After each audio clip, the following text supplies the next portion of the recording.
Well, it's that fucking echo bullshit, probably. They need to fix it.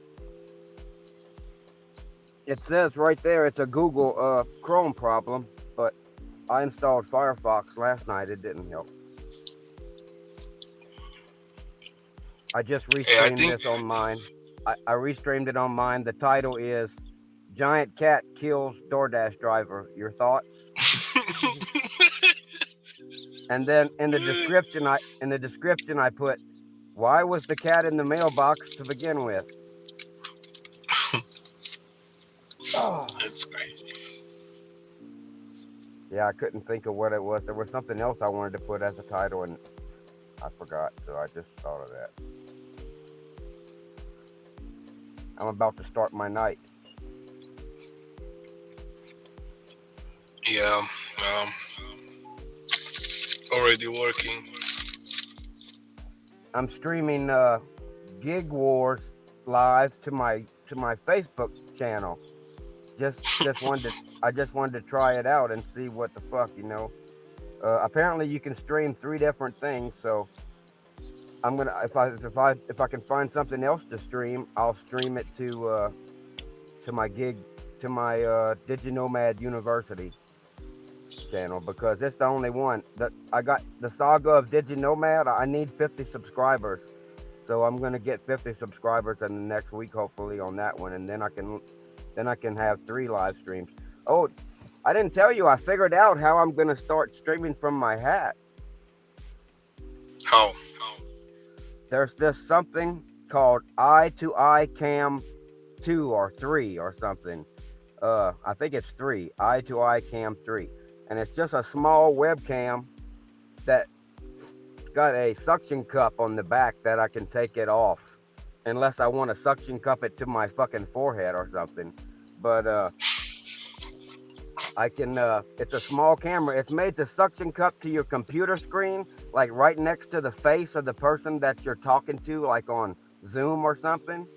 So you have like eye contact, instead of looking off at their picture when it's a weird angle, you're not looking at them. So the little webcam gets stuck right to the screen. And what I can do is I can plug it to a phone. I have been thinking the whole time I need to uh, have a goddamn laptop on my back, but I do not have to do that.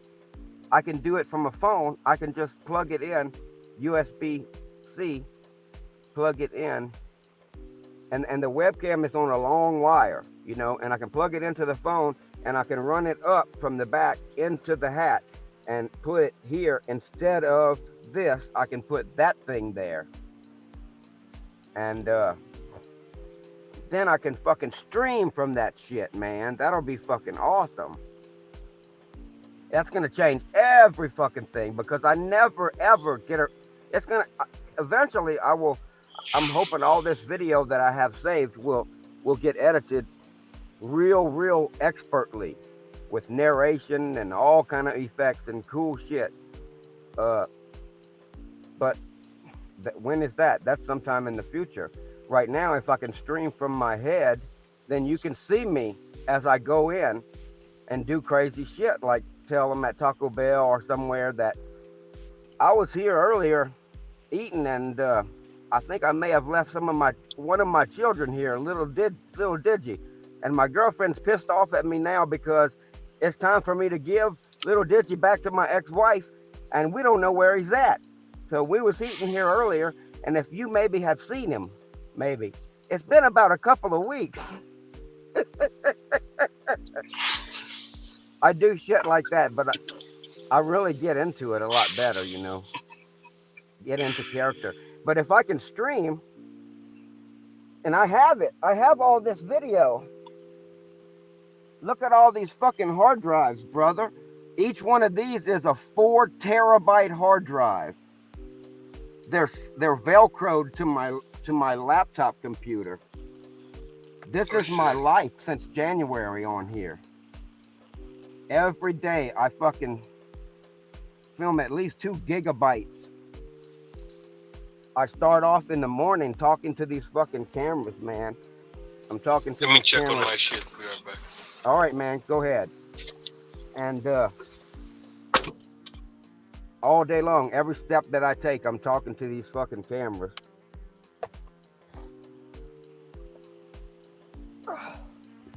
And all throughout my day, and all of my gig work since January, I have every single pickup and every single drop off that I have done filmed with the camera on my head. It used to be that the camera was just stuck to my fucking out in the open, stuck magnetically to the backside of a baseball cap. You can see that on my channel. But I did kind of camouflage it for a while with some camouflage duct tape and then a little fucking sign that said LED headlamp. So people would look at it and then they would kind of not worry about it. But now they don't even fucking see it. They don't see it at all. I can fucking film anything. But if I can stream that shit, man, that'll be so much that'll be so fucking much awesomer. I was thinking I like to film people's private conversations too. I film so much of that.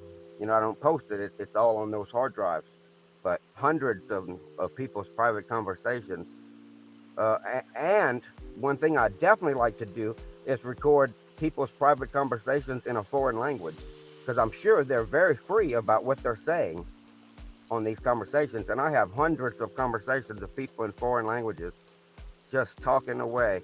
And I'll bet you one of these days when I post all this shit, some of those videos are going to go viral because they're going to be like, what the fuck were they were plotting a murder or some shit, you know, because it's like I'm not even there because they don't even care what they're saying. They know I can't understand them. They have no idea about the camera though. So, but if I go live with that shit, you know, that'll change everything. But anyway, in the meantime, I have to earn a living. So I have to turn this off and turn some other shit on. Who loves you, baby?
Jihu, what's up? What's up, man?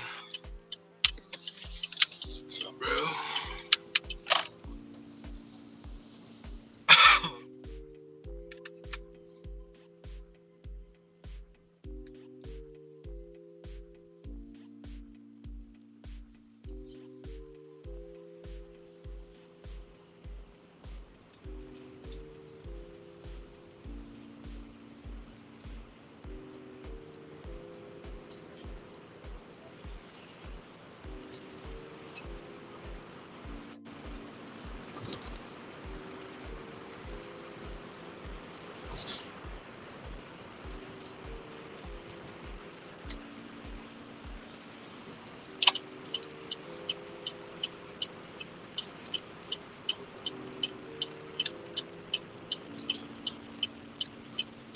Dashing Simp, what's up, bro?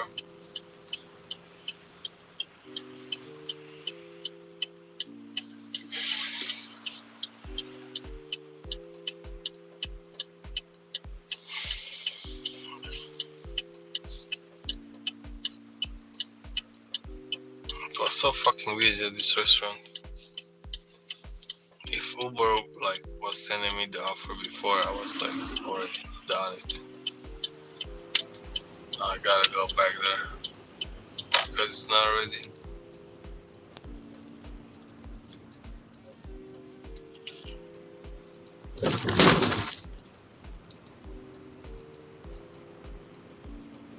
What's up, Ron? That's your life, Hawaii. DG, what the fuck?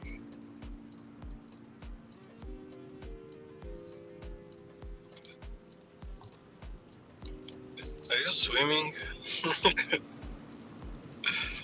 Hey, Jess. How's everybody?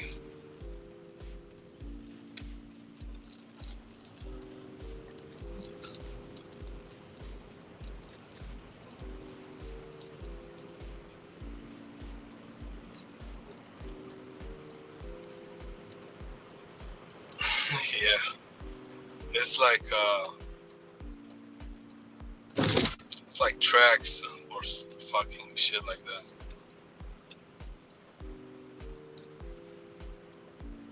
Yeah, the roads are bad here. Really, really bad.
was like $15 actually. Nice. Not too bad. Now I gotta pick those Ubers.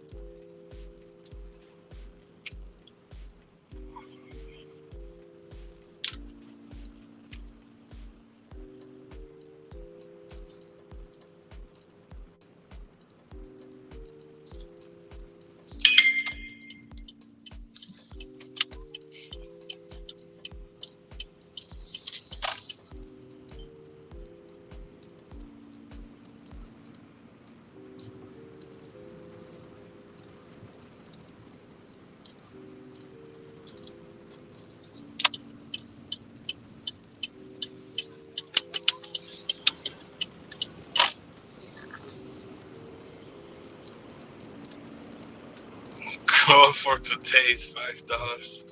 What's up, Kevin?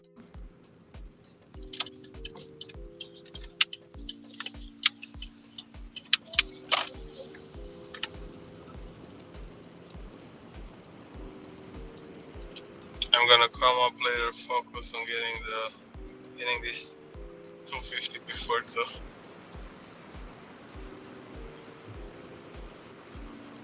Yeah.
McAllister Deli and some other shit.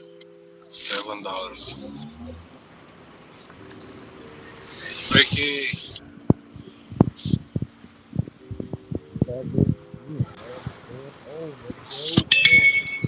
Peace and blessings to the chat. What's up, Saturn?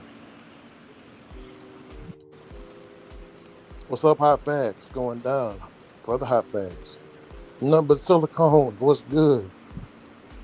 What's good, great brother Bobby? Hey, I'm gonna say your name correctly this time. Jehu 7477 Dash and Simp. What's going down? OG Ron Dash Life Hawaii, man. What's good, man? We still getting that money out there. I see already. Can't knock that if it was a dope. Digi, no man. My God, Digi, what's going down? Kevin,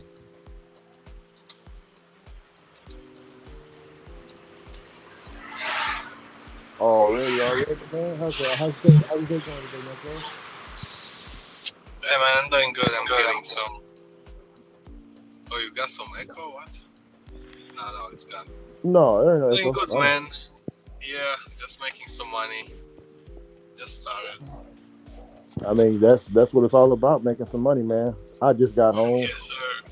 Yeah, I just got home, man. I just finished taking a bath and unloading all my guns. We caught we didn't catch as much as we thought we was gonna catch, man. How many you had? I was able to catch one coyote, and I went to the lady asked me, do I know how to cook frogs? I was like, yeah. She said, do you know how to clean them? I was like, yeah. So I helped her clean the frogs and stuff. We was on someone else's property, Necro. That's why I kept saying I'm in this woman's. That's why I was saying earlier I'm in this woman's house. Oh, I'm I not see. in. Yeah, yeah. Already dashing simp. I feel that, man. I feel that. Yeah, man. We just cruising, man. Cruising through the day. You know what I'm saying? Yep. Keeping it smooth over here, man. Keeping it smooth and playerish, man. Oh man. I seen somebody in the comments say, "Hell, you need to start smoking weed, Ricky." I was like, "What the hell? Y'all crazy." Trust me, you would not be I would not be the same if I start smoking.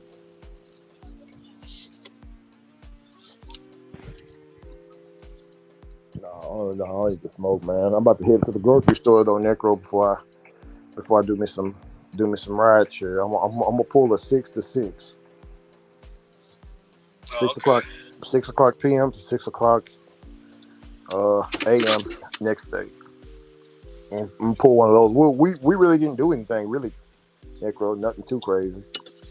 Just sit around and wait, wait for coyotes and shit, man. But yeah, I don't think I can clean.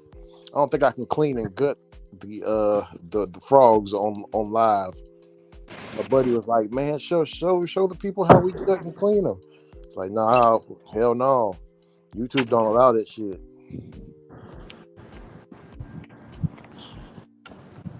What's wrong with YouTube? I was like, man, shit.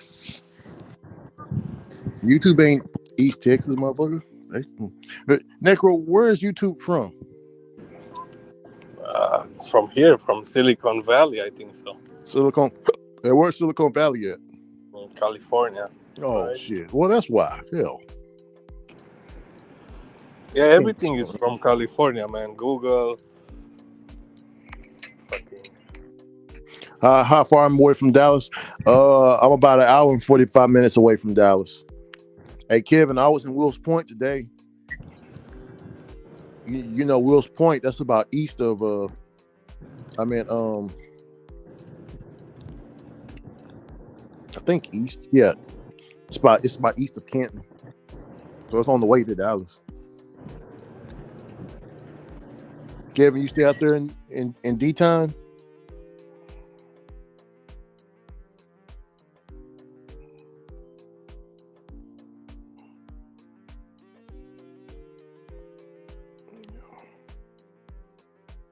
Just wait for you to answer back while I'm doing this on the phone.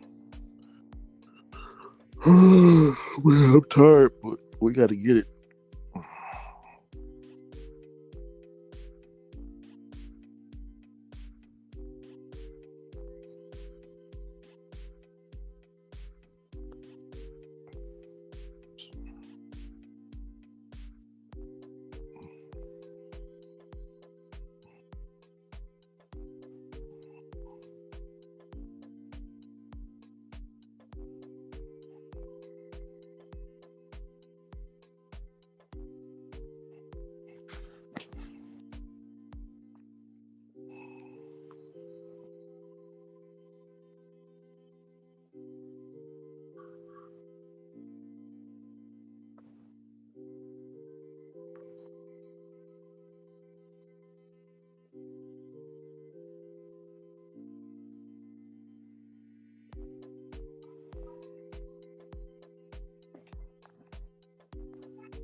I'm back. I had to pick up this double.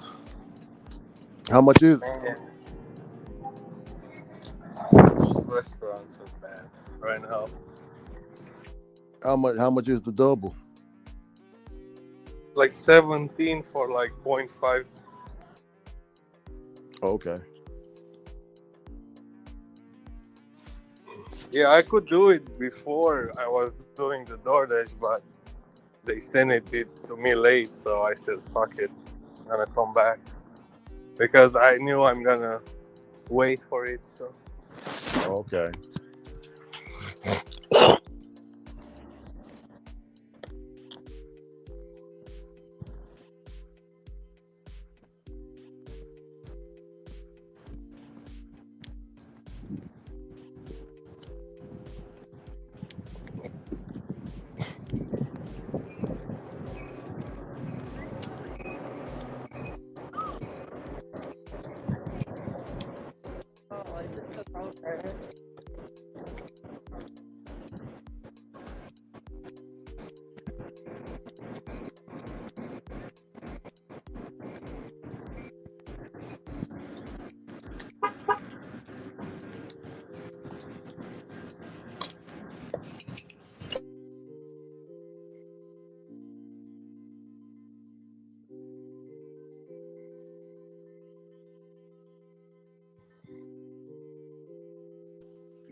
No, I'm not far away, man. Yeah, a lot of people down here travel to Dallas just to work because there's not a lot of opportunities in the small towns. So they'll go to the big city and, collect that bag. Plus, the cost of living is higher, so they get paid a little bit extra compared to down here. So they'll run up there and then run it right on back, man. Yeah, people are from over here doing the same thing. Oh yeah. Even that, we have people from Wisconsin, right? Because it's like an hour and a half. Mm-hmm. So yeah. Yeah, I know that traffic is hectic out there in that DFW, man. That's one thing I don't like about the big city, man. Fucking traffic, man. That's the worst deal breaker for me. The traffic and the constant road construction. Different roads, like that's not on the GPS because it's getting, you know what I'm saying? It's having construction done on it. Oh man, that's terrible. Making U-turns you don't need to make. I'll take this one. $16 for 7 miles. Already, Dash of Life Hawaii just got a $29.75 catering order.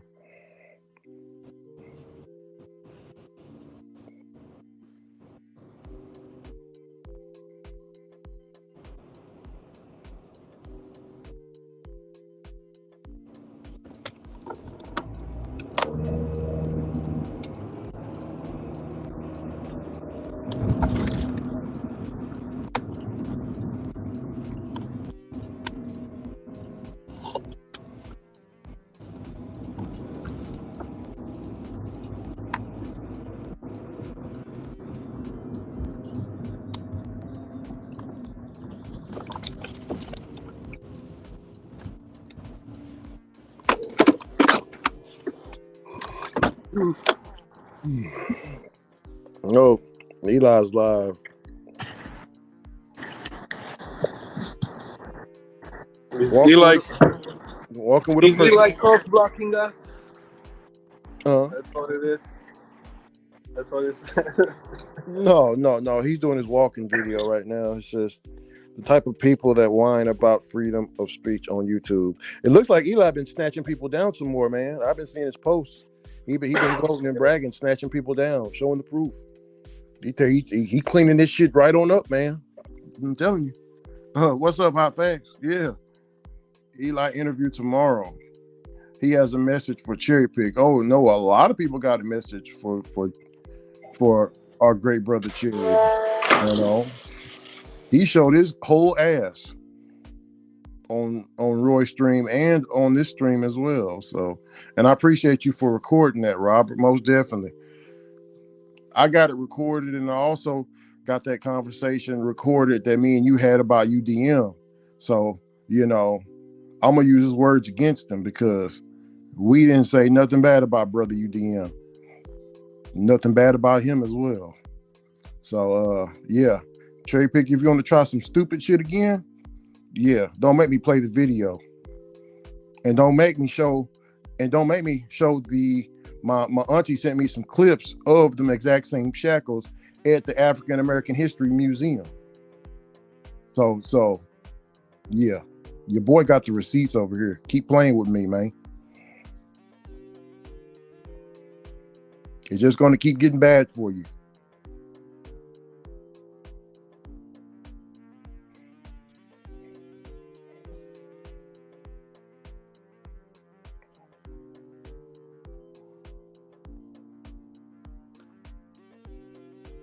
Oh yeah, and everybody, go and check out Cherry Pick's channel. Check out Hot Facts with Robert Reeves. He got a news channel, man. It's cold. Dash Life Hawaii. You know what I'm saying? He out there getting them big old orders, man. Killing the game. Go and check it out so y'all can get y'all some. The information is free.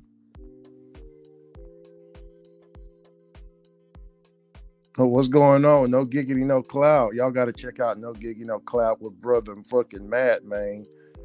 Already. Good interview with Dash Life Hawaii, Matt. Already. I watched the rest of it tonight. I meant today. Let me see.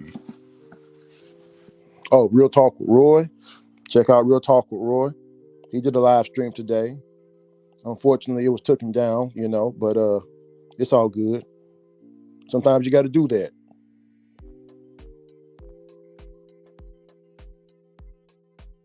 Brother Bobby, I can't even. I was about to call Bobby's channel out, man. You about to catch me slipping up here. Bobby ain't got no channel. Bobby, just like me, he ain't got no channel.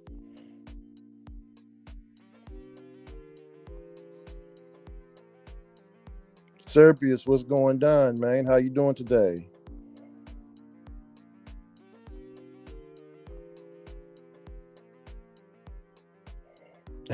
I haven't turned my laptop on in 3 months. Damn. You might be missing some updates, great brother Jay Coleman. Already, Matt, already.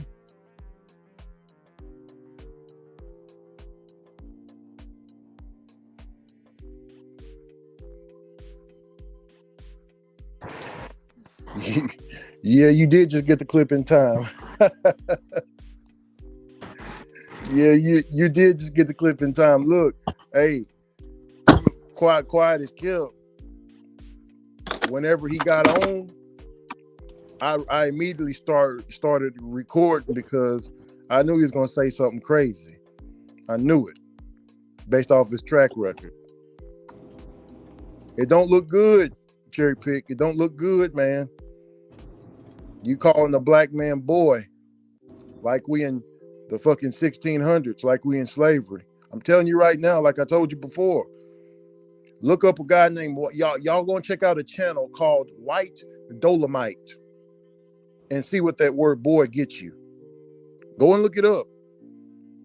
Hell, if you don't believe me, go and walk up to your random black person and call him a boy and see what happened to you. It ain't gonna be good. I'm not gonna do nothing. You call me a boy all you want. I ain't gonna put no hands on you, but someone else will.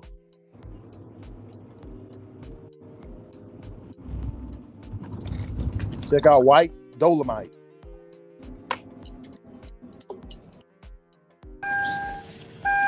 Yo! Gig Drive and Thrive was good, baby. How you doing today, man? Doing good. Day off. Going to Walmart, grab some food. Figured I'd hop on. What's good, man? I guess Serbia's about to go to sleep, y'all. Have a good night, Serbia. 1 second. Did I really just connect? I just connected to my Bluetooth. I didn't want that. What'd you say, Ricky? Or who said something? No, I was Serbia's put the sleeping emoji. She about to go to sleep. Sleep is for the weak. Right, Necro? Yeah. We got enough time to sleep, man. Yeah, I had a video idea pop up in my head today that I'm gonna do, but it's gonna take me a little bit just because logistically it's gonna be difficult. So I'm going to do it's gonna be satire, but it's gonna be like a hot facts interview, but he's gonna interview everyone in the gig economy, but everyone's gonna have the wrong name, and it's gonna be a very, very dramatized version of every single person. You know what, Kevin, I'm gonna tell you this. You know what I was thinking about? I was thinking somebody can make a panel and invite random people and have like a roast challenge, and they can roast each other based on whatever they did. Yeah. Well, my thought was to and this is why it's going to take long-term logistically. My plan was to pre-record answers to like the questions as those people and put it in panel style look. So it's gonna be Cold Truth with Bobby Snickers, because Robert and Bobby, and then you got Reese, which you could think of as like Reese's, but we're gonna change it to Snickers or a different candy bar. And then for Jeff Thomas Black, it'll be like Joey something blue or something. I don't know. It's gonna be. It's in infancy stage right now, but because it's gonna be the most dramatized version of probably everyone that's gonna be in the video. It's gonna be good. I think so, at least.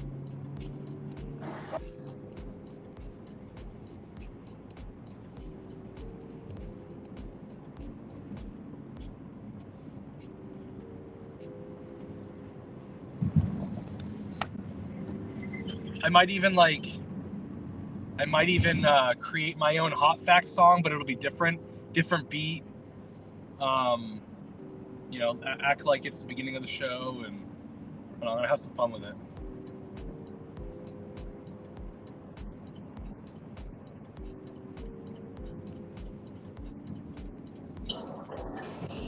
You know that Omega site got shut down? What site?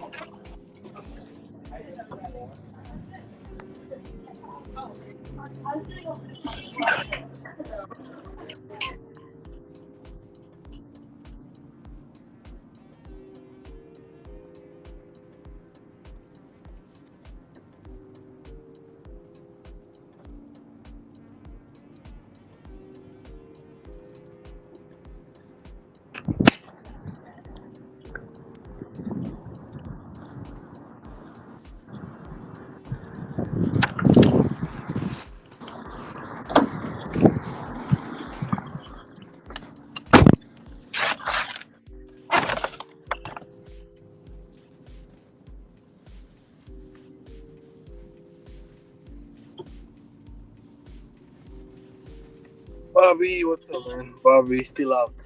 I don't know. I haven't heard of Bobby Big Monies.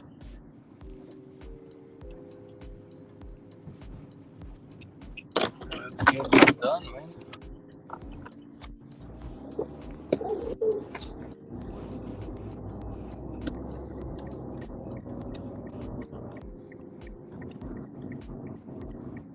I'm going to make some lemon, pepper, garlic, chicken thighs with potatoes.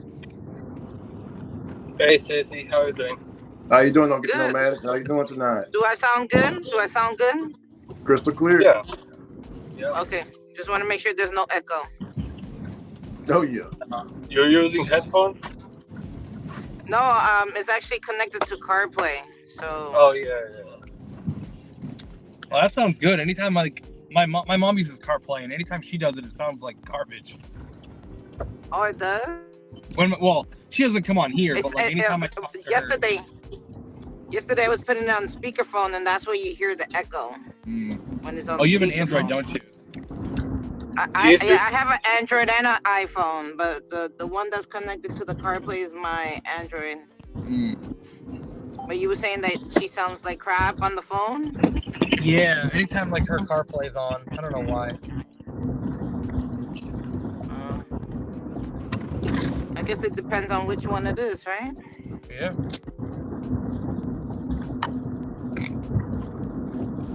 Yeah, I use I fell asleep. CarPlay too. I like it. I fell asleep for like 3 hours. And I'm in the middle of a war. So you took a nap. I took a 3-hour nap. 3-hour nap. I did. And what the hell war are you in? I know. Don't tell me you over there. No, I'm in the war with Just George. He wanted to go to war with me with Grubhub, and I asked him if he was sure. I thought you were talking about the war in Israel. No, I don't like speaking of such things. I don't know what you're talking about. Yeah, I feel that. Okay. If I were to do a war with you on Grubhub, I would have to take like 3 days versus your 1. That's how bad my Grubhub is. That's a good war. Well, yeah.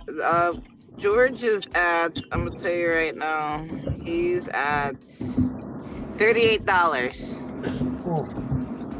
Oh. And I'm about to pick up $18.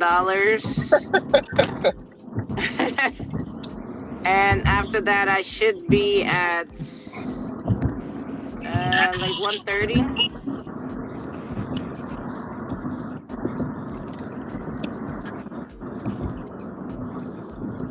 I mean, if I didn't fall asleep, I mean, it could have been better, but let me pick this up.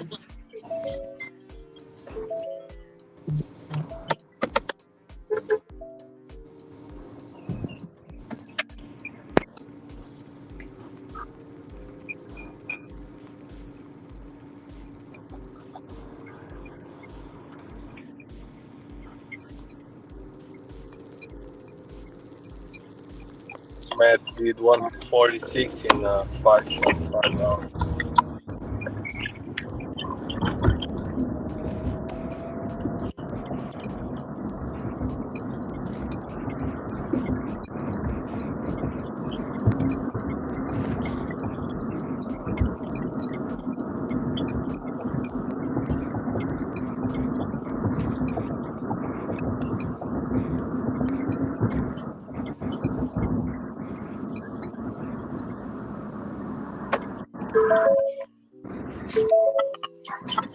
Okay. Somebody said, George losing the battle. Don't tell me brother George is losing. I just said. I'll wait for my phone. Oh no. You made 146 in 5.5 hours.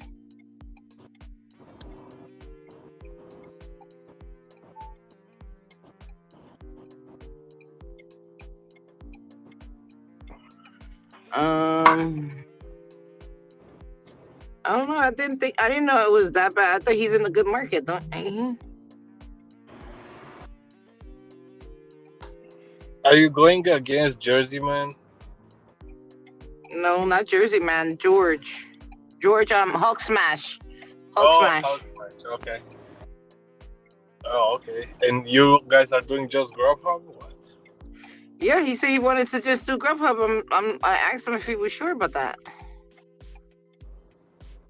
Because everybody that I've been against so far has either like dropped out or they don't put like enough numbers.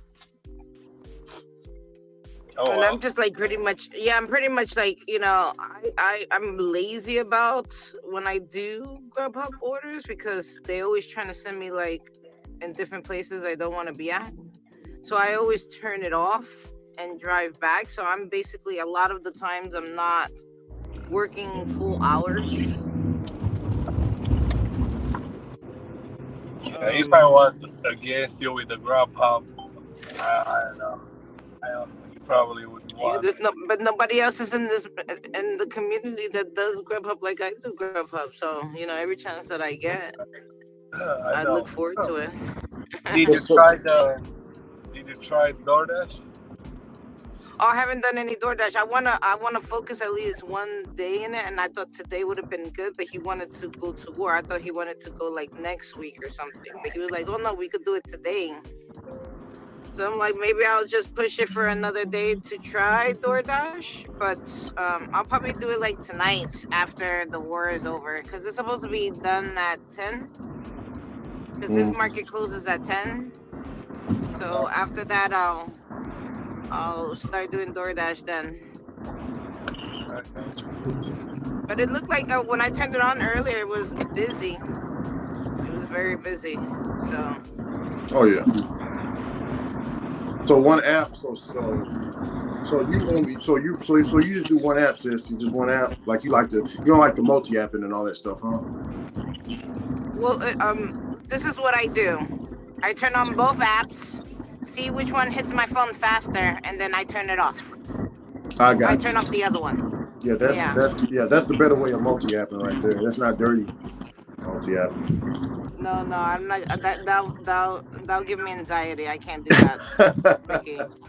I can't do that. No, anxiety. I'm full alert. Yeah.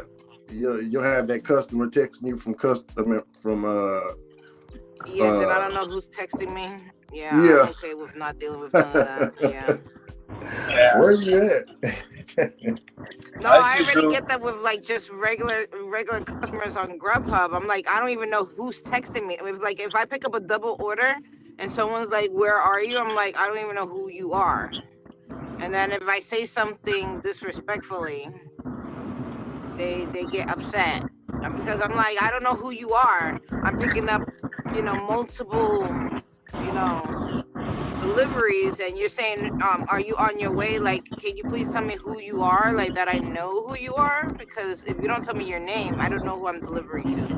Right. Yeah, it happened to me a lot, especially on and I can't give you an accurate time. I can't give you an accurate time if I don't know who it is. Yeah, because they crazy. don't care to present themselves. They just go like, "Yo, where's my food?" Yeah, exactly. That's how they talk. Like, we're supposed to know who they are. they're just, they're the movie stars. Bobby, we're gonna need. I think we're gonna need to clean both of us up because I'm a dirty apple too as well, man. Bobby, we need to do a war with Uber Eats, man. Ooh, I would like to see that. I want to see that. One of those weeks, Bobby. But I think this is the best time. I think this is the best time to do like a war because it's the busy season,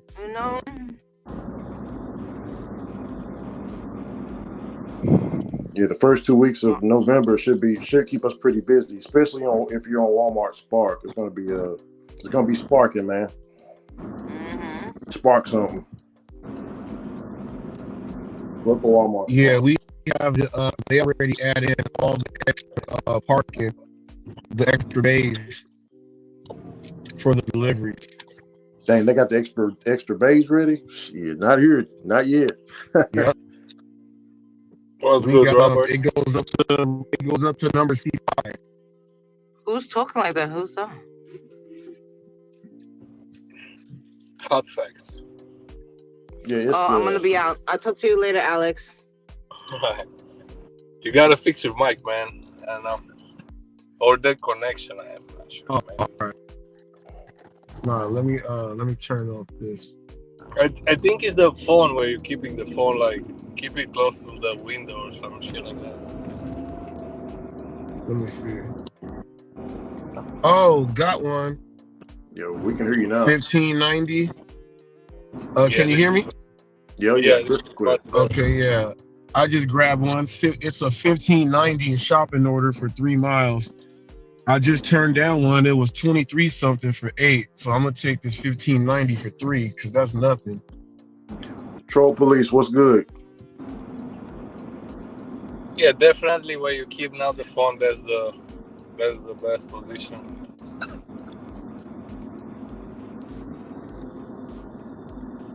Let's see.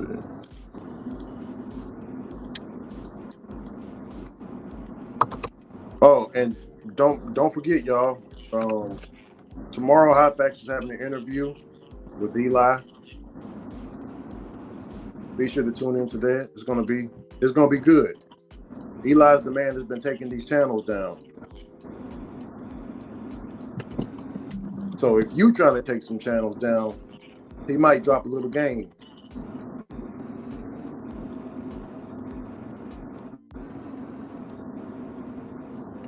Oh yeah, that's tomorrow. Yeah, Bobby, we can do it for Christmas.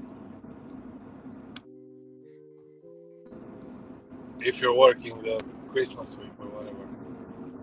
Blessings, Troll Police, blessings.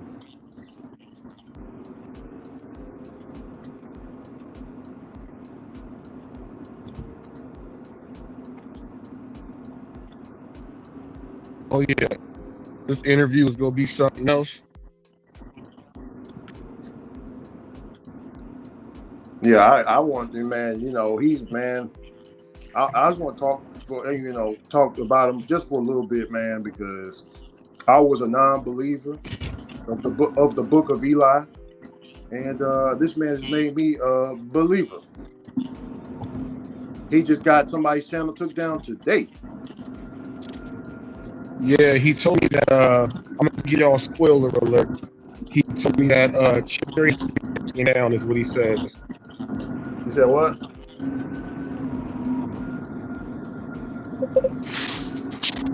I'm walking into the Walmart. Hold on, let me get to a better area. Oh, go ahead. It's all good. It's all good. Yeah, Bobby, Christmas Eve sounds good, man. Let's do a Uber Eats challenge on Christmas Eve. So, what's the challenge gonna be? Like, we're doing Uber Eats. Who is doing more money on Uber Eats? What's the goal amount? That's what I meant to ask. There's no goal, bro. It's me versus Bobby. Oh, okay. I thought you had to hit a certain goal amount. Whoever hits it first wins. No, I mean, we can make it like a bigger war and everybody can join, whatever. Yeah, I know I'm gonna lose that. We're doing it for a day, not a big man. Alex, this is what I get in my market, man. I don't get a lot of Uber Eats orders, but I get but when I do get them, they're like big orders and they're very rare. But I do get a lot of rideshare requests, man. I can get way more rideshare orders than freaking Uber Eats orders, man. It's crazy. I mean, I'm not gonna decline Doordash catering offers if I'm getting those, even if I'm gonna lose the war. I mean, I'll do like mostly Uber Eats, but you know, if a fucking dinosaur came, I mean, shit, I'm gonna decline $100 offer. Yeah. This order is easy. One item, 32-inch screen TV.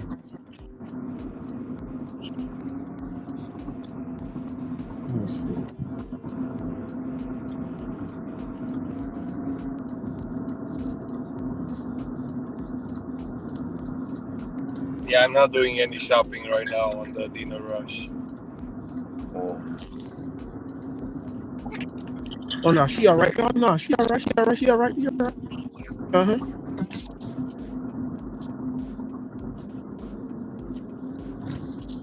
Yeah, Eli said Cherry.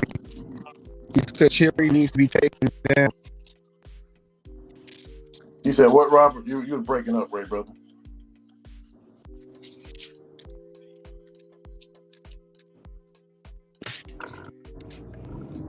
Damn, I'm in the electronics section. I'm in the electronics section. It's doing some weird stuff. Here, let me do it like this. Alex, Bobby says, remind me when it gets closer just to make sure just doesn't have any plans that day. Hey, man, if you cannot do it, yeah. It's all good, man. It's nothing crazy. It's nothing like super serious. It's just for fun, you know?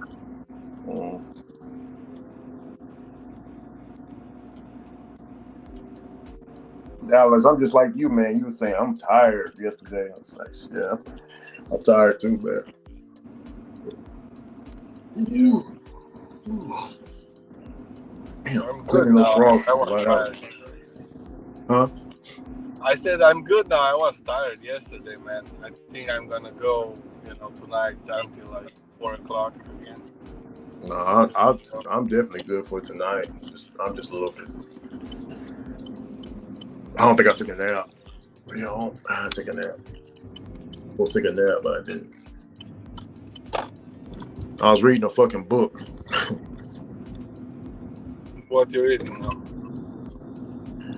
Well, still The Richest Man in Babylon. I'm rereading that. Yeah, I'm rereading that book, and then I'm gonna start on. There's a book on water.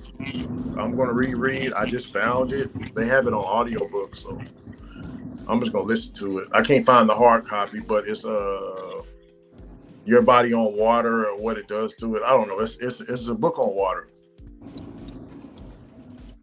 They teach you how to walk on water, like Yeah, let me drop this.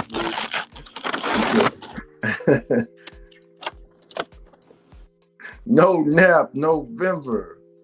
We ain't taking no naps. Bobby, now you got me motivated. No nap November. Oh. Ooh. I think catching all them frogs made me tired, man. Oh, man, that woman got a lot of frogs, man. That's a lot of food out there.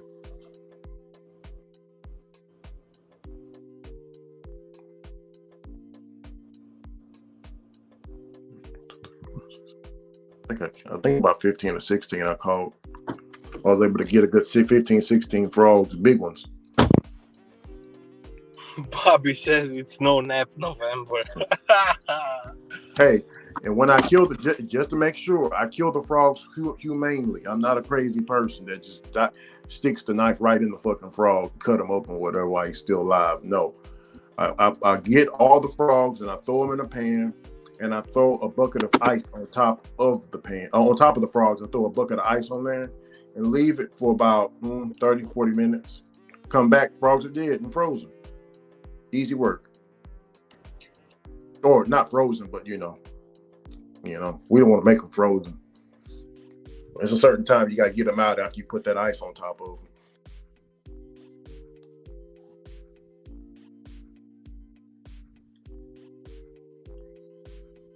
Guess what I'm gonna be eating tonight, Alex? Oh, they still got it. No, never mind. I'm not eating that tonight. I'm not eating that tonight. We're not eating that. No, you know what? I'm just not gonna eat. I'm not really hungry, man. Oh man, that was like, I'm not. Why you're not gonna eat, man? Huh? Why you're not gonna eat?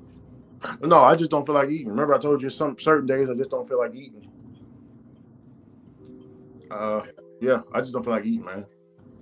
I've been on my feet all day. I just don't feel like eating. Remember, I told you gotta listen to your body, man. If you ain't hungry, don't eat. But I am tomorrow going to eat some oxtail. So oxtail soup. Oxtail soup is good, yeah. Like Get some oxtail soup with some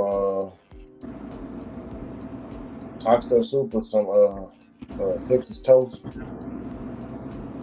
And you're doing the toast in the soup? Okay, yeah. You can, sometimes crackers is good with it too, saltine crackers. Something to dip in, yeah. I like to do that too. Speaking of November, man. One of my guys told me, man, he told me today. He said he don't know. He might end up breaking it, man. I said, okay, you can break it if you want. Just forgive yourself and keep trying. That's what I told him.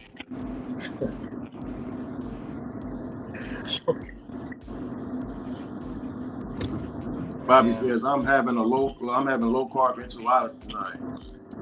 Enchiladas sound good, man. I had the croissant and a few grapes today. Oh, you did? Yeah. Croissant and grapes. Well, what color grapes? Red or green? The green ones. Green. Yeah, the green. They're more sour. Yeah, it's choosy between which ones is sweet and sour, man. Sometimes the green ones are sour, and sometimes the red ones are sour. Yeah. Usually the green ones are sour, but yeah, those are sour. Bobby said, Ricky, I broke none on one day. Bobby, you're fired.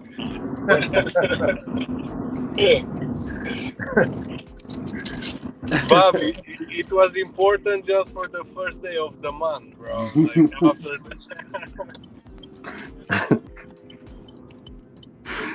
Oh, my Bubba was telling me. He's like, Ricky, man, why you telling the people of the power of holding in your seed, brother? You shouldn't be telling them folks that. They ain't ready for that information yet. They ain't ready. I was like, man, I just, he's like, they gonna make fun of your ass, boy. You better not have them. I was like, yeah. I ain't worried about it. Somebody gonna try it in here. Somebody. Oh shit! Ryan says I'm on day 12. Yeah. Oh man. Oh, and he's on a great fast. He's on God level. Ryan's on his God shit. Y'all don't even know. He's on God level, man. God power. Day 12 and just eating fruits. Oh man. Ryan gonna hurt somebody.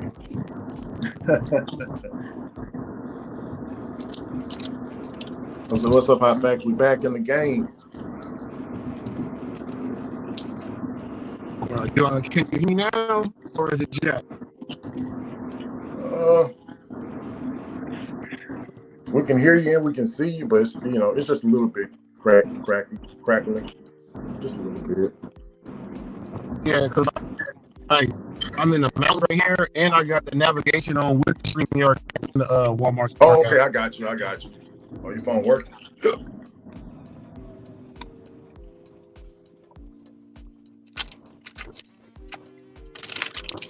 Yeah, they ain't ready for that, Ryan. They ain't ready for that power, man. They ain't ready for it. Baba was right.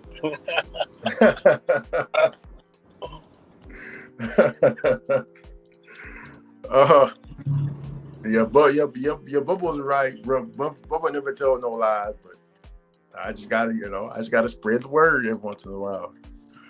Never know who's doing it. Ryan, I didn't know Ryan was doing it. Ryan doing it, and hitting all cylinders. Tell him, Ryan, about the girls that just looking at you, man. Just all of a sudden they just flock up to you just for no reason. Tell him about that power of attraction. The power of attraction, baby, because they know you fertile. Women can sense it.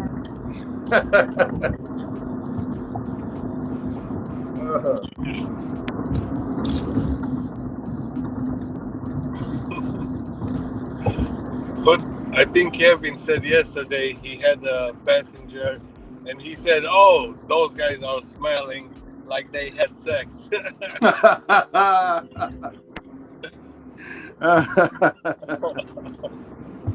I'm like, oh shit. Jeff said, "Oh, Kevin, you gotta find nose, man, to smell that." He just said that right out the blue, Negro. Huh? Oh shit. Ricky's gone. That was hilarious, man.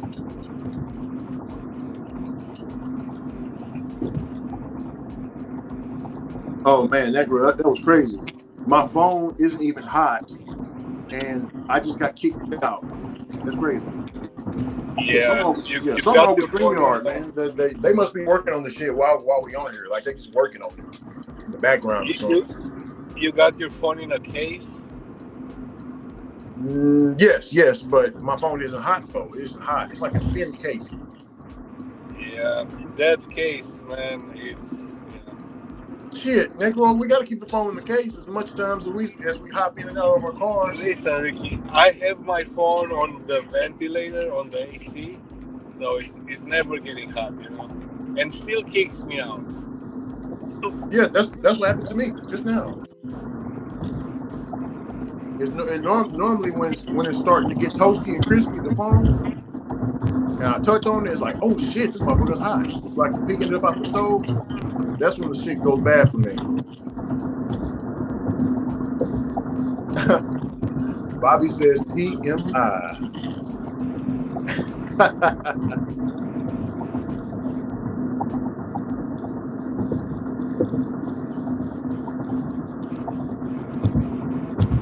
I don't know why I'm getting text messages from Instagram on this phone. What the hell's going on?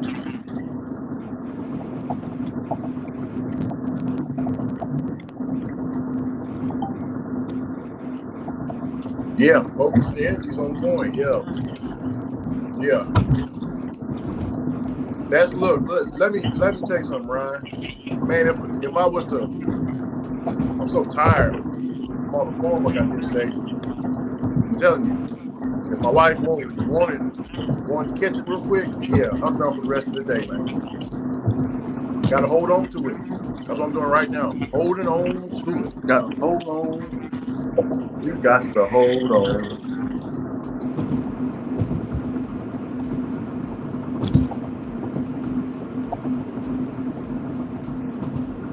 Necro, I think it's You know what I think, Ricky? I think somebody is like open the third eye, right? If they're doing all this retention, but somebody out of those people are going crazy because, yeah. What's that?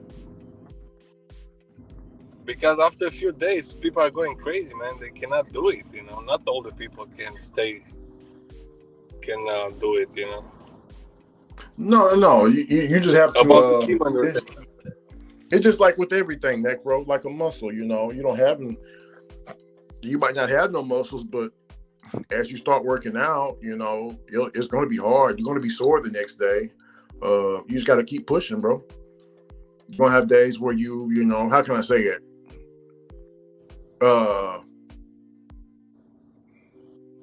Yeah, don't quit and never give up, basically, man. Just keep going.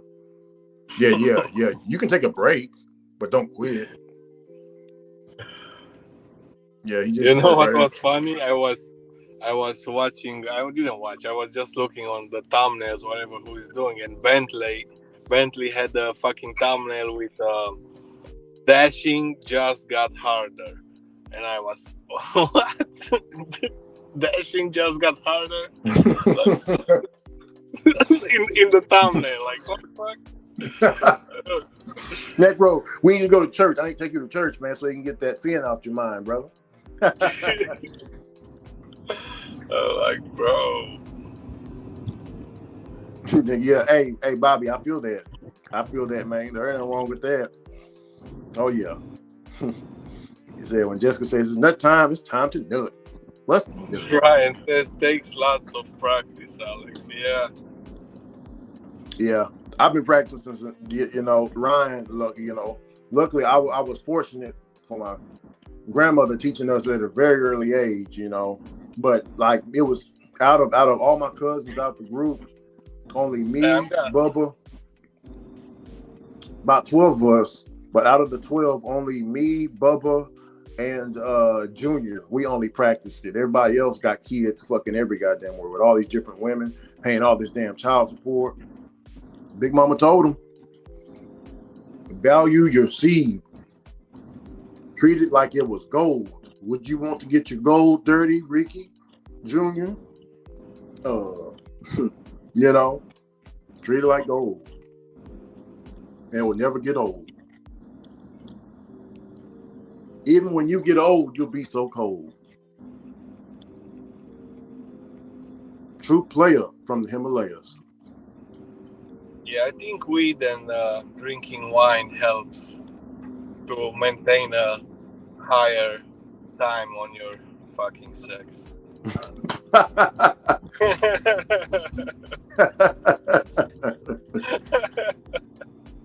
Ah.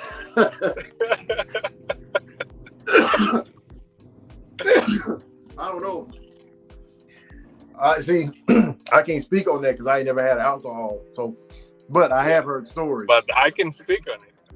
Yeah. I'll definitely remember that.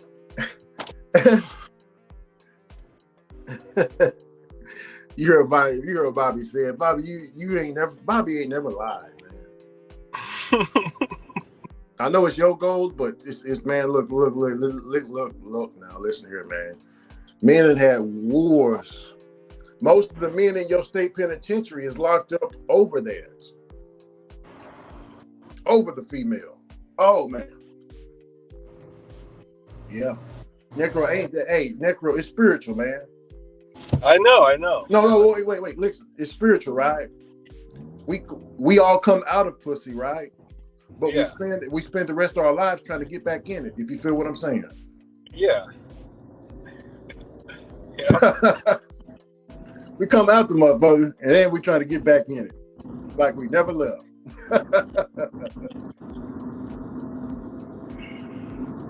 Yeah. Yeah, brother Bobby, you never lied, man. He never told the story, man. You know what my big daddy calls it. He calls it heaven. Negro, remember? How your big daddy is calling? He call it heaven. That's what he calls it. Heaven. Yeah. Hey, he used to tell us when we were kids. All right, I'm finna go to heaven. We're like, damn, we don't want to know that. He is like the squirrel from the Ice Age. Yeah. I got my nut.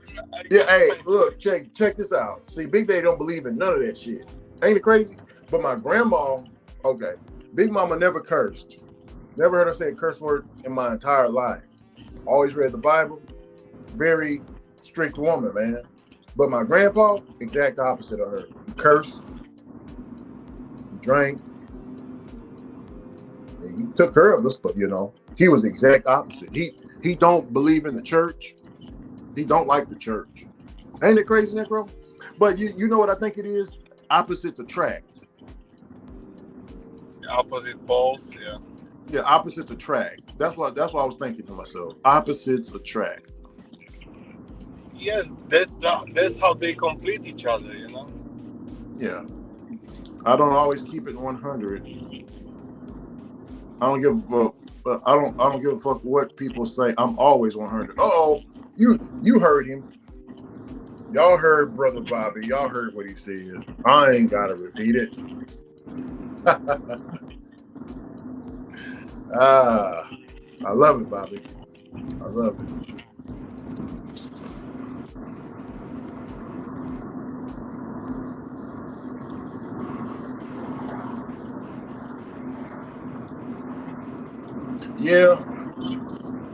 Yeah, man. See, they don't like Ryan. I'm gonna ask you this because I was doing this. I was still hitting my lady, man. Like during when it came close to time for me to end it, man. I'm just knocking my lady down, but I'm still retaining though. I'm still retaining, still holding on. But man, it do get spiritual, man. It gets like you feel like you're in another world. Like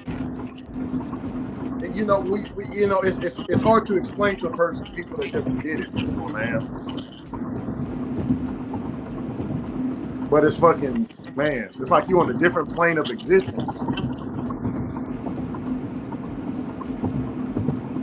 Hey, Ryan, tell him. Damn, Negro. Very loud. You got an echo too. I'm loud? Yeah. I can hear you crystal clear now, crystal clear. But Ryan, you tell them about the because I like to do a lot of reading, Ryan, a whole bunch of reading, a lot. Tell them about the retain. You also retain a lot of. It's easier for you to memorize a lot of knowledge and stuff out of these books, man. When you're not trained, that's another benefit of it. You just retain a lot. Things just start clicking a little bit better with your mental. You can also gain that through fasting as well if you don't eat. If you ain't eating nothing,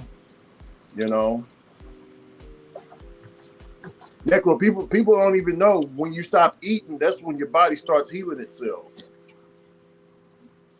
Now, other people don't believe in that, but doctors are starting to figure it out. Yeah, shit, stop eating. You starting to because the body can fix itself if you let it. It can fix itself, but you got to let it take over. Oh yeah. I mean, it's what we eat, man. If you eat good stuff, your body doesn't need to heal. Mm-hmm. It's just when you eat like crazy stuff, Yeah, or just don't eat at all, bro. Like I'm telling you, I understand we live in America. We the fattest nation, so we got to eat. You know, we got to eat 4 to 5 times a day. But and that's cool for the people that's doing that if it's working for them. But there's also another option, that I'm throwing out, which is just motherfucker put down the double bacon patty melt, motherfucker. Put it right on back. Put that shit back. I want some fries, Ricky. No, put the fries back too, bitch. Put it back. What am I supposed to eat? Take this water jug. This is all I get. It's just water. I'm gonna die, Ricky. No, you ain't. You're gonna be just fine. Yeah, because you've been told that you have to eat every day. Yeah. Yeah, it's cold though, Necro. It's cold how the system got it, man. It's very cold. Like Necro, you can be just sitting there watching TV, right? Hungry than a motherfucker. All of a sudden, you watching the television. Next thing you know, a big ass pizza ad pops up. Not only is and it, then and then your stomach is gonna hurt. Like, what's those feelings? What are those feelings? I'm pregnant now. Yeah. No, it's like it's your eyes make your stomach to feel like he wants it. He wants that shit. Your brain is like, tasty. Yeah, that brain's a motherfucker, man. That brain is a boy.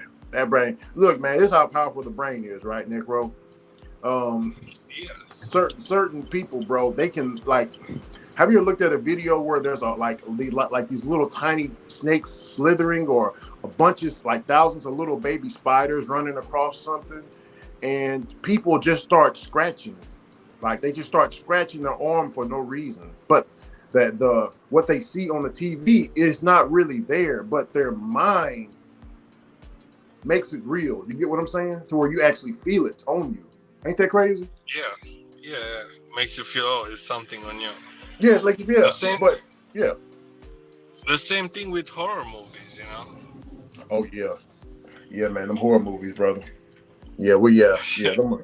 See, I got it bad, Necro, to where like I said, I don't get much nightmares at all. But after I watch a scary movie too late, especially with my kids, I watch a scary movie and I go to sleep.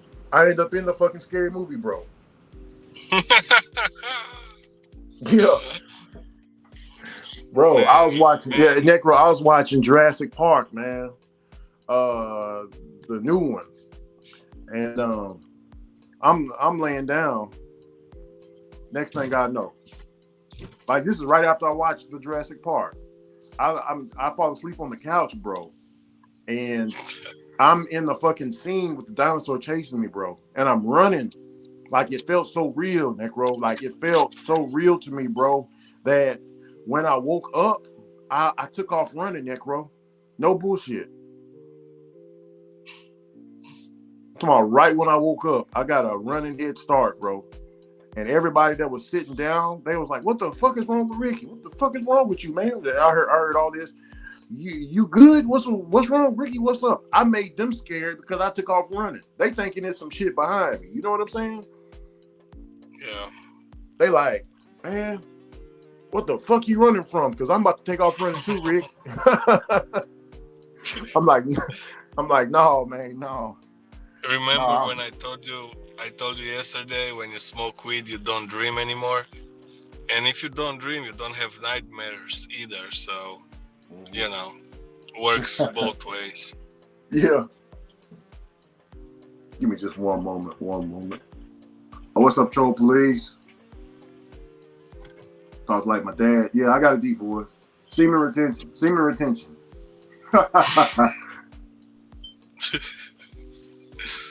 We got to hold I'm waiting on something good. Keep in that testosterone. We got to keep it. Keep it nice for the lady. Because if you ain't keeping it nice for the lady, somebody else gonna keep it nice for you, lady. We don't want that. That's some scary shit. Walking in and another man's doing it to your old lady.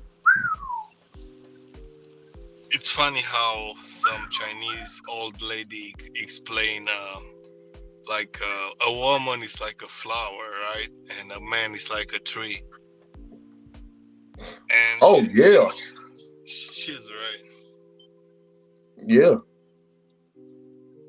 yeah. Hey, a lot of shit, man.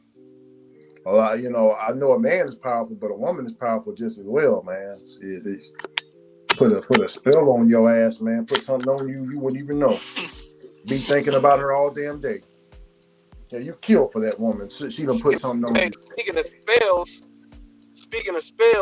Tammy was throwing up the spells.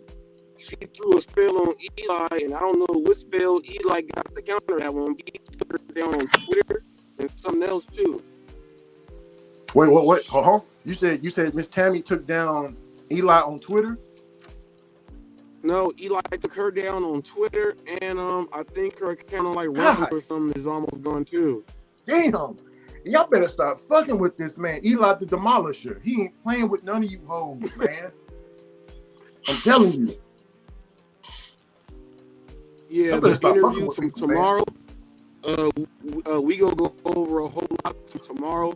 I'm gonna go over. I'm gonna ask him all the channels that have been taken down because of him and all that other stuff.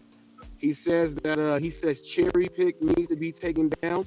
So I'm gonna get into it with that on why he's making that statement, and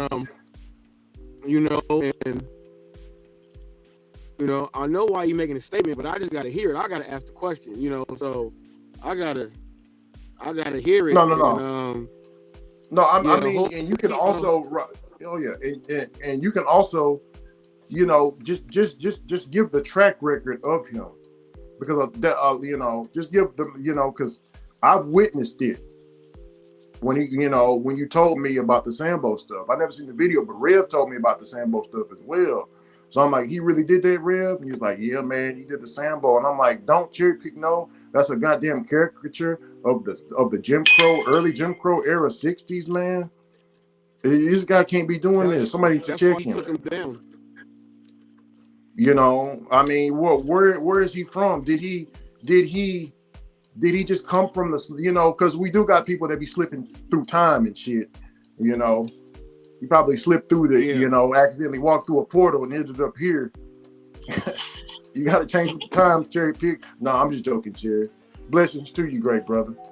Hey, we wish you nothing but well, but man, you making it very hard on yourself. It's not me. It's not me. These people is watching you, man. He was Robert. He was talking to me like it was just me and him on the phone. You hear me? Oh yeah. Oh yeah. It's all good though. It's all good. But yeah, Cherry. I mean, Eli asked me for the interview. Eli asked me. He said I got a lot to tell you. So he asked me, can we do it tomorrow? So that's why I'm going down tomorrow. Yeah. And also, I mean, and definitely don't forget to tell him your history, because yours, I mean, he started with you first. You and Rev. Oh yeah. Yeah, but it should be all right. I did clarify the UDM thing and about him, being from the Caribbean. I have to break it down and explain it, and hopefully they understood. Give me one quick sec. I'll be right back. Go ahead.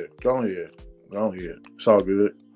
I'm gonna get to the chat because they say we don't pay attention to the chat, so pay attention to everybody. Okay, Troll Police, Ryan. Yeah, man, I appreciate that, Ryan. I've been awake, but I try to stay asleep. You know what I'm saying? I try to stay asleep.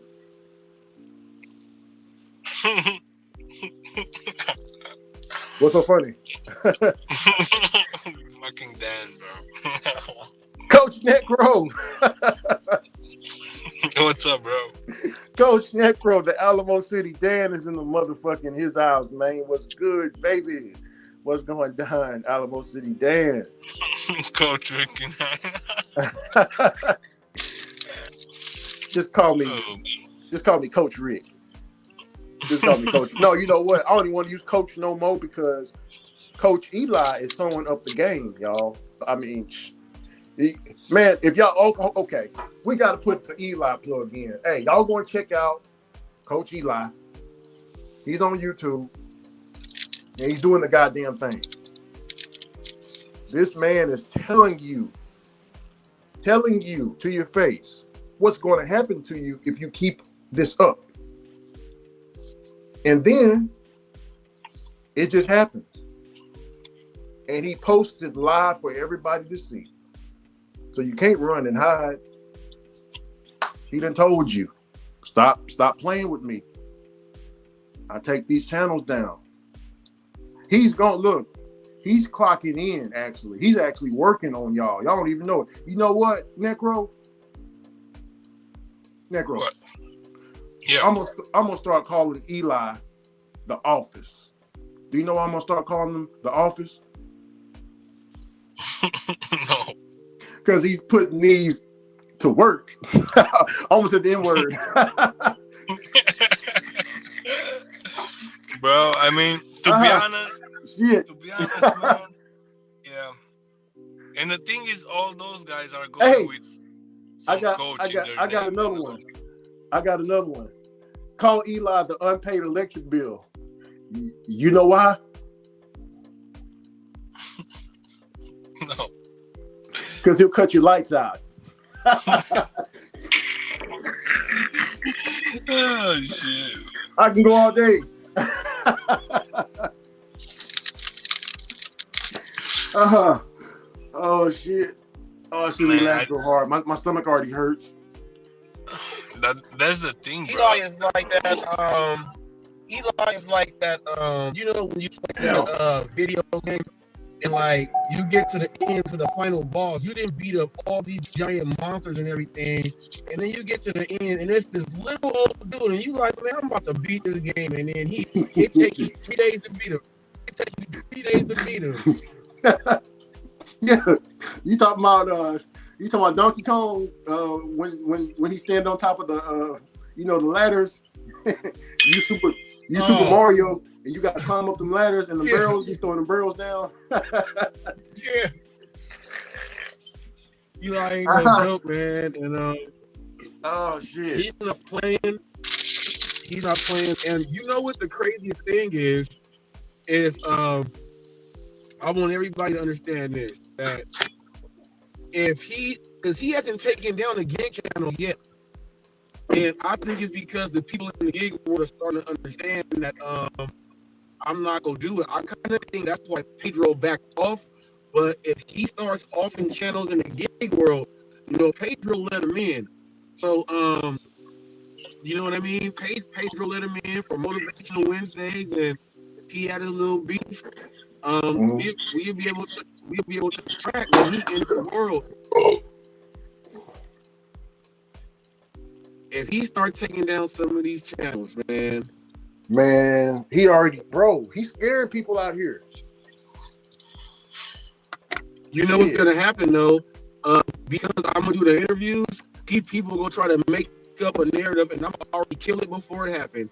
If he does take down Cherry and other people using this weird ass stuff, because I'm gonna do the interviews, people will already try to say that it was a plan from Reed to go and do all this stuff. I'm killing that right now. This is the genesis, the beginning of everything, and it's like people know what they're dealing with Cherry. You know what you're dealing with Eli. You can cross that river if you want to. Don't try to twist me in that. I'm not even in it. I'm just gonna do the interview when it happens. Yeah, I mean this, man.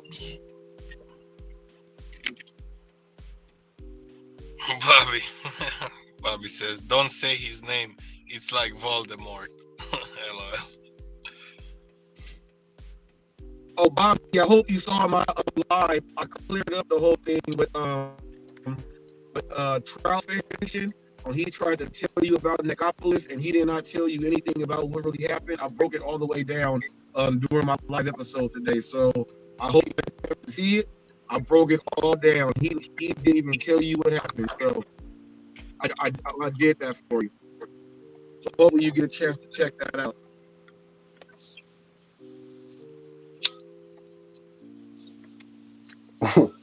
What you got, Bobby? Say y'all give that time. I told him I took that video down.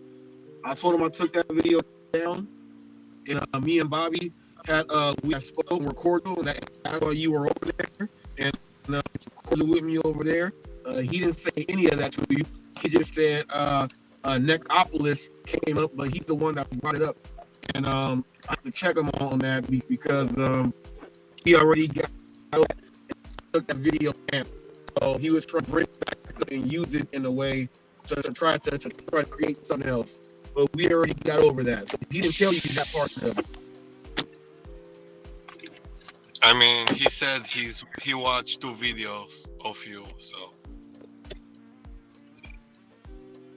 You know, and I'm gonna go back to, you know, I mean, we got to take personal responsibility, man. At the end of the day, you know, don't be mad at Robert because you got your channel took down. Don't be mad at Eli because your channel got took down. These guys, especially Eli, he's telling you, he's giving you warnings. Stop. What y'all think? I think Ricky Eli is that type of the guy that goes over your video in slow motion and what he said? What yeah. He wanted to do. I'm gonna stop this. Like, okay, guidelines, rule 4. Oh, you cannot do this. Okay. Man. Boom. You know, it's like a YouTube detective, you know, trying to find out the crack in the window, some shit like that. Yeah, man, he's definitely a beast with it.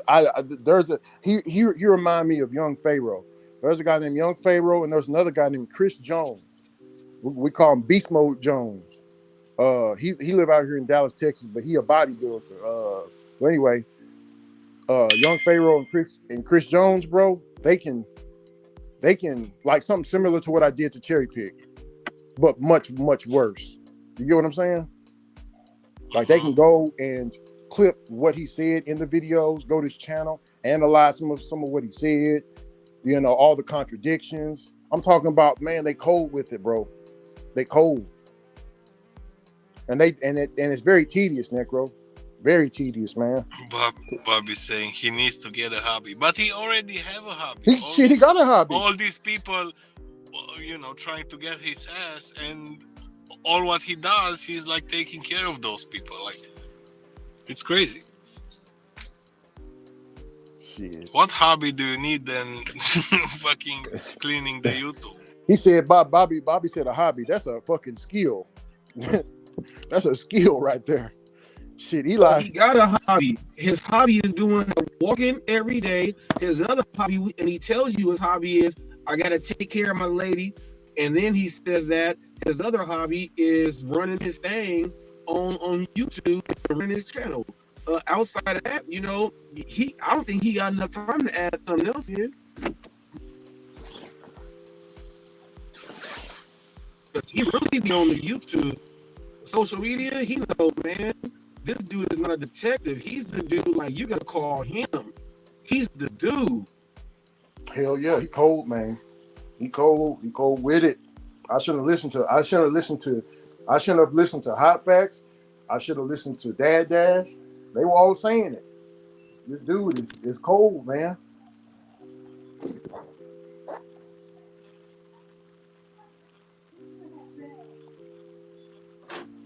And I know that's people like separated themselves away from Eli is because they can't hold their tongue like that, and they end up getting into a battle with him, and he just gonna let them have it.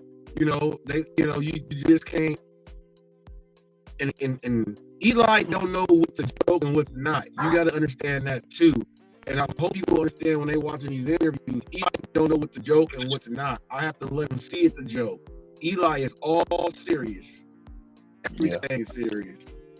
He goes to the bathroom serious.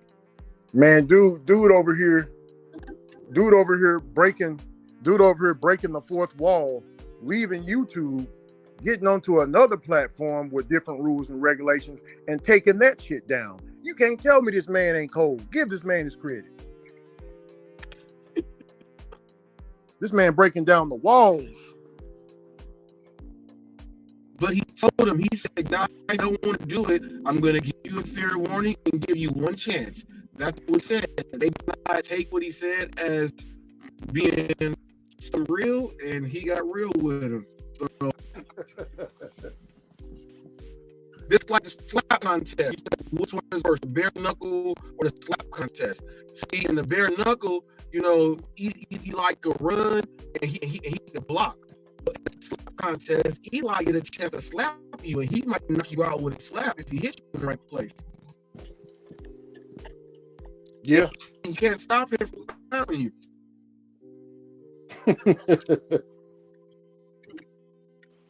Oh. Yeah, let's go back to our stuff. So we're gonna do this like 5 p.m. every day, just for everybody to understand. And Yeah. probably one day we're gonna have everybody here, you know? One day. One day. One day, one day. One You got a day. good time slot. It's not, you know, you got a good time slot because your time slot is good for people who are like on like the East Coast who don't work at night and they're coming home. You got it good for the drivers who are driving at that time, starting off that night shift, and people here on the West Coast in California, you know, like 3 p.m. No one likes to drive at that time. They call it dead time. You know what I'm saying? So Yeah. you got it at a good time slot. Yeah, I think it's a good hour. I don't know when I'm gonna switch to the mornings, how it's gonna be, but it's gonna be okay. It's a Cheesecake Factory, $6, 2.1 miles. Early in the Getting morning back. or like 9 a.m., 10 a.m. morning time? So like 9 to 9 if I was doing mornings. Okay.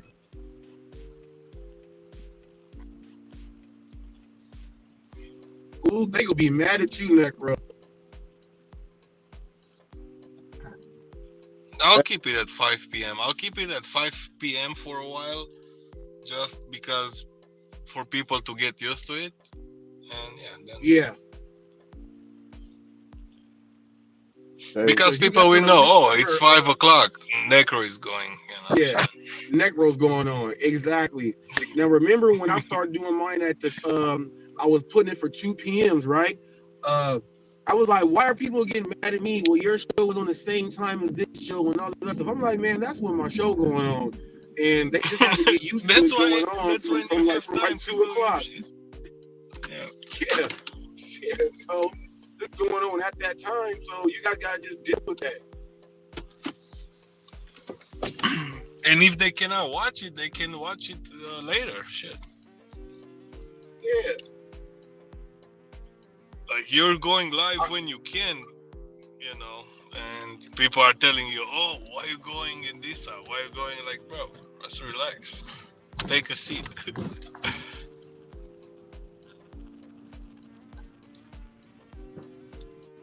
I mean, if Tommy can watch 3 lives at one time, I'm pretty sure the mother dudes can. Stop tripping.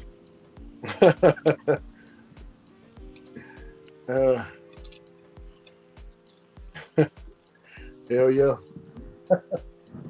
Yeah, Bobby. Yeah, man. Yeah, I'm gonna promote the shit out of the 5 p.m. show. Central Time. Every single day.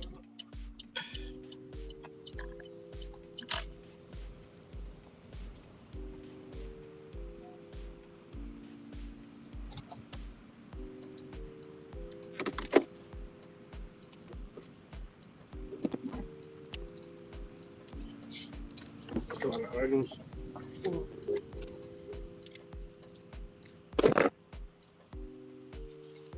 And the thing is, I feel a lot of people from California are joining here because they want to ask Sam Lee some stuff, you know, how it's roadie, how was Doordash, blah blah blah, stuff like that, you know.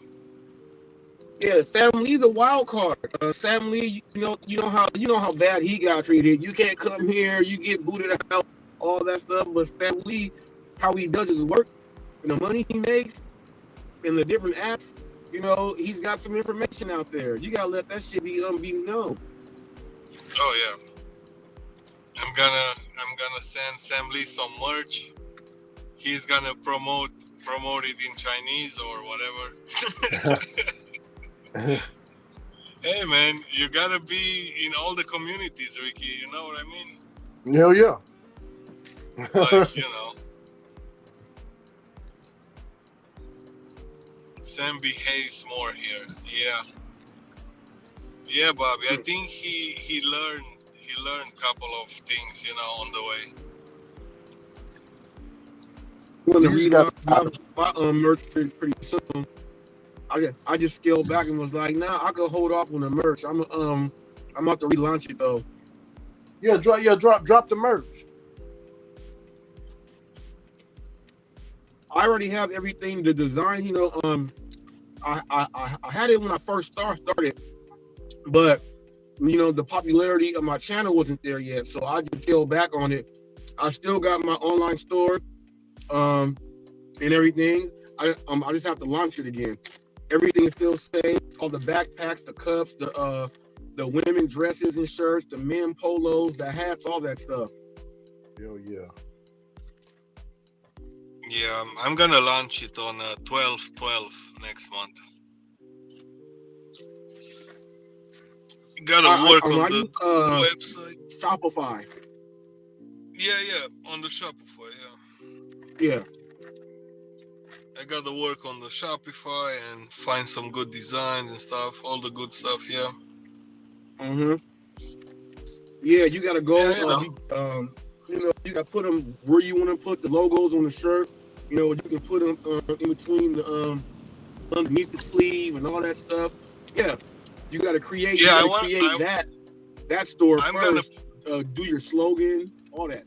Yeah, I'm gonna put the logos like on the bottom of everything, like T-shirts, hoodie, or whatever, like a small logo, and I'm gonna have some like killer designs, you know.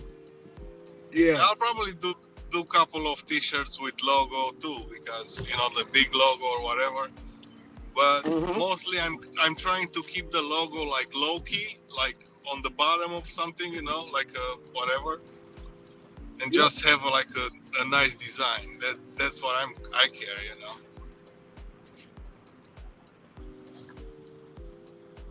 Yep. Yeah, it's gonna be nice. It's gonna be nice. It's a lot of work with the store and everything, but yeah, we'll get there. I mean, shit. Yeah, TFT was the first person to buy merch from my merch store. TFT was the very first person. And when I'm gonna launch the merch, I'm gonna create Instagram and those things that I can actually make pictures of the merch and everything. You know, get different people, get more pictures, and just do it like that. You know. Yep. Business. That's why I like what you're doing, man. Business. This is all the shit that I like to do. That I might have to do behind the scenes. Behind the scenes work is a lot of work. You know, when you're really trying to have something grow, you putting in your time and your effort and your skills to make it happen. Oh yeah. That's why I like coming over here. You on the same level, like mindset on how I'm thinking about it as the whole business. I ain't never switched it, and full steam ahead. That's why I said you march along or step aside. I'm not gonna stop. I'm not here just to be on YouTube to be like, oh, I'm just here to. I don't care if I'm monetized or, you know, don't monetize your channel. And why do you have logos and why are you doing this? No, I came in here to run a business and get this shit going. That's what the hell I'm in here for. And why not do it if you doing it with something that you like doing? You know what I mean? Go ahead and go for it. Don't let nobody hold you back. If y'all listening out there, don't let nobody hold you back. Your plans, your goals, or your plans and your goals. If that's what you want to achieve, go ahead and do it. You go get the most haters out there trying to discourage you, tear you down, make up stuff about you. But keep moving along. Make the progress happen. Let them see your progress. Make them have to hate you more. Then you'll see some of them people that was hating you like that, they're gonna open up, and then they're gonna be talking to you and things like that because they absolutely see the growth. Surround your people with that similar mindset, so that's what's going on. You're talking about things to help you build. You do that stuff, you all the way real. Hell yeah. Couldn't have said it even more better, man. You cold with it. That's real shit. That's real shit, man. Hey, Necro, drop one of DJ Yeah. Cruz bombs, man. Hey, hot facts. We need a DJ Clues bomb. I think Hey, it is what it is. Like like here's what I say about people that don't like me. See, you don't understand this part about hot facts. Like everything that's going on is part of my plan, and I've gotten up here and I've explained it, and I'm letting y'all know. Like when Necro said, "Look, he told you guys he's not going to stop." No, I'm not going to stop. I have a plan, a vision, and that's what it is. This is who hot facts is. All that other stuff that y'all like to see. Y'all like to see me get mad and do all that stuff. All that's part of my show too. You gotta understand that. But behind the scenes is who you're dealing with. Everything has got to be done right, and you got to stick to it. And I want to talk to people and be around people that's doing that. That's gonna keep me on my track because I'm gonna be able to learn something from them and be like, oh man, I slipped up. I should. What happened to you, hot facts? You disappeared. I mean, you didn't disappear, but you stopped talking. Necro King, can you hear me? Bad area. Yeah. Okay. What's up, Gigwise? How you doing? Brother Gigwise. God of gigs. My brother Gigwise. Getting those catering orders, man. And catering apps. Revolution that could call, but I'm alive. Oh, tell great brother Rev I say hello. I'm gonna let him know. No, but yeah, I said I like to surround myself with people like that because I'm gonna learn something from them. If I forgot something or if it's something that I should have been doing and I see somebody else doing it, I'm like, I gotta add that in. I like to be around that. I like to be around that all day. Hell yeah. Yeah. Yeah, man. Because basically we're doing the same thing on YouTube, Like we're doing delivery in real life and we get the information from here, from the drivers. You can get information from the YouTube content creators, But how many gig workers are talking about it? How many gig workers are talking about how to make money on YouTube? Not too much because everybody's Hey, hot facts. What you just said, that law, I think it's the 25th law in the 40 laws of power is stand on the shoulder, brother. Stand on the shoulders of giants. All day. Yeah, man. You gotta have a team of assassins, man, not a team of softies. Come on, man. Mm-hmm. Oh yeah. Now since you use the 48 laws of power, the people gotta understand when I was explaining on how I market myself and how I'm gonna be in your mouth. You gonna be saying my name at least 3 times every paragraph. All that stuff. You gotta have a cult following. You gotta know how to do all this stuff. You gotta your marketing. You have to go and do all this stuff into gaining what you gotta get. Ain't nobody gonna give it to you. You gotta go out there and do it. And do it in the right way. You can abuse those 48 laws now, but there is a right way to go ahead and do it. Surround yourself with that positive aura, that positive energy, and go rock it. Yeah, you know what you're doing. Like a smart man would ignore you, and those are not smart people, and they're not ignoring you. Yeah, it is what it is, man. Yeah, and also for people that don't know how powerful that book is, they used to have it in the prisons, all over prisons, all over America, but they banned that book. 40 Laws of Power is not welcomed in the prisons anymore. So y'all better go get that book.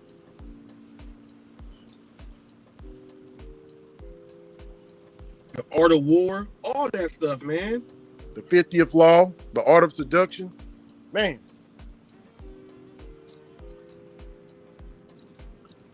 Also get the Jeff Thomas Black book. Oh yeah, Full man. Dash We closure. can't forget about Uncle Jeff, man. Damn. If we're promoting books, we're promoting him too. There's so many people, man. Y'all don't forget, check out JTB, Jeff Thomas Black. The man works hard on YouTube, man. If you want to know any news about Pedro, always watch Jeff Thomas Black because he got the scoop. And see, people don't understand this, that, outside of, things that we telling you about, it's trial and error, case studies. But on top of that, you got to also, you got to understand other jobs out there. You got to understand, like, the sales, the marketing, insurance jobs, MLMs. You got to understand all of this stuff. You got to understand all this stuff, the psychology, the sociological aspect on how you can tie all this stuff in. All this stuff comes into play, and you got to pay attention. If you're working on something, you got to apply all of these things, which is why most people should have at least a book on a guide to project management. That is one book that I do recommend. A guide to project management. You can figure out how you're going to start your project off. If you have one going, you can figure out what part you're in, where you should insert yourself and all type of stuff. Go ahead and get the book, A Guide to Project Management. It's going to help you out a whole lot, because you're going to learn about your study habits, your organizational skills. You're going to learn about all that stuff through yourself by seeing where your development is for the project management. Go ahead and copy that book. It's time for y'all to get a little bit. I'm gonna drop juice on here whenever I get on here. Yeah, Robert dropping scholarship, y'all.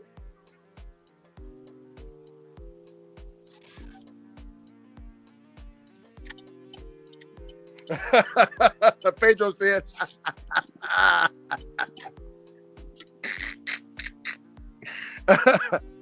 hey, y'all, look, man, and how can I forget about great brother Pedro? Hold on.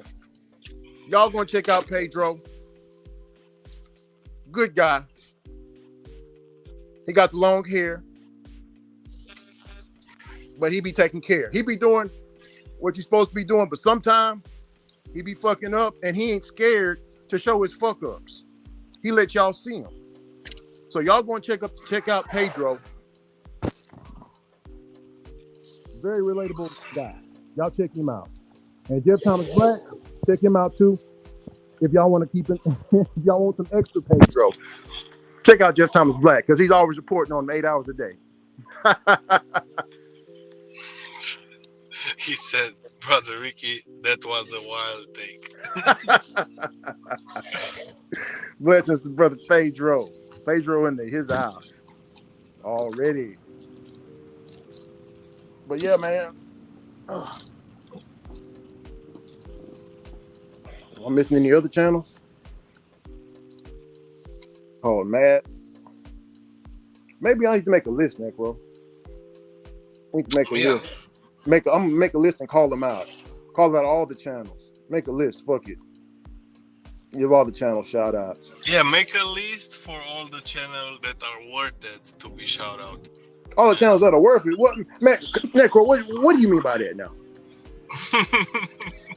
Necro know what he's talking about. But see, Ricky, what you doing there, see, you're picking up, because if you're a team on the show, one person, it's like when you're doing the sports commentary. You got one that commentates, and then you got one that's play by play. Okay, so you figured out, what? A list. Let me go ahead and get this, and you put all that stuff in so your show is running right. You see what I mean? I see. You got that running right. Okay, we gonna add this in. Boom, I'm gonna come in with this when we talk about, you do it like that, and then that's when the moderators come into play. When the moderators are like, okay, this is how we doing the show. That's why moderators are so important in keeping that flow going. But as the team, you see, you're like, okay, Necro talking about that, I'm gonna add in this. That's perfect. That's how it should be. Already. I feel that. Oh yeah, definitely. Oh, and Bobby Young, no, Bobby, I gave I gave Matt a shout out. Yeah, he came up earlier. No giggity, no clout. Great brother Matt. What about Roy? Did you leave Roy one? Oh yeah. Oh no. Oh no. You know I gotta drop brother Roy in there. You know that. Yeah, man. We definitely plug great brother Roy. Hope he don't get mad at us. Gotta plug him. Oh, I got something to throw in. Wild Alaska. Now, see, people, here's the Man, thing Wild about Alaska getting guns. the conversation that we've been having about the race and stuff. I got some really great comments on my channel about what we've been talking about, right? Now, Cody sent me one earlier. Cody said that a woman called him the N-word. I don't know if they was talking, and you know how somebody was like, say like, nigga, what you say, or something like that, or if the black person walked up and called him, you know, the other one. I don't know, but he said somebody called him that, and he said she got real quiet once she figured out he was a police officer or something. But you know that he had a story about it, see. But reverse, he said somebody called him that. So I got to ask him a little bit further about that, a little bit more in detail. Yeah. That's what Cody. Things. Other people will talk about other things too, because now, okay, the conversation is open now. Now I ain't gotta be scared to say that. I can say something. Shit. Whenever I was on Cody's channel, we were talking about guns, race, and politics up on this channel, and Roy was there too with us, and we was just shooting the shit. It wasn't nothing crazy, you know. I mean, nobody got offended. And also, you know, you said you were getting messages. A lot of people sent me some messages on Messenger and Instagram talking about Ricky. I didn't know those slave shackles were in African American history museums, and those were designed especially for slaves. It's like, yeah, the ball in the pen, yeah, it's in there.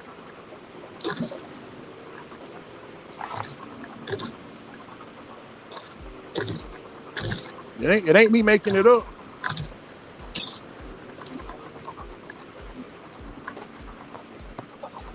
Oh, just 1 second. Uh-oh, Robert, you got a comment, man. Who is this from? Sarah Bruce? Yeah. Hey, Reese.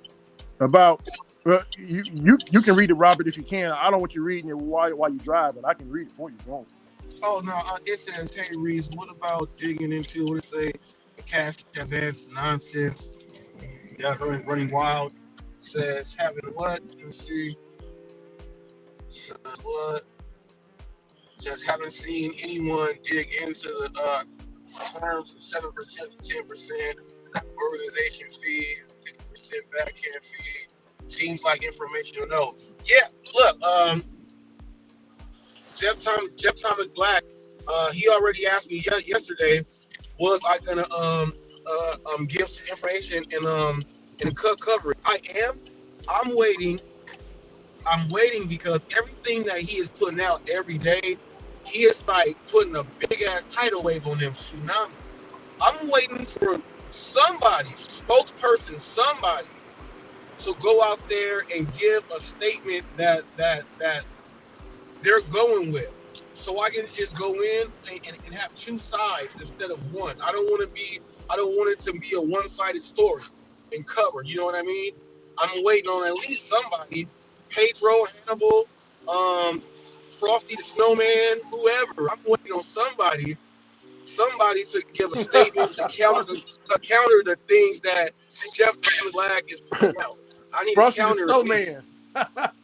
Yeah, I need somebody, because ain't nobody saying nothing, and I just don't want to just do it, and then no one's gonna hear nothing from somebody else. I want to be able to have both sides, just how I did the Pedro and UDM thing. We did side A, then we do side B. I want to have it like that, so it's a complete story. Because then once I hear side A and side B, I can come with my direct overall opinion, and then bust it down like that. Already. And y'all hearing it, man. See, look here now. All right. For the people that say, and you know, I gotta say it to you again, Brother Trout, great Brother Trout. For the people, you know, you said his news channel ain't shit and all this and that, bro. You can't say that whenever this man's about to get, he's about to get an interview with Eli the Demolisher, Eli the Crusher, the unpaid electric bill, Mr. Eli himself. He's about to get an interview with him. Or how many interviews have this been, Robert? 5, 4? This will be number 7. Number 7. Number 7. Look out. 7 of them. Lucky number 7 right here. And then you got Pedro and Hannibal banging on his line. So what does that tell you? You need to be watching Hot Facts with Robert Reese, man. Some news you can use and don't get confused. See, and the best thing is the ones that watch it and get it, they don't understand. You know, people watch me for different things. Some people want to see me just go off on people. Some people don't even care about the news. They just want to see me go ham. You know what I mean? Some people just want to watch that. Some people want to hear the news. Some people want to, you know, hear other topics and stuff like that. So, but you know, don't discriminate. Watch some stuff. You know, my channel is got so much variety on it. Take what you need. You know, take what you need. Leave everything else there. Oh, Pedro said that's false info. Come on, Pedro. We can't be saying that. Come on now, brother. This is a channel where we're trying to bridge gaps, man. Bring communities together, man. Because we all do the same thing, which is pick up and drop off, if you feel what I'm saying. You know, hell, man. Like, I'm in the boxing community, you know, and a lot of people, they come by because I told them about the gig economy and stuff. And they come by and they look and see us arguing and fighting back and forth, man. They like, damn, why the fuck they fighting like that, Ricky? I thought they just pick up and deliver food. So from the outside looking in, we look crazy out here in these streets. So me and Necro, we're trying to make sure, you know what I'm saying, we keep everything copacetic, cool, calm, and collective, and let's get this money. Pedro always says you got somebody here giving out false info. All right, Pedro, I'm gonna give out some real info. You got Mr. Bet on You tatted on your thigh that I only found out on Instagram because of the picture that your fiance put up there. You didn't even put it up there yourself. That's not false info. Hey, Pedro, you banging with him and he banging back. This is also. Let me tell y'all, people. This is also Battle World. Y'all remember Battle World on the Avengers? When all the universes come together and they fight and they get an understanding at the end.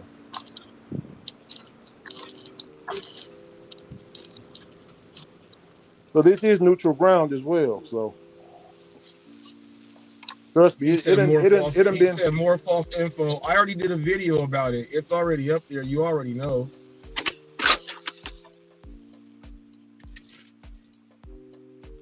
And I ain't give no false info about anything. The stuff with the terms about these loans, you need to go holler at Jeff Thomas Black. You know, you would get up here and tight, but you know when he comes, you run like you seen a boogeyman. And when you speak to him in person on the mic, you run too. So you know, don't bring all that my way. You know, it ain't my thing. That's you.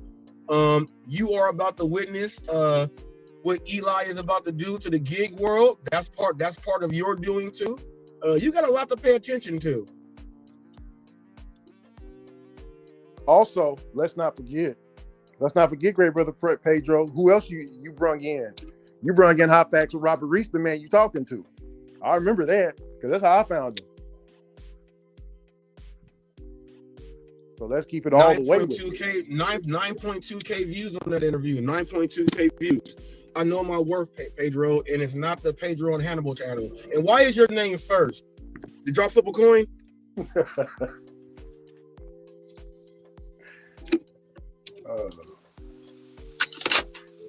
You guys talking about the payday loans? Yeah. Well, I'm not talking to him. Here comes Jeff Thomas Black. Here he is. Oh, shit. Here comes Jeff. Watch the crickets. Watch the crickets. Shit. Here comes Jeff. Great brother Jeff. Watch out now. Watch out. Jeff, he's talking about some information about rates and stuff. So These are things that you have been asking about. He's here.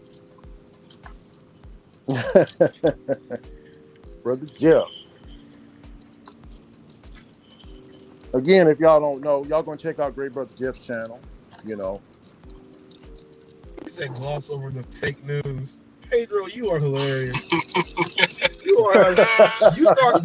You start calling it fake. You start calling it fake news when Flex start doing it. Because first, look, Pedro, look. I want to let you know this. You are lucky the Hollywood gig news didn't start with you. I should have thought of it then. Because I would have had more videos on it. Now all the other ones are just, it's got Pedro and all the other stuff. But you are the originator of it. So I want to thank you for adding a touch into my channel and my content. I would thank you for your help and support. It allows me to have a smile and do a good job. We got 28 people in the house. Make sure you hit that like button and subscribe. Hit that like button. It don't cost nothing to hit that like button. It don't cost nothing. It don't cost nothing. Look, you got Jeff Thomas Black in here. You got Pedro and Reese in here. Hey, cherry pick. This place is positive. People coming in now. They coming in. They trying to try these biscuits over here now. Yeah. They trying to try them. And all those, and all those, and just to get everybody clear, all of those hateful words, all those little hateful words that Cherry Pick said to me, those were words that was probably said to him growing up. So he's just doing projection. So y'all also don't forget, y'all also pray for our great brother Cherry Pick because he's going through some things. Amen. He got to worry about Eli. He got to worry about Eli. He got a different battle coming up. So hey, if he don't pull them words back, hey Pedro, Cherry Pick don't like you. But I'm pretty sure he'll listen to you in a time of need like this. Give him some information on how to deal with Eli. Give him some information on how to deal with Eli. Oh shit! Oh Jeff is in motherfucking house. Woo-hoo! Here we go. Here we go. Pedro,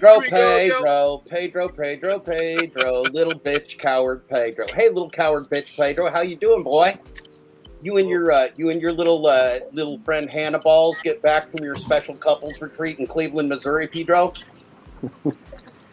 Pedro, you're a little coward bitch, Pedro. We all watching you be a little coward bitch. Come up here, Pedro, you little coward bitch.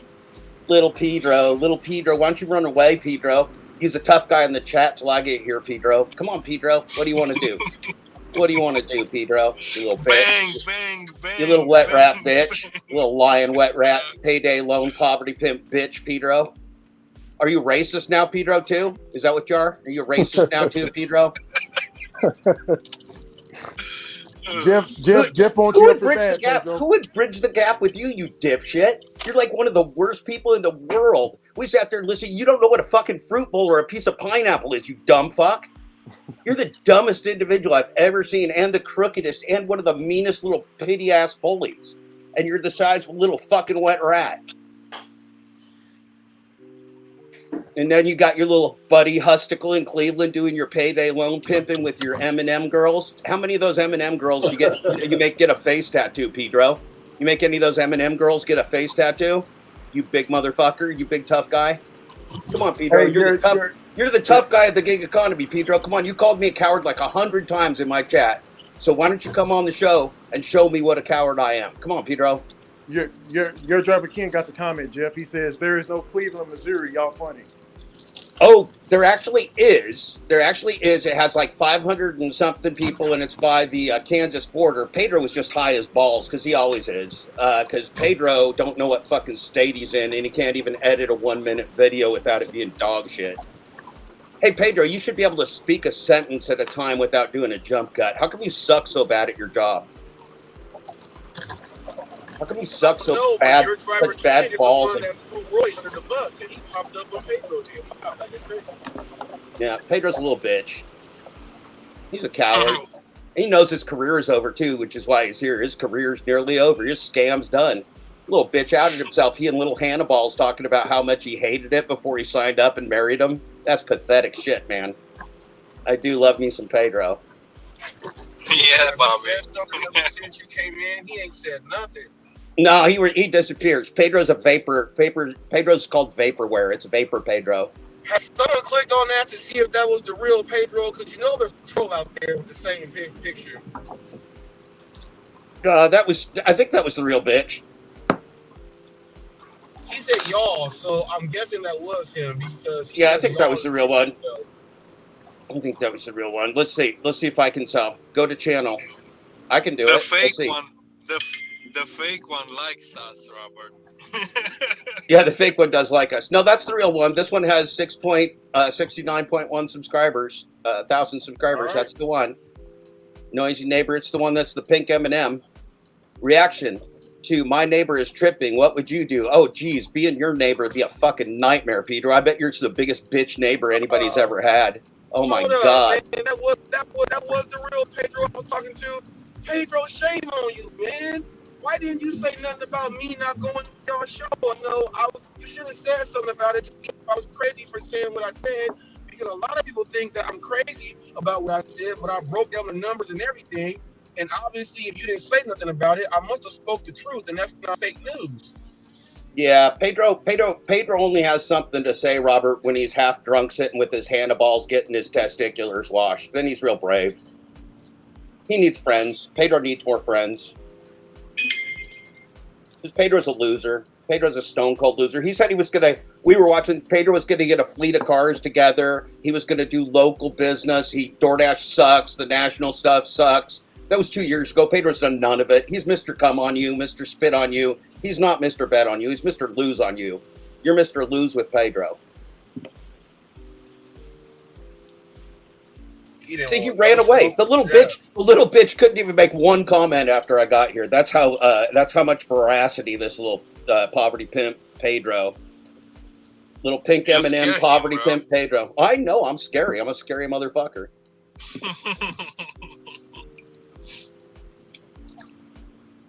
I came on just for Pedro, man. I was watching the Glitch Dash. I came over here. There's a little Pedro in the chat. I'm like, well, holy shit. I've been looking for me for a Pedro. I've been looking for me for a Pedro all day. I started looking for a Pedro at 6 a.m. this morning, and it's almost 12 hours of looking for a Pedro. I've been looking, and I found one.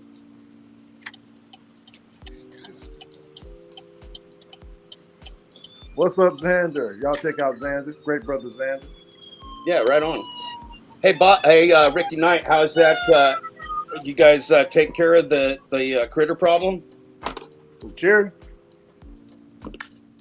Who? Cherry? I think he's talking about the coyote. I'm talking about the coyote. Not Cherry. No, the critter problem. I don't call Cherry a critter. Yeah. So Cherry ain't no critter. Call him that. He's a fruit. He's a fruit. He ain't no critter. But no, yeah.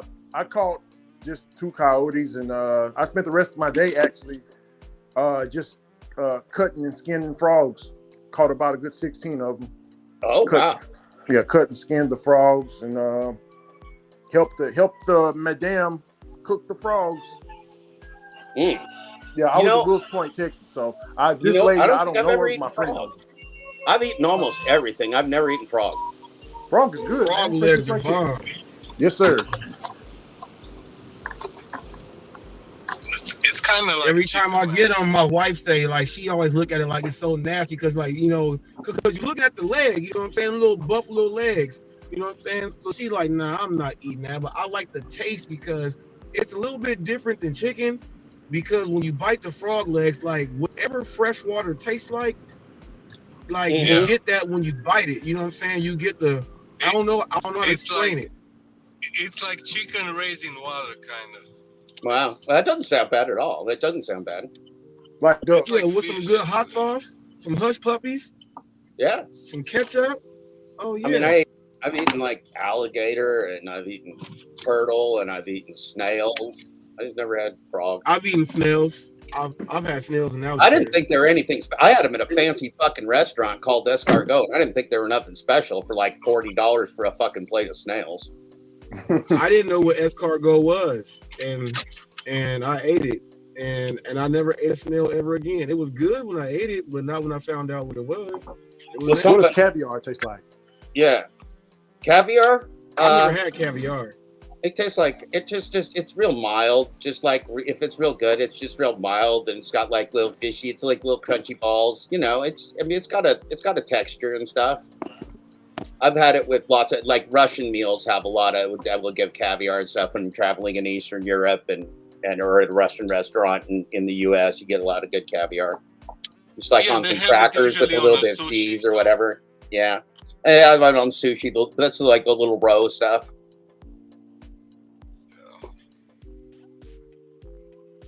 So Pedro's oh yeah, Pedro's big. Oh, you know where I had there's a restaurant in Newport Beach, California called 5 Feet 2. I think it's called like a seafood place, real fancy. Mm-hmm. Or that, yeah. So Pedro's got his big Sunday Night Live cult thing where he pretends to be a nice person, right? Isn't that tonight? In the one tonight where Pedro's playing the nice Pedro. Oh yeah. When the show that he can do a solo interview with me on. Yeah, he does. Well, yeah, except he doesn't do any content. All he does is pretends to be positive and reads shitty viewer comments that tell him how good he is. It's a shitty show. I've watched it many times. It's terrible. It's unwatchable. It's terrible content. He phones it in, but he thinks he's a cult guy. So he just thinks he has to show his Jesus hair and everybody will be satisfied with their Sunday show, which as stupid as his audience is not probably wrong.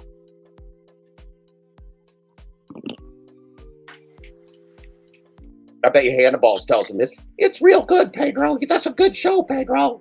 You really nailed it tonight, Pedro. You made him sound like Mickey Mouse. Well, that's kind of like Hannibal.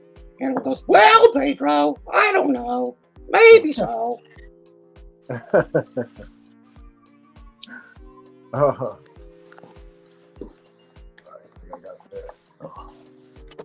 Yeah, it is almost as fun of making but well, look, Hector's got nipples, but Pedro's hair, man. I mean, Pedro flips his hair around like the most vain little girl I've ever seen. He's just flipping his hair one way, flipping his hair the other. Somebody said it was a long time ago. Somebody told him in the comment, I was laughing my ass off. Somebody told him, because I never really looked at him like that, but somebody told him, I would never trust, because she was mad at Pedro for something, and she said, I would never trust a man with long hair and a receding hairline. Oh, that's mean. That's mean. I said, God damn. Hey, listen, Steven Seagal is still cool. Pedro can stay cool, too. If Steven Seagal can do it, Pedro can do it. Said, I mean, what does that have to do with anything? I mean, well, Pedro's power is in his hair. You remember the great folk singer or 60s, 70s singer Cat Stevens? He wrote a song about the power's growing in my hair. Now, that was a positive song, and Pedro's a dipshit, but Pedro believes his power in his hair. That's my problem. That's my point, is that Pedro believes that his hair is his superpower, and he's probably not wrong. It might be his best feature. That's what they say about Samson in the Bible. Mm-hmm. Cut his hair, he lost all his power. This is all very biblical. This whole story's been so biblical, and Pedro's such a dipshit. It's so biblical that he's falling now. It's all real good. I love it. It's a real great story. I couldn't possibly make up anything this good. I'm pretty good. I make up real good stories, but this is great. This is incredible stuff. And such a sellout. I mean, to be able to have him and his Hannibals in their own words talking about what a piece of shit embarrassment Doordash is and how much they hate it and how much Pedro wants to stay local and work with restaurants and build a team and own a fleet. And he did none of that because he's Mr. Failure. He's Mr. Liar. He's Mr. Manic. He's Mr. Maniac. He's Mr. Stupid. He's Mr. Bet on You. Of course, and then he goes to Cleveland. He's gambling with the pink M&M girls while his baby mama and the daughter are home because he's such a great guy. Such a great fucking guy. Love it, Pedro. How many times do I say Pedro on average? Say that's good. That's probably fair. I'm gonna say sometimes I'd say probably 30 times an hour would be pretty easy. So if that's like in a 6-hour broadcast day, I'm gonna say 200. I'm gonna say 200. What do you think? 200 seems fair. I try to be fair. 200,000? No, 200. 200. Okay. You know, I'll just go Pedro. I mean, I put a lot of slurs in between.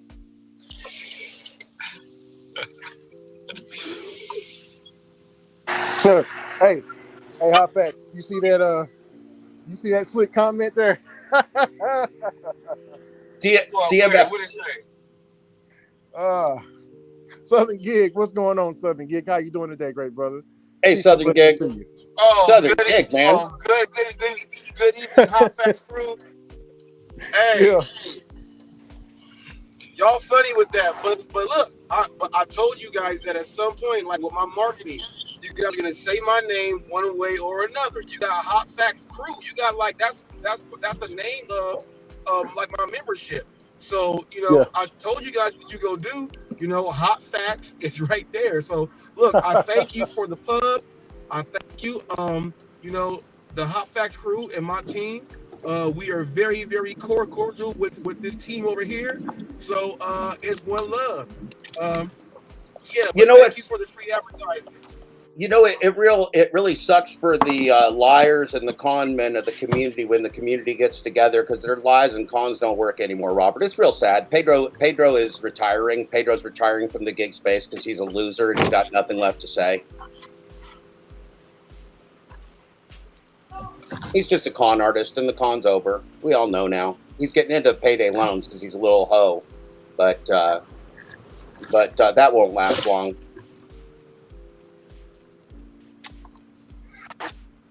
I wanted to know how he felt about my counter offer. Oh my God! Nothing about it. He feels the same about your counter offer as he feels about talking to me, Robert. He put his little devil's tail between his little testiculars and ran away. He waddled away like a little Pedro. Because he's a coward. He's a coward little bitch. That's information a lot of people want to know, though. They went and did that thing, and I publicly, declined it. This is some information that people want to hear about. But see, this is what I was saying why they wanted me over on Hannibal and them and not his. He already knows on how I did that. If an interview does go down with him, he's like, no way am I going to let Reese have my highest rated live of all time. It's already like I've already did the legwork for it, and he doesn't want to give me that. He doesn't want to give me that. Well, he and Hannibal's have been dreaming and fantasizing about banging you together, about Unicorn banging you together, and they just can't imagine having to do it alone. They can't imagine it because they can't do it, but they couldn't even bang you together. But they've been dreaming about it. They were real horny for you, Robert, and now they're just all let down. They're deflated.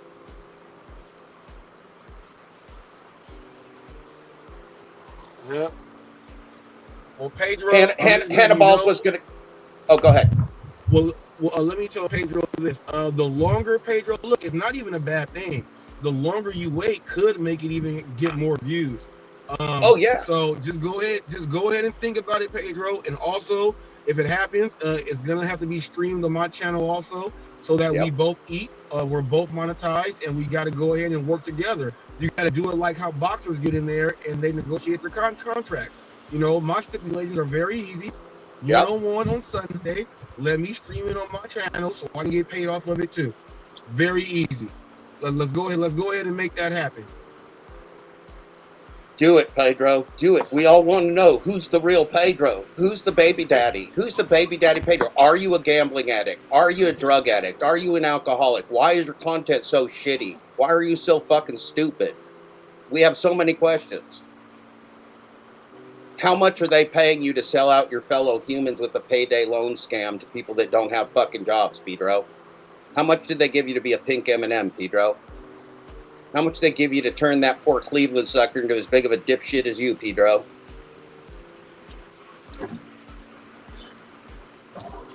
He's just always gone when you need him, Robert. What kind of superhero is this guy? I don't know. It's just like, and that's why I use the boxer analogy. They always say, man, your team won't sign the papers.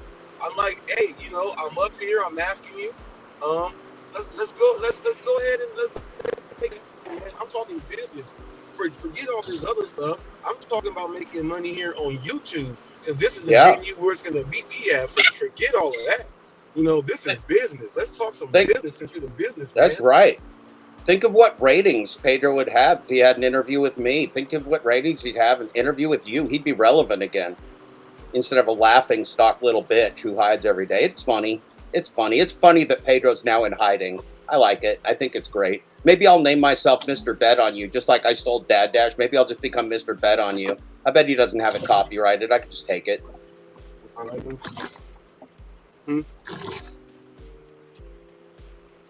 Pedro, Doordash, get your pants, poop pants, Japan, Santiago, Mr. Bet on You, Mr. Double Down, the Lion King, Santiago. The Instacart is silent.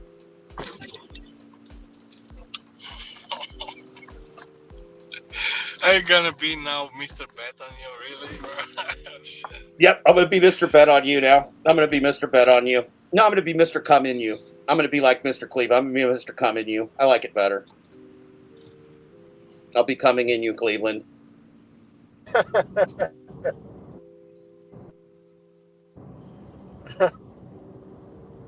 No, listen, man. If I needed to say, "Hey," I know. Well, you got to read between the lips, Ricky. You got to read between the lips.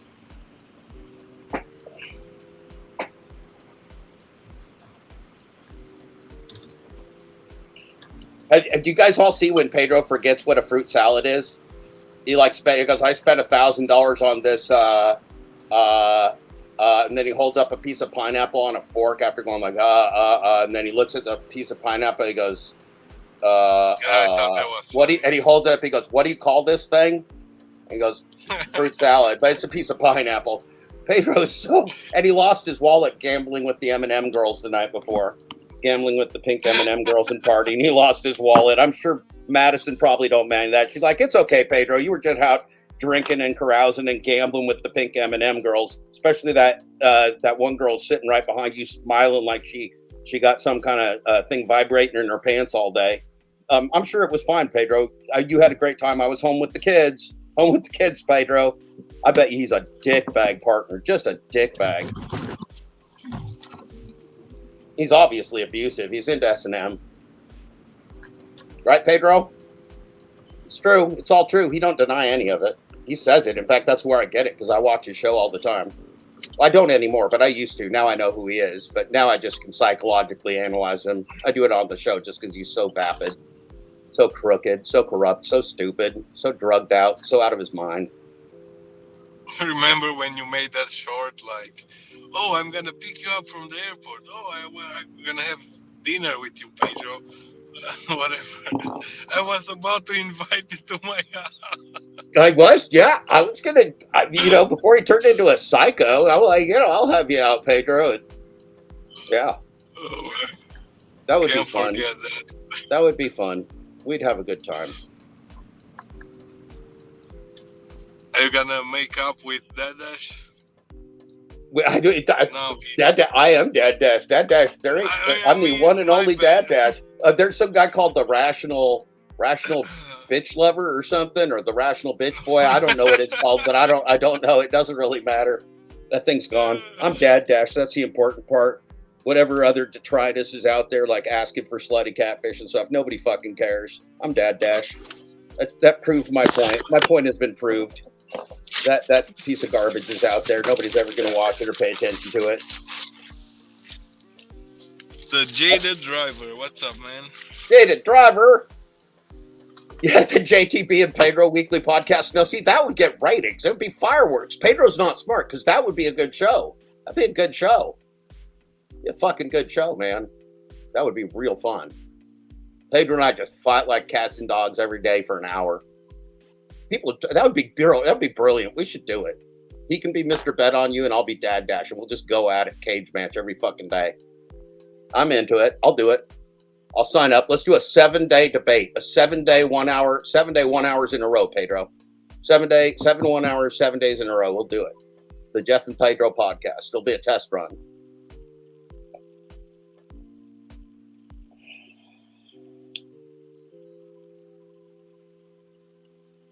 The problem is it takes me about 5 minutes to wipe the floor with Pedro, and then I don't know what we do the rest of the time.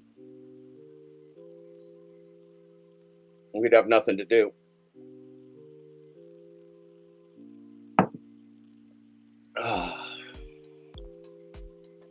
You guys working tonight? You guys working? Yeah, I'm doing a little shopping right now. Nice. Kitty's is out of Good drinks. Stash is out there working. Yeah. Okay. Kitty's out of drink, man. Oh, Big Mama said hello, Jeff. She said hello. Well, hello, Big Mama. Nice to hear from you. I'm a big fan. You got a fine grandson there. Hold on, let me. She was like, do they know what it look like? I was like, no, they don't know. But I can show you real quick. I showed it before. Yeah, I know it's very strong. Come on, let's go. All right, let me show you real quick. You just come up here, Xander, y'all. I'll take you on too, you son of a gun. Who? What?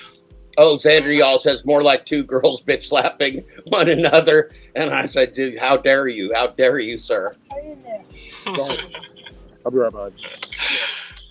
Xander is saying you guys are gonna have a pillow fight or something. That'd be a good pillow fight. Oh man, that'd be a doozy. That'd be a wild pillow fight. I bet you Pedro put battery or something in his pillowcase. So Pedro cheat. Pedro had nugs. Pedro and nugs would have rocks in their pillowcase. I'd be hitting it with a pillow. I'd be getting a rock up to the head. I'd be, you fucking cheater. You're always cheating, you fuckers. God damn it. You know he'd put rocks in there. You know he would. Where's Big Mom at? Oh, look at Big Mom. She's beautiful. Big Mama looked like she's ready for Motown. Looks like she's ready for Motown Records. Yeah, she still kind of looks like that, man. After all them years, she keeps up with her body pretty good. Nice. Big Mama, it's good to see you. Oh yeah. I would put rocks in the pillows. I wouldn't. I would be afraid I'd hurt somebody. But I'll tell you, we used to have sleepovers when we were kids, and one night there was a couple where we tried to like make some pact between like 6 stupid kids to stay up all night. And if somebody tried to go to sleep, we'd start whacking with pillows. A couple of the kids melted down. It was almost death happened. You said death almost happened. Damn. Yeah, well, because these little kids are like, they're trying to sleep and like they're getting tortured with pillows every time they try to sleep. They start crying and like, I gotta go home, man. I can't take this.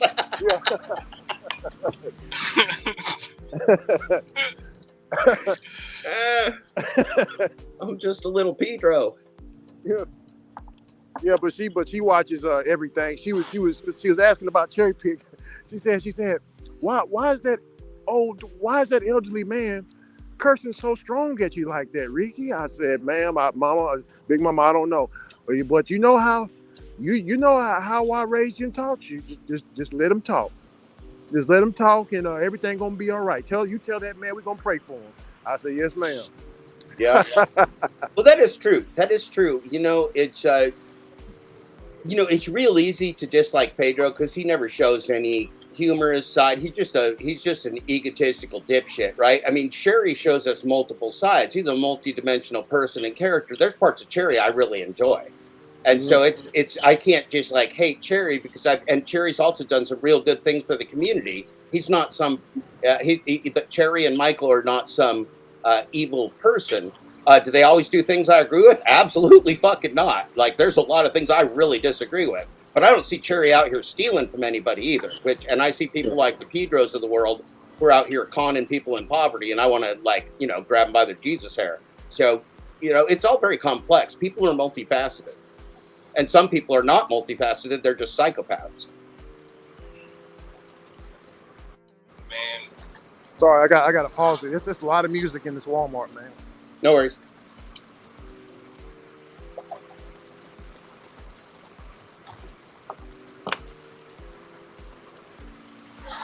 But I think if anybody doesn't know, so Bobby's original name was Southern Gig.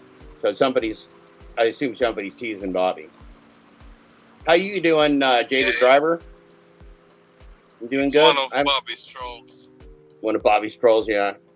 Why would anybody troll Bobby, though? What's good to troll about Bobby? He's just a nice guy with a lot of different opinions. You can't really troll somebody. That's why I'm hard to troll, too, because I'm pretty open-minded. I'll be like, well, all right. I mean, you know, you're not going to make me cry or anything. It's more fun to troll somebody that's going to act like a dickbag like Pedro or even like Cherry or something, somebody that'll really blow up, right? It's no fun to troll somebody that's like Ricky. Ricky just be like, well, sir, I respect you. And you're like, fuck you, Ricky. Fuck you, Ricky. Yeah. That's basically what he did today, and he made himself look very, very bad today, Jeff. And very, very bad. What if Ricky doesn't have a channel? He said, "Ricky, you're nothing." Like, bro, like. Listen, Pedro does that too. Pedro does that too. Nobody is nothing here. We're all people. We're all equals. We're all just as good as Pedro or Cherry or anybody else. Anybody that runs around telling people they're nothing is just a big bully pants. And you know what we do to big bully pants around here? They got to talk to me in a cage match. That's what we do to big bully pants. You have to talk to me in a cage match. Oh yeah, I could definitely report him for bullying, but I'm not gonna do that. It's whatever. No, when I say bullying, I just mean to the community. It's the same thing as Pedro. Look, Dashing Trader, Alex was in there. Dashing Trader was in my damn chat for 2 hours this morning, just being a dickbag, adding nothing but just taunting us that he's smarter than us and we stupid. Which is like, really, you're taunting an entire community that they're stupid. One little Professor Wet Leg, like bad actor. You like your best friend is Pedro. Like, you're taunting us. Like, really? But boy, he's real full of himself. I mean, and that's okay. I mean, I don't mind him in there. He doesn't use any bad language or anything. He's just real insulting and condescending. It's hard to believe he's real, quite frankly. It really is hard to believe he's real because he's real ridiculous. Yeah, he's growing his channel, you know. He's that's another one Cherry Pick don't like. Called him, you know, I had to stop him because he started calling Dash and Trader nappy headed, you know, he's about to go racist on him. And I was like, Cherry, yeah. No, there's plenty of reasons to not like. I'm not even against Dashing Trader's particular methodology because I don't believe he's particularly lying to people or misrepresenting things. I think he just goes about it in a way I don't particularly think is terribly useful long term. But I've never said the guy's like a crook or he's a con man like Pedro. I haven't studied the guy, number one, and number two, I haven't seen him giving that type of advice, like, you know, fall in line with Doordash and it's going to be good for you, like the Pedro has, right? So I haven't seen Dashing Trader necessarily sell people out the way Pedro has, but he's a bully and he sticks with the other side, which I don't get. Like he trolls B, he trolls Glitch Dash. Actually, if you're gonna watch Dashing Trader, he got really good videos and funny. You're gonna like them. Oh yeah, definitely. That Dash. I mean, not that Dash. Okay, I'll just call you Dad Dash. Fuck it. Southern Gig is the official news channel of the gig economy, not a troll channel. The official news channel. We got competition. Southern Gig. That's good. Competition is good, man. When's gonna be your first news video? Iron sharpens coming out, brother. Southern yeah, Gig. Robert would like it, man. Robert would love to have us. You know, see, people think competition is bad. Competition means there's a marketplace. Competition is a good thing. If you ain't got no competition, you're either a monopolist or it's a bad market. So if another news channel pops up that was actually decent, I'm not talking about like Steve Johnson dog shit. I'm not talking about the rideshare guy corporate news. I'm talking about like a real channel popped up and did news. It'd be great for Robert. It'd be great for him not to be the only news channel. He'd go faster. Yeah, a news channel that's not gonna sugarcoat shit. Yeah, I like it. In a lot of ways, Jeff's like the grumpy troll that lives under the bridge. I am. I'm Dad Dash. I'm grumpy as shit. It's my job to be the grumpy old man in the audience, and I do it every fucking day. I do it every day. Every day I'm old and grumpy. It's fine. Now listen, but this is absolutely true. Like, I mean, I guess in a way, I mean, you guys are a portion of news. You guys are like a community forum. My show's like a portion of news. Everybody's welcome. I read the comments and I talk about and I teach things. I'm not talking about fucking, you know, Doordash all day. We're talking about AI and civil rights and whether the human race is going to exist at all or not. So I think there's what is news? What is news? Well, I mean, I've been telling you the news about AI fleece, an AI bot doing insider trading and then lying about it as an autonomous investment bot. Like, I'm reading you the news too. So we got a lot of news. It's just it's kind of different styles. But I think it'd also be real great for somebody to come up with the same style of news, with like Steve Johnson. He probably still does, but I can't watch the guy because he's such dog shit. But he used to do like a 13 minutes of news. It wasn't bad. That was actually pretty good content. I never did understand why he stabbed me in the back. I'm gonna do some shorts about like whatever is going on in the gig economy and stuff like that, you know. Well, there's a lot going on too. You see, like, I mean, Jeff Uber Jeep Arizona. I mean, that guy's going just as hard at the rideshare apps as I go at the last mile delivery apps. Jeff Uber Jeep Arizona takes those guys apart. Also, everyone, I appreciate you for bringing that up, Jeff. Check out Uncle Uber Jeep AZ. Anything you need rideshare related or real life talk, Brother Jeff is going to get you straight and right.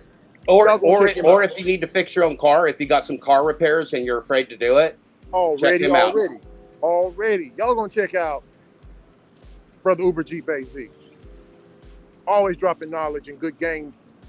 Every day, not and life stuff. Because we're in a war now. I say it. I mean, we're in a war for survival, both a civil war and a world war, the human race versus artificial intelligence. And Jeff Uber Jeep Arizona is one of the people that is teaching people the right side. You're going to hear a lot here. You're going to hear it on my show every fucking day until I die, which, hopefully it won't be that long because it's exhausting. Anyway, you're going to hear it on my show. You're going to hear it on Glitch Dash. You're going to hear it from Brian. You're going to hear it from these guys. Like, the thing where these guys are so very wrong is that we do have a community that's built upon truth and transparency now. They're just not in it. And so they don't see it. But there's lots of us now. We're building there every single day. I'm fucking relentless. These guys are fucking relentless. Glitch Dash is fucking relentless. Brian's fucking relentless. You see what the problem is? We're fucking relentless, and we got the truth and transparency. So you lose. We ain't going to lose this game. We can't lose this game. We ain't losing the fight for human survival. We're going to lose that because you guys are fucking dipshits and trolls? Absolutely not, Pedro. Absolutely not, Pedro. You need to put your little tail back between your legs and go back to where you came from, you little shitbag. And I'm not joking, Pedro. I ain't playing with you. I'll have your ass every fucking day, Pedro. You just keep trying to con this community because we're heading toward the end, little boy. We're heading toward the end, little boy. The end of you and the end of the gig economy. And Pedro, let me give you some quick game really quick. I see that you came in here and you also laughed that Jeff Thomas Black is talking about you every day.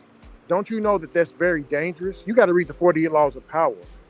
If my enemy knows me better than I know myself, I'm going to always lose. Yeah. Jeff reports on you 8 to 9 to 10 hours a day. He knows you probably better than you know yourself. He knows when you're awake, just like Santa Claus. He knows when you've been bad or good. So he'd be good for goodness sakes. He's watching. And don't forget, guys. Go ahead, man. Oh, don't forget, guys. Brother Dash and Trader has showed up. Y'all gonna check out great brother Dash and motherfucking Trader. Go and check him out.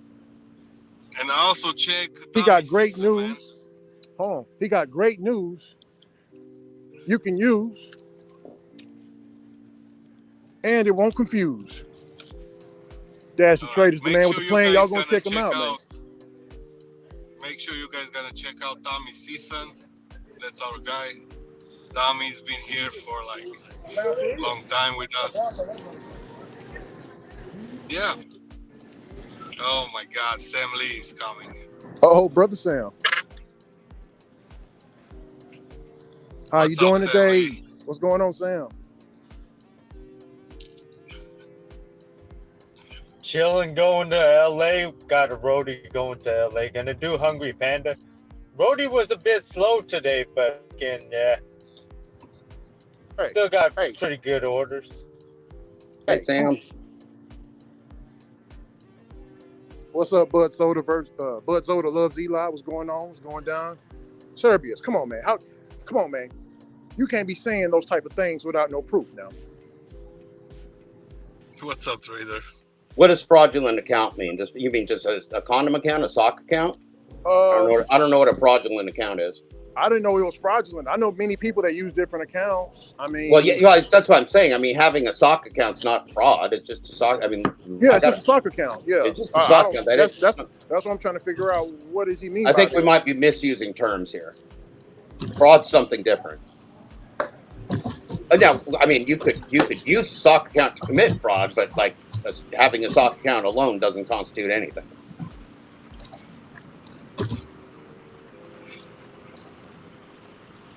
Oh, multiple Doordash accounts. I see what you're using. Yes. Dashing Trader has always been honest about the fact he uses multiple phones, multiple accounts, that he's been deactivated and he gets reactivated again. He's always been honest about that. That's why I don't have any problem. He's always been straight up with how he plays the game. He plays the game to win. He doesn't lie to people about it. He doesn't present false opportunity to people like Pedro. He doesn't try and be a cult leader like Pedro. So I don't have a problem with Dashing Trader. His bullying behavior confuses me because he should be smarter than to watch the artificial intelligence information I was putting out there this morning and telling people that we're all crazy and he's smarter than us, because he's just ignoring the literal existential threat to humanity, which doesn't make any sense to me. But I don't know the man. I don't understand what he's going for with this trolling. He could come up here and tell me, and I invited him on the show too, but he doesn't do that. So that's just, I guess that tells what it tells you.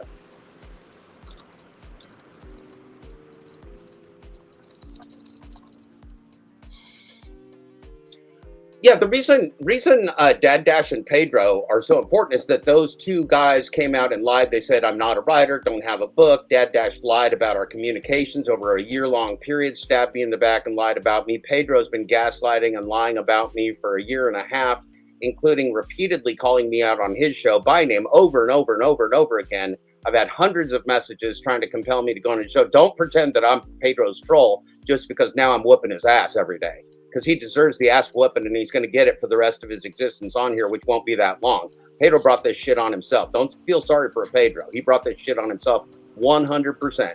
Pedro is my bitch. He always will be, and he's done here. No, he don't have no credibility. He's just an actor. I proved it.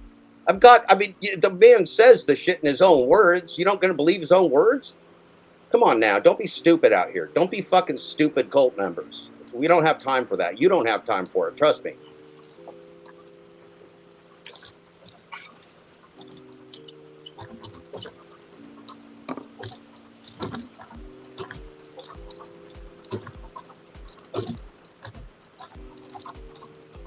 A homeless orgy?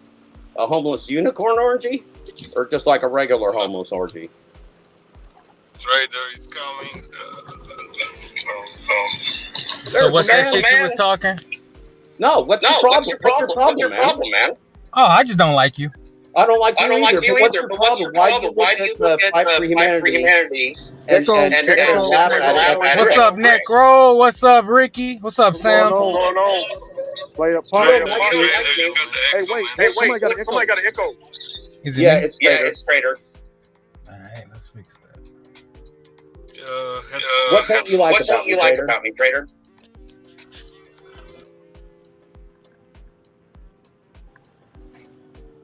I guess everybody just go on mute whenever, so both of them can speak. Well, it's hard with the echo. I didn't want to talk over him, but you can't hear anything. It's hard. But just try to be polite. No, I think this is great. I'd love to know what his problem with me is, why he trolls, why he thinks he's smarter than Glitch Dash's audience and my audience and Brian's audience, why he disregards the threat of AI. I'm thrilled, and I'd love to know why he doesn't like me, because I pick on his little shitty friend Pedro, or what? Okay, go ahead, Dasher. Let's learn from you. Go ahead. I'd love to hear your words, sir. Oh, I bet you would, but I'm just here to chill with my homies. You know, I fucks with Necro, so I figured I'd pop up on his live stream. All right. You know, let the people know that I don't mind popping up on his live stream. But you know, yours, that would never happen. You're not worth my time. Well, I don't care if you pop up on my live stream, Dash and Trader. I'm just interested because you come in my chat all the time and say stupid shit. Like, do you want to explain your stupidity? No, I just like to go ahead and say stupid shit when you saying stupid shit. You know, stupid shit flies around. So hey, why not sling a little bit myself? So you're more informed than the artificial intelligence experts that we've been listening to and studying, and the articles we've been reading for the last few days. You know more than those people who are talking about the threat to the human race. Publish the book. Hey, Necro, you're doing a great job on your channel. I just wanted to let you know that. Keep up the good work. I'll publish the book, son. Don't worry about that. It's my book. You don't have to worry about the publish date. The story ain't over yet. You're part of the story. Part of you being a bully pants in here and acting silly is part of the story because I understand you. I understand what you are. Understand the type of person you are and what you're doing here. You want a friend so bad, but it's just not happening. Oh, I got all the friends I need, son. I'm a top fucker.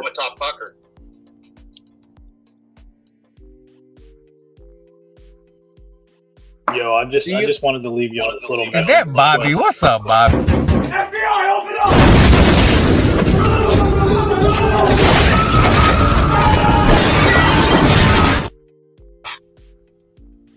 Sorry. What up, Trainer?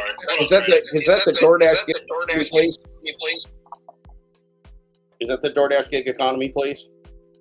It'll look like them. Never go full stupid, says the jaded driver.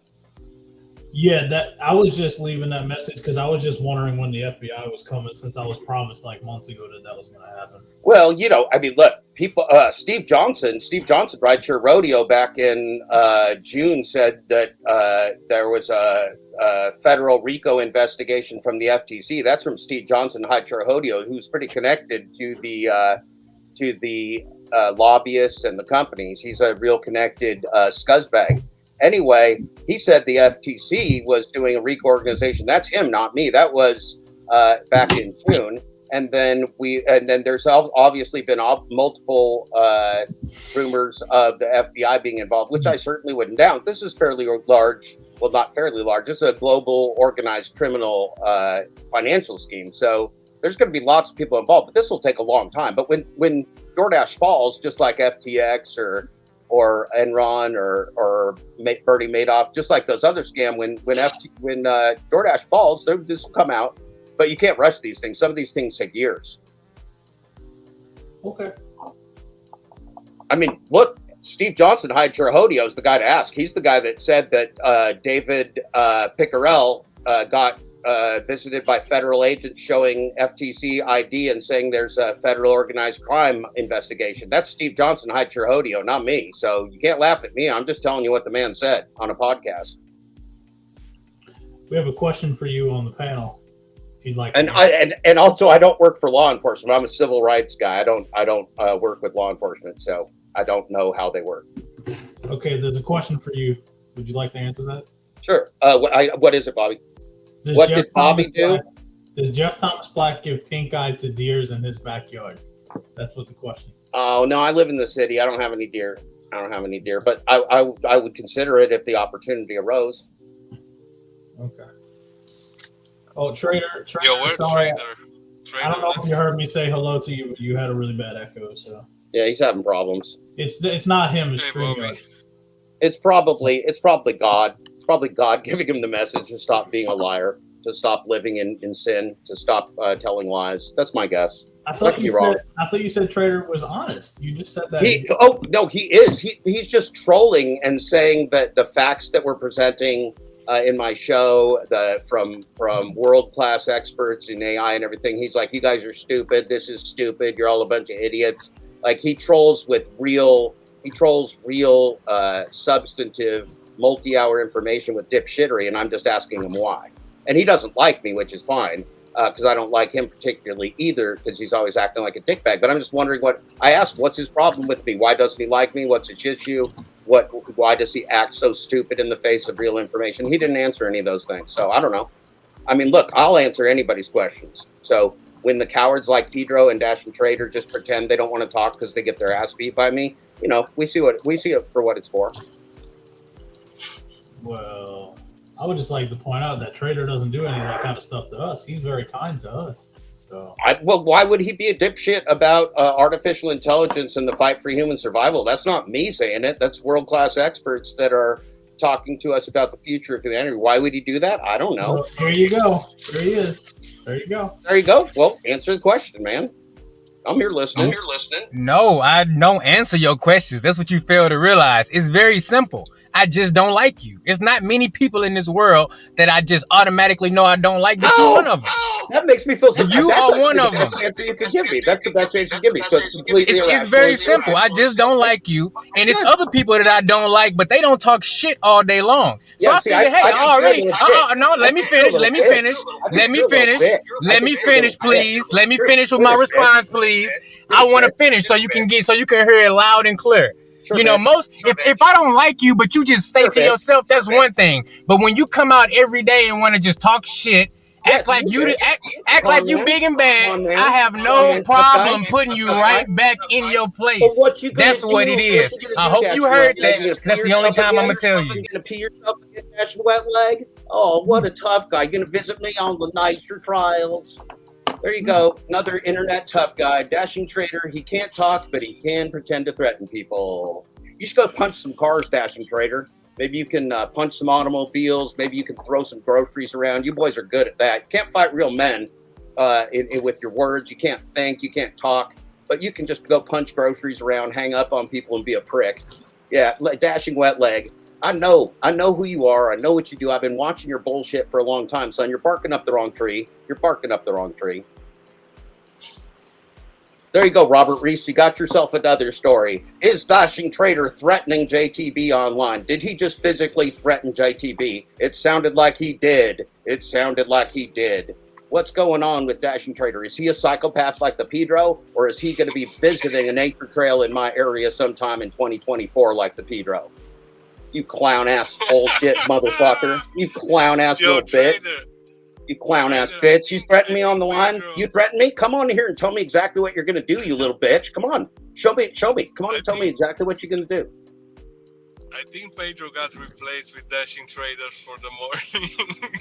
Well, it's not Felonious. Look, Felonious Friday was 2 days ago. This is Sunday. This is not Felony Day. He should do his felonies next Friday. Hey, Dashing Trader, threaten me next Friday, and then we can do Felonious Friday.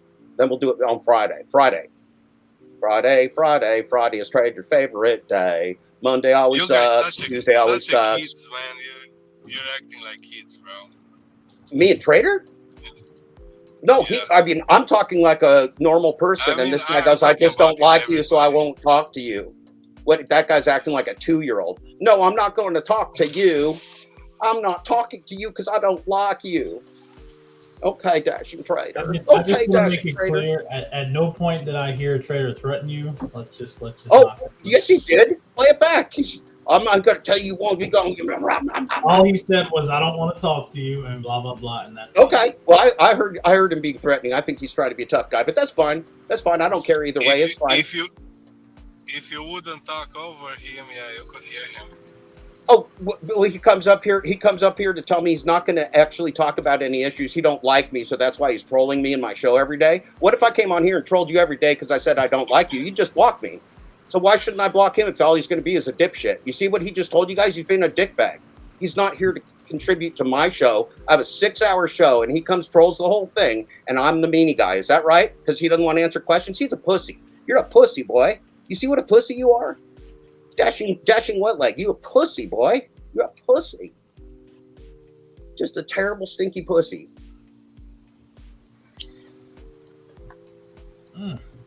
You gonna come on? You gonna troll me on my show? Are you? Hold on, JP. Please tell me that. If you're gonna be showing us shit without a shirt on, like, get off the screen. JP, what are you doing? Taking that shower, bro. So sexy. You know what? Until you're done taking a shower, we're gonna remove you from the screen because we ain't doing that shit here. Too much sexy. Yeah, JP, what the fuck? Too much bro? sexy. Yeah, we ain't doing that shit here. Go ahead, Trader. What you got to say, Trader?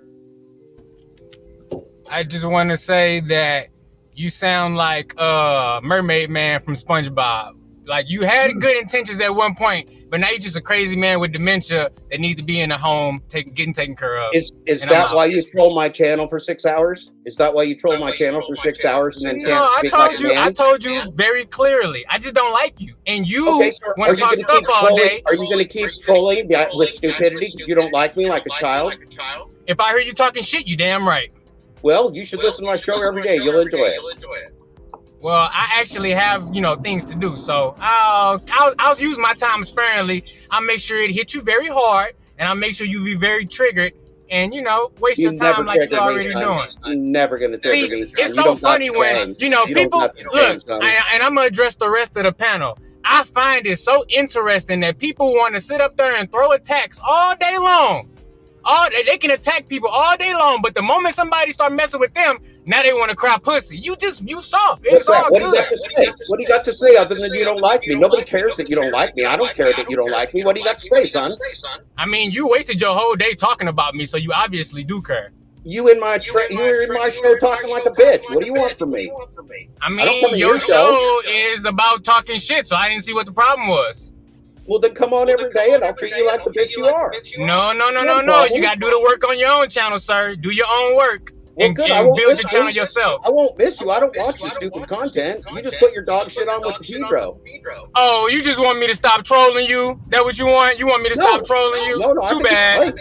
I think it's too bad to have a loser like you troll me. You got nothing to say. You don't like me? Who cares? Who the fuck cares who don't like me? I ain't on a popularity contest, you dipshit. I'm here to tell you the truth. And I tell the people the truth. And you waste our time with your personal grudges because you're a silly pants bully.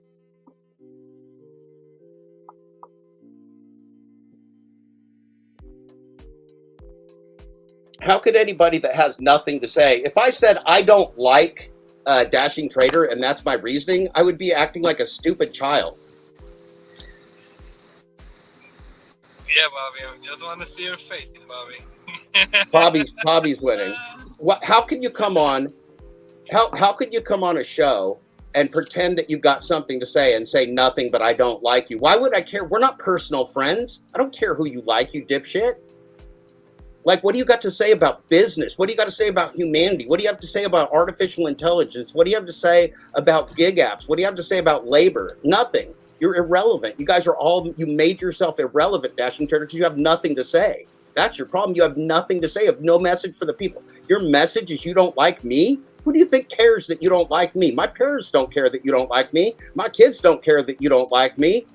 Nobody cares that you don't like me, son. So just do all the not liking you want to, but that's not a rational argument, Dashing Trader. You got to do better, or you just got to go out a loser like you are.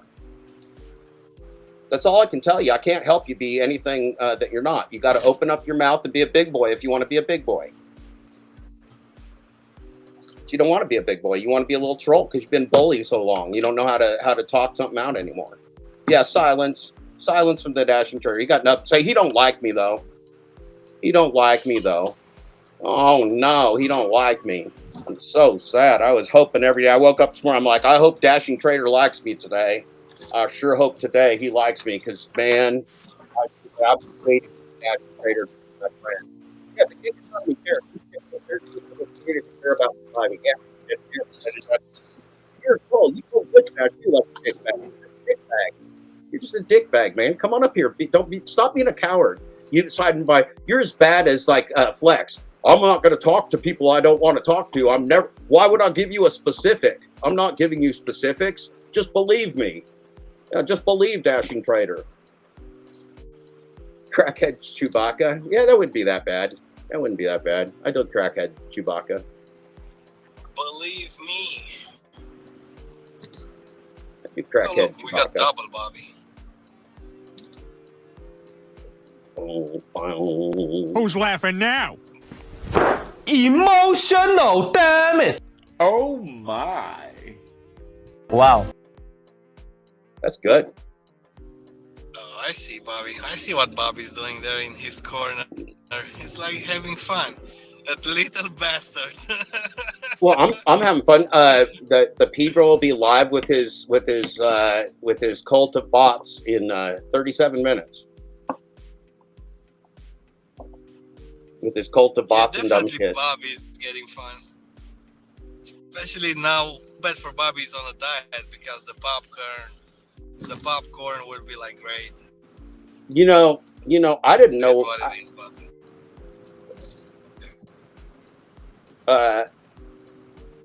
When Bobby did a number of voices, and I kind of wasn't even sure like which Bobby was behind all this stuff, and he did some really funny voices. The first time I was on, he did a Bud Soda. It was super funny.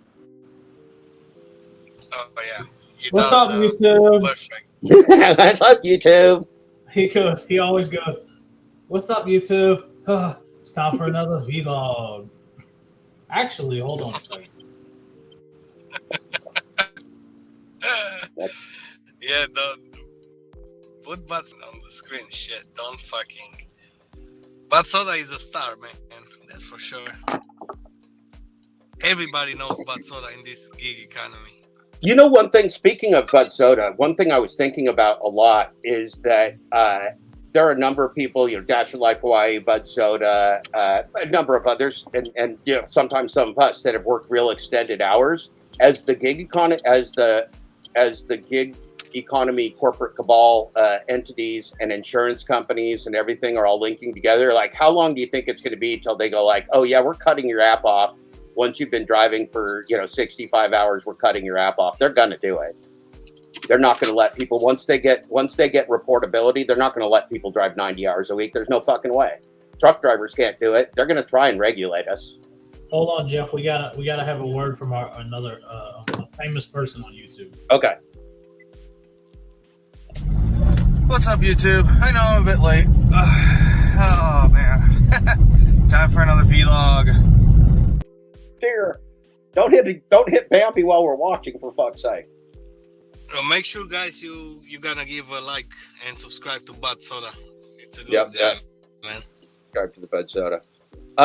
So anyway, I mean, how long do you think it's going to be before they use that tracking to either be able to, you know, tell us we shouldn't be moving while doing they're going to make us be parked while we're doing notifications. They should be able to do that. Or if we're driving around, they're going to say, well, we're not going to cover you because you were driving and operating the phone at the same time. So you violated the policy. So we're not going to cover you. Or we're going to turn you off after you did 65 hours. We can see you work 65 hours in the apps and we're not going to let you work more. That shit's going to happen.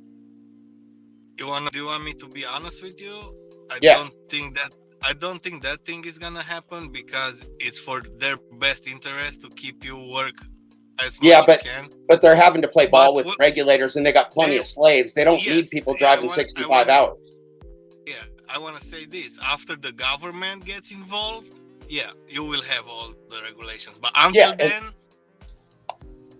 Cerberus says California already does that, and Prop 22 is going to allow all gigs cross-reference, so they'll cut you off. All right, so I'm gonna do y'all a solid. Because I'm a man of the people, and I saw the comments in the chat. I'm gonna give Jeff exactly what he wants, and I'm going to change my background temporarily to something that I know is gonna make him really happy. Y'all ready? Pedro's vagina. There you go. Pedro's vagina. Mr. Come on you. Mr. Come You're on you. You gotta make Jeff spit on the fucking camera, man. Damn. You know, I mean, the ironic thing is Pedro was when I started writing the book, Pedro was one of my first phone calls. Isn't that funny? Because I thought, well, this guy's a leader in the community. Got to talk to Pedro, tell him the truth, and he's been a dickbag ever since. So you talk with him when? No.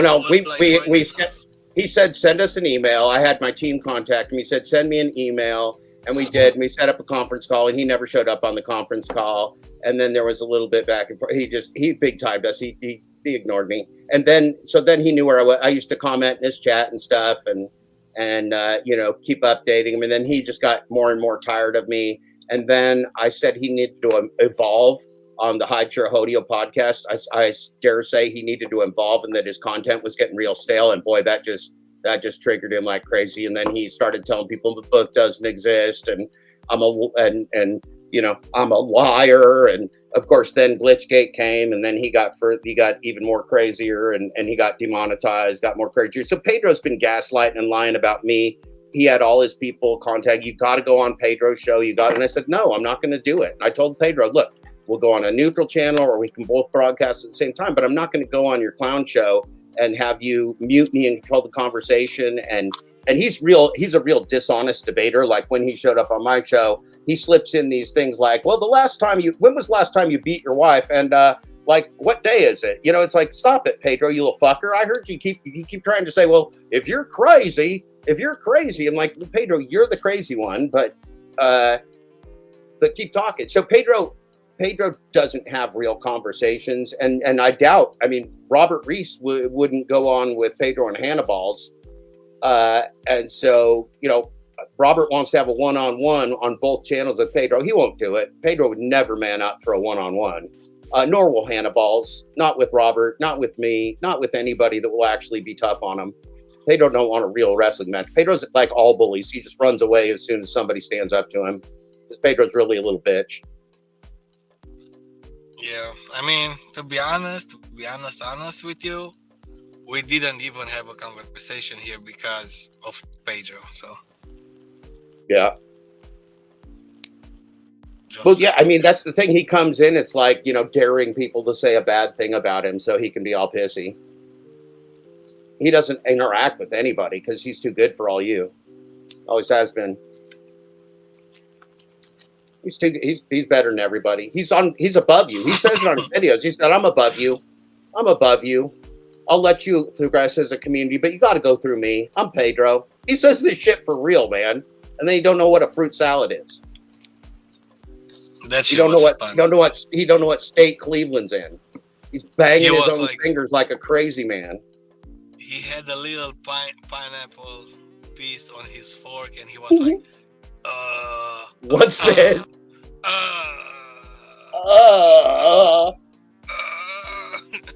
And he lost his wallet the night before. Shit. He doesn't know where. He had no idea where. Probably lost it in a pink M&M, if you know what I'm saying. Can you lose your wallet in a pink M&M, Necro? That's funny. Yeah, man. I mean, when you get drunk, you're gonna lose your shit. Yeah, it happens. He was there to gamble too. He had his winnings. He held up $100 bill with his winnings, and then a wad inside there. He's like, "Here's my profit." So he was gambling in Cleveland too. He's got a gambling problem, obviously. He's Mr. Come on you. Mr. Bet on you. Mr. Bet on you. All right. Well, I'll say this: there's another very important, very fascinating question for Jeff, and it says, Jeff, I have a very honest question. Do you have a special dildo named Pedro? Oh man, I don't, but it's a reasonable idea. Now listen, Vartan K, CEO, sponsor of Schubeck Latex Industries, does make the finest corporate strap-ons in the business and other latex products. So we might want to check with Vartan on that. We could get we thought of having a Pedro model. You got the rabbit. We get a Pedro. And it has big testiculars and a little teeny wiener. Yeah, guys, just hit that thumbs up and, at least that. Hell yeah. And DMF, yeah, man, I know the ads are annoying, but, you gotta eat the bread. Well, maybe when Dashing Trader comes and trolls my show tomorrow morning, remember the Dad Dash Daily with JTB every morning. I did a 6.5 hour show in the morning. Maybe when he comes trolls tomorrow, I'll play this, our interaction from tonight to show people how much he has to say about me, which is I don't like you, which is fascinating. It's fascinating to have that argument put up that somebody doesn't like me. It's the first time nobody's liked me, Alex. I'm just going to say everybody likes me. But you don't like me, so I guess the argument's over.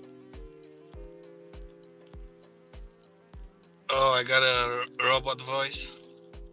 Yeah, you got a little fucky.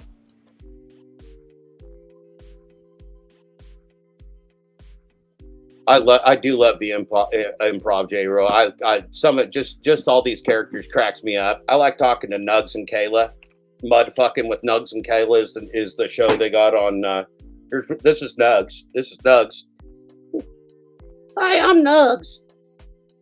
You should watch our show, Mud Fucking with Nugs and Kayla. We would get real dirty. We get real down and dirty in the mud. Mud Fucking with Nugs and Kayla. Come by anytime. How is it now? That was better. I mean, you didn't say much. Hard to say. Yeah, maybe it's the location, bro. No, you sound all right. You're just in your car. Yeah. We just hear the road noise. Obviously. Yeah, those pink M&M girls. I agree with you, Troll Police. Those pink M&M girls look like criminals from home. Those are criminal. What if those guys were all criminal spies from Toronto, Canada, and they just took Pedro for all he had? Those pink M&M girls took Pedro's wallet. Pedro's now a guy in Toronto, Ontario. There's a guy walking around the street named Pedro Doordash Santiago on his driver's license. Toronto, Canada. He wears a pink M&M sweatshirt all over Toronto. Oh, and he goes, "Hey, I'm Pedro." Yeah, I'm not gonna laugh when the wallet lost because Bobby lost his wallet too. So. Yeah. So when I was in a certain city in Europe, and we went to a place, and a friend of mine said, "Well, I want to go into the back room with this nice young lady," and me and the other guys went like, "Don't do it, man." And he goes, "No, I'm going to do it." And we said, "Don't do it, man. We're not staying. Don't do it. We're not staying." And he's like, "I'm doing it." We're like, "Okay, man, good luck." The next day he comes back. He goes, "Somebody ran up 6,000 euros on my credit card. I got to call my wife." I'm like, "Well, that sucks. That sucks for you." He got robbed. He got fucking robbed. Alex, did you make a reference to when I lost my wallet? Did you just say that, Alex? Were you taking a shot at the Bobby? Hell no. Say it ain't so. So, when I was doing a Walmart order, early, like at the end of last year, I lost my wallet, and like I didn't realize it till like I got home. And I'm like freaking out because I got all my cards there. I'm like, God, if somebody takes all my money. So I went through the hassle, right? I canceled all my cards. I went through the headache of buying a brand new wallet and all kind of shit. Well, the next day I go to Walmart to do an order after I went and got all new cards and everything, only to find out that Walmart found my wallet and was holding it for me in their safe. Because I guess I was wearing pants, like pants that day. Popped out the side, so that's why I don't wear sweatpants when I work anymore. Yeah, you got it. You know what? I've dropped my wallet, and I never lose credit cards or anything. I've lost 2 red cards over the time that you. And I have no fucking idea where I lost them. But you do so many things during the day. I've never lose credit. I've lost two red cards at the time. I've never lost my wallet dashing, but I did drop it, and I scared the shit out of myself. And then it was like on the floor of my car. I'm like, "Oh Jesus Christ! Thank you. Like, stop being stupid. Don't lose your wallet." Yeah. So somebody wrote in here they quote moved his wallet. So you gotta watch out for them fake M&Ms. Word to the wise for anybody in the chat: don't wear sweatpants when you're working because you'll probably lose your wallet. Make sure your wallet is well secured, whatever you're doing. Okay, so I got a theft story for you. This is a true story. Okay, so my second wife and I, when we first met, we were in love, young single parents in love. And so I visited her house for the first time after work, and I went over there and I got there, and well, let's just say we were going to go back to the bedroom, nothing unusual for a couple in love. And I put my wallet and keys up on the desk in that front room, and we went back, and so we were in the back room being flexible like the gig economy for quite a while. Great flexibility, incredible flexibility, like ankles behind the ears type flexibility. It was great. And so I come out, and it's about 1 o'clock in the morning, and I come out and I look at the desk. I'm like, "Where'd my wallet go?" And I'm like, what? I'm like, "What's going on?" It's like this kind of weird thing because like, did something happen that I don't understand? And we were there alone, right? Or so we thought. Anyway, so I start walking around. I'm like, "Oh, hey, did you move my wallet?" She's like, "No." I'm like, "Okay, are you sure?" She's like, "No." And I'm like, "Okay, is this girl like a psycho? And now she's stealing my wallet the first time I visit her house. Now I think I'm like loving this world, and now she's actually a psycho stealing my wallet, or what's going on?" So like a million things are running through my head. And then, so she's feeling really bad for me. I'm like, "What the fuck?" I'm like, and I check the door, and I'm like, "Oh, the front door is not closed all the way." I'm like, "Oh shit, there's a window open." So there were crackheads in Eugene, Oregon that were going around. They look in the window and if they see you in the back room, one of them watches you in the back room, the other one walks in your house and robs you. And so I'm sitting there, and she's feeling bad for me, and she goes like, "Oh shit." And I go, "What?" She goes, "My purse was right there too. My purse is gone." So they took her purse too. So we're there at 1 o'clock in the morning. And so we call the cops, and we're like, "This is going to sound crazy."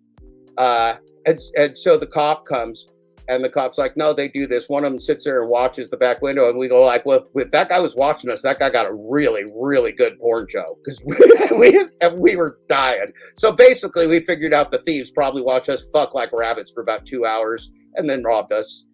It's a great story. Now listen to this. They were stuck in the closet. Yeah, they were having, look, those were some lucky thieves because she's a very beautiful woman, they're very lucky thieves. Anyway, so about 6 months later, there's a knock on the door, and it's the neighbor, and she's got my wallet, and they took the cash out immediately because I had a good amount of cash in there, and then they just tossed the wallet in the bushes. So my wallet was literally sitting in the bushes between the houses, and so with her purse was like stuck in the bushes near the house for like 6 months. It had all my cards in it. I'd replaced everything, of course. So we built our relationship that next day after we got robbed while we were fucking, while they watched us. The next day, we spent the whole day together going to the DMV, getting our driver's licenses back, calling and changing all our credit cards and everything. So it was a bonding experience. We bonded. I woke up one day, man, and I had an American Express card, and they swiped like 14 grand in New York. I was like, what? Wow. I was like, what the fuck? Yeah. Nice. But yeah, it's all good because it's credit card, so you're covered, you know. I've had it from, I stopped at a gas station on I-5 and kept going north, and then I got like 2 different major charges from that same gas station later. So somehow something captured my number. Oh yeah, they had the scam. Yeah. But I mean, all I had to do is like call them. I'm like, yeah, that's not me. I mean, that's the good thing about credit cards. If there's anything good about credit cards, is they'll never make you pay for fraud because they want you to keep using your credit card. They're making plenty of money to cover the fraud. But the fraud's enormous. Can you imagine how many $1 billion of credit card fraud's going on right now? Trillions, probably.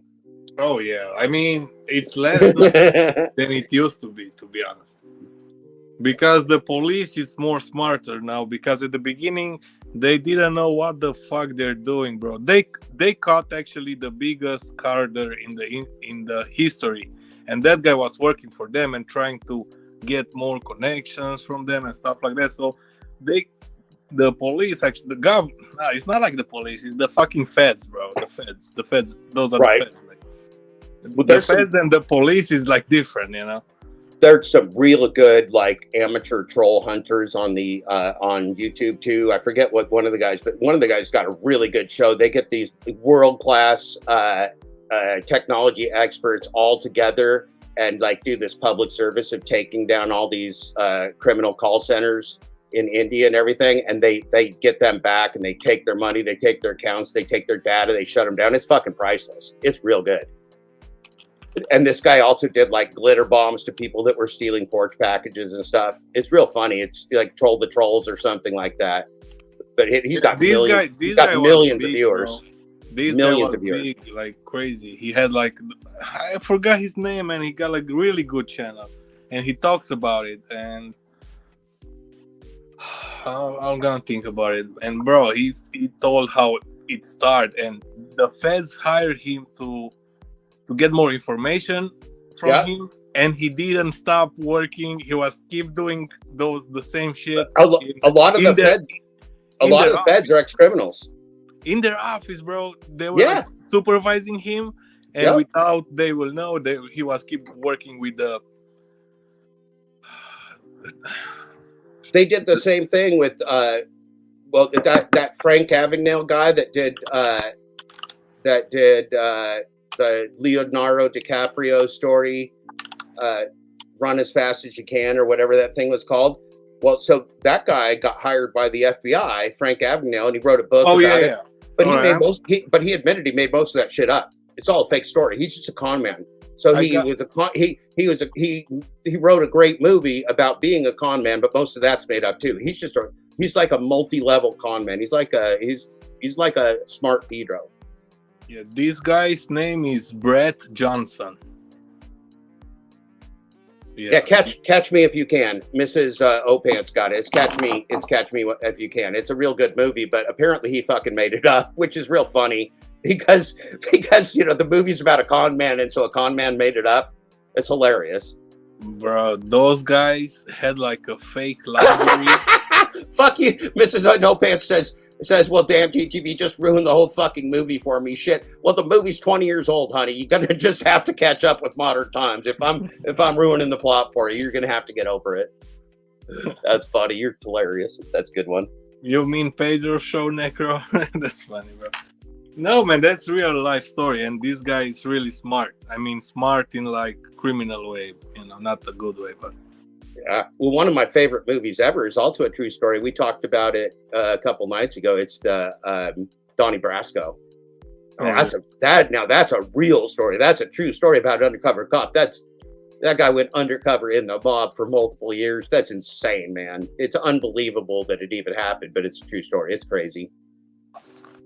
Yeah. Great. If you haven't seen Catch Me If You Can, it's got Leonardo DiCaprio. It's got Matt Damon.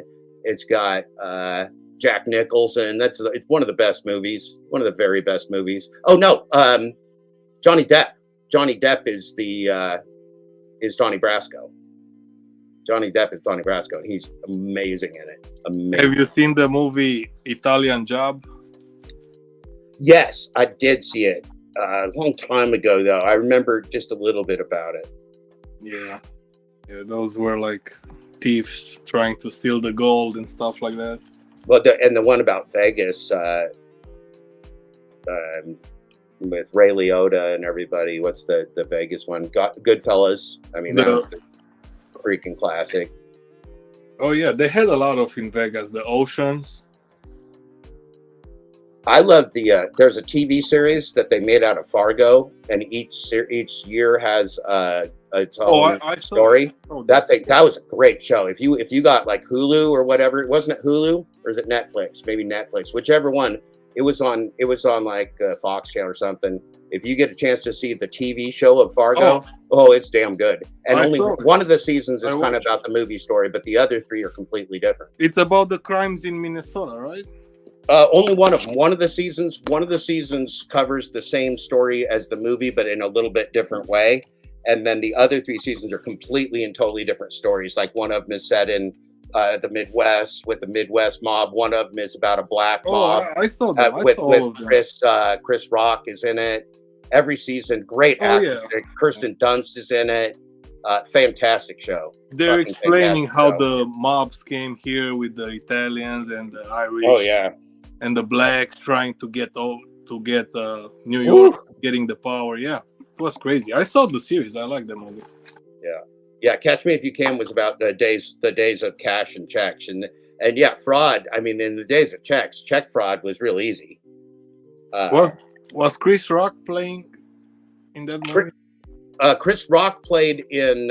Chris Rock starred in the 4th season of Fargo as Black Mob Boss. Yeah. And it's a real good one. It was the one with the red-haired gal who is real creepy. This nurse who plays kind of like a Florence Nightingale or a death nurse or whatever, a psychopath nurse. She's real good, and it's got one of the best endings I've ever seen. Was putting people to sleep like.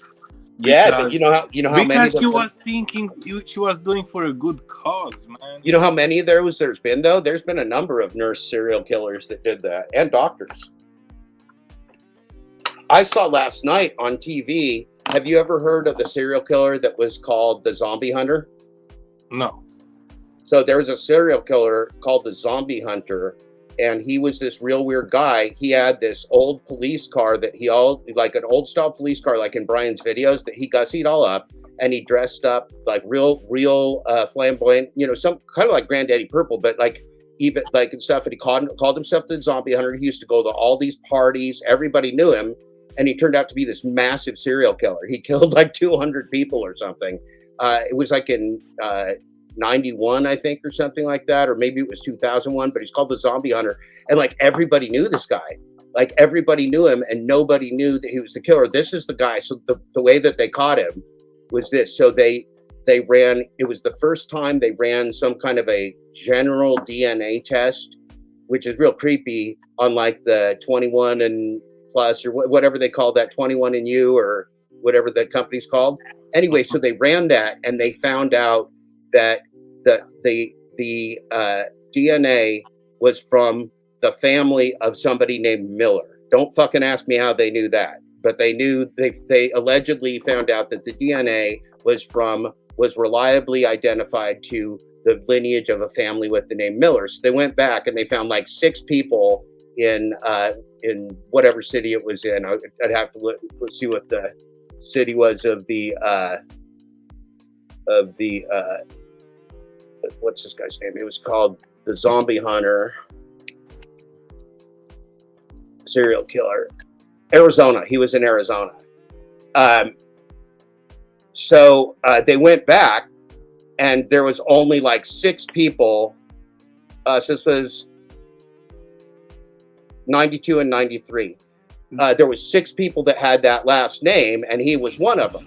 And so what they did is they set up this complete sting where like a restaurant, and they found him and they went up to him. They surveilled him for a long time and they said, hey, will you work on this job for us? I forget what it was. He was doing some kind of security or something. And they said, hey, will you do this thing with us?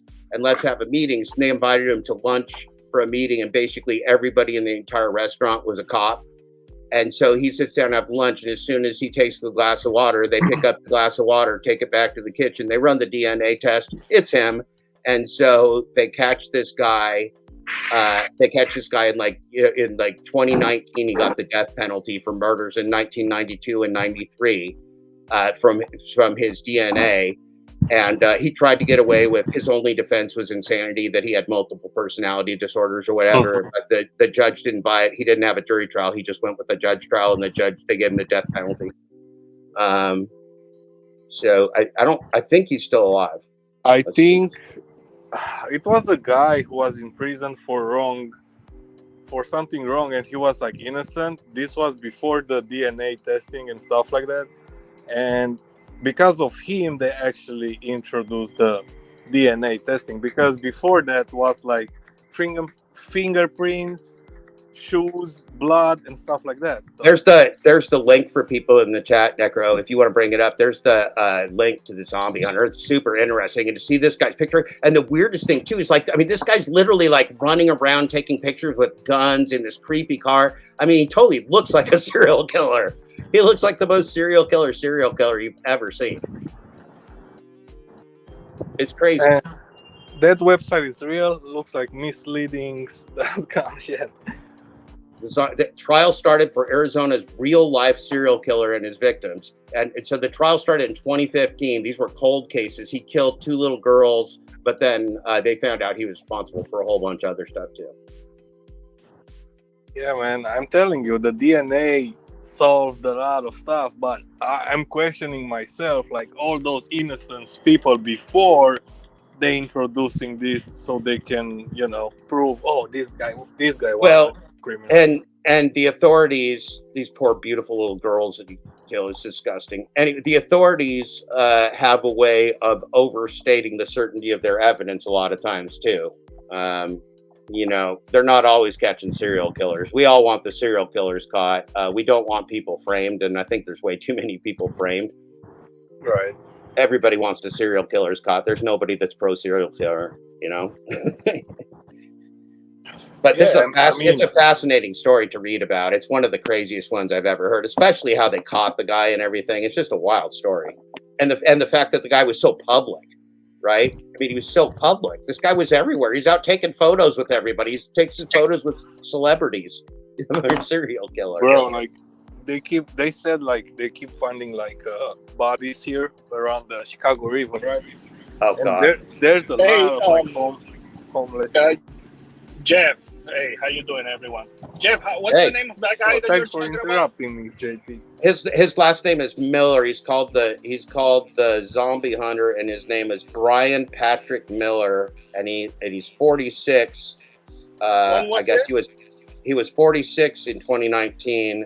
So his murders were in the 90s, and he was arrested in 2015.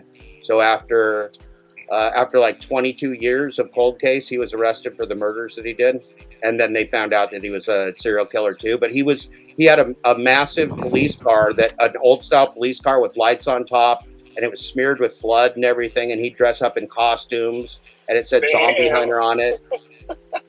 It's wild, man. It's wild. I Did I told you about the killer that used to? Go ahead. The killer from Michigan that used to fucking get dead bodies and make tables out of them and chairs. That ain't Jeffrey Dahmer, is it? No, it's another guy. No, Jeffrey Dahmer was eating bitches, right? I mean, eating people. I should he did. Jeffrey Dahmer was dissolving people in acid and eating people and stuff. He was a real.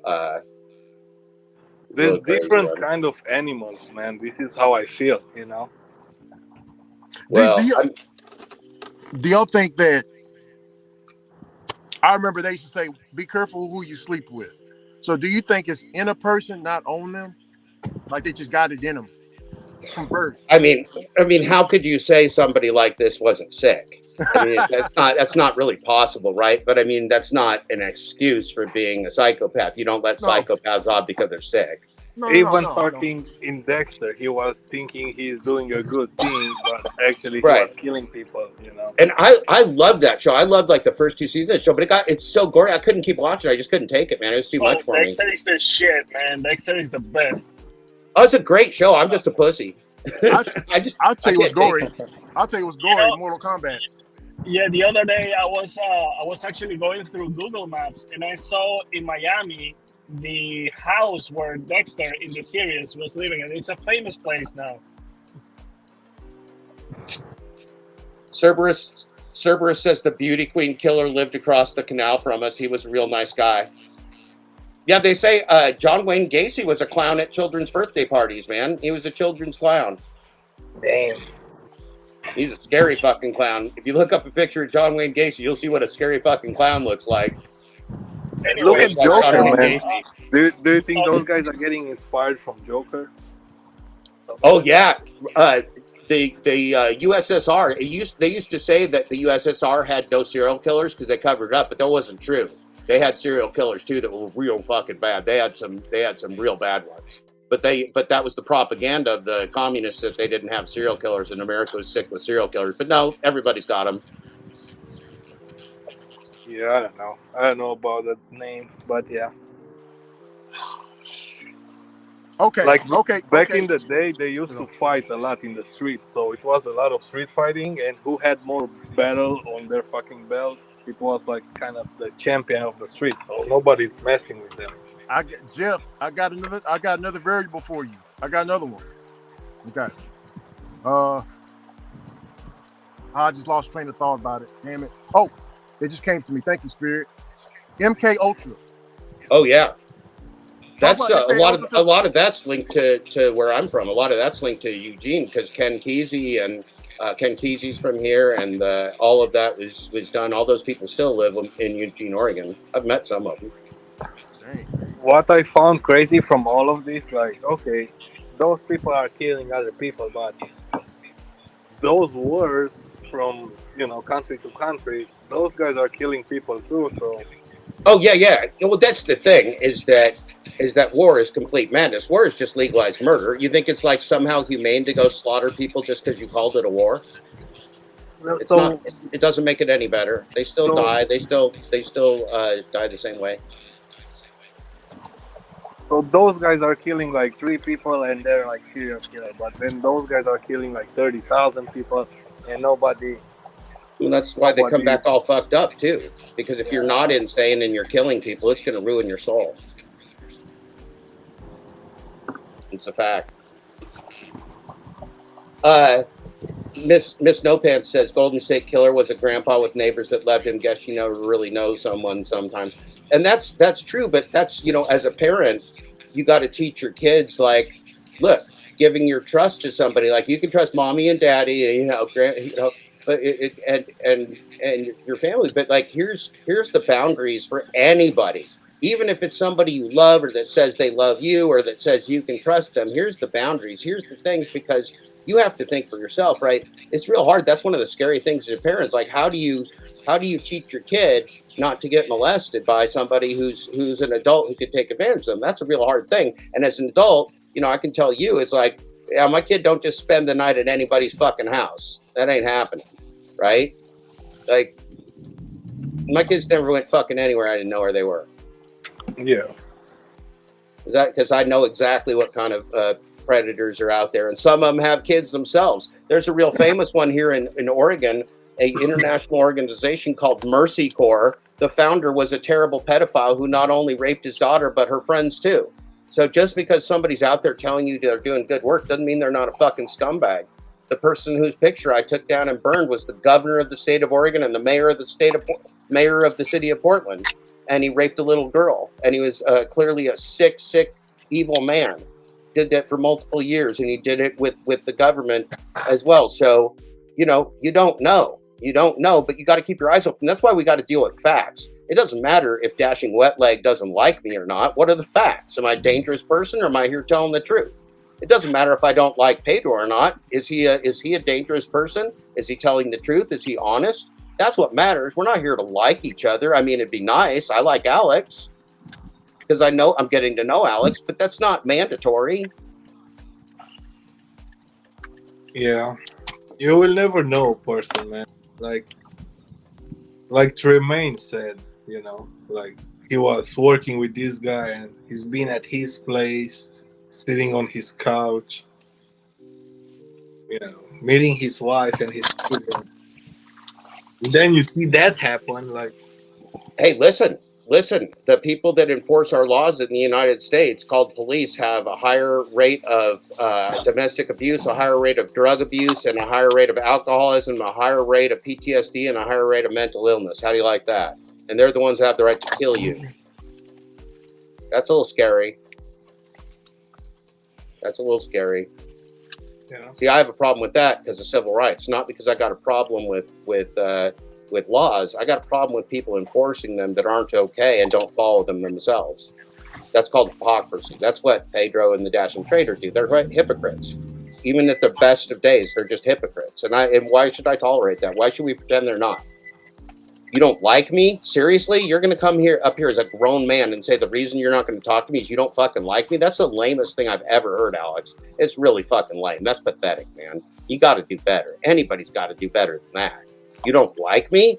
You think I'm here to be liked? Are you shitting me? For fuck's sake, son. I don't even believe he thinks that. I think he's just a coward. That's what I think. That's what I know for a fact. Just like Pedro, they're just cowards. They can say all they want, but they're the keyboard warriors. I do shit in real life. I always have, always will. I got a track record. These boys are failures.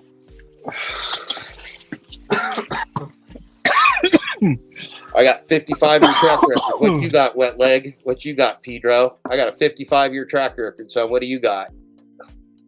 What do you got? What awards you got? I got President's Club. I got employment awards. I got master's degrees from top universities. What are you boys doing with your time? You're so tough. You're so tough and smart. So much smarter than everybody. Bunch of hucksters, bunch of bitches. And I'm not up here to be mean to people. I don't think I'm better than anybody else at all. I'm just telling you, you guys are full of shit. And you want to target me because I tell the truth about you? Well, fuck you. You guys are a bunch of pussies. That's what I'm telling you.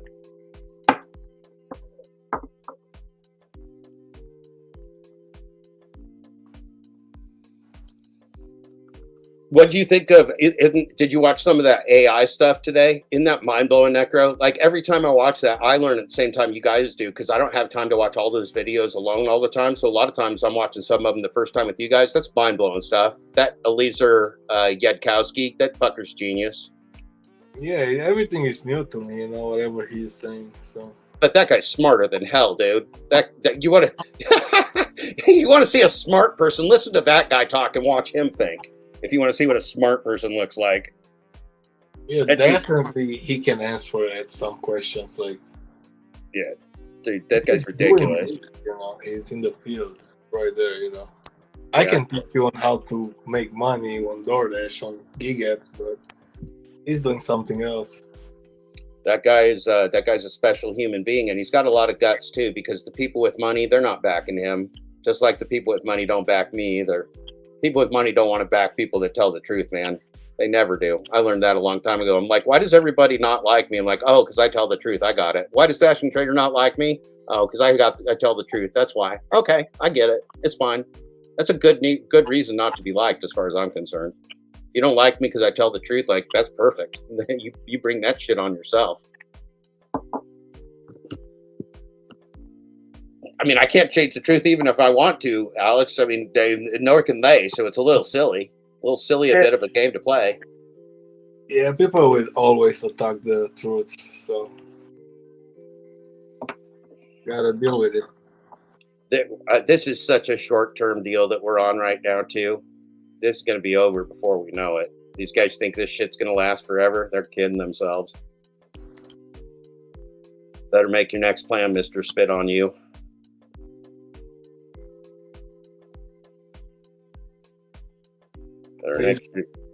Pedro's live.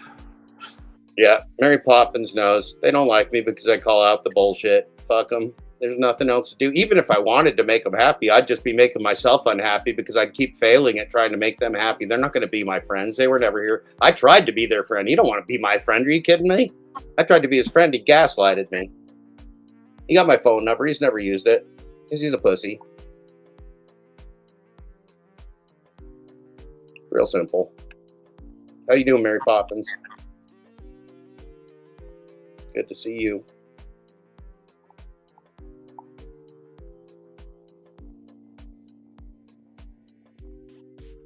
Pedro is promoting two channels.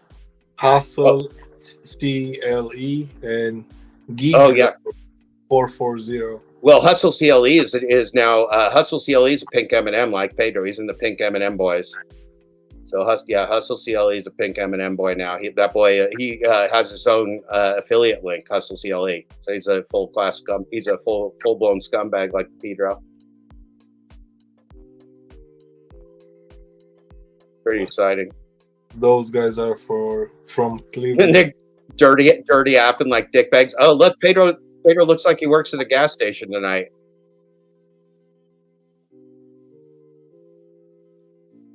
Look at his bullshit. I'm gonna sub to both of them.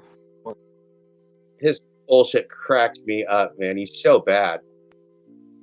I slowed him down to 75%. I'm watching.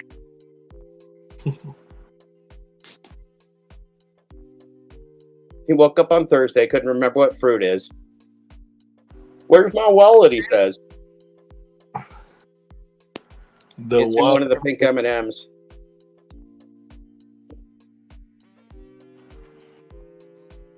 Madison, I don't know where it went, honey. Oh, he's talking about the wallet now. Yeah, that's what he was talking, Alex. That's what he was talking about when he was doing this. He was talking about putting all the credit cards in his wallet. That's what it was. Bang. Who does this to put credit cards in a wallet? Yeah, that was fun. Wednesday. No, Thursday.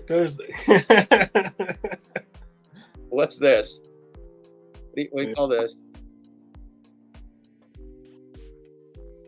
Oh, it was in his boots?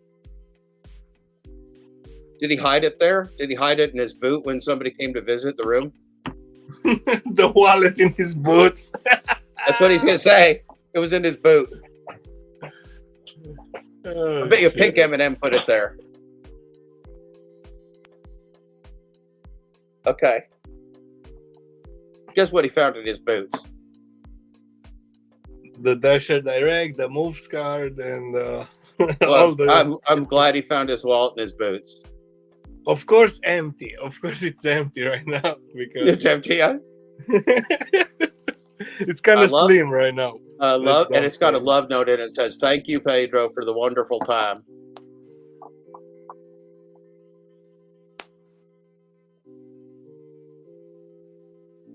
Oh boy, it's Dasher Direct card.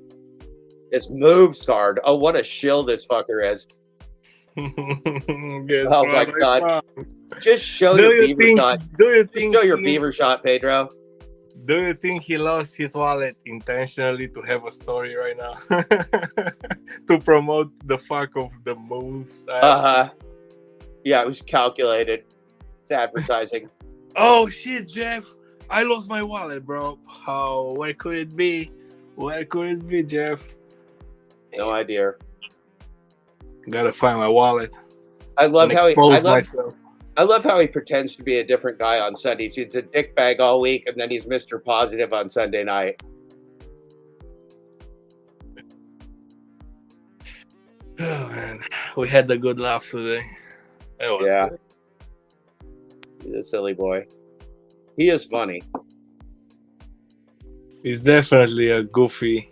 What do you think Like of his? like What do you think of his starring in the Gig House? Do you think he'll be the star of Gig House and have sex with everybody? That was hilarious. He's like, people will be fucking. People will be fucking. It'll be a Gig House. Yeah, I think he's talking about Red's channel. Yeah, he is. But he said she has to. They need him to pitch it and be the star. Oh, okay. Yeah, he wants to be the star. He said. Of course, he's gonna be the star. He got the most subscribers, and he's real excited about everybody banging in the Gig House. He wants lots of sex and lots of drama. He met so many great people from Toronto that scam people.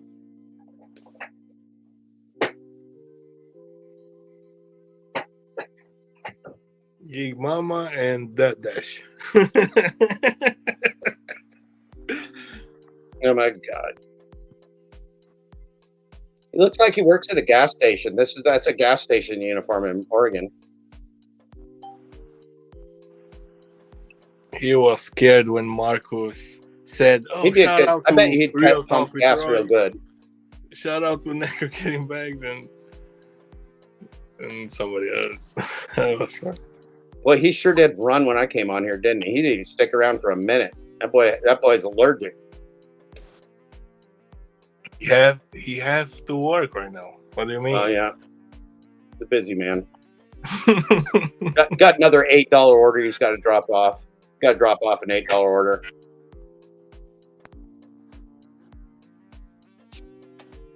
The right hand man, Sarah, the right hand man.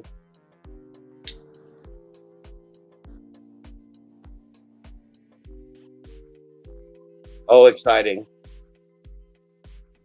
Some of you have questions about moves. They're going to come on his show. Oh, look out for it. Who wouldn't want to be open book on Mr. Bet on You's channel? Mr. Bet on You in the third person. Pedro loves Mr. Bet on You. Mr. Bet on You loves Pedro.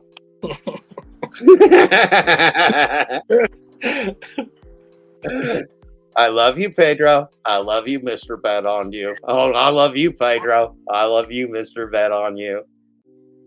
Cerberus said a geek on gangbang. Yeah.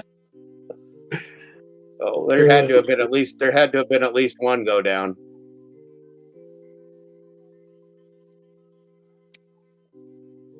Pedro is flying. He's not even driving anymore.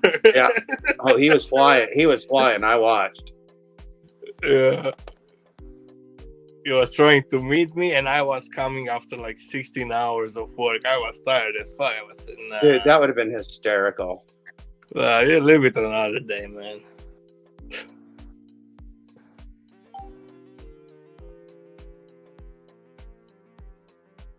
Yeah.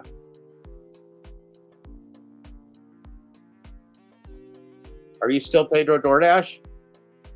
Yeah, you're still Pedro Doordash Santiago, so I guess you're still a product placement. We know it sucks, though. You said that. Your buddy Hannibal said it was extortion. I like that part. That was a good part. I almost like commented on his shit. JTB is waiting after your live on my channel. Yeah, he's going to put up the link if you want to come on the show. I'll be first up. He's got me blocked so hard. I can't even see his comments. Oh, he's coming up on 3 years. 3 years on March. Oh, we're not quite there. Me and the Hannibals. You see a lot of content. He looks angry. He looks angry. You see some great entertainment. He's going to be mindful now. This is frightening. He looks at things from a different perspective. Sure he does. What's coming? Hot facts. Hot facts. We're watching the Pedro. It's hilarious. He's pumping gas. He's got his gas. I just hopped in on a new. I'm using the Samsung internet instead of the Google. So I'm trying to good, see man. if this. You sound good, man. If this one sounds better. You sound this so good. is like Hot facts with Robert Reese 2.0 or something like that. Hey, hot facts. You know what Dashing Trader's problem is with me? What is it? He don't like me, so he's never going to talk to me because he don't like me. That's his problem. He wants to be. He only talks to people he wants to be friends with, and he don't like me. That's his argument. That's his counter argument. Counterpoint. He don't like me. So he'll come troll me in my chat the whole time. He trolled me in my chat for hours this morning, and with no responses because he's there to be productive because he don't like me. He's a real good. He's a real example of a strong individual. Oh, look, Rideshare Rodeo, Dashing Trader. What up, Trader? Oh, all the best people are over there. All the best people. I was going back and forth, just like looking at the people over in the stuff. I was seeing which person is watching Pedro, the lounge, and Necro. There's quite a few people watching all three right now. It's real good. I'm loving the Pedro. Bobby says to calm down. I will, Bobby. Just because you Southern gig. I knew you when you were just a little YouTube baby, Bobby. When you were just a baby boo. Hey, guess what, Necro? I'm not even using. I'm not even using the Bluetooth. It's man. If you're gonna really I have a Samsung phone, so I said, let me try the Samsung internet. Damn, it sounds good. So yes, hopefully my StreamYard stream tomorrow with Eli goes the same because I'm not gonna use it on the other one anymore.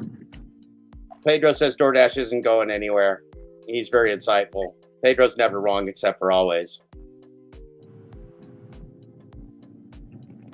Pedro looks like remember the movie Troy? He looks like Hector. Yeah.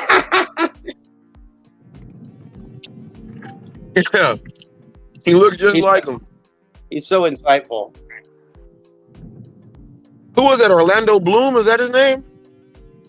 Yeah. You think no, man, he can't possibly be that good looking, but I don't know. I don't care. He's not my wheelhouse, Robert.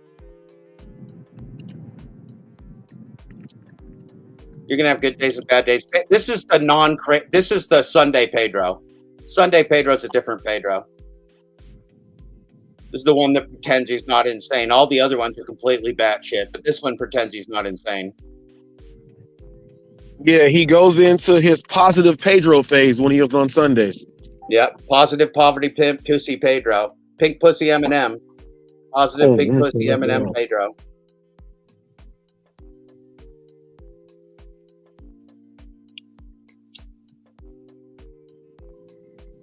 Oh, wait. Oh, you don't give a fuck. No, I like to beat up on you, Pedro, not Doordash. Doordash ain't no fun. Oh, yeah, for sure. You're a dickbag. No, because you're the worst dickbag. Yeah. Yeah. No, you're a dickbag. You're always wrong. No. You're irrelevant. You're a con man. You don't please anybody. You don't please anybody. No, you suck balls, Pedro. Yes, it is. This is a very stupid man talking about things he doesn't know about.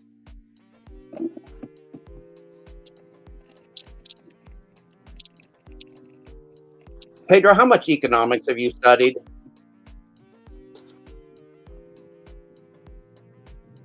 No, Pedro can hear me. He'll listen back. Hey, Pedro said he used to talk to himself in the car. That's why he decided to start making videos, because he yelled at himself in the car. He figured, I should do this on tape. It'll be great.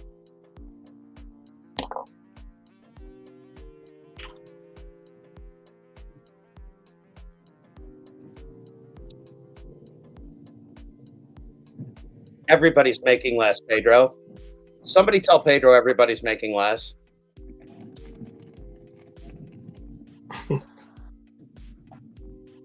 Oh, is it on you and me, Pedro?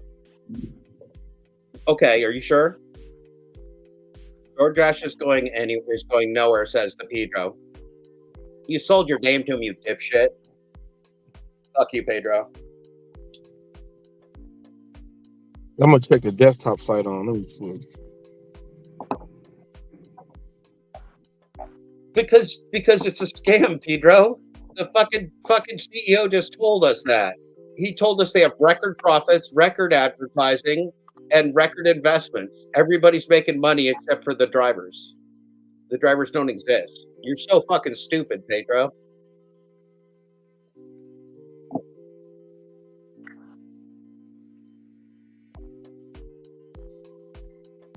Because Pedro's stupid as fuck. Check this Pedro's out. so stupid. Pedro's so stupid. He doesn't think we're going to see changes in 2024? No, they don't care. Pedro is super dumb. Pedro thinks that nothing's going to change in the next 15 months. Pedro should pump gas. What a dunce. What a fucking dunce. Yes. It's pathetic. How can anybody listen to this man talk without vomiting?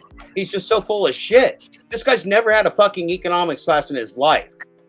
How can he talk about shit he doesn't know about?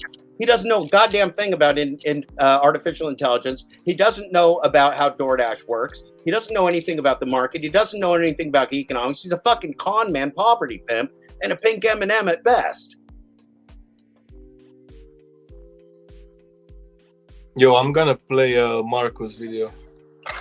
Give Marcos a shout out. You see what Bobby? Do you see what Pedro does to this old man? You see what Pedro does to me? Gets me all nimbly pimbly, gets me all excited before my bedtime.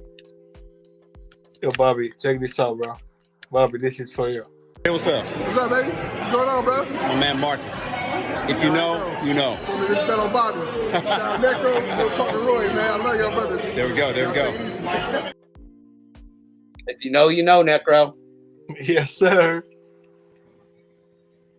Pedro's a good dude.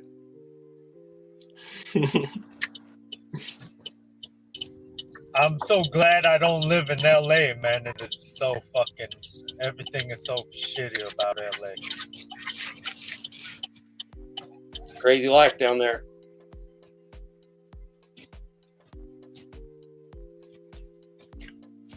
Pedro believes a lot of things. They're all irrational and stupid, but Pedro believes a lot of things. At least he's telling the truth on that.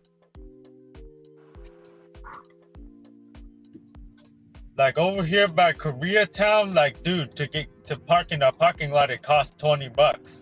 So it's cheaper to just get your fucking food delivered. Take the next left. Like yeah, I gotta park on the street. I gotta block the traffic. I gotta go in there for 2 minutes and grab the food really quick.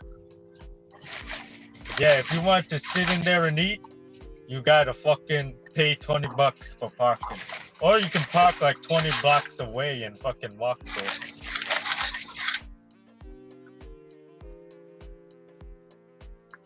Yeah, he's talking about his vacation from DoorDash last year when they dated other people. He dated Instacart for a while. He and Instacart had a sexual relationship. Oh my goodness! And he came back in DoorDash again. He's got a lot. There's a lot of baby mamas out there with Pedro seed in them.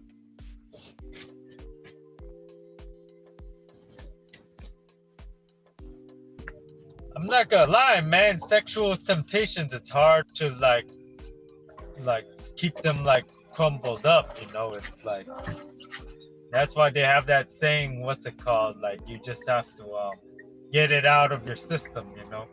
But you don't ever really get it out of your system. You just want more and more and more. Well, that's called an addiction, Sam. You can control some of those things. We'll talk about that. We'll talk about that someday. Right now, Mr. Bet on You is waxing poetic about his positivity. It's all we should be focused on. Pedro's telling us how to focus. He should get drunk and sit on more couches with Hannibal's and pink sweatshirts. He was a better pink M&M. Oh, can I come in? Will he let me in? I want to come on the show. Dasher Hawaii is such a caller. Dasher Hawaii gave him $20. Dasher Life Hawaii. Hey, Robert, how soon do you think they're going to start clamping down on how many hours people can work and like somehow shutting them down with the apps? They're gonna, you know what? I don't know the time frame, but that's part of what they're gonna eventually end up doing. That's why I was saying during my live stream that there's gonna come to a point in time where the warehouse workers, it's gonna be the robots in there and maybe 3 or 4 people doing a thing, and then all the working force is gonna be on an app in the car, and then there's gonna put all these waiting lists to where people can't even get on and drive, and that's how they're gonna do it all. So it's all in the plan. I just don't know the exact time frame. Uber GPHD Jeff was saying that that all the short rides that they're doing, they'll just use the cameras for schematics. Oh, you know, all those free cameras that Pedro's hawking for the FBI and the government and all the apps and the insurance companies, and they've got all that data straight in the cloud. So what they'll do is just they'll be able to monitor everything that you're doing all the time. And they'll be able to limit the number of hours that you can work. They'll be able to limit territories. They'll be able to report you. They'll be able to, like, let's say that you're breaking a local law and you're looking at notifications while driving because you have to, because you're driving around. If you get in an accident, they'll probably say you were distracted driving. It's your fault. Oh, man, this the amount of data they're collecting, Robert, that they have all the access to and we have none of the access to. Oh, we should be real afraid. Real afraid. I mean, this is like the unthinkable sci-fi nightmare that we're getting into real quick. Yeah, buddy. Yeah, buddy. And we'll get to the point too. I was trying to explain, Jeff, about the Prop 22 on why I was one of the ones that fought for it because of the change on what's going on, the adaptation. There's going to be people who are outside of California who are not going to be able to even sign up on the app. You know, like I'm still on like a 2-year waiting list for Grubhub out here. So it's going to get to a point in time to where there's not going to be any money going to these people that are going to be looking for work, and the people in California who have Proposition 22, that's going to counter all of that. So you're still going to be able to stay. Yeah.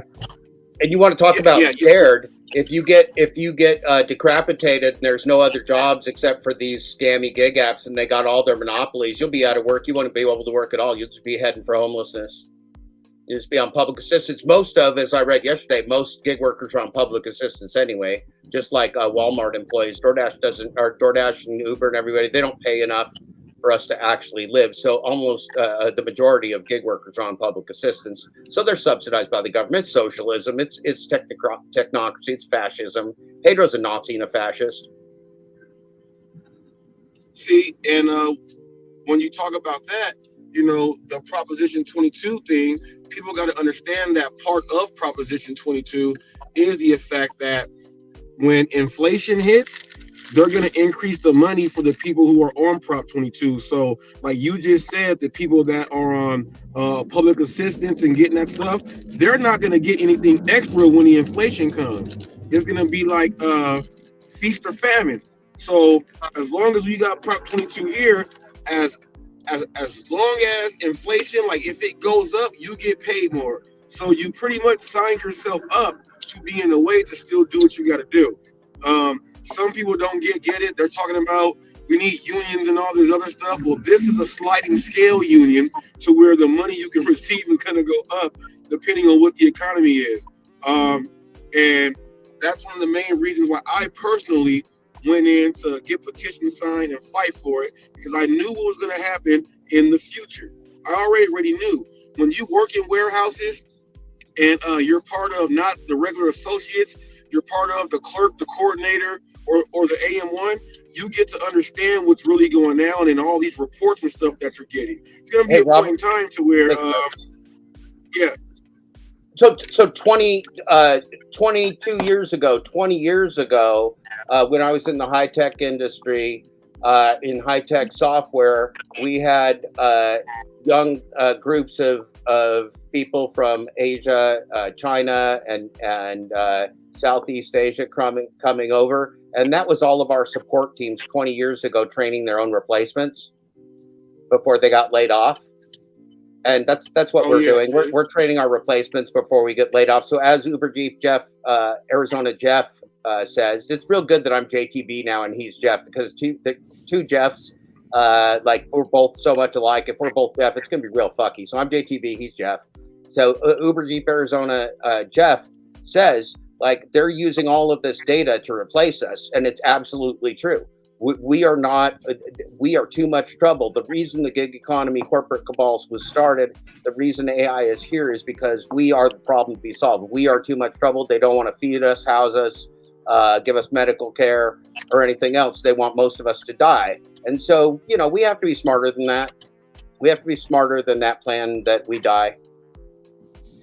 Yeah, and Cerberus, I keep saying it wrong. It's Cerberus. Cerberus. I had trouble with it too, because it just looks, and it's all caps, so it's Cerberus. I assume that's like some. It sounds like an Egyptian god or something. I don't know. Yeah, he's got to understand that. I would like to say this to you. You say Prop 22 is bad for all drivers. Now, is he in California by any chance? I don't know where Cerberus because most of the people that say it's bad for all drivers, they don't live in California. So I'm just trying to figure out. One thing that's suspicious about Prop 22 for people like me that are not in California is that Prop 22 replaced Bill 85. Which according to the gig economy companies would have put them out of business, and I don't doubt it, because it wanted transparency that DoorDash isn't even capable of. Right, their system is not built for that level of transparency. You can't do it. It's not possible. And so, you know, Prop 22 was written by the gig economy companies, and they spent almost $200 million on it. You know, for lobbying for people to vote for it, and it saved their bacon. It was a compromise, but it's a compromise they wrote, and it replaced real transparency. But it's one of those things. Is some regulation and some protection, which is what California has. Some regulation and some protection. Is that better than nothing? And Seattle's got some regulation and some protection. Is that better than absolutely nothing? Which is what everybody else has? Yeah, probably. I mean, what's not better than nothing? I mean, you could have argued a while back, but now, I mean, these gig apps have sunken so low with the enshittification. There's no doubt in my mind that Prop 22 is a better deal than other people are getting. Is it the deal they should have? No, but it's better than nothing, which is what everybody else has got. All right. This is the thing.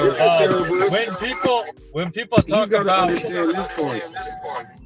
Wait. Look, there's only three reasons why some people would say would not like Prop. Damn, it's so hard to get a chance to talk, man. But look, there's only three reasons why people don't like Prop 22. One, they're just fucking around and trolling. Two, they're jealous. And three, they're too stupid to understand what it actually is. So it's only three reasons why. Well, let me add in this. He's got to understand that Proposition 22, you know, with coming in, the rewrite of that now, AB 5 really hurts people that, you know, are not gig drivers, musicians, songwriters, real contractors and people so like that. That's who it hurts.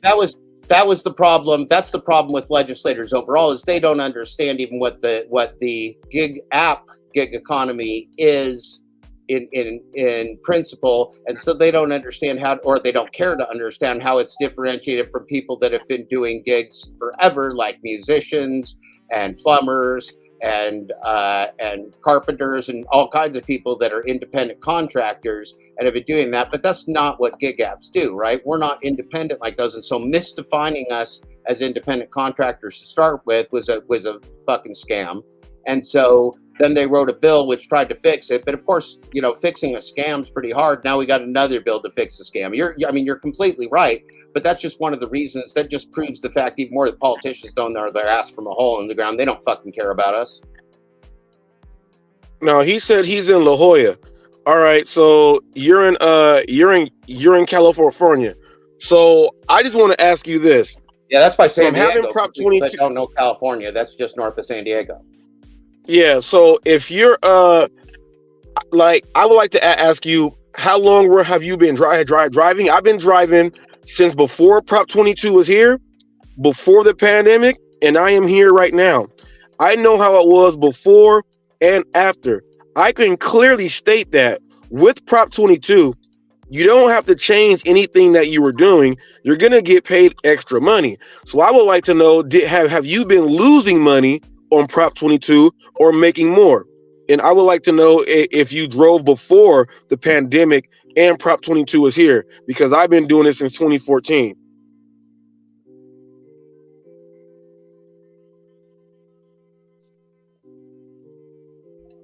Yeah, that's what I would like to know. I only did gig work for like a year before Prop 22, man. Dude, it used to take like an hour and a half to make $14 and shit. Yeah. Like in 2020, like if you started right at the pandemic, like there was no Prop 22. None. And, you know, you just have to know then that taking your orders and your acceptance rate was what it was all about. Now, you know, that's how it was before everything happened. Now that, you know, they got these new rules and new regulations on these apps, you know, it's taking the mentality of the work back before the pandemic. You know what I mean? It's taking the work ethic, because that work ethic was missing, because what the pandemic did, these drivers were holding other people's hostage and getting paid a bunch of money for it. What? They kept the fucking people hostage? Yeah, what they were doing is because everyone is inside their house and you cannot leave, what was happening was, because the drivers are essential drivers, they were taking advantage, like holding the orders for longer, texting customers saying, I can I can try to get it to you faster if I can. Would you mind giving me an extra tip? They were doing those things to get paid more. Now that everything is clearing up, all that stuff is stopping now, and all the money is coming back to what it really is, like the regular stuff. So all that stuff happened. He said 2017. 2017, all right. 2017. Now, you also got to understand these years here, because 2017, the market switched all over the place too. So you got to figure out, when you're saying it's worse, you know, what areas were you driving in, you know, over where you're driving at now, the different communities. You got to bring all that stuff into the equation, you know, when you're going to talk about, you know, it's worse for all the drivers. It's good for California, because if we were our own nation, we would be like the 7th leading nation or something, at least top 10 in the world. So it works here. We got other states that would be like on the bottom barrel. So you say it may not work. They put a lot of money into it, but they're getting all that money back by these customers that have to pay every single time they order. You know what I mean? We got some really heavyweight people out there weight-wise, and they order a lot of food all day. So, you know, best believe they are getting that money back.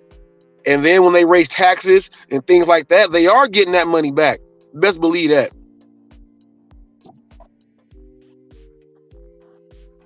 It's all about adapting, man. Adaptation. Get your money in. And then when everything switches up and changes, figure out what the adaptation is then. Right. Then you change it up then too. But just go get yours. Make sure that you are able to travel through that highway, or they go cut you off. There's a difference also between what is and what we want, right?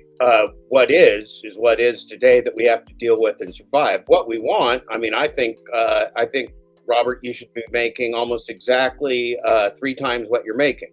But it doesn't matter what I want. This isn't going to be about what I want. It's going to be what we fight for. But nobody cares what we want. Nobody cares if we're likable. What are we fighting for? We got to fight for more money. Prop 2 is just partial solution, because you should be making 3 times what you're making if you, in fact, are going to bear your own costs and risk. And that's the problem with the gig economy, is they want us to bear all the costs and risk and everything else. It's not sustainable. We're the ones paying for the inflation. They're just making more money. So this thing's gonna crash. This is not sustainable. People like Pedro don't understand what they're talking about, because they don't understand the fundamentals of economics. He's just a crook. Pedro's never made an honest dollar in his life, is my guess. Been working in the gambling industry, then working in the gig economy, being a shyster. Pedro don't know shit, man. Anybody who listens to Pedro is just dumb as fuck. And I see 4 of them on the screen right now. They're talking about, I think, what we should have. I think it's a union, you know, and we cannot have it, and that's the problem. Well, they certainly represent the sausage party. I'll give them that. They don't represent any diversity. They're just money hounds, and that's fine. But it ain't much of a way of taking away care of your community. And being a scam artist, lying piece of shit like the Pedro kind of sucks. That sucks a lot. Pedro sucks balls. Pedro's an idiot. They're saying, according to Gallup, support for labor unions is near its all-time high. A surprising development to many who thought the labor movement was in irreversible decline. But when this ain't the past anymore. It's a new day. We're at war now. I keep telling you this. We're at war. You're fighting for your life against AI. We're at war. This ain't the old days. Anybody telling you it's the old days, you can just ignore them now. You might as well fight for your life. And they're saying, but even with their current pro-labor attitude, most Americans are unlikely to join unions. Because they're not offered it. They don't know anything about it. The propaganda has been anti-worker for so long that most Americans don't know their ass from a hole in the ground. That's the only way they'd listen to idiots like Pedro. I mean, look, how do you think the Pedro rose to the top of anything other than a dung heap? Because that guy's stupid as shit. He's slimy as shit. He used to be kind of cute and young, I guess, but now he just looks like dog shit. And he's just a scam artist. Like, how does a guy like that rise to the top of a dung heap? Well, because it's crooked, and he's crooked, and it's just a shitty con. Like, nothing. If it was real, then you'd have real players up here doing real things that would be leading the industry. You wouldn't have sellouts like the rideshare guy and sellouts like the hideshare Hodeo and the Zacks and Kims and the Pedros and the Hannibal's. You'd have real people that gave real substance and content, like Robert, like me, like Brian, like Doordash, like other people that analyze and talk about, and you, Necro, and Bobby, and other people that talk really about the job. Shit, even the lounge, even though the lounge is not my style, those guys talk about more real issues than dipshits like the Pedro and the Hannibal's, which are just like little schoolgirls, little drunk schoolgirls, little girls that got into the wine while their parents were away. Oh, that was a hard one right there.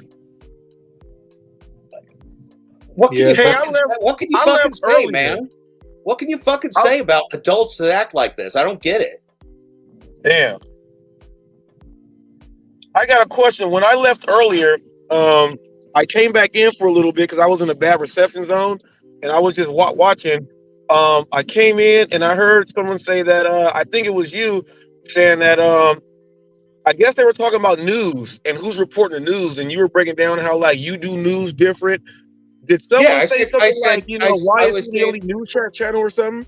No, I was talking about competition. Yeah. Oh, somebody made a joke. Somebody came in as Southern Gig, and I think they said I'm the new official news channel of the gig economy or something. That was the joke. And I said, it wouldn't be a bad thing for Robert if there was another legitimate news channel at all. That'd just mean there was a bigger market. That'd be great for Robert.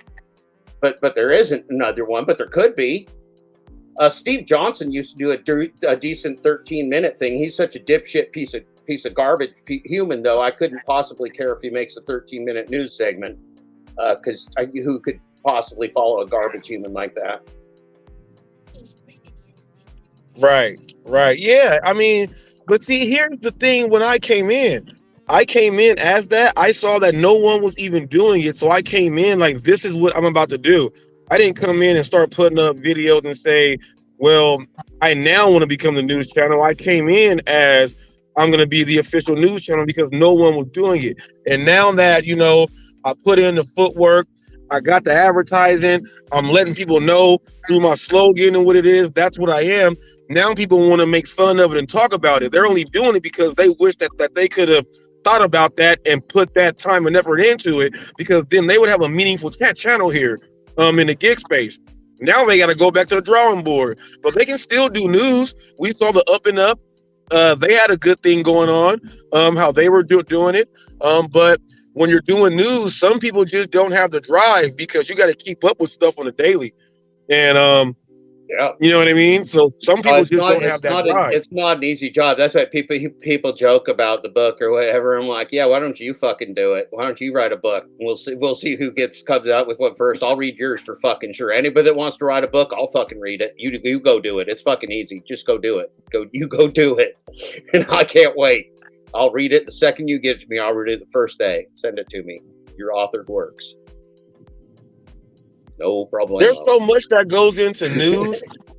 There's so much that goes into the news that people don't understand. That's why I was trying to let them know about the Pedro and Hannibal thing, with the payday loans.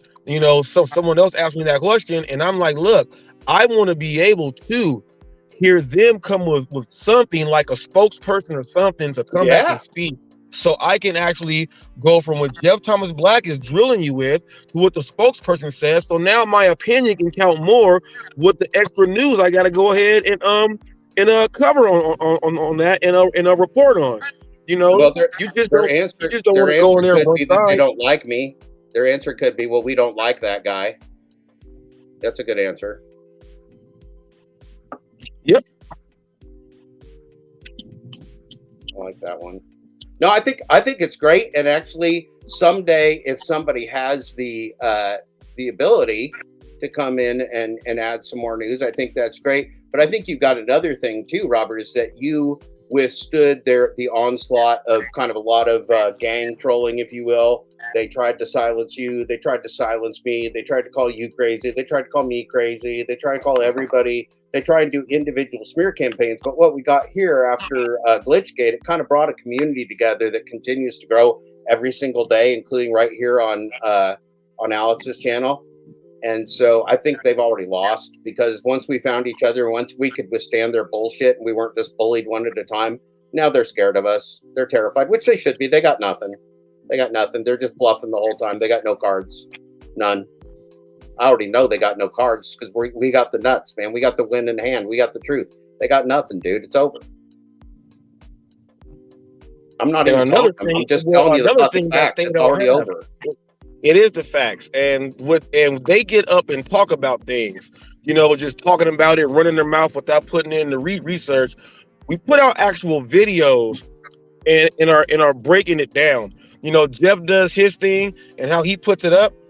But you guys got to understand, we all go live, and then I create actual videos of news narration and giving the thoughts and things like that. Like, it's much more than just getting up on the panel or going into a comment section and saying, well, I heard 5%. My whole mind is made up. It's much more than that. Much more. Well, here's what's crazy. If you watch my show, is that I listen to every single word these boys say. They don't listen to one word I say. They don't want to hear me. I listen to every word they say one by one. I listen to how they say it. I listen to what they say. I watch for the context. I at least watch what their facial expressions are. I look and see if they're sober or not. These boys don't know. These boys don't know what they're dealing with because they're so out of their league, man. And see, they don't know their competition. They don't know, and this is why they don't want to deal with the facts. This is why, the person that we won't invoke, because we don't need to taunt anybody here, but this is where the person you go, well, like, okay, give us an example of that. And they go, well, like, no, just believe me. Why won't you believe me? Don't you trust me? Like, if that's the argument, and that's the argument we get from the other side of the aisle, is running and hiding and bullying. You know, Dashing Trader coming in here. He spent hours in my chat this morning, Robert, and his comment tonight. I said, "What do you have to say? Why don't you like me? What do you have to say? You're right here. Say it to me." He goes, "I don't like you." That's all he'd give me. I'm like, okay, well, that's useful. That's adult. Okay. I mean, I'm not here to be liked, but I mean, isn't that a little beneath adults to act that way? I would think. Cowardly, real cowardly. And it shows, and if that's one of the leaders in this community, if that's one of the people that viewers are going to, we have to ask ourselves why. What are they going for? How is that something that's valuable to anybody? It just sounds like a con to me. Yeah, hopefully Trader understands that he came in here and he came over here. He came over here. Pedro came, Dashing Trader came. So you got people coming over here. Hopefully they understand that you can click a mic here and be able to speak. And you know, that's all you got to do is get up here and speak. You know, if you got some disagreements, everybody should have learned from Cherry Pick on what's not going to happen. Just come up here and be cordial. And everybody can speak. You know what I'm saying? And here's what I don't understand, because so Dashing Trader's been up here. Pedro was over here. Pedro came on my show for a minute, allegedly offering an olive branch while backdoor calling me crazy 4 times in a row. So what are these boys? Every time they come up, they've never given one bit of content, Robert. That's just shocking. Like, how long do they think their con's going to work if they can't do any content? The only thing Pedro and his little ball washer Hannibal could do would sit on the couch together in their pink M&M sweatshirts and troll you, and then be so stupid and so egotistical and so just such bitchy little children that they think you're actually going to come on their show after behaving that way. I was so relieved when you said you weren't going to go on their show. I'm like, Jesus Christ, boy, this is so embarrassing. You think this man's going to talk to the two of you after you're talking to him? Now, Eli did. Eli's a different person, but they did the same thing to Eli. They said, come on my show, and then they sat and talked about him. That's why I was so disgusted. We went on their show. I'm like, I'm not dealing with you anymore. Anybody that subjects themselves to that bullshit on their terms has lost their noodle. And you know, that was a separate thing. We don't need to get into that. But I was extremely glad, because these are the two most disingenuous, content-free, literally bad actors, because everything they said they believed in before they started getting paid off with affiliate links and everything else is the opposite of what they're doing now. These boys are just pure con men. And so they never have anything to say, and their jig is up, but they know that. That's why Dashing Trader is spending hours in my morning show with no content. He's just thrashing around like an idiot, and he's kind of backdoor threatening me. It was real weird. Oh yeah, he's going to get me. How's he going to get me? How's Dashing Trader going to get me? How am I going to watch my back? What's that little Professor Wetleg bitch going to do to me? Nothing. He was right up here next to me. Why didn't he talk to me? I said, I give these boys the microphone. I did the same thing to Pedro on my show. I said, hi, Pedro, what do you have to say? I'm going to let you, whatever you want to say. I mute myself. Well, Jeff, I want to invite you on my show. I'm like, no, just say what you got to say. Well, I'm giving you the olive branch to come on my show. Just don't act crazy. And little Wet Leg gets up here and says, well, I don't like you. My goodness. I mean, do you think these guys would survive like 5 seconds? They'd be fired on their first day in the corporate world. They go, what's wrong with you? Get the fuck out of my office, you idiot. That's what they would get in the corporate world. They get slapped across the room for being little bitches. So I don't get it. I don't get how this space is how losers rode to the top. But I do, because it's a pyramid scheme. They were just here early. And they're good-looking guys. Pedro got himself some Jesus hair. He used to be real cute. He used to be a cute little feller before he turned real evil. Now he's got like evil oozing out his pores. And you know, Dashing Trader's probably a real good-looking guy. I'm sure the girls love him. So they're real charismatic and stuff, but their content's just dog shit, and they got nothing to say, and they obviously ain't got no brains or courage or integrity. Can I? How's everybody doing? I just got back. Oh, good, Ricky. I'm sorry, I'm getting all fired up because these boys are just acting like dick bags. It's good to see you, Ricky. No, man. I want to read. I'm paraphrasing. Y'all can correct me if I'm wrong, but. You know, somebody asked me about the art of Sun Tzu, you know, what I heard about the book, what this and that. I'm going to relate it to a little bit of what Jeff Thomas Black is saying. Okay. And I'm paraphrasing. So, you know, if you know the enemy and know yourself, you need not fear the result of 100 battles. If you know yourself, but not the enemy, for every victory that is gained, you will also suffer a defeat. But if you know neither the enemy nor yourself, you will succumb to every fucking battle. How you like that? Did that make any sense? That sounds real true. Sounds real true. So Doordash is studying y'all, so you know. Yeah, and I don't slow down Pedro. I don't slow down Pedro's speech or other people's speech for that matter to taunt them. I slow down because I really am trying to understand what they're saying, because I truly want to understand their argument. Well, how can I debate them effectively if I don't understand their argument? So I try very, very hard to understand exactly where Pedro's coming from, exactly where Dashing Trader's coming from. I think I know precisely where Pedro's coming from. Pedro's coming from a place where he longs to be fucked, fed, or financed. He said it 99.9% of the time. He wants to be fucked, fed, and financed, and that's what his behavior shows. I'm very clear on what a Pedro is.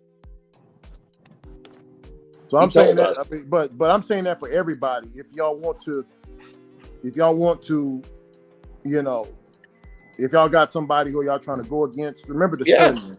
Well, I'll tell you, Robert does it all the time. What about not going against? What if you just honestly want to understand somebody? I mean, shit, there'd be nothing as a writer that'd make me happier to know that somebody was slowing down my words and thinking about every single word I said. But I try to say stuff that's not fucking stupid and that makes sense and teaches people things. But that's just me. But see, I'd be thrilled because I got content that I want people to hear. So I'd be thrilled, but it's not thrilling when you do it to somebody like Pedro because he spits out word salad with it and he slurs his speech and he acts like a dickbag. So it's embarrassing.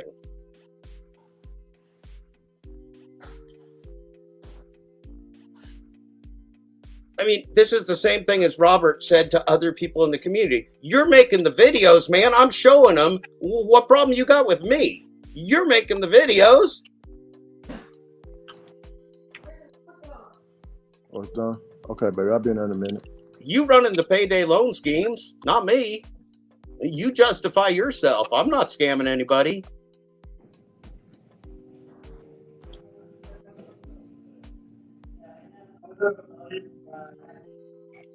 Pedro, I don't know if you're watching Great Brother, but your next episode, or well, I'm not telling you how to run your channel, but you know, tell the people, go in depth. You should bring the Moves crew, your people that you're sponsored by. If you can, get them all up there on one panel and break down this Moves app for people that don't understand it. Break it down.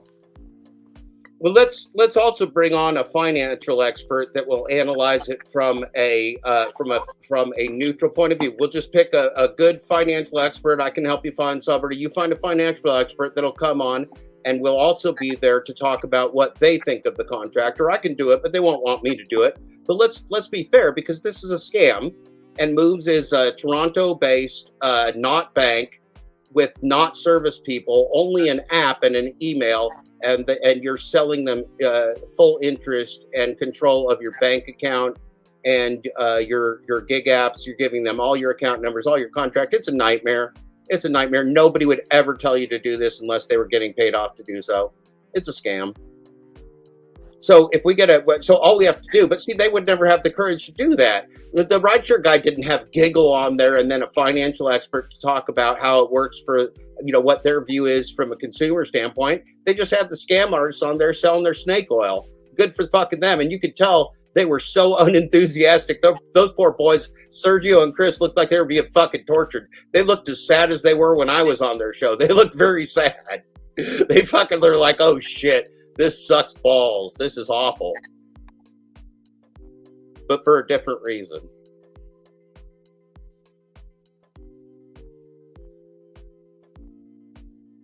Necro, what do you think about that idea? Do you think they should break down? I think they're not gonna do it. Huh? I think they don't want to do it. Okay. Well, if they don't, yeah. Well, I was just, Jeff is criticizing the app. A lot of people are criticizing the app. See, I don't know because I don't use it. This shit don't stand the light of day, Ricky. That's why they put it in an app. If it could stand the light of day, they just put it on the internet too. They're hiding it in an app. You understand? It's just like Doordash. It's just like all these gig apps. That's a way of hiding the real data from you because it's a scam. So that's your first, and it's not a bank, and it's not even in the United States, and you have no consumer protections. It's nothing but a scam. These people would run screaming for the room if I was around, right? Or they'd run screaming if a real financial expert was around, because nobody in the world would recommend this horse shit. It's dog shit intended to be sold to rubes in the sewer. That's what it is, specifically. I got a question for you, Jeff. Yeah. Because you have been in with a lot of from the rideshare guys and the professors and all these guys. Yep. I've been on a lot of shows. They have actually came and spoke to you, and my thing is, what is it that when they actually hear how much you know, like what is it that turns them like, oh, we made a mistake about this guy? What is it? What do you think it is? Is it that you're just way smarter than all them, or what is it that makes them so mad that they don't even want you around? Because when I've seen you on the shows with these guys, you're dropping hot facts and knowledge on them. Yeah. Well, they don't. I mean, it's probably not different from the rest of the larger world, but the corporate entities of the gig space don't want the truth. They never wanted me to be here. They don't want my book to be real. They go to bed at night apparently telling you, his book's not real. It's not real. It can't be real. Dude, I've written millions of words. Trust me, I could put out 5 different books if I wanted to. The question isn't whether I can put out a book or not. But these guys apparently are praying to themselves the books don't exist, which is real funny. But I don't know, man. We're at the end of a desperate scam. Right. First of all, they know that with Glitchgate and with our community coming together, it wasn't just Glitchgate showing that this was all a game. It was the community that formed around the fact, like, well, we don't want to be the rubes of these dipshits like Pedro. We don't want to be the rubes of the rideshare guy. Jeff Uber Jeep Arizona is like, I don't want to be the fucking rube of the rideshare guy. I don't want to be the fucking rube of the rideshare companies. I'm not doing that. I'm not doing that. So they don't like him either. Right? They don't like anybody. So they don't like you. It's not just because they don't like you or they don't like your background or whatever. They don't like you because you're telling a bigger spread of the news than they want told. The only thing they ever wanted was propaganda to put money in their own pocket. That's all any of these people were ever in it for. If any of them ever did deliveries, they probably didn't like it. They're all, Kim's a bullshitter, Zach's a bullshitter, Sergio, Chris. And some of these people I like personally. I like Sergio a lot. I've had a lot of dialogue, including talking on the phone with Sergio, and I'm real disappointed in the fact of what he's doing with the rideshare guy, Harry Campbell. But he works for Harry Campbell, and Harry Campbell's the editor of his publication. If Harry Campbell says you're interviewing the Giggle Pants finance fucker, well, what's he going to do? I suppose he could say I quit my job and walk out the door, but I've done that, but apparently Sergio wasn't willing to do that, but he sure did look miserable on the interview. So I guess to answer your question though, Robert, I was real surprised when Dad Douche stabbed me in the back. I was real surprised when Steve Johnson Highchair Hodeo stabbed me in the back. Now that I know more about him and that he's done that to other people, probably less so. But I was surprised because Steve Johnson had recommended me to a number of podcasts, including the Gig Economy podcast out of Grand Rapids. Those guys were real surprised. They're like, holy shit, this guy's like the devil or something. And I said, this thing's going to end. And they're like, oh my God, what did we just have on our show? And Steve Johnson just told them to have me on. He had me on with him and David Piccarell. He told me all about the FTC investigation, in his words, that's going on into an organized crime RICO investigation. Steve Johnson had me on personally with him on the podcast where I said Pedro needed to evolve, which broke all hell loose from the Pedro, because how dare somebody say that he didn't need to improve on his quality of content. And then Steve, that seemed to have broken the camel's back, Robert, when I was truthful on Pedro's or on Steve's podcast, on the Highchair Hodeo podcast, and I kind of battered Pedro around for a few minutes, and Steve didn't argue with me either. He agreed. And then as soon as he hung up the phone, he texted back. He's like, "Oh shit, Pedro." Or as soon as the thing played, he's like, "Oh man, you better call Pedro and apologize." I'm like, "I don't got nothing to apologize for. I don't have to go on his show and like do the apology tour." And he's like, you know, he was demanding an audience. I'm like, "Fuck you. You don't summon me. You know, you can come on my show." "Well, I'm not doing that." And I said, "Well, that's too bad. I guess we won't be talking then." So that seemed to break it down. I mean, I have never had any bad blood with Sergio or the rideshare guy. My judgment of them is just coming from me. They've never done anything to me. I got no problem with them personally, with Sergio or Chris or Harry Campbell for that matter. I just look at the behavior and the content. Oh yeah. Hey, if you don't mind, let me yeah. Hey, John E. Cap, what's good, baby? How you doing today, John E. Cap? Already? That's it. Go ahead.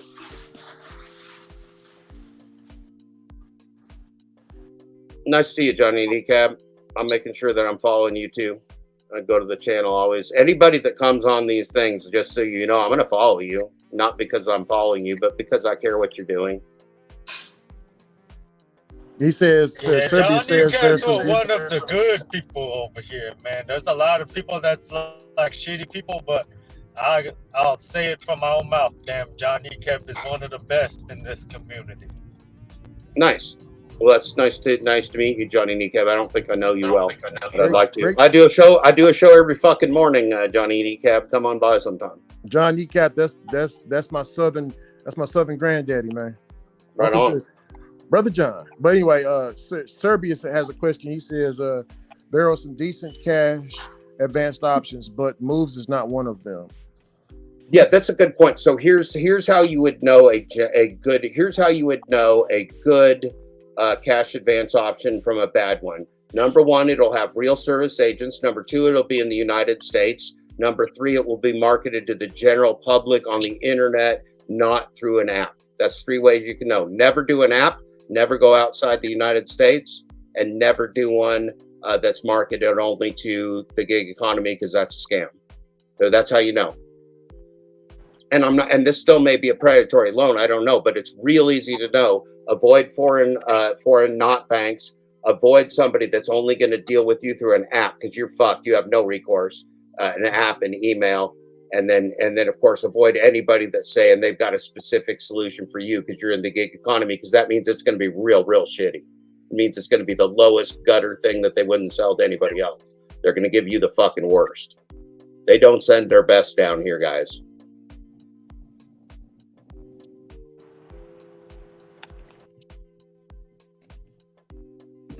Damn. You know what I'm saying? When Jeff Thomas Black come through, he come through, people. I'm fucking old and I've done this for a long time. I've run my own consulting business for 25 years now or something. Yeah, they're afraid of you. They should be. That's a Tom, good Jeff, now I got to ask you a question. What do you think about credit? Do you think credit is a scam? Oh yeah, huge scam. One of the biggest scams in the history of America is the consumer credit score, because every corporation, the corporation is a vehicle that allows people to escape personal liability for their business credit. And so for us slaves, we're supposed to put our business liability and our entire lives all in the same bucket, while the rich people have their wealth completely protected from their business activities. That seems fair. It's that simple. It's that simple. The scam is that simple. That's how fucking simple it is.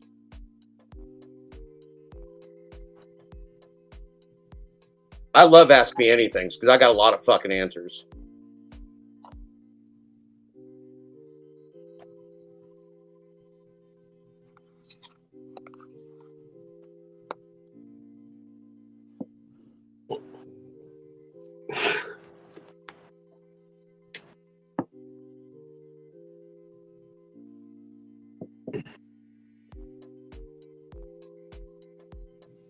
Last night was Civil Rights Night. Tonight is Finance Night. Last night was race discussion, right, Robert? Race discussion last night. Peaceful race discussion. Oh yeah, we had. Hey, but look, we had it in, right? And then the very next day we got shell shocked. Cherry, look, you just got done saying this is bad. He's got to stop. And then what he did to Ricky today on with Roy, and I No, was see, like, hold okay, up. I'm not even upset aware. with I'm Roy. not even aware of this. I'm not even aware of this because I went to sleep Okay, after my look. show, and then I woke up and I made dinner, and then I came on here with you guys. So I don't know what the fuck's going on. You got to tell me a little bit. Necro, yeah, I mean, you can replay the video on here. I don't know if you can do it on here, but you got to replay. He took it down. No. I Necro. Yeah, It's so bad Necro. they took it down already. It's so bad they took it down already. Roy took it down when his live was over. He took it down, Jeff. He went up there and he showed his ass. The stuff. He showed exactly what Jane Elliott was talking about. He did that. He even threw in Asian jokes because he said Ricky's got a mail order wife, knowing that, he has an Asian wife. So he's pretty much saying that, the Asians only come over here to get married and mail order, like he did a whole lot real quick. Yeah, and then, I like, it's very cherry pick is very easy to me. Very, very easy to me because I know him because of what Bobby told me. I mean, I remember stuff. I remember Bobby invited to his house, whatever. And Bobby told us everything about Cherry. He said, this guy's a character. He said he'll be a nice old man. And then when he gets online, he gets up and starts waving his finger and walking real fast. And, he's a character, right? So you can't really take a person seriously. Also, he has two cherries. I'm talking to a person with two cherries that won't show his face, that spits nothing but vile venom. Cherry pick is very much easy. So I don't even have to respond. I'll let him dig his own hole for himself. And that's what he did on Roy's channel. He was digging his own, right, Robert? He was digging his own hole while I'm sitting there laughing at him. Cool, calm, and collective. Roy had to keep checking him. That's what he did. And what kind of friend disrespects another friend's channel like that after I told you, don't do it? Now, this is my thing about Roy though. Roy was talking about everybody gotta, you gotta speak up for yourself, and you gotta have the accountability and all that stuff, right?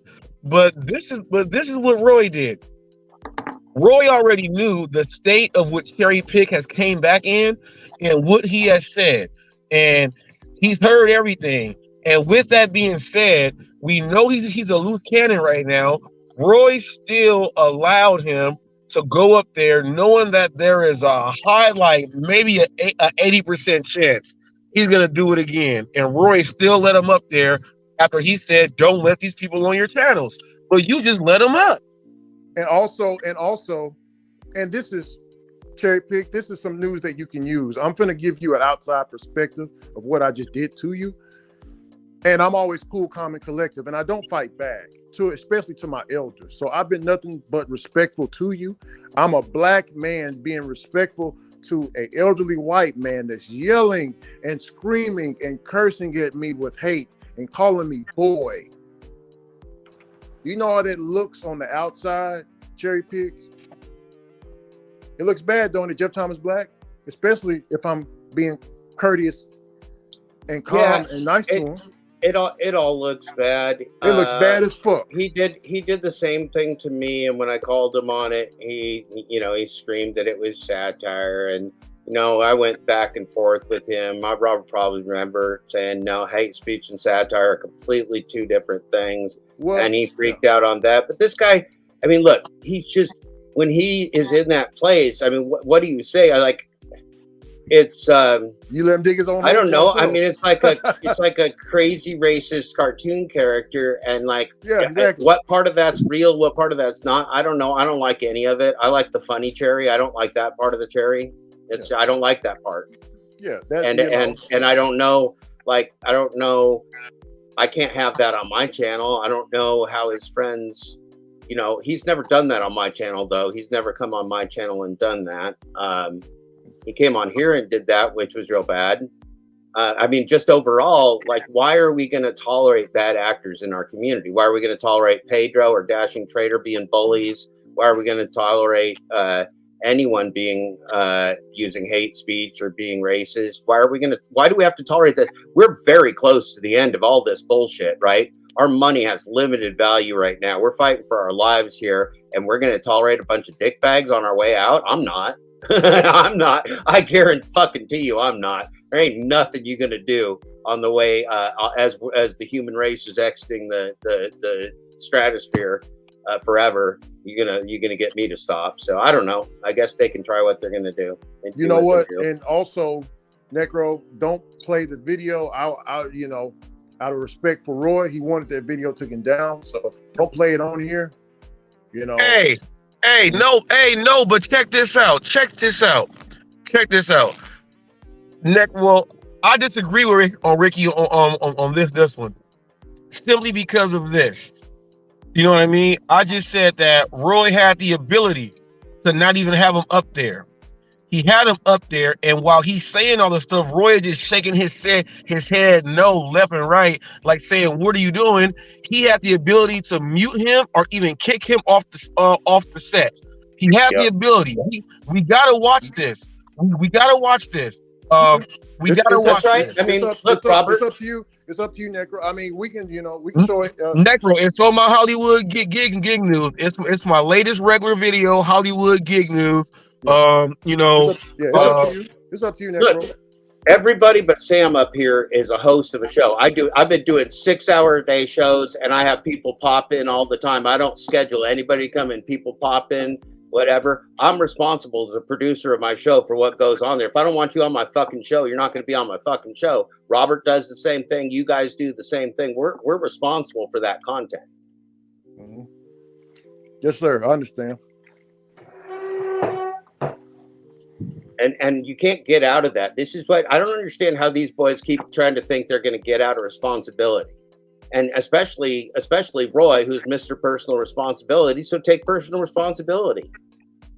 Roy said he's the king of drama, which is what my boardroom was talking about, and he knew what was going to happen. Now, racism isn't drama. Hate speech is not drama. Hate speech ain't satire, and it's not drama either. It's hate speech is none of the theater arts. Hate speech is hate speech. It's not a theater art. It's hate speech. He wanted to see it happen, and he wanted to see how far it was going to go. He allowed that to happen.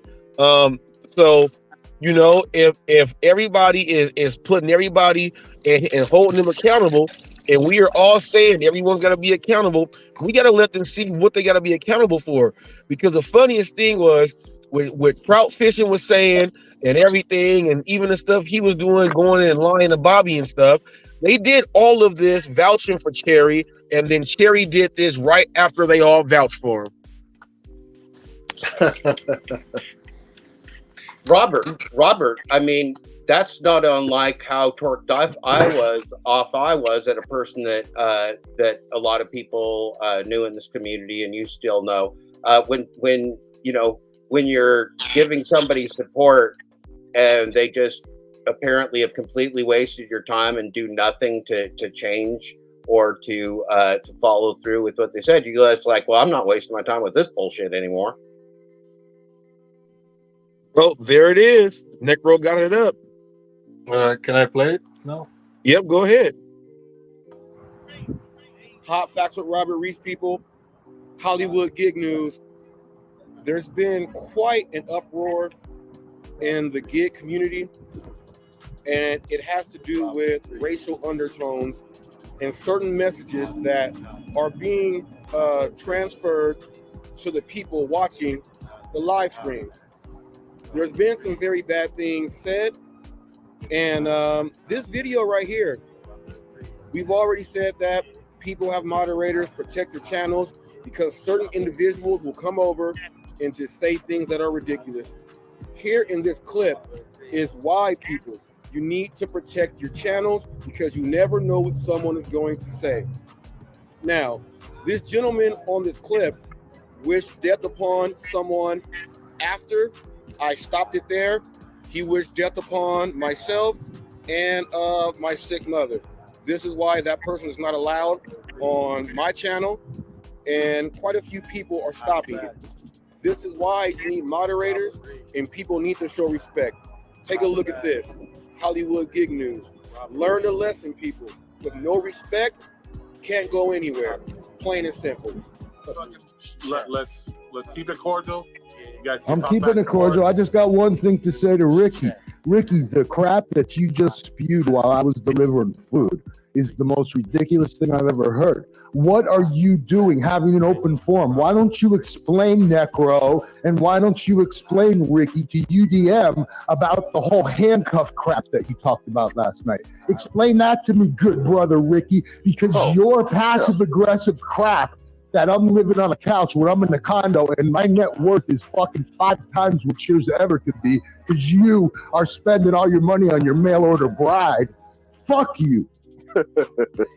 You're funny. So, Ricky, why don't you explain the backwards racism that you and Necro promoted last night? Oh no! I actually because that shows that you don't like your own race. That you and Robert Reese are prejudiced against black people to say something stupid like that, and then you followed it up with UDM isn't black because he's from the island. That's one of the more prejudiced things I've ever heard anybody say. You dirty bitch!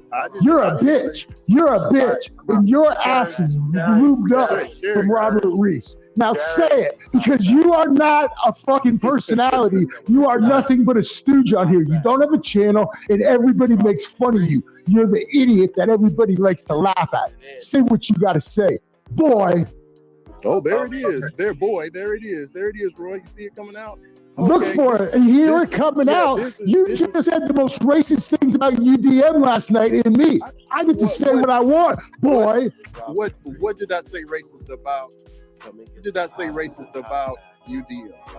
UDM isn't a real black person. He's from the islands. I didn't say that. You lie. You're a liar, and you're a disgrace to your own race. Necro, did we say that? I don't want to hear Necro. Necro's busy licking the cum off his lips from Robert Reese the last week. Necro doesn't get a fucking say in my world. Cherry, what did I ask, man? What did I ask, Cherry? Cherry, what did I ask? Sorry. What did I ask? Sorry. Come on, bro. Ricky. Hey, Ricky.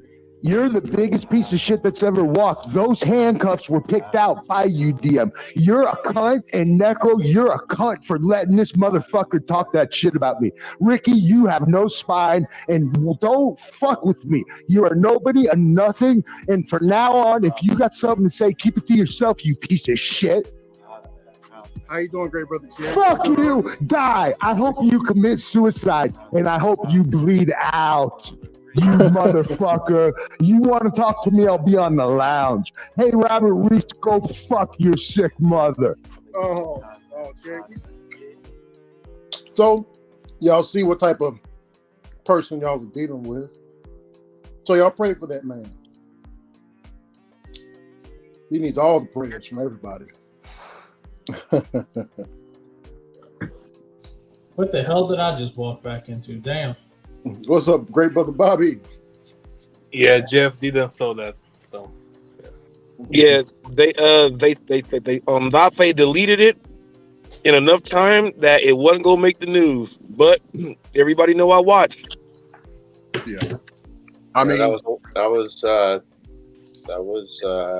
more definitely bad behavior, more bad unnecessary language, and that's terrible. I mean, think about it. People from the outside looking in, they're gonna see this white man yelling at this cool, common, collective black man and calling him boy, like it's fucking slavery. Why so hostile? Let's be calm. The Montgomery Brawl. Remember that, Robert? Yeah. We all calm, Bobby. That video was just turned up. You know what I mean? We all calm. I had to turn my damn computer down. That shit was loud as hell. Oh, Bobby, I want to make sure that I said it earlier. I think you were maybe chat or something. I just want to make sure that I didn't bring up no Neckopolis or do nothing like that. That was on Trout, and I hope that you went back to watch it to see it for yourself. So nobody even did that. I explained how I took the video down after we communicated. That's why we're recorded on here and everything. I explained that, and he still tried to go and do all that other stuff. So I never brought it up. Never did that. I explained that we spoke about it. Once I said I took the video down, he tried to go back and say, "Oh no, look at what you did. You did also." No, I explained what happened. I took the video down when we spoke, and we've been okay ever since then. He's having a hard time with that. I just feel bad because he tried to make it seem like it was something else. Because no one was over there to stop him trying to explain things to you. So I'm just letting you know firsthand, and that video is still up. He said he was on there for 3 hours, and it's all there. Well, I would say this: I'm not concerned about somebody calling me a name. It's not a big deal, so it's all good either way. But no one called you a name, though, is what I'm saying. He was saying, look at what you guys do to your friends. Look at what you did to your biggest supporter, Roy. Look at what you did to Bobby, Neckopolis. That's how he brought it up, and that's how it came. Just like that. Either way, it's all good, man. I ain't worried about it. Yeah, but I'm just letting you know, ain't no one called you a name. No one did none of that. No one did none of that. So you talking about? Yeah, I'm talking about Trout. When from the other night, yeah. So no one called you a name. Nobody did that. He did that all on his own to try to make something else happen, and it did not work. So maybe y'all weren't able to check Cherry and put him in line, and he did that. Maybe y'all gotta check Trout. Because he can put up, and it's on film. It's like saying the police said I robbed a bank, but they got you on camera without even a mask on. Like, we see it's you. You know what I'm saying? Like, you did it. You said it. It's on camera with audio and video, so it's there. It's all good, man. I ain't worried about it. I don't care if somebody calling me a name, even if they did, man. It's the internet, man. I got real priorities to worry about than somebody calling me some silly ass name. No, but see, you ain't getting it. It's not even if anyone did. No one did. He tried to make you think that he tried to make you think that we called you a name. So, that did not come from us. So you got to tell him. You got to tell him. Well, if he called me a name or not, he ain't gonna say anything back because he knows I did not. You know what I'm saying? This is what the problem is. You got people that just want to bring up something and then try to create. At least I show actual videos. I was gonna make a short about it so that you can actually hear that whole part, but I was like, Bobby ain't even gonna care. But he's still using it as his propaganda over there. So Yeah. Well, like I said, it's all copacetic. So. Yeah. It's all good, man. Yeah, it's all good, baby. It's all good in the wood. I need to get some more water. That's what I need to do. Yeah. Bobby got the glow. Yeah, man. I got the glow, bro. I took a shower. I'm about to do some more water. Jessica will be home in like 50 or so minutes. So yeah, we're good. Yeah, and to just to put some paint where it ain't. This man, before the stream cut me off, this man Cherry Pick has been inside of Bobby's home and met his wife, and then he gets on the internet and wishes death on him, just saying real bad, vile things about him. If he can do that to Bobby, which the man invited him inside of his home and met his wife, he can do that shit to any fucking body. Just listen. Well, I'm learning to forgive and move on from things in life and realize that the things that are important to me are the things I'm going to focus on. So definitely, Bobby. As long as Jessica's healthy and happy, that's all I really care about. So. And that's all that matters, man. That's it. Man. That's the important thing in life, man. That's all that matters, baby. I mean, it's not like I'm gonna go the rest of my life without somebody calling me a name or like saying some shit about me. It's life, man. Oh yeah, it happens. You can't be universally loved by everybody. So yeah, it is what it is, Ricky. Looks like Jeff is writing down notes. Like he's ready for no, I'm multitasking. I'm watching me some of that glitched ass bastard at the same time. I keep my eye on him. I spy on all you guys all the time. The walls have eyes. I'm everywhere. I'm like Robert. I watch 4 programs at one time and I take them all in. Yep. Hey. So sometimes I'll have 2 browsers open, like 2 separate browsers, just so I can get some in. Hey, listen, like Pedro only makes like one fact. He only says like one fact every 30 minutes. He's not that hard to monitor.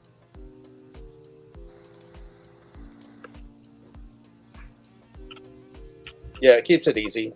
You got to be honest, Robert. I mean, what can you say? Like watching Uber Jeep Arizona at Jeff. You can't watch Uber Jeep Arizona at Jeff and watch another show. You can't watch my show and watch another show. That's impossible. These guys, you can watch 3 shows at once. Oh, yeah. Tell me it ain't true. Tell me it ain't true. That is true. Speaking of shows, hey, don't forget, while the channel's still up, y'all gonna check out Always Cherry Pick. The man you just heard yelling and screaming and cursing, and his racism was showing a little bit. That's Always Cherry Pick. Y'all gonna subscribe to Always Cherry Pick, and before you hit that subscribe button, say a prayer. Mm-hmm. To our great brother, Always Cherry Pick. Let me piggyback off that, Ricky, and I'm gonna piggyback off of it just like this. Eli has some news, and he has some things to say to Cherry Pick, and I'm gonna just give you guys a little. Whoever's watching right now, I'm gonna give you guys a little spoiler on how I did earlier. Eli says Cherry Pick needs to be taken down. So during our interview tomorrow that Eli wanted to have with me, that he wanted to have, I'm gonna be asking these questions. He's taking down people on Twitter and other things. So we're gonna be talking about that stuff. And he has a message. He has a message for Cherry Pick, and I'm gonna be asking him what his message is. But he says Cherry Pick needs to be taken down. We're going to go in full detail about that tomorrow during my interview with Eli. We know that Ricky gave him like 8 nicknames earlier. We know that that's what he does.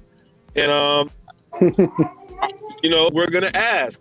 And yeah, I hope Cherry Pick is watching right now, because when I ask Eli these questions and he really gives his answer, don't think he's not serious. I'm just giving you a heads up. So you are right now, Cherry Pick. You are in the you have entered in Eli's world. Good luck. That's what I'm saying. Yeah. Can't blame nobody but yourself, man.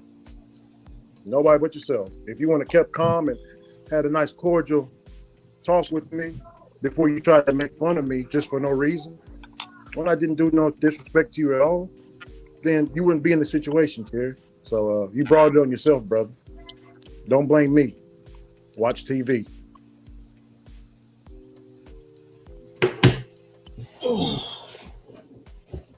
He came in with the vengeance and fire. Cherry Pick did that. He came in on a high wave.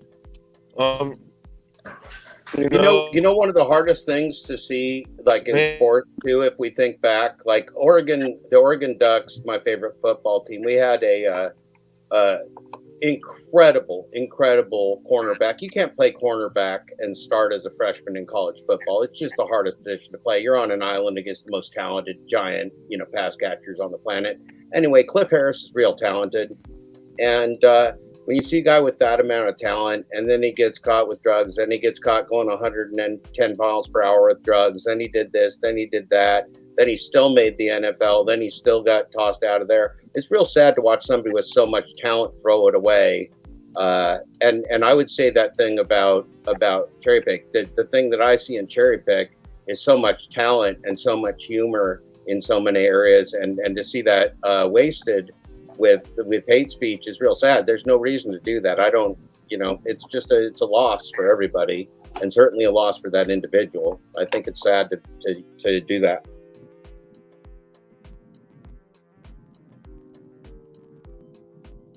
Well, as Roy says, you are the creator of your own destiny. He's got a date with Destiny, and Destiny's real name is Eli. Yeah, and I also, Cherry, if you want to hit back again and say some, and be reckless with your mouth again, I got some more on you. Just how I got you out of character, I got some more on you. This is the problem. This is what happens. It's called comeuppance. This isn't called karma. This is comeuppance for bad activities. Pedro's getting it. Hannibal's getting it. All those guys are getting it. Everybody that's been selling out and making money off us while we work for a living and try and be honest, and then they go after honest content producers and bully them and everything. Their day's over, completely and totally over. They don't realize that yet. Maybe that's one of the reasons. And one of the reasons Cherry's struggling is that the lounge that they used to have, the racket that they used to have before this part crumbled, was fun. They didn't like that. It was real good. They had a good time, but it's over. That's over. It's not coming back. And also to UDM, if you're listening, look, I didn't say nothing bad about you, and I have the clip right here on my phone, what me, Robert, and Jeff Thomas Black discussed. Jeff Thomas Black, did you hear him say all those vile things that I said about UDM? Did you hear me say anything like that? Oh no, sir. You said the polar opposite of that. They did the same thing to me. Flex has called me racist before. Like, you said this, and this. You're a racist. I'm like, what the fuck are you talking about, Flexi Pants? Nobody can call me. You better stop. You better just stop that. No, you didn't say. You said the fucking exact opposite, Ricky. You said the exact opposite. I was fine. There. Yeah. I'm just asking. There. Yeah, I'm just asking just to. Well, I mean, the topic. It's not like you didn't even deal with it. You dealt with the topic and you said the opposite. So I don't know what show he was listening to. I'm not sure what that man was. No, he was. This is what he was trying to do, and I seen what he was trying to do. He was trying to flip the script to where it can make it look like I'm going against another black man. Well, sure, but Pedro says the same thing. I mean, you can lie. You can say I'm not a writer and I don't have a book too, but that doesn't make it true. Yeah, it just means you saying it. He's saying you said the opposite of what you said, but we were all here watching you say it, so that just don't really matter. Yeah, and lying. It's simple. Yeah, and I got the proof. As well. I mean, I heard it. I was here. In fact, I heard that part, and when I heard that, I'm like, "Are you shitting me? You just said." You're saying he said the opposite? He said no. You said no. First of all, people in the Caribbean that we're all the same, and you said that's ridiculous. First, Jeff, he said that about UDM and trying to make it seem like I said something racist about UDM because he wanted to say something racist to me. He wanted to justify his racism towards me because I hypothetically said something racist to UDM. So that's what his response was to me. And I'd also say that's not the way racism works. It's not a pissing contest. If you're being racist, it's not part of a pissing contest. You're being wrong. He's just losing all. He was hanging himself. Yeah, that's what I'm saying. This isn't drama. This isn't comedy. It's not satire. It's just hate speech. Mm-hmm. That's all it is. It's nothing else. And you can't pretend that hate speech is drama or hate speech is comedy or hate speech is satire, or you can't pretend that hate speech is a debate. It's none of those things. It's just hate speech. We know what it is. We've been around for a while. This is America. We've seen it. We got a prison industrial complex. We got an injustice system. We got wars around the world. We know what hate speech is. Yeah. We're good at it. We've done lots. We know how to do genocide too. We're experts in genocide. We're real good. Hopefully he learns from it. I'm real disappointed. I'm telling you, I'm disappointed because I see the talent, and I'm disappointed that he came back to the community, and this is the way the talent's being used. I'm real disappointed. I'm offended too, but I mean, nobody gives a shit if I'm offended. Nobody fucking Jeff, are you offended now? Well, yeah. I'm still offended. Everybody knows that racism offends me. That's not going to be news. But I'm just disappointed because the man's got talent, and he's got just like Flex. He's got people that like him and friends, and that's a shame. It's a shame to waste that by acting badly. He wouldn't be the first person to waste. Like I said, when I see somebody really go down, it makes me much sadder if I see that they had extraordinary talent. Yeah. I'm like, man, did that guy waste it? I wish I had that guy's talent. I'd be making the most out of that mother. I'd be busting through them doors if I was that talented. Let's go. Give me some of that. These guys are pissing it away, man.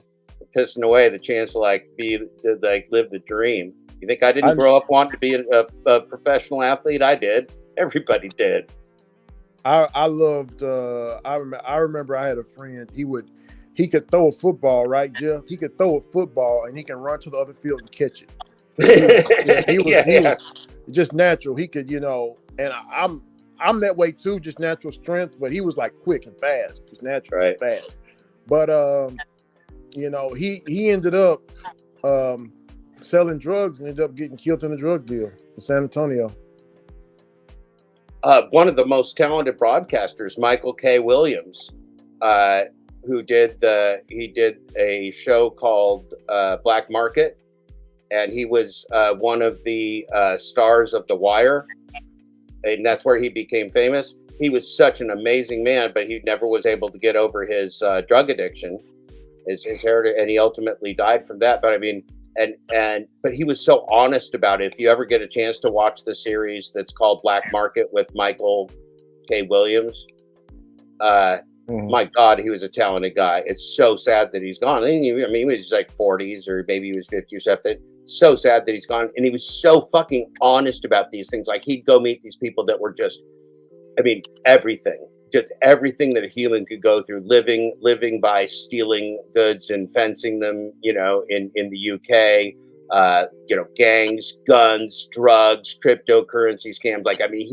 He was not afraid to go way inside with like seriously dangerous organized criminals. And it's an incredible show. And he died. And it's just like, man, like this guy was the dude, man. This guy had so much talent.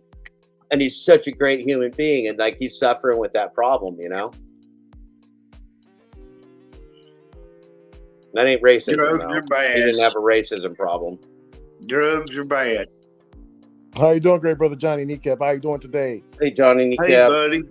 Hey, buddy. Drugs are fun. Drugs are fun, but like everything fun, like you don't just kill yourself having fun. Like you got to have the right amount of fun without killing yourself. Not in excess. Well, I told my kids, alcohol is poison. So if you're going to poison yourself, you better be careful about how much poison you drink. If you poison yourself to death, now you're being stupid. Because it's poison. Every drink, the first drink's poison, second drink's poison. So how much poison you want to drink? I'd only drink this certain amount of poison without dying. That's what I'd do. Like, it's not a party. It's not a party drink. It's poison. Yeah, about 15 other poisons. Look, you can poison your body in all kinds of ways. You can huff paint too. You can cook your brain any way you want. You could sign up for a gig happen. Yeah, but man, it's everybody's. People want to check the fuck out. People want to check the fuck out because they're miserable. But you were talking about racism, man. Yeah. And it's like, what the fuck? What about I personally was on here the other night, and Robert Reese called me Ginger and M&F'er about 15 times, but he didn't use the word ginger, but ginger's in the word that he used. Uncle Johnny, you saying Hot Facts said that, Uncle Johnny? Yeah, about 15 times to me. You called me a ginger. Well, it wasn't. It's not ginger, but it's the other word. No, man, no. I said I could say the word, and I said the word like 15 times. I'm not calling you that. I'm just saying, and not to be racist or nothing like that, but we're just chilling in here, dude. When we get off of work from doing gig driving, we like to go somewhere to talk. And that's most of us in here. But we've all got about, usually the average in here is about 5,000 deliveries.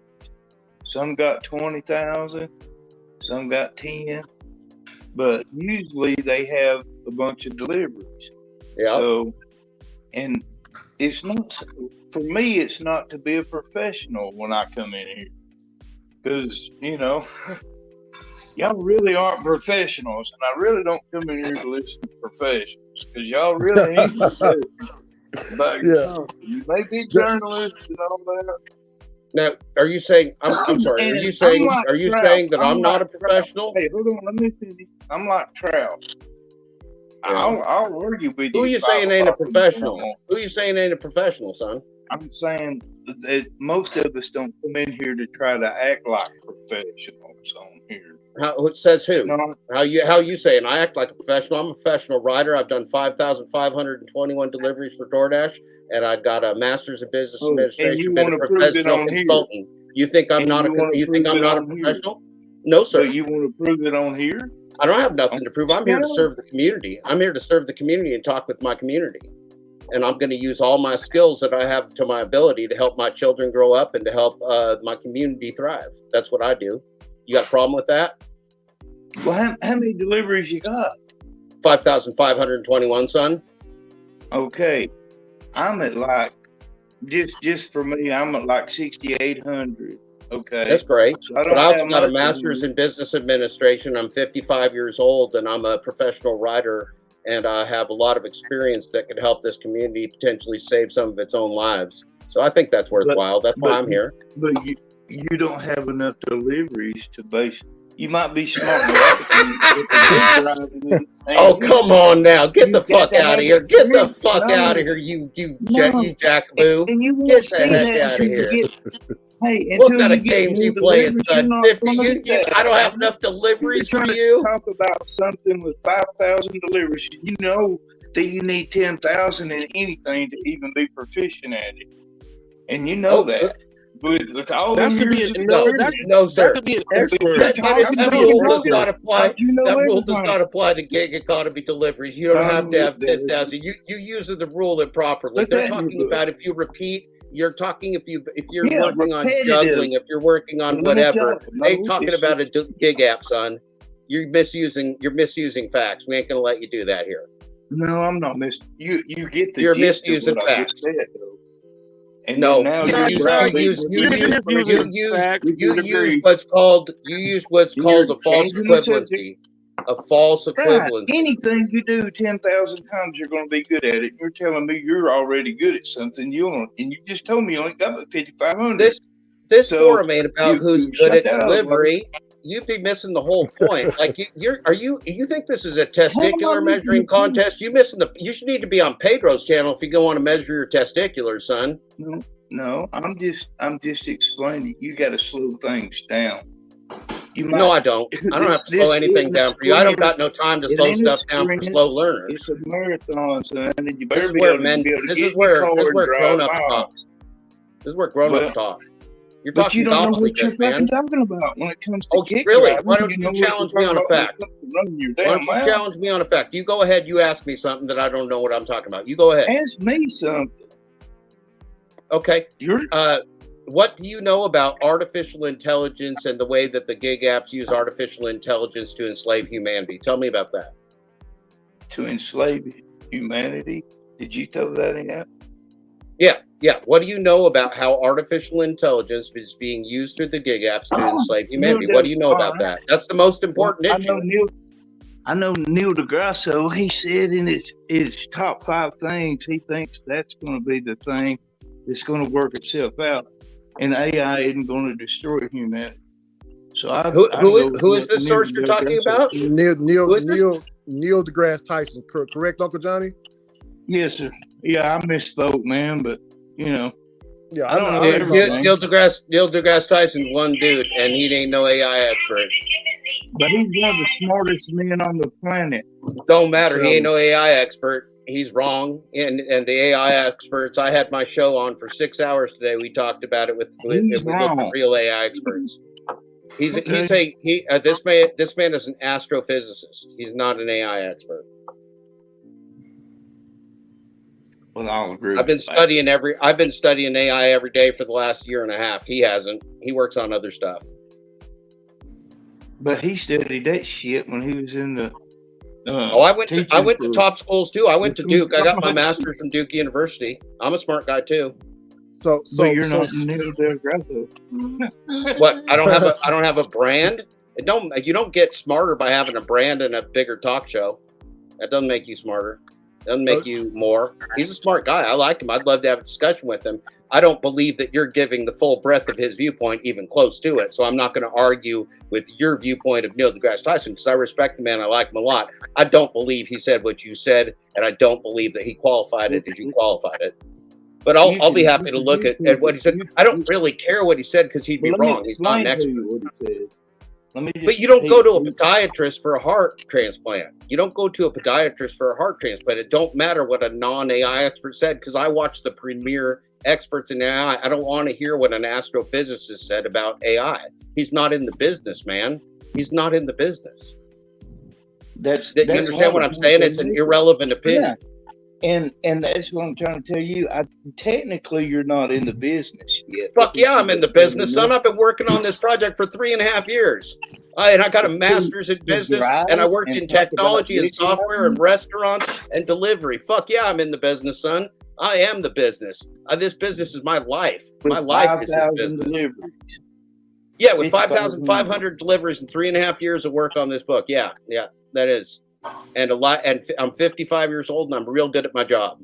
Well, I'm 53, so I know how it is trying to catch up. But you got to do the footwork first. And yeah, I've been doing it. 10,000 is a good indicator because listen, more gig app deliveries would not help my project. It would not help us learn anything more. You're deluding yourself. Honestly, I got a question though.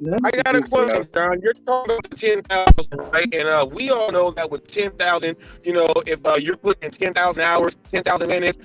If you're a barber, you didn't put in 10,000 hours of school to get it. Right, it's not 10,000 deliveries. Taxi driver. But then I want to ask him this. From 10,000, if he has 5,000 something deliveries, right? Each delivery, just put it like this: each delivery is gonna be over 10 minutes long, right? So that should be over 10,000 whatever minutes or seconds you're trying to add in, will make him an expert. Am I right? Well, pilots use that when they go with hours, so I guess technically, yeah. But I'm not doing that. I'm doing the delivery. This is not a debate worthy of this platform. Know what I'm talking about. There is not a already, but I only got there is not 700 one company. But the issue, sir, and I'm talking one company. I'm not talking multiple companies. The issue, sir, is not delivery. The issue is not delivery. The issue is not delivery, sir. You have the wrong issue. The issue is artificial intelligence. The issue is corporate slavery. The issue is app slavery. The issue is the lack of independence. The issue is deception. The issue is corporate fraud. That's what the issue is. So you're missing it. If you're counting the number of fraudulent deliveries anybody does, it's really a bad count, man. Do you like your job? Do you I love my job. I don't do deliveries. I now write. I write for the community and broadcast for the community. That's my job now. Instead of doing delivery. Damn right, sir. Yes, the community can't afford to have me out doing deliveries. I got a job to do for them, and I do it every day, 7 days a week. You should watch my show. Oh Lord. Players turn into coaches, man. Players turn into coaches. The coaches ain't playing no more. They're out there coaching and doing other stuff. Some players turn into broadcasters and journalists. But see, that's the problem. In other ways, is all these coaches don't have at least 10,000 deliveries. Alex does. You're being silly, son. You're being silly, son. I'm a teacher. I'm a teacher and a writer. I don't got no more time for more than 2 years of deliveries. 5,521 DoorDash deliveries, and I focus only on DoorDash. That ain't multi-app, and I focused on one application and learned it real well and studied the company because they're the pinnacle. They are the Death Star. They and Uber are the standard bearers. And of this. I And I didn't like. 67 Stop years talking with over me, son. DoorDash, I don't talk over and you. I Stop don't talking feel- over me, son. Stop talking over me, or we're not going to have a conversation. You understand what I'm Well, saying? you can't just Stop talk it. the whole damn time. I did not talk over you once, and you knock it off, or we're done here. Oh, this ain't your channel, so fuck you. Don't mean I won't treat you like a little bitch if you're going to act John, like one. John, look. I'm not gonna go to the bakery. I'm not gonna go to the bakery to buy a brisket. I'm sorry. I'm not going to the bakery to buy a brisket. The bakery dude don't know nothing about the brisket. He don't know nothing about it. I know y'all are arguing, and now you're trying to argue with me because you think you know what you're talking about. When all Well, I'm saying I know is- what I'm talking about. is My you have entire to book put in is cited your with time. facts, son. There's a way to know what we're Everything. talking about, and that's not you. You haven't brought a single fact to this conversation, not one. The one that you brought to this, you misused it. So you're not doing We so good. spoke about AI earlier. We spoke about AI earlier, and all Jeff is trying to do is add into what we spoke about earlier. We spoke about AI earlier and the economy and jobs.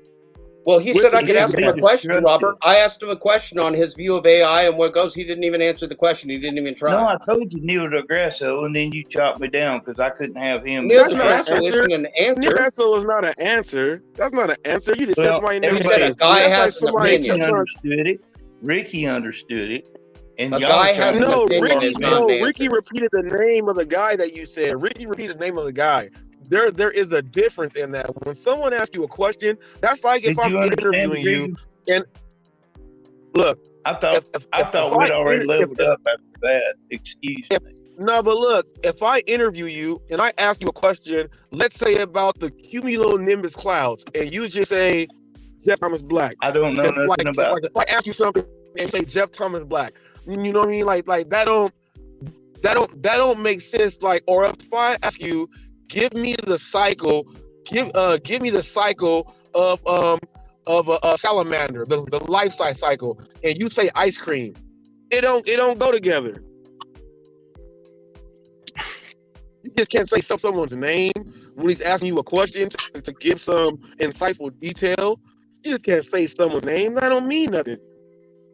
Yeah, and can I, Jeff, and I've been, listening to you, and I want to sum up some of what you said about, and I want to talk about the drawbacks of AI, the drawbacks of it, because people really don't understand about AI. But I'm going to introduce the cons of it based off what Jeff Thomas Black said. Can I make one small point, Ricky? Yes, sir. Can I just address Kevin here in the chat? He says, what the hell, let people have a different opinion. I don't have a problem having a different opinion. When people talk over me, I get real crusty because I don't do that to other people. And so I'm not going to let anybody talk over me and try and intimidate me by doing that, because I've faced a lot of you guys in this gig economy that try and talk over me. And you should know that's just not going to happen. I'm real loud. I'm real fucking loud. And we take turns You're here. not the only one, and I apologize. Okay, so, I appreciate that. And that's all I was saying to you is we're either going to take turns and we're going to talk, but if we're going to talk over each other, it's going to be over real fast. Okay. And so we're not doing that now, and I appreciate that. And so to Kevin, he said, let people have a different opinion than yours. Everybody can have a different opinion. My book is not about opinions. My book is about facts and research. And you can read my book. The first 4 chapters are online. You can read the facts and the research. I give you the sources and cite them. So you're not going to want to come on here and just pretend that you got facts when you don't, because you're talking to the wrong guy for that. I am a professional. I'm here because I'm a professional. This is my job. This is Robert's job too, as a matter of fact. He's a professional as well. He's a professional news reporter. I'm a professional writer and broadcaster. How about that? Yeah, and and Jeff, correct me if I'm wrong. I'm just gonna name off just based off of something similar to what I was hearing, and I put it in my head, I'm gonna say it. Okay, let me see the cons of AI. Job displacement. Okay. Ethical concerns about some biases and privacies. Tons of them. Absolutely. Security risks from hacking. You know, we don't want to get hacked. Unlimited. A lack of human life. Lack of attention to the human lives. Yes, empathy. Right. There's no feeling in it whatsoever. Just like, but that's the same for corporations too, right? Corporations don't have feelings. They're not good or bad. They're just a tax structure made to produce money out of human fuel. And so you got them all right. The worst one though, Ricky, is the dual impossibility scenario. And that is the fact that for all of these different AI systems, there is nobody, including the engineers and the CEOs, who can either explain them or understand them. They're ununderstandable and unexplainable. And what that means is that essentially when we're trusting artificial intelligence, we're trusting it like the word of God, like it's right, like it's true. And the fact is it's not, because the corporations behind creating it are creating it to exploit humanity for their profit. So essentially, they're all scheming to have us dead, right? Because that's what corporations want: is more money, less of us, more money, less of us, more money, less of us, and that's what they're created to do. So it's what you call an existential threat to humanity, which means it threatens the future existence of humanity. And I don't believe that human race will even last another 5 or 10 years based upon the artificial intelligence that we're doing right now. I think that's an extremely long time.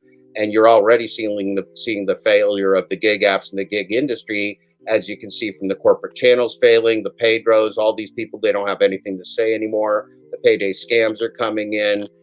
Uber is going to all artificial intelligence. You know, guys like Jeff, Uber Jeep Arizona, are now telling you how to go around these rideshare companies and build your own business and cut out the parasite.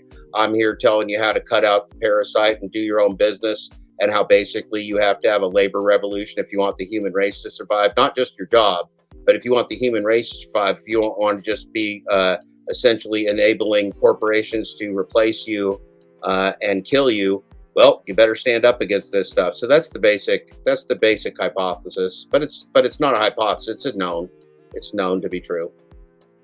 Yeah, it's real bad. We're in a horrible situation. We're in the most desperate situation in humanity's history. Here, Jeff. Yep. I'm gonna throw in this, Jeff.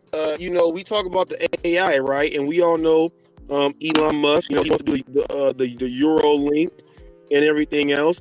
Now, I want you to know that people that have these Teslas and these high-end AI computer cars, it's gonna come to a point in time where that car is gonna lock you in and drive you to your death. Yep. And then you ain't gonna have no choice. It can absolutely do that. It's gonna take you there. And the technology they're putting on our gig apps are already so advanced. They'll be able to, you will live in fear. They will be able to give you input on your driving. They'll tell you you're not driving good enough. They'll cut down your hours. They'll tell you that, you know, one app will decapitate you. Maybe they'll all decapitate you if you're a problem. They're all colluding together.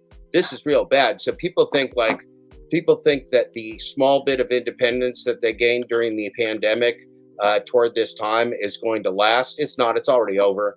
We're already past the prime. It's too late now, and it's now just straight downhill. And all these guys are going to do is just milk it until it all implodes, because there is no way for them to build this scam back up. It's an app slavery scam, and so now they can sell this technology to private companies, to nations, to dictators, and they sold us out to our own government, everybody else, because it's a way to manage mass amounts of people who have no jobs, no health care. You don't have to give them any vehicles. You don't have to train them.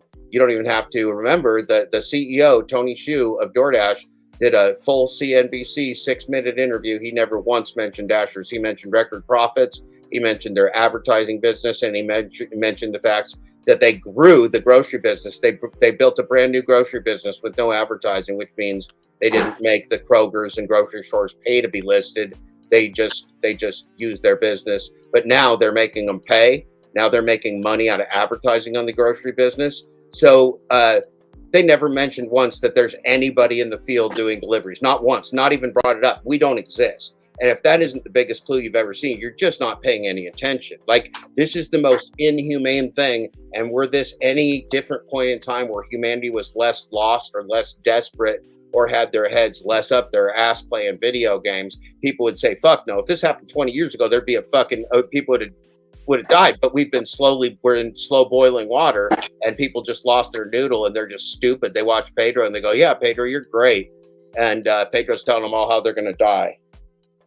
Pedro's selling them all out with payday loans, selling them dog shit. I consider that hate speech, what you're saying right there. That's not hate speech. Hate speech is using a specific number of words. Calling somebody a con artist and calling them a fascist. I mean, this is what they say. Pedro said that people who might steal food are subhuman. That's what fascists say. That's what Nazis say. I didn't say that. Pedro says it. Pedro calls people miserable clowns and spreads hate and rage constantly. I don't do that. Pedro does. You're real confused at times. What'd you say? You should have been a lawyer, man. I don't know. Who says I'm not? Well, I got damn. Yeah, sorry for not being professional. Well, I was a corporate strategist. I worked with CEOs and executives in the corporate world. It's a tough world out there. You better have a tongue on you. Hey, and if y'all don't, it's selfish for making it though, man. I really don't. It is. It's every bit as bad. I'm just a dad, man. I want my kids to live. If y'all don't, hold on. Let me have the floor for 1 minute. My numbers have slowly went up over the last 3 years of work.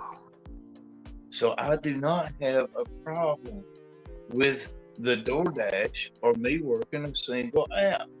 I worked 29 hours this week and got paid $620, and I'm fine with that. That's okay.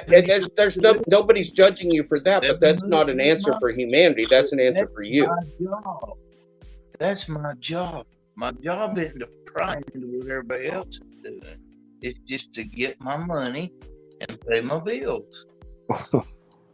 Yeah, but see, the problem is if humanity ends while you're doing that. Do you have any kids?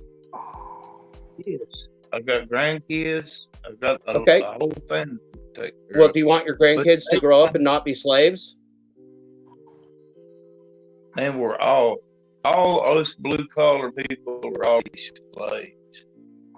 Well, are you accepting that, or do you want to fight against that? See, because I'm not disagreeing with you, but I'm saying I won't accept that. And if you accept being a slave, some people do. I don't. Yeah.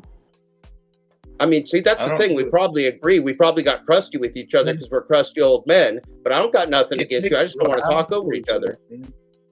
You know, we all want to start at the top and work our way down. It just doesn't work that way. No. I've been working from the bottom for a long time. You have to go out, and if you want to be a gig driver, you need to go gig drive. And you know, this $2 a mile fantasy is not where everybody's at. No, but that's not what this is anymore. This is a global financial scam, sir. This isn't about whether you can survive on it or not. It's whether it's going to kill humanity or not. I know it's been a global financial scam forever, though.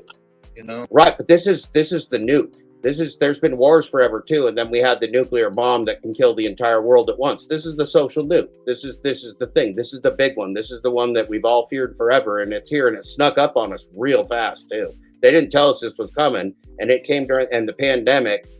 For whatever reason, man, they hit the lottery. Those gig app companies hit the fucking lottery because the pandemic made them billionaires, literally. Without the pandemic, they'd be in New York City, and they'd be in San Francisco and LA and Chicago, and then they'd be in big cities. The pandemic made it so they could run their scam all over the world and all over the United States, including suburban and rural areas where they have no financial business being in last mile delivery because it's not sustainable. But it's not designed to be sustainable because they're not covering the expenses. You are.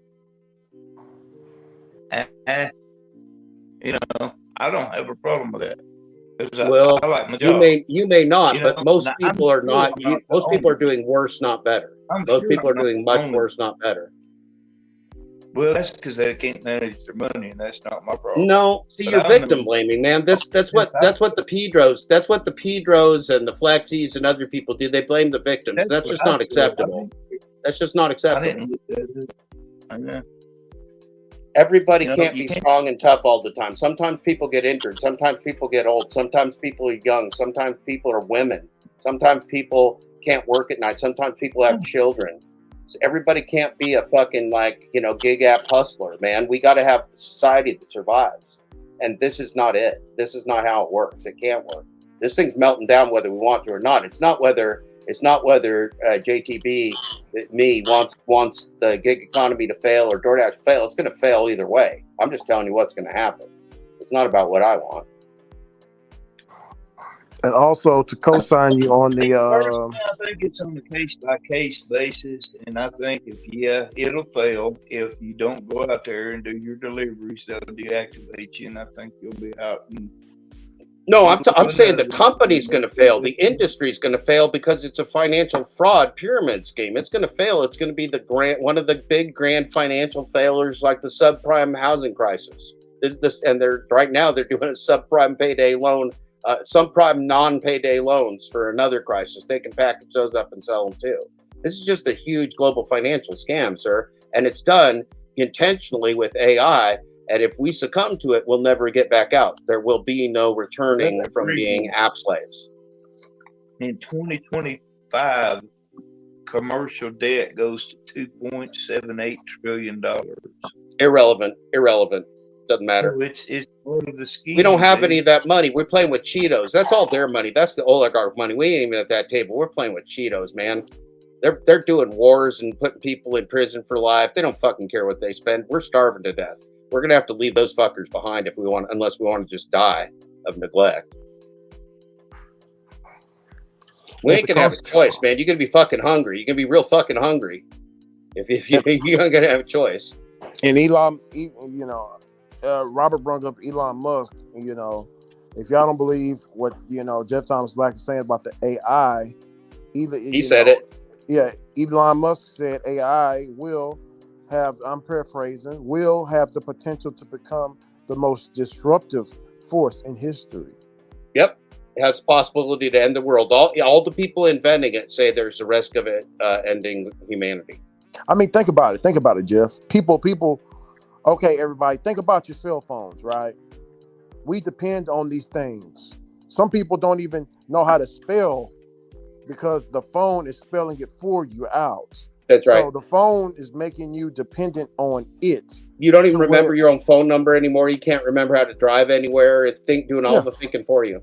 Yeah. You don't need to, we use GPS. People don't know how to find the North Star. Don't even know how to find the Little Dipper. See, Jeff Thomas Black, I was raised old school. So Big Mama, Big Daddy, not Big Mama, but Big Daddy taught me how to use a compass when I'm out there in the woods and you ain't got no internet service. You know what I'm saying? He taught me how to use a paper map. Look at it, you got to find the north. And That's then right. If you find north, you know where everything else is at. Well, I mean, you used to have to know that just to be a young driver, man. Like the first thing you learned as a teenager is you're going to go get lost for like 2 hours sometimes. But eventually you stop fucking getting lost. But now you just get lost again because nobody pays attention where they're driving anymore. Yeah. So your brain doesn't remember things it doesn't have to remember. So you just lose that skill. And also, let's not forget, technology. Do y'all think people actually make these updates? No. The updates come from the phone. The phone is updating itself. Whenever you download the update for the iPhone or get it updated, it updates itself automatically. The phone is doing that.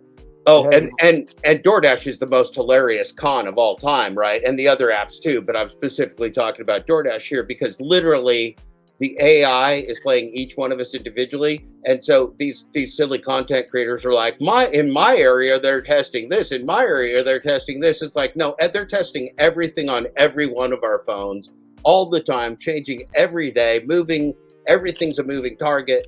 There's no commonality for any of us. They did this specifically so we would never be able to collaborate together and figure out their system, right?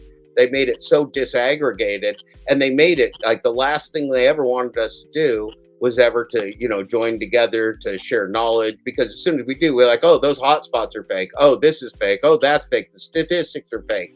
This is fake. They send you to close restaurants on business or on purpose. There's glitches. The AR is fake. The programs are fake. Like as soon as you realize that everything is a lie, like how could you give that stuff any more trust? Why would you give more trust to somebody that's done nothing but con you from the start? And this is also the singularity, because we weren't told as drivers that we were working for a computer. We walk around talking about DoorDash like it's got some feeling or it knows us. They don't even fucking know us. There's never been a company in the history of the world that has disavowed the field workers as DoorDash had. It's been impossible. They have done the unprecedented. They built a company with no employees and no capital investment in the field. That's a fucking miracle, man. These people are fucking evil geniuses, but it's on us. I mean, we're the victims, but you know, they're good at it. You got to give them that. They're geniuses. I never said they weren't. Can I say something? I didn't feel that way though, man. I don't feel that they've done me wrong. I'm so proud that I even work for DoorDash, and I make the kind of money I do doing as little work as I do. Well, they got you. They got you exactly. You are their dream driver, man. If they got you bamboozled and believing you're in a real market and a real world, and you're real happy playing your video game, you're just a video game icon. You got no independence. But if you're happy with it, that's fine.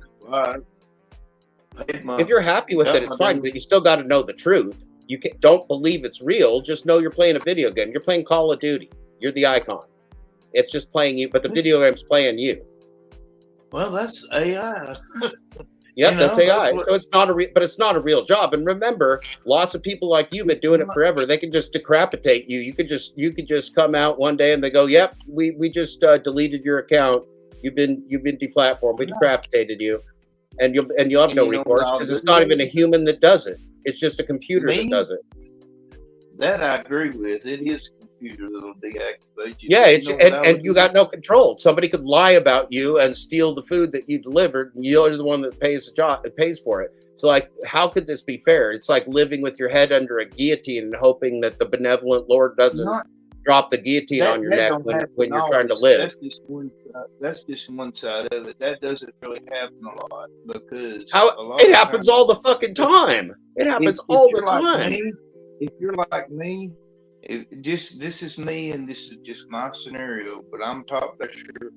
My acceptance right now is 96%.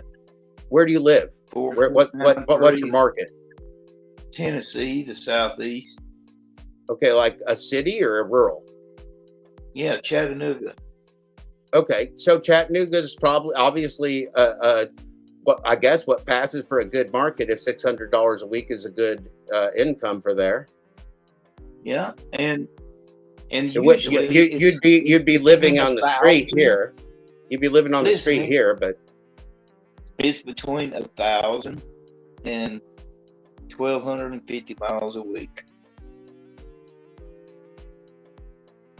And it's Jeff Thomas Black. It's only what I figured the numbers out to be. It's only about, you know how they got a 65.5 cent.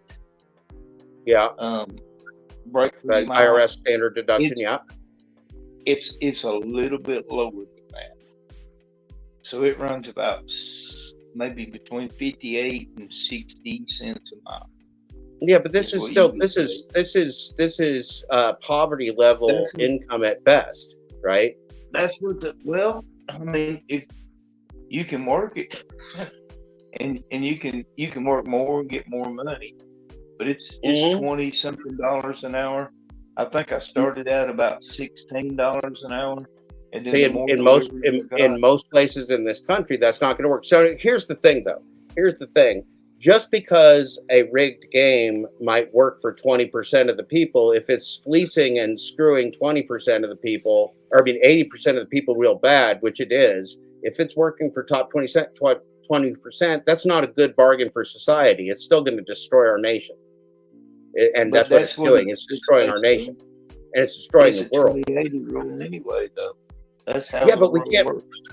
No, it's not how the world works. We hear that argument over and over. I mean, if you're being fatalistic and saying my grandchildren aren't going to grow up and everybody's going to die, I mean, I'll agree with you, but I don't want to. I'm going to keep working at it till the end. I'm not willing to give up and just be fatalistic. And that sounds like the argument you're giving me. Dino the dinosaur, saying it like it was, used that dark argument before he disappeared off the radar. It just like, hey, look, everything is a scam. Everything is a scam. Yeah. And it's The like, well, sooner yeah, you're but if aware of that's that, your view, then so it's Armageddon, the world's over, we're just gonna all kill each other now. So is this the purge on? Is that it? Are we in the no, purge now? no, you have to Sounds like we prepare, are. man. You have to plan for your grandkids and make generational wealth. A lot of people don't have generational wealth, but Who it who takes who is a couple Yup of asking me to generations. click the link?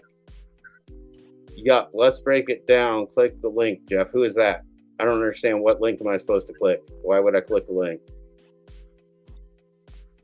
It looks like a link to a short. I don't understand what you're asking me.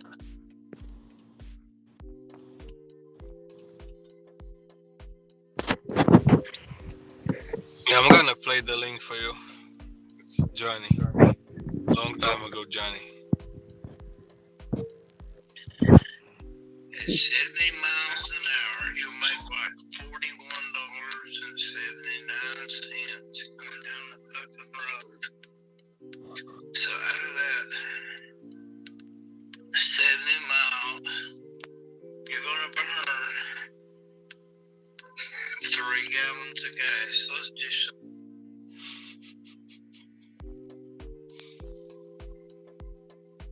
I mean, I don't understand what the argument is, that this is economically viable for somebody. Is that the argument? I mean, I guess it could be. I'm not saying it's impossible that it could be economically viable for one person, but it's pretty rare. No, Jeff, what I'm trying to say with all the numbers that I'm putting in there, the thing is that I think Johnny, it's a very interesting case because he does the gig apps the way it should be done, because he's only using, like, as far as I know, correct me if I'm wrong, Johnny, you're using like beater cars, the cheapest ones he can use. Yeah. But see, So I've never, that is absolutely not the point I'm debating, and it's not the point I debated in my book either, because I did 5,521 DoorDash deliveries. I know the strategies that I did to make it as good as it could be for me, but that's still not good enough, and it's still a scam. Just because some of us could possibly make it good enough with the right methodology, that's not the argument.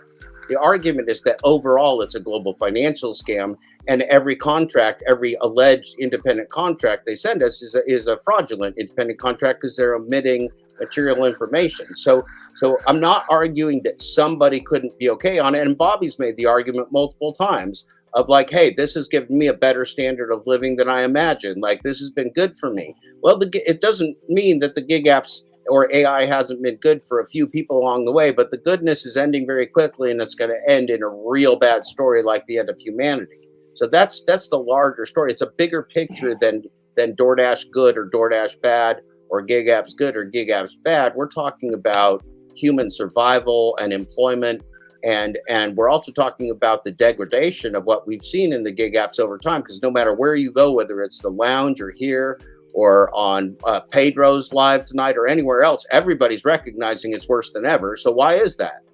Why, if they're making record profits, don't they mention drivers at all? And why is everybody doing worse than ever if DoorDash is doing better than ever? That doesn't make any sense, does it?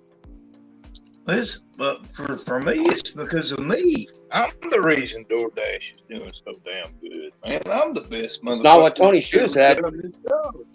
Tony Hsu says you ain't even part of the company. He's never heard of you. He doesn't know about you. You don't exist. If you're proud of being a DoorDasher, that's on you, because DoorDash don't exist. It's not even a company. It's just a AI. You exist. Be proud of yourself.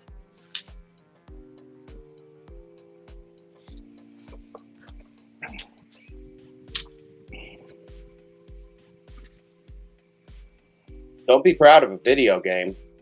Be proud of your own hard work. That's what I said. I mean, we're the hard work. We do hard work. You know that, right? Say that again. It's not even you see all these videos and all these guys getting it for got $1.85 a mile. You want to drive for $2 a mile. Facts are it's about 60 fucking cents.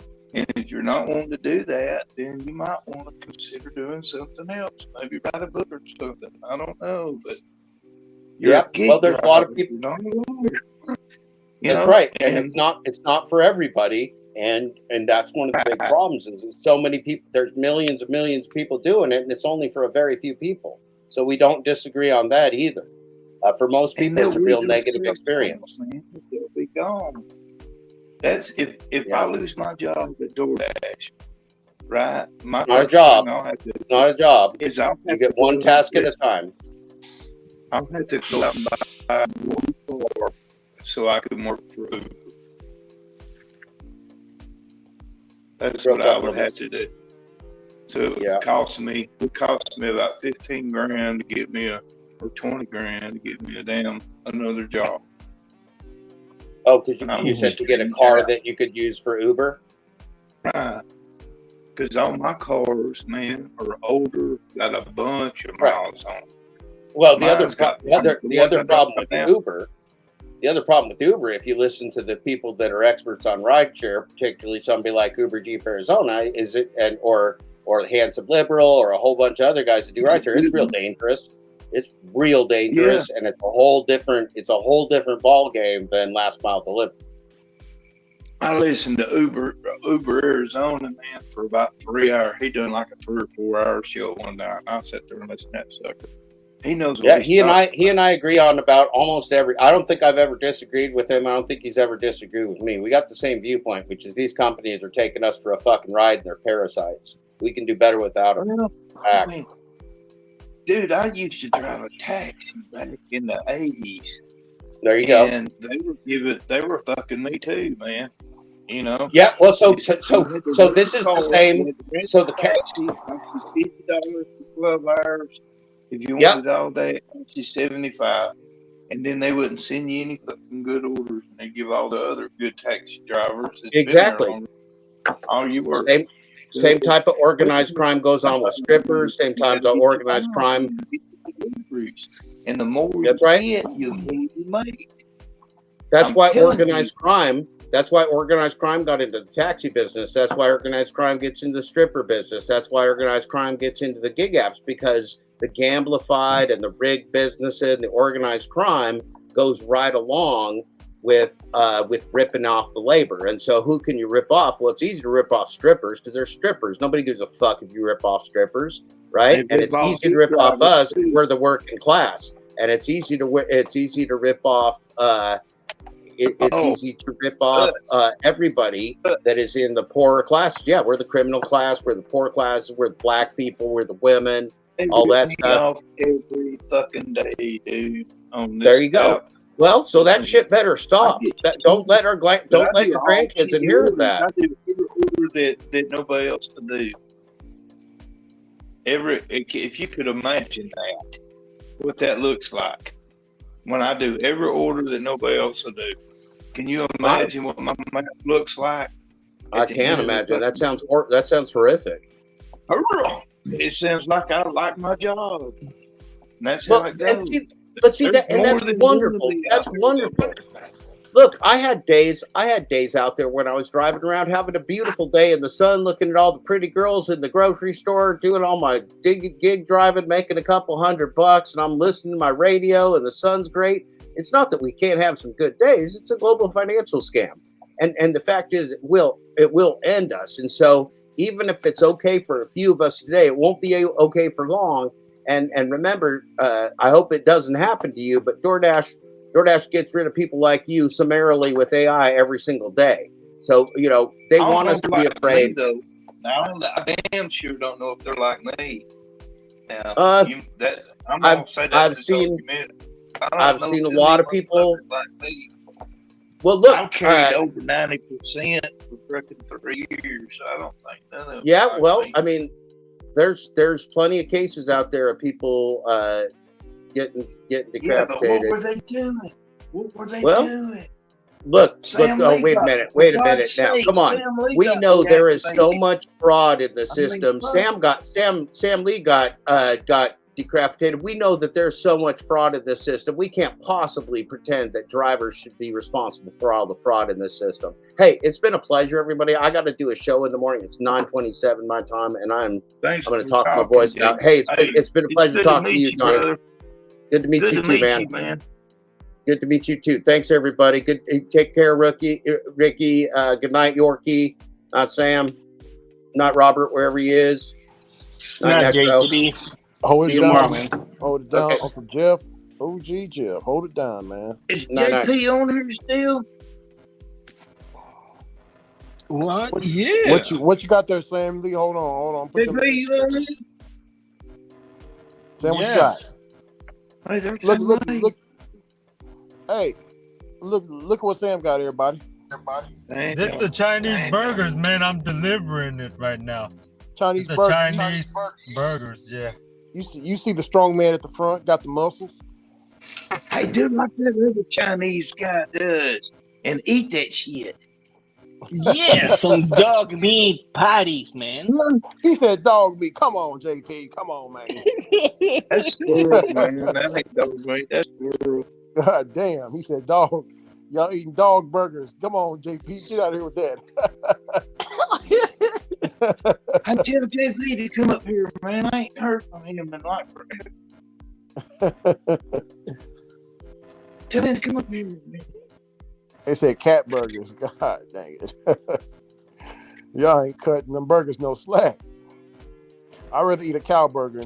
Hey, what's the difference between a cow, a dog, a cat, a pig, a squirrel? Why is one more eaten than the other? Have anybody ever asked that question? Wait. It's weight. Kind of like miles on your car. It's eating.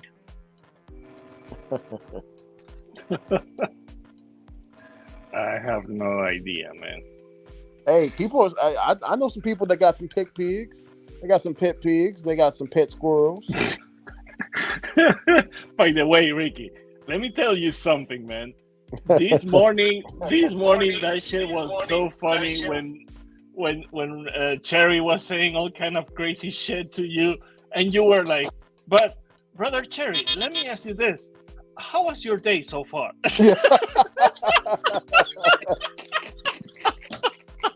You like that, JP? And Cherry was like, "Hey, JP, what the fuck?" Yeah, he was. Yeah, I made. That was the goal. He was already mad, so I guess I can push him a little bit further. How further I can push him, JP? I was laughing my ass off, man. Yeah, my fam. A lot of my family watches the YouTube and stuff because I tell them about it, the channels and stuff. And bro, I got about 5 or 6. I got about 5 or 6 phone calls laughing. Man, Rick, you didn't have to make that old man that mad. You're going to make that old man have a heart attack, Rick. This motherfucker is telling his family to tune in.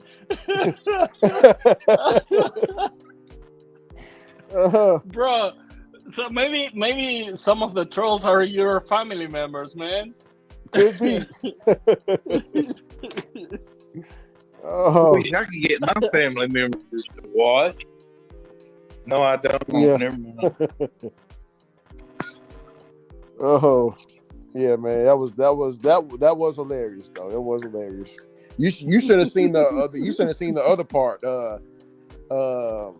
Did you watch the other one where he was just like, I'm still trying to say hello to him. He just exploded. He couldn't help himself. No, I didn't see that one. I was like, this old man done pulled off his underwear, pulled off his blue jeans. He walking around the house. I love how you keep your poster, man. How you keep calm all the fucking time. I'm like, yeah, man. Ricky's my boy, man.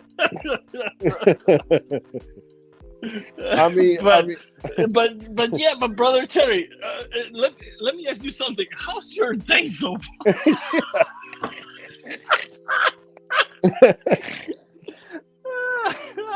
The guy was on fire. Yeah. He said, "Fuck you."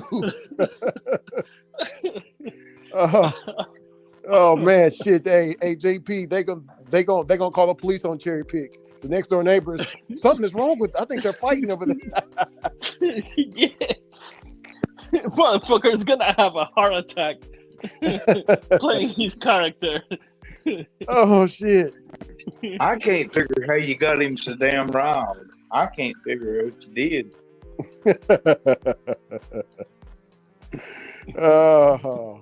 Yeah. I mean, he came at me first. You know, I'm always respectful to my elders. I'll still say it today. Hey, y'all go and check out Cherry Pick's channel. He's a good guy, you know. But he has some demons that he's fighting. And y'all need to pray for that man so I can help him out. Get him through his day. Everything's gonna be all right. But yeah, he came at me first sideways, and you know, I pointed out something that was omnipresent and I made it present. Basically, I made it magnified. I magnified the problem that was already there, you know. I'm very strategic. When I was in the conscious community, you don't even know what they called me over there. I was very vicious intellectually. Were you wearing the master? What? I was a master debater over there in the conscious.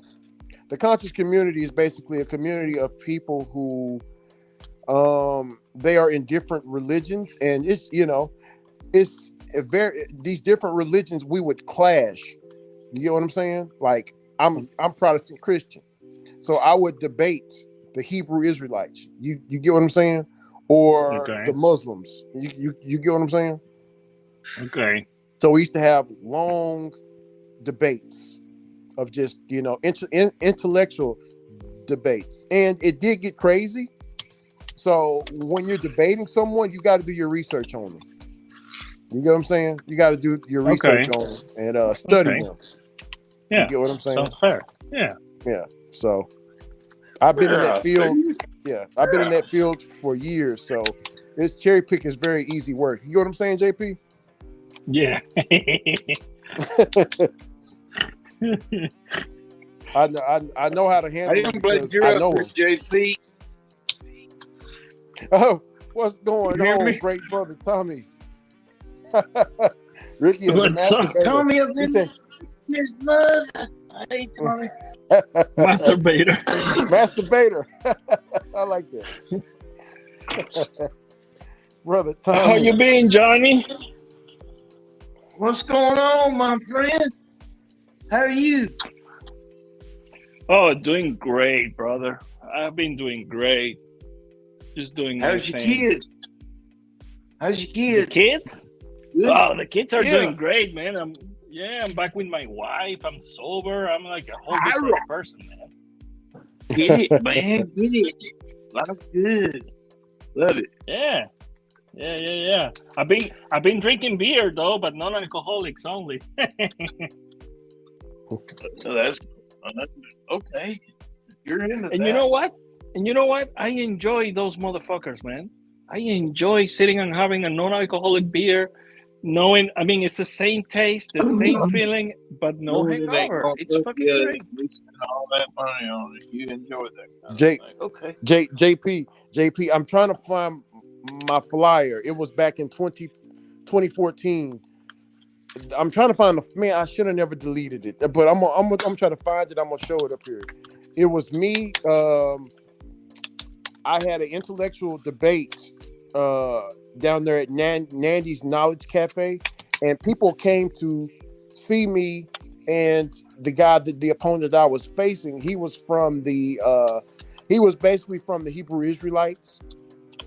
Okay. So he was, you know, Sonetter was like, hey, y'all need to set it up at Nandy's Knowledge Cafe because we're going to be in Dallas, Texas. So I drove about an hour and 45 minutes to get there, you know, and you can probably guess who won the debate and who was going crazy and yelling. It wasn't me. Huh. It was a long debate, very long. How did that make you feel? Oh, it made me feel good because, you know, I did my research. Because that's what all debate, you got to do your research, man. And you learn each time, right? Yes, sir. Made you better. Make Oh it yeah, better. definitely. So I found a lot of holes in what he said, you know, and he couldn't find any holes in what I said because he thought I was easy. I love to You research ever things. listen to Ephesians? You ever read Ephesians? Ephesians. Yeah, in the Bible. What about it? It's on thing. Probably kept me alive my whole life. It taught me to put the whole armor on. Put the whole armor on when you're going to do any kind of battle. Put the whole armor of God on you, buddy. you know. and for the people, hold on, Johnny, and for the people that don't know, because they don't know what you're talking about, the Ephesian, you know, or the as apostle. I don't know if I'm saying it right, but as apostle, you know, there it's the 10th book of. Okay, hold on. It's the 10th. If I'm trying to remember, Tommy, hold on. It's the 10th book of the New Testament. It was a letter written by Paul, the apostle. Who knows Paul the apostle? It was written by him. It's an attributed that Christians traditionally accept. It's an attribution that the Christians traditionally accepted or took on. But yeah, I know about the Ephesians. Yeah. Well, I can't, How'd you know about say that, it like Johnny? you said. You said it right, but I call it that's Southern. You know. Oh yeah. Hey, that Southern talk. Yeah. Hey, I got the same Southern tongue. I probably said it wrong. My damn self. Ephesians. I don't know if I'm saying it right. Shit, so hell. Yeah, but yeah. I mean, there's 3 main themes of it, so you know. But yeah, but yeah, man, we had what's up, Jesse? Jesse, how you doing, great sister? Beautiful, great sister Jess. Peace and blessings to you. Let's see. Brother Ricky, are Hebrew Israelites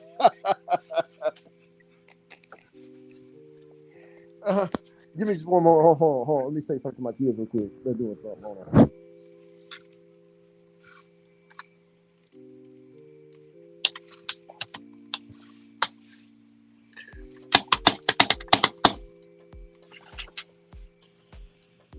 Yeah, well, okay. Hey, Ricky. Yes, sir. You was talking about you used to work for Coca-Cola. I used to work for Coca-Cola. Oh yeah. I was an account specialist. Yes, sir. When they had the Olympics in Atlanta, they sent me in to work for Coca-Cola, and I worked there for like 2 weeks, and it was like 5 p.m. to 5 a.m. in fucking 35-pound work boots on a concrete floor in a prison. And I said, fuck this after about 10 days. Fuck that. No. It felt like I was in a prison. You probably worked there 20 years or something. Hell with that. That's hard work, man. Yeah, I started working at Coke back in 2010. That concrete suck the world out of you. That's why Oh, I did yeah. that gig driving, man. At least I could sit on my ass half the time. Yeah, I left. I was working at Walmart, and then, you know, I got on at Coca-Cola. It's like a pretty smooth transition. I've been with them ever since 2010, all the way up to 2020s. You know, when I got left back. But to answer Jesse's question, you have different fractions of Hebrew Israelites. The ones that I dealt with were the extremist ones. Those are the, you know, if you want to call them that. But yeah. Because you do have radical ones, you got peaceful ones, you know. It all depends on how they interpret, you know, what they read. Yeah, I went against the radical ones because everybody is scared of those guys. Everybody's like, "Oh, Rick, you don't want to debate the radical ones, brother. You're gonna lose with them because they gonna do all woo-wops and that." Hey, don't you, Ricky? Hey, I want to mess with the Tommy. hardest one first. Get that motherfucker out of the way. Hey, Tommy, Tommy, this Hebrew Israelite that I was battling at Nandy's Knowledge Cafe, this motherfucker was dressed like a damn Power Ranger. You hear me? That's why he won. It wasn't because of what he said. It's hey, case closed. Hold on. You know what? I know. Uh-oh. This world's a fucking scam, man. It's a scam. Smoke and mirrors. You know it. Yeah, hold on. I'm gonna show you the picture of what they actually look like. If I can get a good picture. JP come up here now, man. Good to see you, JP, man. Brother JP. Brother JP. Yes, sir. Yes, sir. Good to hear you too, man. Yeah, dude, I was in Jacksonville. I was in Jacksonville about 2 or 3 months ago. And my friend lives right in the center of Jacksonville. When are you coming back? I was somewhere between between middle of February and hell, I don't know. Soon, real soon, dude. I've got to do stuff there. Oh, let me know, bro. I'm going to Ormond, man. It's right beside Daytona. So I'm going right in the middle. So, all right, man. Let me know. We'll hang out. Dude, it's just good to see you, man. If I get a chance to, I will, because we always go through Jacksonville down there. We're into the freaking, we're doing the freaking NASCAR, not NASCAR, Formula One go-karts right now. So, it's really taking off, dude. It's taking off big.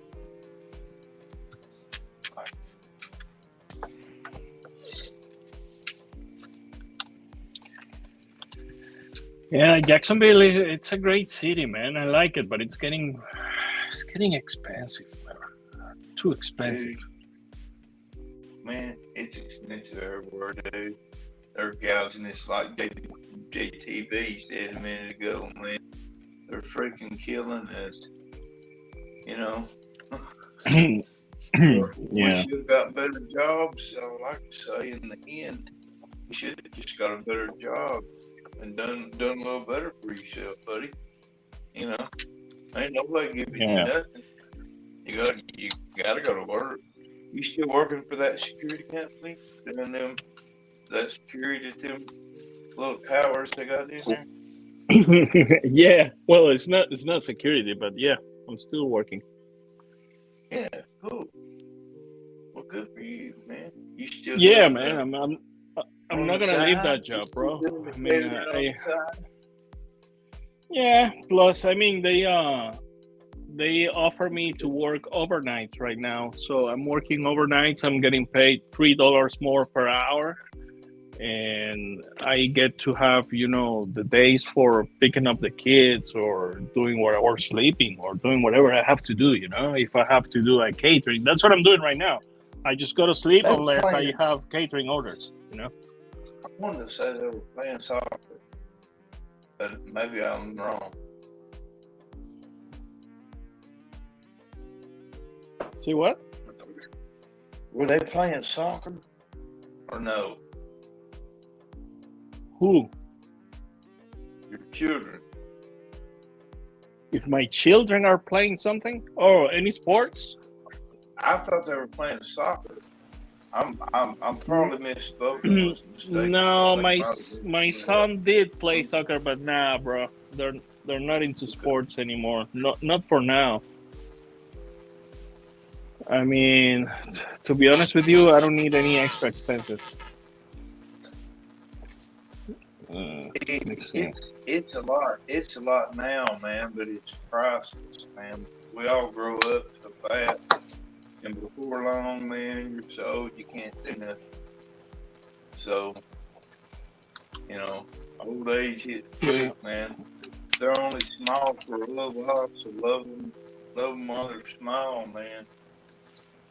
Because they'll have you babies, and before long you'll be a grandpa, and then a great grandpa. You know. So. Yeah. But Yep, man, the yep. AI bot, did you hear what they brought up about the AI bot? What did you think about that? You think About that's what? a possibility? That the AI bot could be the doomsday calendar?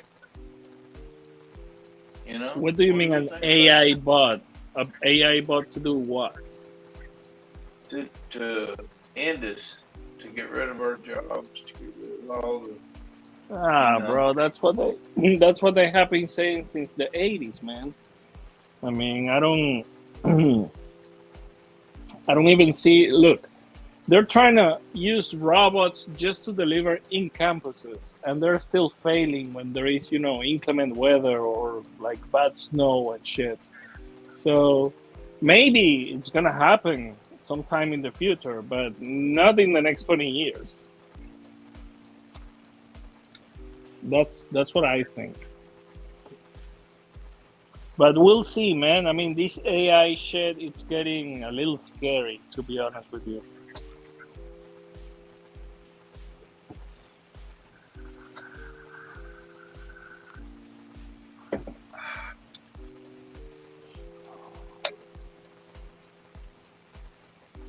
I'm drinking Canadian whiskey tonight with my beer. Hell yeah. Yeah. So. I thought about you the other day. I was at a gas station trying to find a non-alcoholic beer that you cannot buy at any gas station now. And I saw the Bahama Mama, and I was like, this is what Johnny was talking about. Yeah, JK too, man. JK, he turned me on to that shit, man. Club Tails. They've got margaritas and Bahama Mamas, and they're like $1.80, and they're sold at Dollar General store. Check them out. They're on the top shelf on the left side. Thank you, JP, for plugging them. Good job, man. Good job. That's good. On the top left. Yeah, on the top left, that's where they hang out. If they got them, they probably sold out. But really, if really about the Club Tails, if just get 3. Eating 3 by yourself will do you just fine. How about the hangover? I'll play your little silly game, JP. What about the hangover? Okay. No hangover then. Well, yeah, I mean, it's, people that drink, usually they don't get a hangover. If they're lightweight, they do. Lightweights get hangovers. That's why that's how come I have to stay at top dasher, JP, so I'm working second shift on Doordash. That's all I'm saying. That's all I'm saying. A good thing about being a top dasher, you can work a second shift. I used to work. I retired from the post office, and I got to do a bunch of stuff. But anyway, it was good. And but I got to work second shift though, so it's a little different, Yeah. It's depending on what shift you work, what you can do with your life, I guess. Yeah, well, the thing is that morning shift. Everybody wants to work that morning shift. Some people make a lot more money on the other shifts. Well, that's the thing, that I make more money, I have less work, and the thing is that also at my job, I don't have a manager, I don't have a boss, and nobody's telling me nothing. Meet your goals.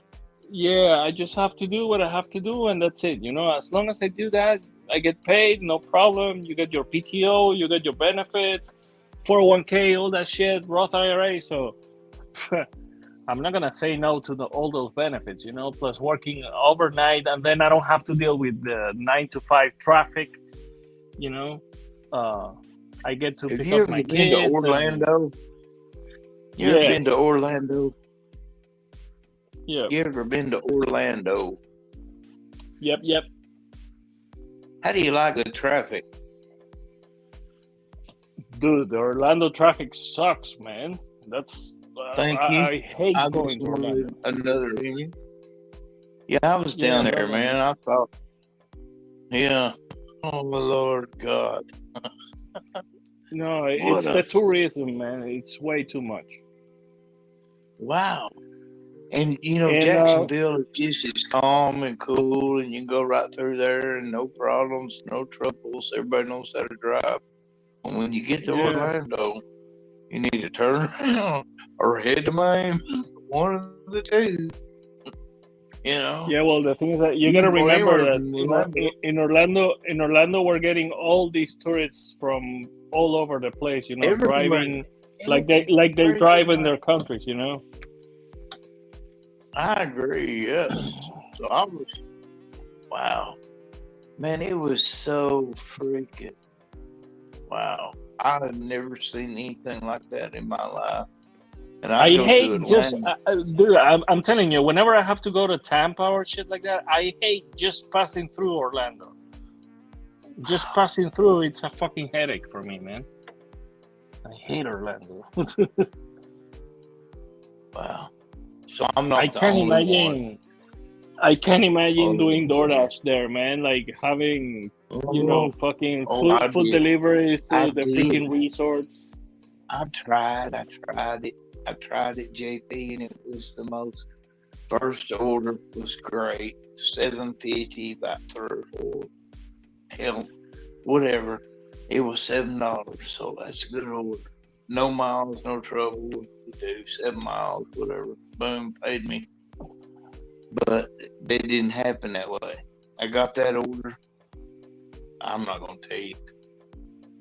Anyway, I turned it down and I cut my damn device off. I said, I'm not working this. It hurts so bad. I said, no, there's no way. No way you're going to put me through this. No. Yeah, there's no bitching, dude. And I'm a If you live warrior, in a dude. big city I'm and a you got a warrior. fucking I'll double go park, 30 fucking 5 miles. you just have to park anywhere to pick up the order, dude. It don't matter if there's But no I'm not parking doing it spots. down here. You just gotta park around the red corner somewhere. Park in They the sent me disabled to a spot. You gotta do whatever you gotta do, man, to pick up the I damn know. food. You gotta look up for the cops. Look out for the cops and the You traffic gotta police, do man. Fucking, you gotta park in the handicap sometimes. But I'm not doing that. Not in Orlando. It was so much. I said, no, God, no. And it was paying $12.50. It was a sweet order. And, you know, and that's sweet for a damn Doordash because they don't pay a shit. So $12.50 was good. But no, not right into a car wreck. It's a car wreck down there. Everybody's been in a car wreck. Nobody knows how to drive. Everybody's from a different state. And it's like playing fucking Russian roulette with Monopoly money, buddy. And there's $1 million cars going through there. So, yeah, I'm daring you to hit them. Lawsuit and all that. They've got 1 million lawyer signs right there on the interstate. Everybody's so they want everybody's money. They want to sue everybody. They want everybody to come in and just big car wreck right in the middle of it. If somebody was smart enough to do DoorDash and figure Orlando out, I think Orlando and DoorDash would survive. Not saying Disney and DoorDash do a merger or nothing, because y'all would have to pay me all that money for me to get all that idea. So I'm This not is saying what sucks that. about DoorDash, right? DoorDash, you can't stack 10 orders at once like you can do on Roadie. Well, I sometimes know. on Roadie they only let And you they stack give 5. you one On fucking damn order. DoorDash, dude, they'll just give you 1 order at a time, 2 orders at a time, and then you drive back to your hotspot and wait again. Ain't no That fucking shit's gonna hotspot on fucking Roadie, stop. dude. I can accept an order from any fucking where on Roadie. Tell them. You're right, though. Of course, I don't know Roadie, so I can't speak on that.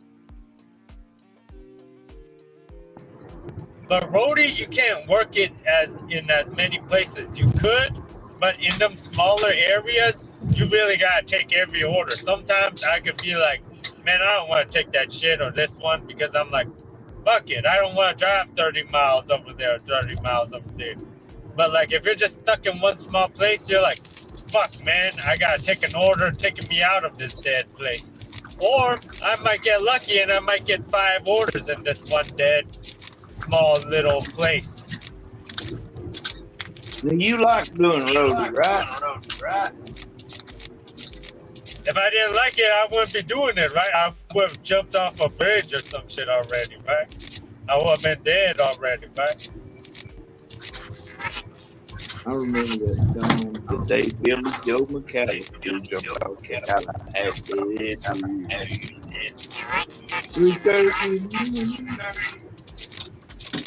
Yep.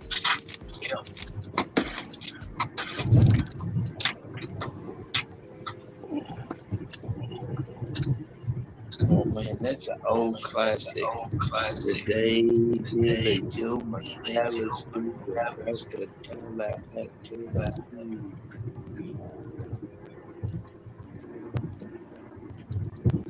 Am I still having that going? No, that's me.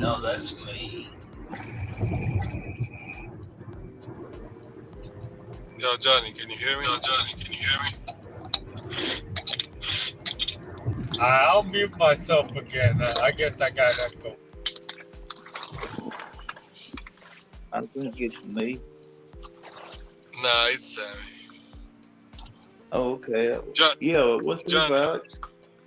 Yes, Johnny, sir. you got Daddy? headphones, right? If you got headphones, you're good. Mm-mm. Well, I got them. I got them. They're somewhere around here, but I ain't got them on me. No. Yeah, you're not echoing. It's Sam Lee. Okay. It's not everybody, man. I don't know. What are you doing, old boy? Hell, I ain't even heard damn nothing out of you tonight. Oh, Are you you got doing time, good? man. You got time. Are you yes, doing sir. good? Oh, Yeah.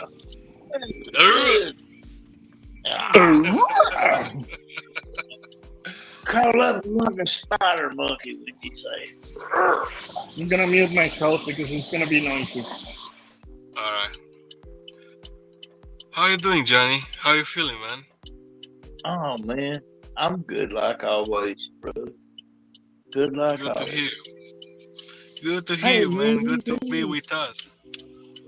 Yeah.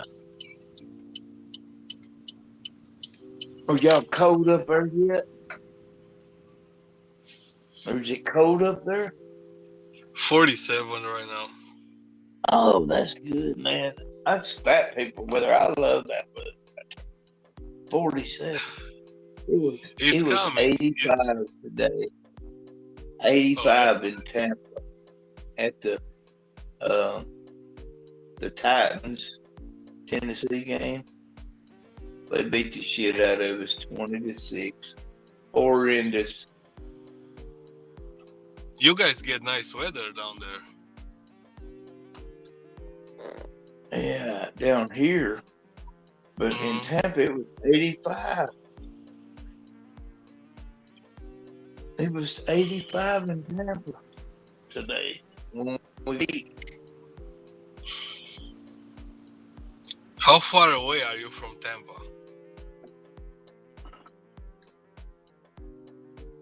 about 500 miles. Give or take 10, 15 miles. It's not bad. I don't know. It's quicker when you fly, though. Man, come on. No, really.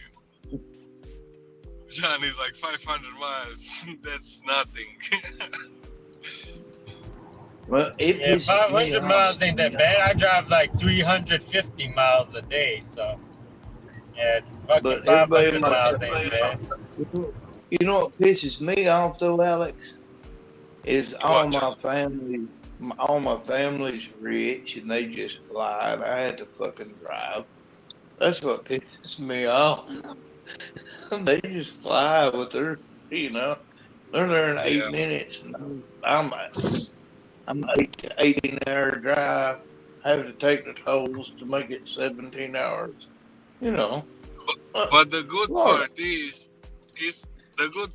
Johnny, is we like to drive, so yeah. I'm trying to get 1 million miles on my car, dude. I believe you can get 1 million miles on the car. I seen this little kid that done video, and he's got a 1970 Gran Torino with a freaking truck bed on it. Just a beautiful freaking car, man. It's cool. It's cool. Had to be there, Check out my playlist, man. Nightbot, why ain't you got them telling about my playlist? What I'm gonna do for the gig community when I have all you as my drivers, paying you real money for what you do. Yeah. When we all John, you shouldn't hate on your family for being rich, man, because they made their own sacrifices and choices, and they ended up being okay with them, Shit, life is just a card game, man. You play your cards, and if you win, you win. Sometimes you win, sometimes you lose, man. Fuck. Ain't no need to be hating on people for being rich. Is that Willie? That sounds like Willie.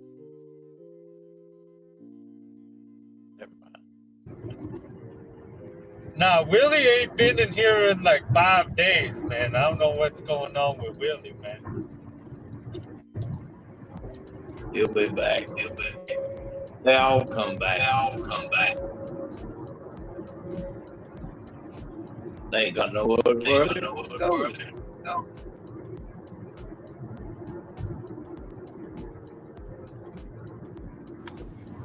Bunch of dumb old geese drivers. Yeah, I get about 90 cents a mile, man. I don't care all these people saying like Prop 22 is for people that don't know how to work. I use Prop 22 to my advantage. Man, I'm telling you, what you get. Them were the real fucking numbers. Without Prop 22, I'd be making 40 cents a mile. Oh, so yeah, they're giving me another 50 cents a fucking mile. Johnny told you, you got to make at least 60. A 40? Go and rewatch the video. At least 60,000 a year or $60 a day. 60 cents. I've got a.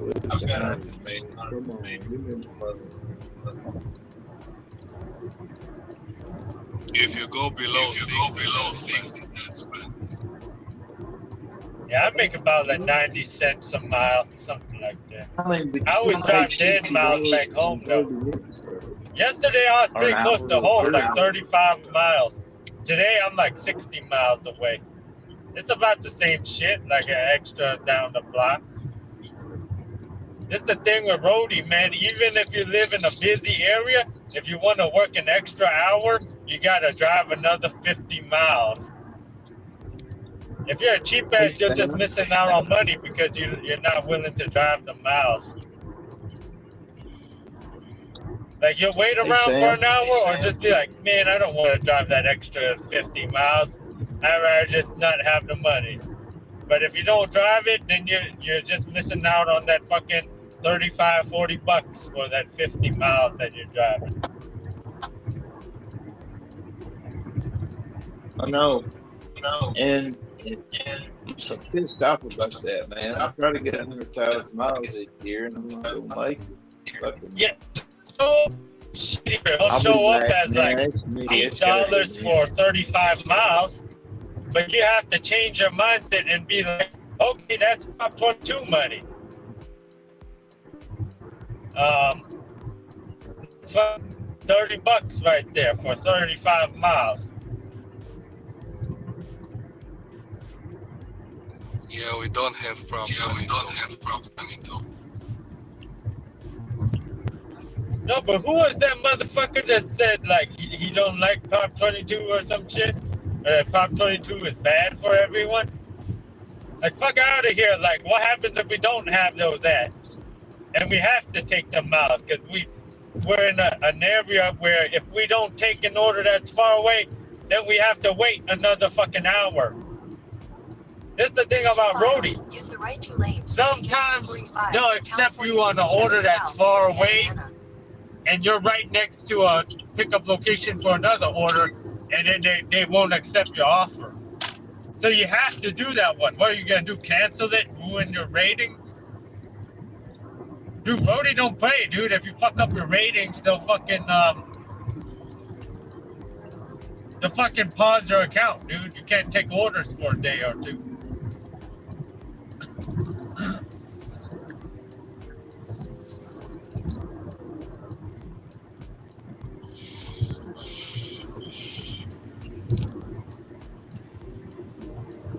Yeah, everybody's gone.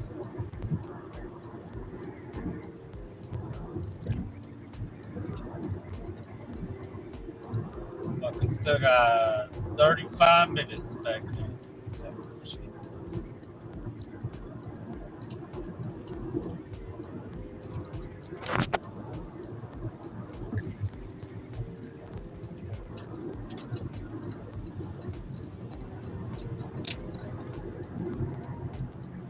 I did 2 Hungry Panda orders today. I always, when I'm working Hungry Panda, I always go to this cheap ass Chinese food spot, man. $12. You get to have 4 items and a fucking 1 pot of hot tea. Hella good fucking deal. You eat that somewhere else, it'll cost $40.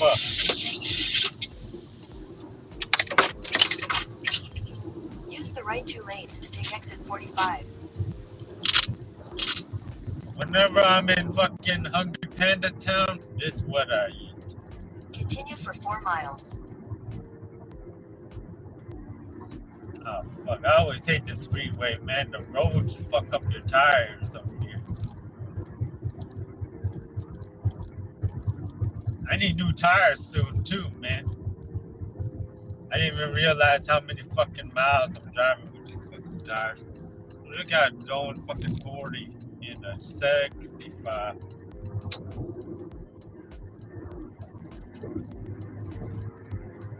Johnny Camp's not coming back.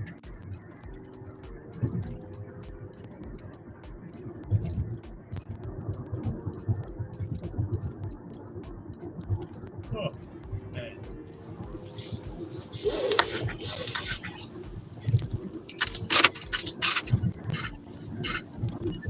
Yo, Sammy, how far away are you from home?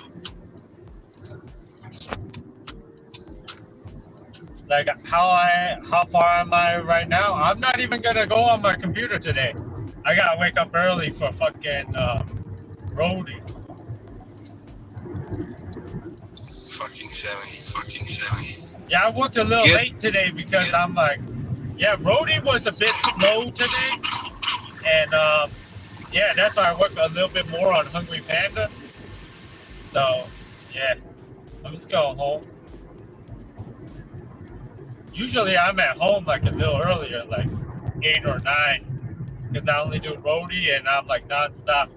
But today I had to pause like 3 times, like from like 7:15 to like 8:30, and then from like 9:15 to like 9:45. I paused, and then from like In 2 miles, 5, use the right 2 lanes to take exit 22C for California 71 toward Corona. like 5:30 to like 5:45, I had another pause. So yeah, I had a lot of pauses today on roadie, man. Yeah, Sunday mornings is really slow. It's not slow, but Get tomorrow a pair of headphones. No. Usually, dude, I would, what's it called? I would pause myself, but you know, there's not too many people on right now, so. No, I'm saying you don't have to pause anymore. Like. Nah, StreamYard, they're gonna fix this shit, man. I don't want to use headphones. StreamYard's gonna fix this shit soon, man. Because I don't want to. If there's like 10 people trying to talk, then I'll just pause myself. But you know, there's nobody on here right now, so shit. I just fucking yeah, I don't need to pause now.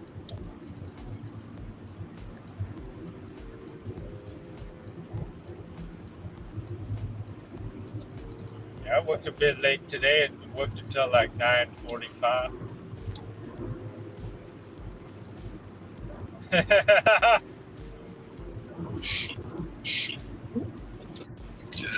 Johnny. In half a mile, use the right 2 lanes to take exit 22C for California 71 toward Corona. Don't go to Corona, bro. No, Corona's the way back to Moreno Valley. Jimmy Buffett, he don't live in Key West anymore.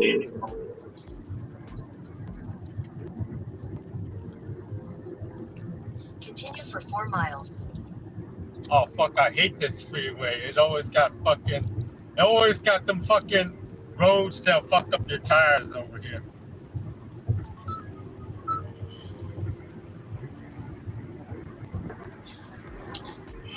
Every day is an adventure, man.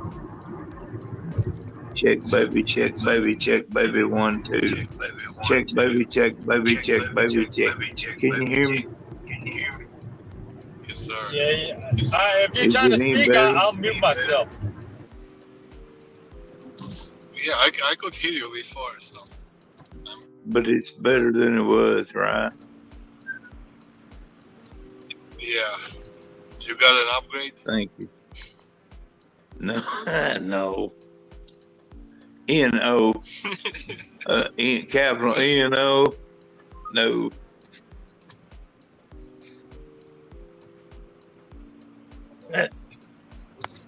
Hey, we could talk about that. Doordash sending us emails to get brand new phones, and they'll reimburse us.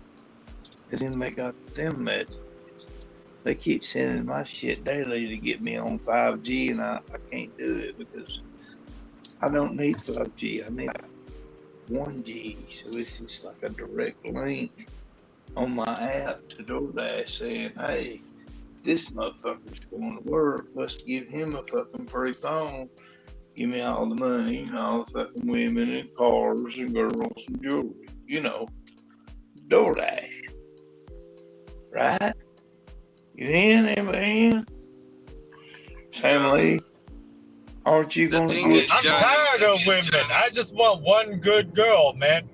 Dude, you can have all the women in the world. Then you'll get all the STDs in the world. So yeah, having all the women, yeah, fucking, that's bullshit. That's kind of like fucking, you're like, yeah, you want all the women. You want all the women, you'll get all the STDs. You only need like 1 or 2 girls. How did we get on this? Roy, where you at? Where you at when we need you to pull this stuff and get him off here? What are you talking about, Sam? You can't do that. We can't.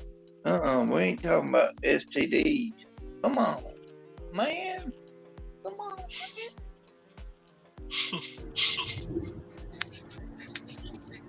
It depends. If you have all the women, she's not your girl. If she she won't suck your dick or kiss you, then she's not really. That's not really getting women. That's just like, okay, you're having a friend to hang out with, you know? Because that's everybody. Everybody can get girls. Everybody can hang out with a girl. But will she kiss you? Will she suck your dick? That's some other shit. It's just age, I guess, man, because, you know, you never talk about getting laid. That's one of the rules of engagement. Didn't happen. What happens, happens. What stays, stays. You don't have to talk about it. But, I don't know.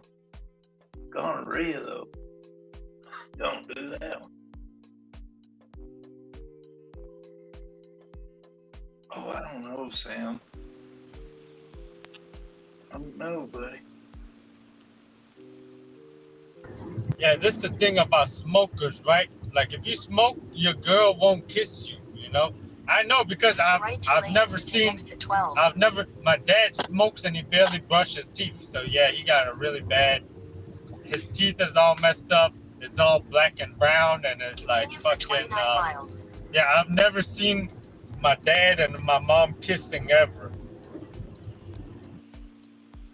See, in the South, we just knock them rotten teeth out with a hammer and just go on. I guess that's the difference between the North and the South, maybe one of them. And then there's my dad, he barely have any teeth left.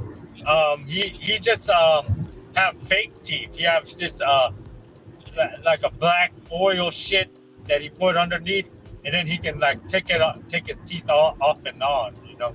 He's missing like 85% of his teeth already. Dude, go ahead and get them knocked out, man. Get them off.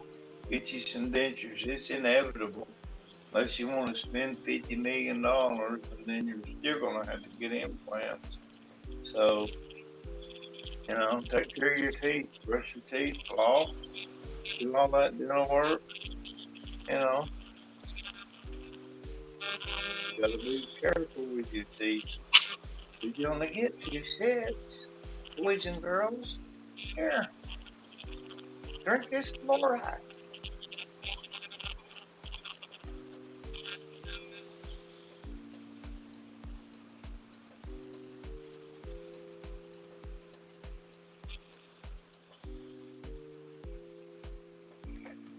I can see clearly now the rain is falling.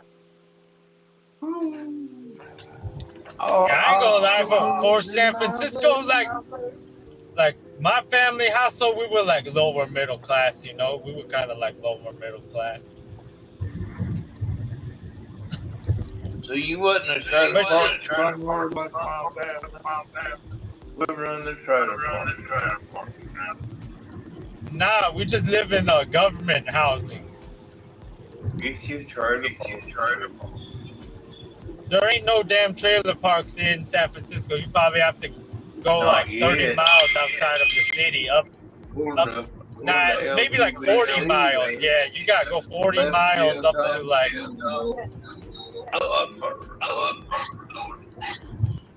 There ain't no trailer parks.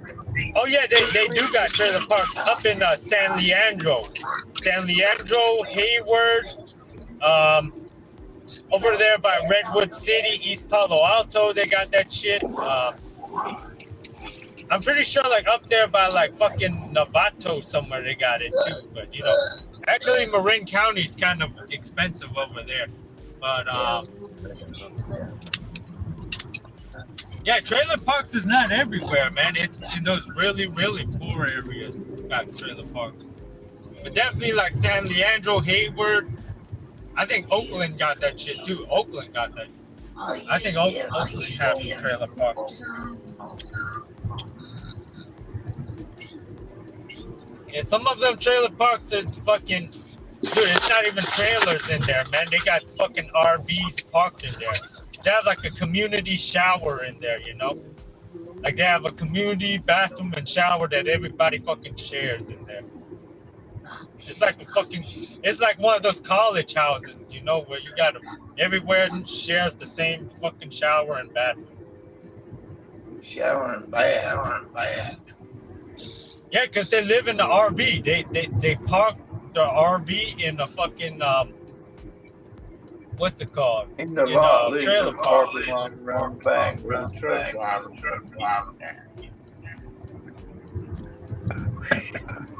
Johnny, close the It's YouTube. It's a 3 acres.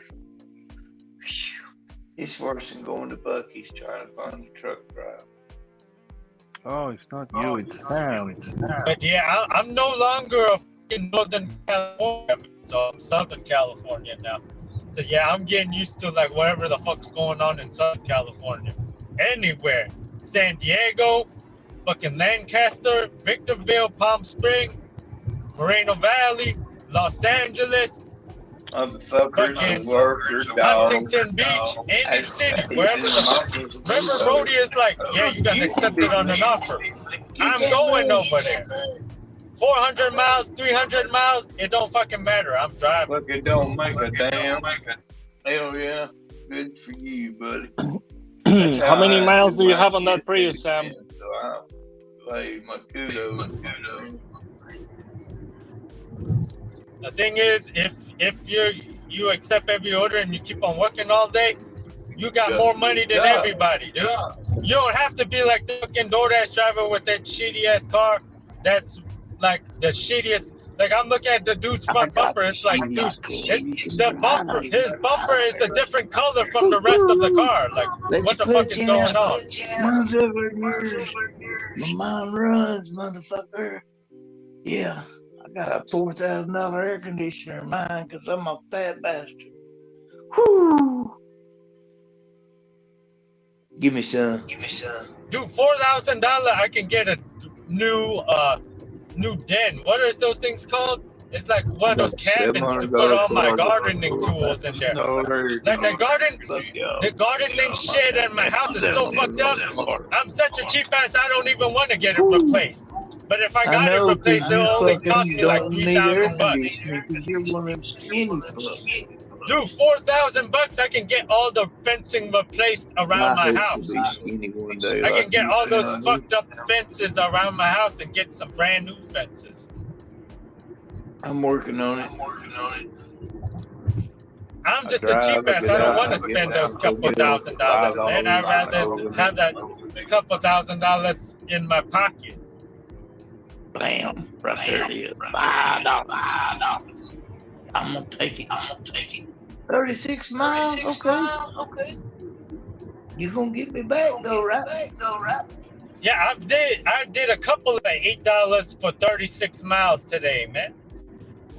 Well, ain't nothing I did wrong probably with like 3 or 4 of them. It builds character for all of us, man. Yeah. Get that money, man. That's what I tell my grandkids. You gotta get that fucking money. Yeah, my Prius, it's not 50 miles per gallon. It's 68.2 miles per gallon. Because when I press the brakes, it charges electricity every time I press the brakes. Every time I go downhill, my car charges electricity. Every time I go downhill, I'm pressing the brakes. It's going on electric every time I press the brakes. So, yeah, I can't do that. But I'm getting 25 though. Damn. Sam, how many miles do you have on that Prius? Neutral and coasted 13 miles. 154. In about 2-3 days, I'll be at 155. I drive 5,000 miles every 2 weeks. Did you buy it brand new? Yeah, I bought it when it was like 20,000 miles. 3 at the most. But no, I did not pay like 35,000 for this shit. I paid like 24,000 for this shit. Dude, have you seen the new Prius? Fucking amazing, man. No, I'm not even looking at the new Prius, dude, because them shits is overpriced. Yeah, the interest rate is high and the markup price is high. They're trying to charge more than retail, and the fucking interest rate is high, You and got they a trying to car make you payment? buy a bunch of fucking all this You other have shit. to pay I know about that, but I'm just saying the design. It looks fucking I'll great, factor man. that In shit my in opinion. when I start No, I'm not one of those fucking people that want to buy a new car and be new broke, car, dude. extra coverage. I don't want to I'm buy not a new saying house that, either. I man. bought a broken Who down the fucking fuck is old that? house. I'm not saying that the car is good, so you can go ahead and buy it. I'm just saying it looks fucking good. That's it. Hell no, I don't know. Yeah, that fucking Lamborghini look good. That Tesla look good. That fucking that fucking Rolls Teslas Royce don't look look good. good. That Bentley look good. Like sometimes I'm looking Nah. behind me in a rich neighborhood. I'm like, damn, that's a nice ass Bentley driving behind me. It looked I like don't like somebody's Bentley. 40-year-old cougar wife is in that car, you know? I know. Like, damn, there's a sexy Asian girl in that nice Lexus. There's a sexy Asian girl in that nice Audi. Like, yeah, every car looks nice. Rich people drive nice cars. Damn, I won't wait on Rich people gotta buy their wife and girlfriend nice cars, man. I had me some good money. I fucking go 50,000. I'll be a fucking out and be done with it. Fucking goddamn. What I don't understand is why people buy $1 million houses and $100,000 cars, and the girl and the wife and the girlfriend look so damn ugly. Like, you work so damn hard to become rich. Why the hell is your wife and girlfriend so ugly? That's what I don't like about the fucking house.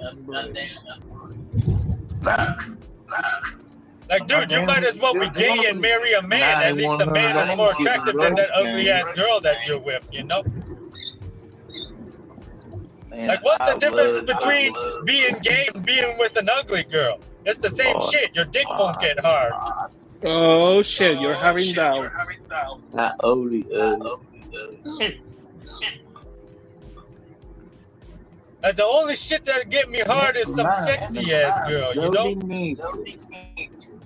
And freaking in the freaking the band. Coyote, one of the best songs ever. Yeah.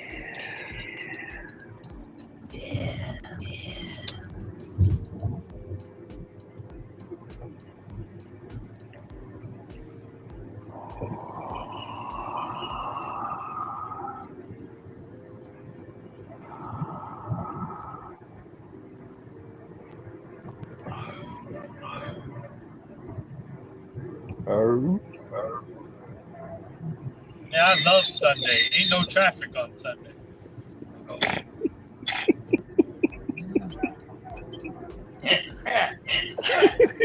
Who's like, quit. I gotta get new tires soon, man. How much for 4 tires? $1,000. I need the winter snow tires. I want to make money on roadie in the mountains. Yo, Sam, listen, the best deals that I have found with tires have been at Sam's Club, actually. If you're not a member, just go get a membership for $15. I think it is right now. You can cancel right away. Fuck the memberships, dude. I'll go to a better place where I don't have to buy no cheap ass tires. I'll buy the best tires. No. How much are they? 1,000 for all 4? I only buy What's Michelin. the most expensive tires? I want the most expensive one. Fuck them cheap ass tires, man. The most expensive tires are not necessarily the best ones. Why would you put a fucking good car on the road? The most expensive tires are the best ones, man. Go buy the cheap ass ones, then go buy them $30 tires, then. See how long they last you. I don't buy the cheapest Them ones fucking either. tires will blow out. You're gonna die on the freeway on cheap ass tires. Your tires gonna blow out on the fucking freeway, dude. I don't know. I always bought Michelin tires and never had issues. You're gonna get a fucking nail in the tire and your tire gonna go flat right away. Meanwhile, my tire, I can still drive 2 days with a fucking nail And why in would you my want tire. to do that? But what do you Good, buy? it just show you the Airless tires quality. or what? Your tire won't blow Just out in case. when there's a nail in it. Listen, Sam, the most expensive tires are the airless tires. $120 at Walmart. God damn. Y'all are fucking stupid. I need the most expensive tires. I don't give a fuck what nobody say. This is a tool, dude. It's like when you're working. You buy it. It's like a computer you use for work. You buy the cheapest, cheapest fucking computer, or you buy the best one where it does you the best job. You buy the tires. In this case, we need good fucking tires so we can do a good job. Yeah. Johnny says what's up. If you can't afford good tires and you're a cheap ass, just say you're a cheap ass that can't afford good tires then. I'm a cheap So what ass kind for of other tires shit. do you have right now? I got Michelin tires. I got the $700 for 4 tires once. But yeah, that's okay. That's about the same that's price as we get right now. 1,200 miles you had to drive. Yeah, I probably drove like 50,000 miles on these tires. What are they, 60,000 miles? But Michelin are not the most expensive tires. Yeah, I asked the guy, do you have a more expensive one? And he was like, this is the best tire for the amount of mileage that you're driving. But then you're saying bullshit because you just said that you are buying the most expensive tires. But why?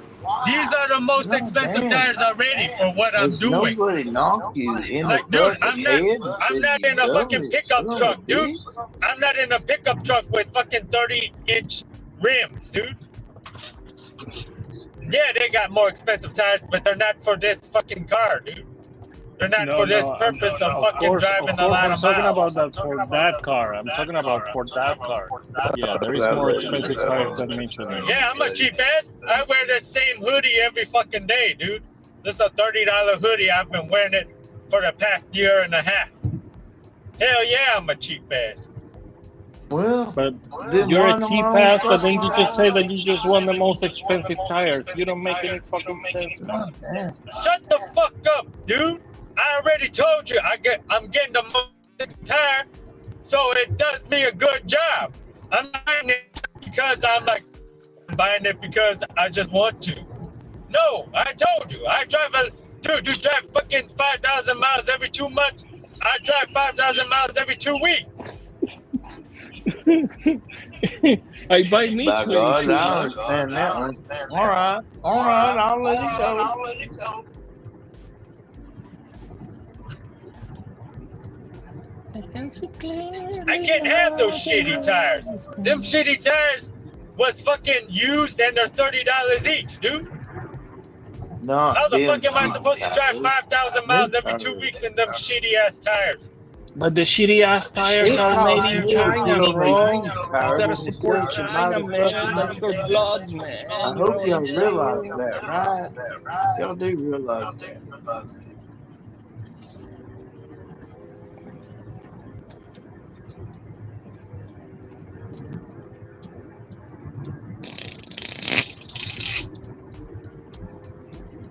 Man, yeah, one thing I'm saving more on is on food, you know? Because I gotta spend more on gas and all that shit. So I'm just spending, like tonight I only spent like $12 on food tonight. The whole day today I only spent $12 on food. God damn. Tommy, click the link, Tommy, click the link, Tom. You're saying shit in the chat. Come on, click the link. Get up here. Bygones be bygones.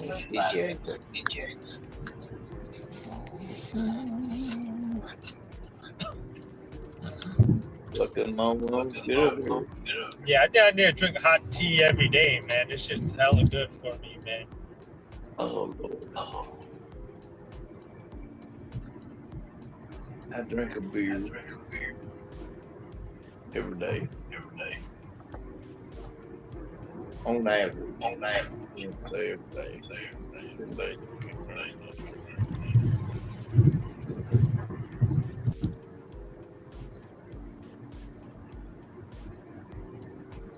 It's miles, guys. Don't let these fucking orangutans try to fool you. You ain't gonna drive tomorrow. Hey! You're not gonna get right in the gate, man. All that bullshit. All them books getting read. You ain't gonna get like sequencing tomorrow. You're not gonna get driver. You fucking get out of here. You don't need to be here. You ain't gonna drive. Get the fuck out here. Come on here to this fucking store. Yeah, I was Hey, in you fucking bro. Koreatown today, man. I was in Koreatown. Hey, what's going on? Yo, Danny, what's up, bro? Hey, yo, I'm hearing that feedback, man. Yeah, it's family.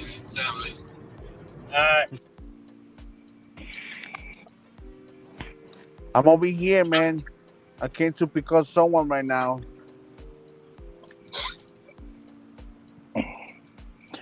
Oh, you're picking up a hot chick. Nah, I'm picking up one of my family members, but it's full. There's a lot of people over here. You know, have you heard about the SoFi Stadium? The SoFi Stadium. Yeah, I don't know what the fuck that shit is. Yeah, But, I'm right here in Inglewood. Yeah, but I was by like Koreatown, though. Like over there, the Home Depot over there. Dude, there was some fucking festival going on over there, man. Yeah, I don't know what the heck they're doing right now, man. But shit, too many people, man. There was a festival by like Huntington Beach today too. There was one by like Huntington Beach, and there's one in like I don't even know the neighborhoods in LA, but it was somewhere by Koreatown. No, I don't really like coming over here, man. Most of the times there's no parking. You have to find a space and put your signal, your emergency signal light. Dude, who cares? There ain't even no cops to give you tickets. You can park anywhere you want. Nah, are we here at the SoFi Stadium? No. I don't even know SoFi Stadium like that. But you never like been the to it. stadium where like the fucking Lakers play? The home of the Rams. I don't even fucking know. There's hella stadiums. I know there's a stadium in Pasadena. You know where the Kia. Bro, the SoFi Stadium, bro. It's like for 70,000 people, man, right there on Stadium Drive in Inglewood, bro. Shit. It's in Inglewood, Culver City? Yeah. Nah, Inglewood. No, by Stadium Drive. Dude, I barely go to LA, dude. If anything, I try to avoid LA because there's so much fucking traffic over there. But sometimes I'm like, fuck, like, I'll go to LA if it's like I have a trip for work hours. If I ain't working enough hours, I'll go to fucking LA. Fuck, I'm hearing a lot of noise, man. Alright, I'll Can mute you guys myself. not talk over each other, man? Damn. That's fucking crazy. 3 people talking at the same time. Your place crazy.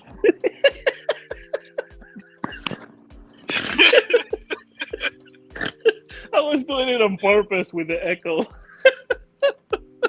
Fuck, man. And the echo, it's like triple fucking damage. Yeah, with the echo, it's impossible to talk. I mean, I was just waiting for any of you guys to say something. This is for JK, my buddy. This is for JK. Let's go to Jonathan. How you guys doing, though? You guys still working? Yeah, like usual. Taking I'm care gonna of be business here like usual. I'm gonna be here for 6 more hours. Let me put Johnny on the big screen.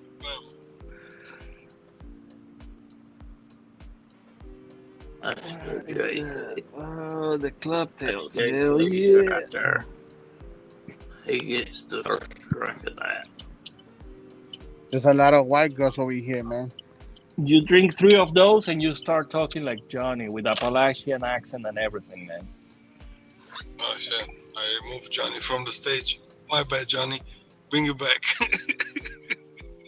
Yo. Yeah, I was in Long Beach today, man. There's a lot of black people up in Long Beach. There's a lot of white females over here, man. Sam, can you fucking fix the echo issue, bro? No, dude, I'm muting myself most of the time. It's just I want my chance to talk, you know. Yeah, no, of course. I But know. how And about they won't fixing let it? you I mean, fucking talk. I know what's going on, man. Yo, I already find me They're out. sticking it I to the already find man, myself a Sam. wife, They man. what they're doing is See, Alex, we cannot talk. Dude, Long Beach is a lot better than LA, man. Can't talk. Can't get. Then when you do, they make fun of the way you're talking. Yo, Alex. All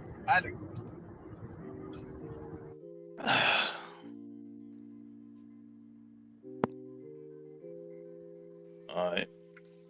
SoFi Stadium is a 70,240 seat sports and entertainment indoor stadium in the Los Angeles suburb of Inglewood, California, United States. SoFi occupies the former site of the Hollywood Park racetrack, 3 miles from LA Airport and 0.5 miles south of the Kia Forum. Hell yeah! Are you from Cali? Only in Lower Alabama. Yo, Sunday. Who's from Cali over here?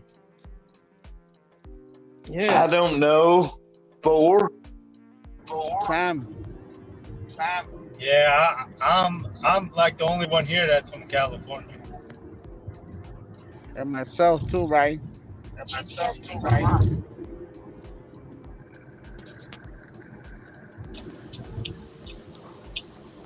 So what did y'all do? Both of y'all get together and fuck up that I-10 bridge up there in California and fuck it up for everybody over there, or was it just you? California, it's like its own country compared to other places. Some countries don't even have as much people as California. Ain't nothing. Would like you trade California for Ukraine?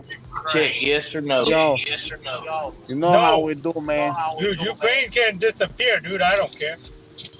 You know we don't I've play never over talked here. to a Ukrainian person ever in my life, dude.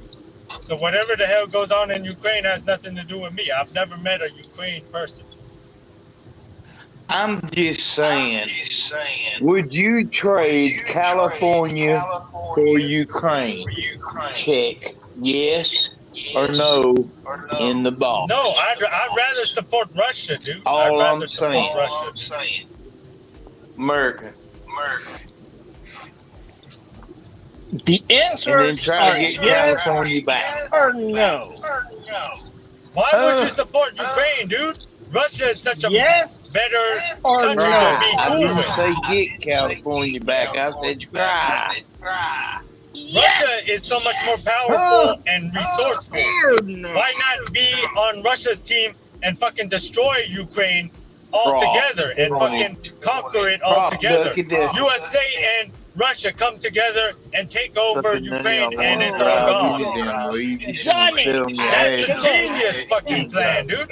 Genius. Instead, we're wasting so much fucking money trying to fight for Ukraine. Dude, you can't destroy Russia, dude. Russia is one of the most powerful countries, dude. What the fuck, dude? Russia, dude, we should be teamed up with Russia. America should be communist, dude. Come on, dude. Make this shit make fucking sense, motherfucker. America would be better if we were communists, dude. Well, why else do you think Chinese people came here, dude? Chinese people came to America to make America communist. Damn, bro. If we had communism, everybody would accept every order and get paid the same. There wouldn't be no motherfucker making $150,000, 200,000. Motherfuckers don't Everybody even know would if you be know how to making do 75,000, accepting every order for 80 hours a week, dude. Ain't no bitching, dude. You and me, You no do, competition Sam, and you for the do, biggest Alex, house but I don't know about or the rest of sexiest girls. The sexiest girls would be for everybody. That's communism. Don't you think that's better? You don't gotta be jealous of Sam Lee and Bud Soda. Everybody would be making the same money, dude. Come on, dude. Communism is correct, dude. I will say by God, you and Bud Soda. Stanley for president. Here's Here's 7 votes for Stanley for president. Dude, we're just digging ourselves in such big fucking holes for no reason. Like, we can be cool with North Korea, we can be cool with Russia, we can be cool with China, dude. We can be cool with everybody, and the world would be at world peace, dude. We would not have no fucking war, dude. There would be no Ukrainian. Though, man. They want to argue. There would be no fucking Israel bullshit, dude. Because we would all come together and stop that shit right away, dude. We can all come together and stop that shit right away if we all came together and we're all communists, dude.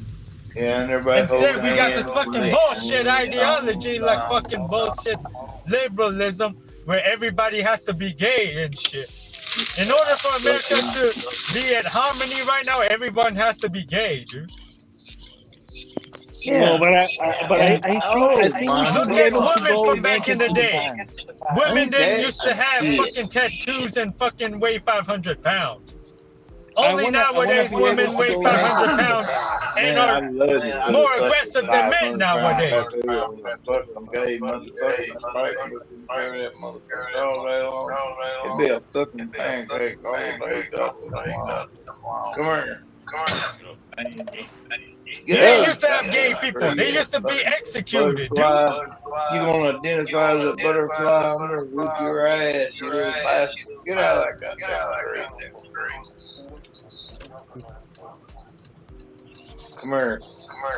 Let you clutch out. I'm gonna show you how to do it all night. If we had communism, everybody have to accept every order or else you'll fucking go to jail. Fuck y'all with that fucking...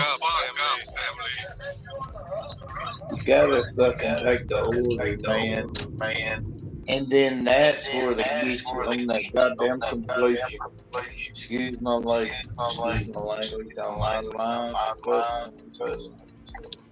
Yeah, you only get like 2 or 3 chances and then like your life is over. In America, you get too many chances to fuck up. You know, you get to fuck up so many times and you still get a fucking chance. I'm sorry, man. Man, the echo is so fucking. It's okay, I'm about to go sleep anyways, dude. But think about it, dude. Why the fuck do we have to support such a weak-ass country like Ukraine, dude? They got nothing. There's no reason for us to support what the fuck they're doing. Bro, did you know they produce most of the wheat, man, that is necessary for the beer, bro. We are gonna run out of beer, man. Fuck that shit.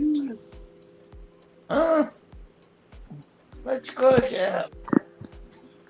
You will have no freedom, bro. Fuck the damn beer, dude. Drink your piss, then. Drink your piss. It's the same flavor, dude. We are gonna all turn communist and drink our piss. Yeah. Drink your fucking piss, dude. It's the same color as the fucking beer, dude. Be communist and drink your piss.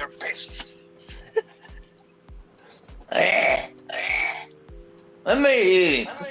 I ain't gonna eat him. The hell I ain't. I heard a lot of communists drink piss, but I buy the most expensive fucking tires for my ride. You know what I'm saying? Why else? Look, why else does Jeff Thomas Black say this country is almost, the world is almost coming to an end? Because a lot of old people, they're like, a lot of old people look at the world, and the world was so much better back then than it is now, you know? Like life is still good.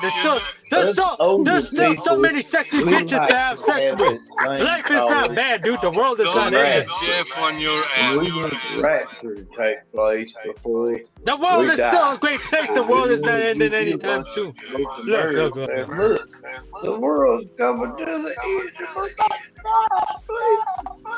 Give me all your money. The world only sucked for people that's like, you know, that always have thought that the world sucked. But for us people that always thought the world was good, the world is still going to continue to be good. The world sucks for the suckers that didn't suck what they should have sucked. You know. You can suck and suck and suck and suck with the echo. Oh, the fuck. echo Every time sucks. I'm screaming that my neighbors come out. They're like, what the fuck's going on? See what you gotta make me do? My neighbors coming out because y'all making me fucking scream so fucking loud. Oh yeah. Because just tell your neighbors, shut the fuck up. We gotta get communists and drink our fucking pee. What the fuck? Yeah, and if you don't like it, move away from me. Because this is Suddenly going crazy, man. Bring your pee or you deal with that, please. Fucking shit, man. Go to sleep. Fucking shit, man. Fuck. Hey, no kidding. Today I ordered some fucking shroom shit that from California. Actually, it's supposed to be a free sample that they offer me on Facebook. I was like, oh, you know what? Send me that shit. Fuck, you gotta be careful, man. Them shrooms is illegal in most states, man. California legalized it? I don't know. I think they only legalized it in 1 or 2 cities, I think. Like Oakland legalized. These are like the same shit that they do with weed. You know, they sell this Delta 8 or Delta 9. I don't know, dude. I don't know the fucking laws, dude. I don't care about politics, dude. I just fucking, you know, none of them laws I don't care either, man. I'm not doing anything illegal. I just place the order and it will come to my house. That's it. Yeah, who the hell cares, man? The fucking nobody watches these StreamYard anyway. Only like 10 people. And I mean, bro, if I go to jail, man, what's the worst that can happen? I'm just gonna drink my pee, man. That's why you said last time. If you go to jail, all you gotta do is snitch, dude. As long as you're crying and snitching, dude, they'll let you out of jail, dude. I don't know, man. Can you do roadie in jail?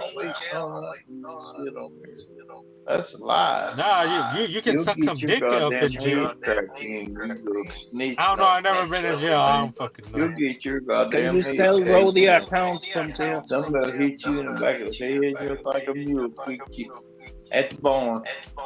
Down there at the barn, got his head kicked in at the barn. Mule kicked him around the head. I've seen it. Look how big his head is. Now snitching ain't right, but dude, JP's not built for that jail life, dude. He's scared of Roy, dude. Fucking, he gotta snitch, dude. Yeah, some people just have to snitch, dude. They cannot survive up in jail, dude, or prison. Go to sleep, Sammy. You're tired, bro. I'm not fucking tired. I could fucking, you know, but I gotta I gotta do sleep. I got some food, dude. You cannot stay even 5 more go to minutes. sleep, bro. You go to sleep, man. Already. No, I'm waiting until I have to pee. Gotta drink my pee like a fucking communist. Communism is good, dude. You don't have to be jealous of me. We'll all make the same money. We'll all have sex with the same girls, and we'll all fucking enjoy the same shit. We'll all have the same houses. We'll all have the same amount of money. We'll all have sex with the same girl. No. Dude, life is so much better like that, dude. Come on. Man, I got that money. You got your money. How about that? No, America's already communism, dude. You go to the same place, everybody can have sex with the same girls, dude. They're all hella sexy, dude. And everybody in the world can have sex with the same girls, man. And then America's already STD for communist, everyone, dude. man. America's And that's already all communist, fucking dude. sick, man. Yeah. Whether you live in a fucking $3 million house or $300,000 house. One It's the same. STD for you, It's basically the two same STD for shit, me. dude. Yeah. It's the same life, dude. It's Bro, not like you're We're going talking out of about space and you're an alien. Illinois, Sam We're all Lee, on and we're planet not Earth, talking dude. about Illinois. We're all on Talking planet about Earth and we all Illinois, gotta Sam work Lee. and we all gotta eat and we all gotta take a shit. It's the same shit, dude. We all get to have sex with girls. We all get to do anything we want. We all got the choice of doing whatever the fuck we want. And then I can share the girl with my dog too. Shit, yeah. Dude, we can all have sex with the same girls, dude. That's what it is, man. They brought that you shit over can't. from other countries, man.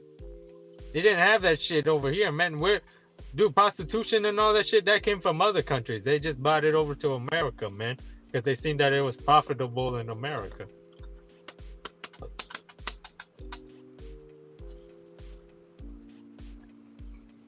So I can't get a piece of tail over in the damn Orient.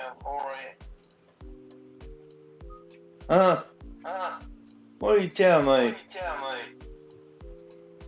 $12. €11. 700 Mexican pesos. I can't get laid. Yeah, I gotta go to Mexico one day, man. I gotta see what's up with them bitches up in Mexico, man. Yo, go inside, bro, and come on the fucking PC. The fuck. Nah, man, I'm going to sleep, man. Fucking gotta wake up at 5, dude. Alright, bro, you just fucking just stream with the fucking. No. Come on, man. Tomorrow, you know it's if my you time, don't man. have Dude. Tomorrow, if you don't have headphones, you're not coming. No, I'll just mute myself, dude. But dude, it don't even matter tonight, man. There's not many people in here. Yeah, because nobody wanna hear the fucking echo. Dude, it's not even that bad. Fucking Dash and Trader had that fucking echo. Yeah, but that's Dashing Trader. But who can't fucking drive 1 mile without fucking bitching? God almighty. Fucking 20. Dude, I got $7,000 in my pocket. Oh no! And I paid $12 for a fucking dinner. No. That's a problem for Android, man. People buying fucking cheap Androids, man. Dude, you not fucking read?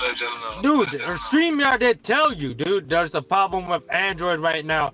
Yeah, but if it's gonna be for a week, you're still not gonna buy. No, dude, because I don't give a fuck that much. Dude, I'll just mute myself, dude. Hey, when can you get Because back you're on buying a Doordash, cheap phone, man. Sam Lee? How many more days you got before you get back on Doordash? Motherfucker buying the cheapest I don't know. I might phone, not man. ever get back on DoorDash, dude. I don't know. No, we're gonna need you back on DoorDash, motherfucker. And you're gonna pick Let the me game check. up Let me and check. you're gonna get back Let me on try to there and log do on it and right see what's going on. No sleeping before you get on the job.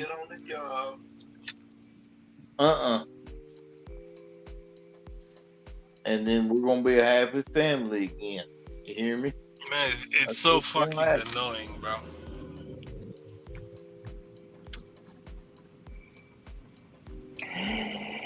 I can see clearly now the rain is gone.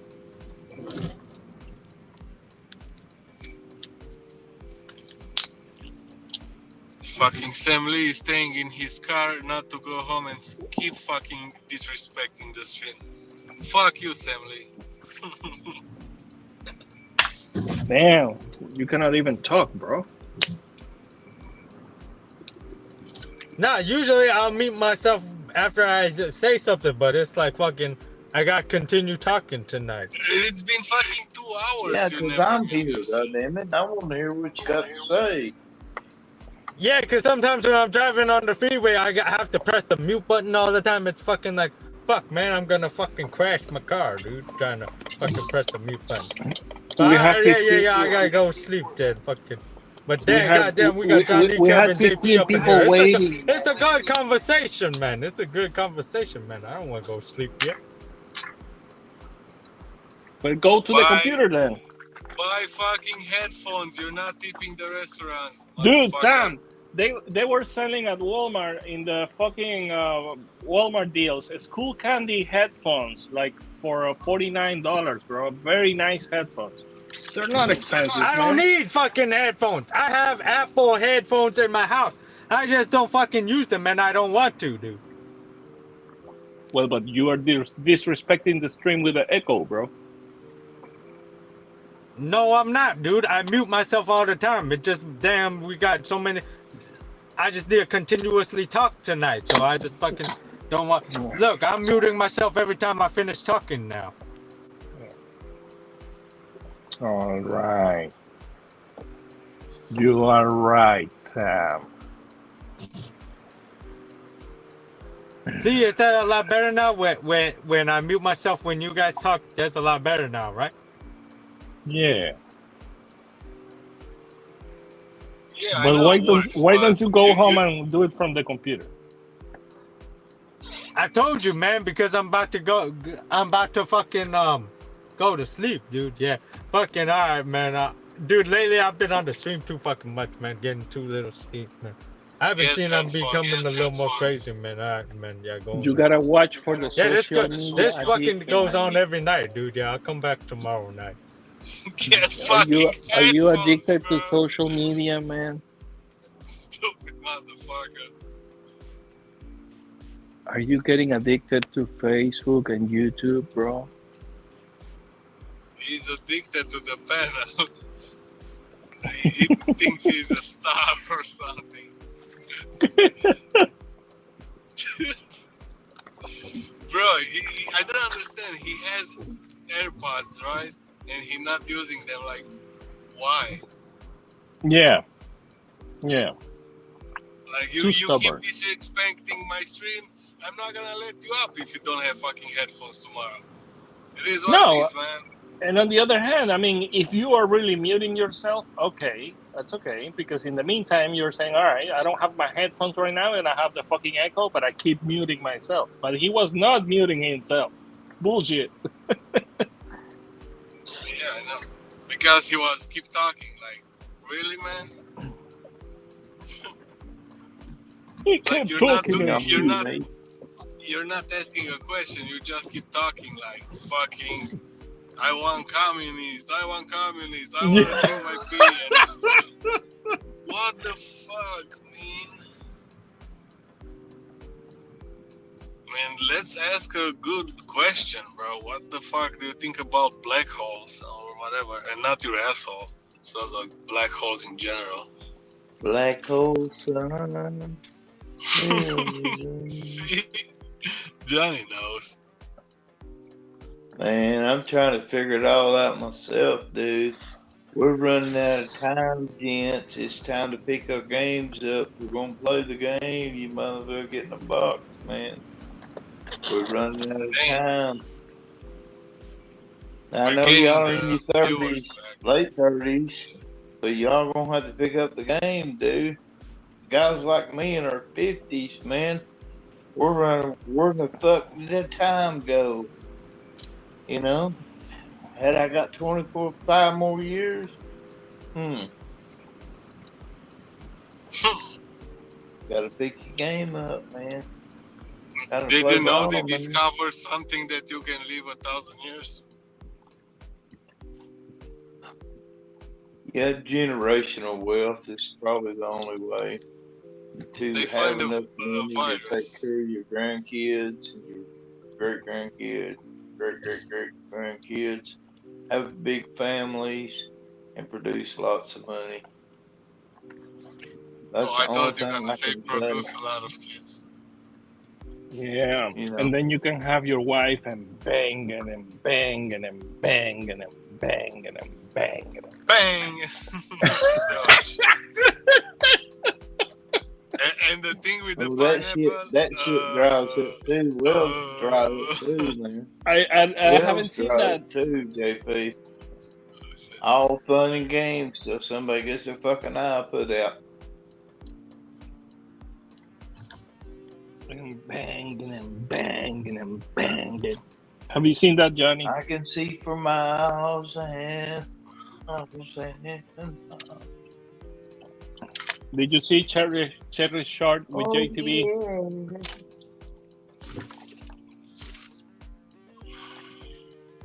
What a great night, man. I'm glad y'all guys are here, man. Love each and every one of you. Peace. Man, I gotta pee, man. Way out.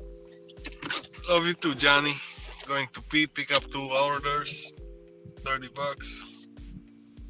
Hell yeah, Johnny, we love you too, man. See, that's what pisses me off. You're gonna go get 2 orders for $30, and today they were giving me like 2 orders for like $14. At the most, 14. But it's usually like 2 for $9 or 2 for $8, or they'll give me a 5, and then, oh, here's a $4 add-on. I'm like, what the fuck? How are y'all making so much more? Decline, bullshit. Man, why y'all get to decline? I don't get to decline. Because my morals are different here. Because I work harder than you do. Why? Why do you get to make more money? Then I got to thinking, well, it ain't about you, it's about me. And then I started making more money. And then my 15 turned into 16, turned into 20, turned into 22, turned into 24. Now I'm at 24. So next week they're going to put me on fries and I'll be at 25. Hey, I haven't seen Wheelie in a while. I know it's funny, but you gotta get your deliveries in, Jeff Thomas. Like, you can't come in there at 5,500 deliveries and say, oh, I'm a delivery driver. And they're fucking the shit out of us. Get to 10,000 before you say that. You know you damn, know your job before you know they're really fucking.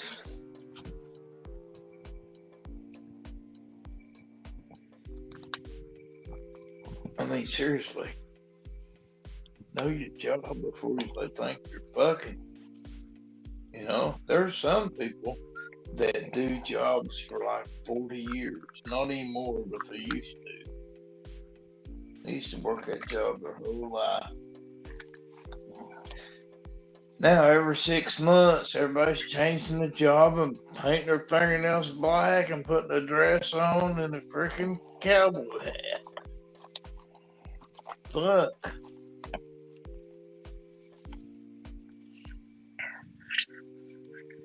Hope it didn't get you banned for that one. Nah.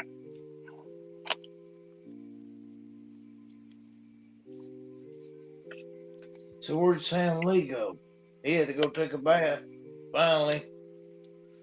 I bet he ain't took a bath since the last time we was up here. Yeah, what's today? Oh, yeah, today's the 13th. Yeah. Today's Sam Lee's birthday, isn't it? I think today's Sam Lee's birthday. Every 13th of the month.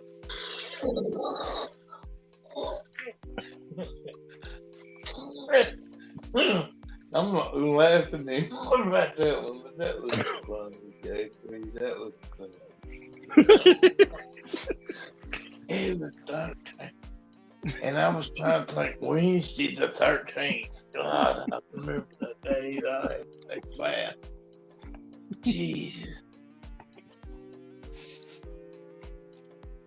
Dude, I'm so fortunate, man. I'm so glad y'all are in the good community. Goddamn. You know, I went to the now.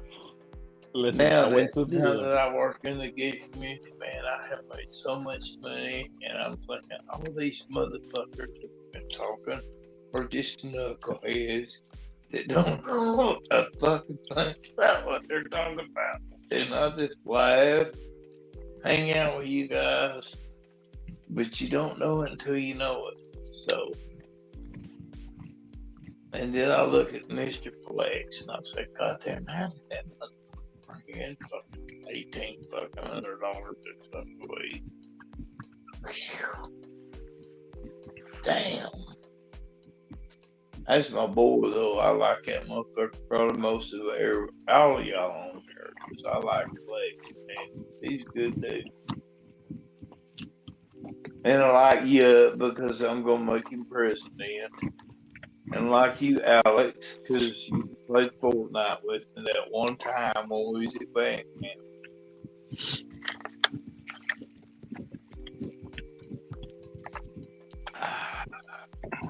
And I'd like to thank Anheuser-Busch and Natural Life for making this moment possible. And Doobies rolled in little bitty bags like jailhouse joints. I like to thank jailhouse joints, people that know how to really roll and get all the maximum. It's profit. Everything's about profit.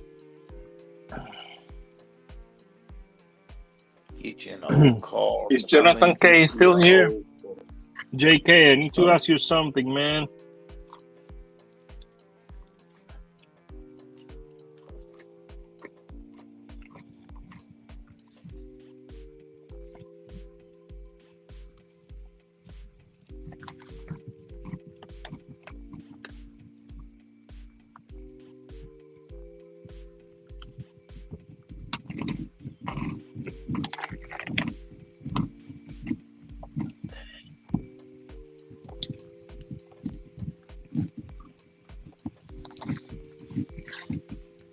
Hello, is it me or the phone?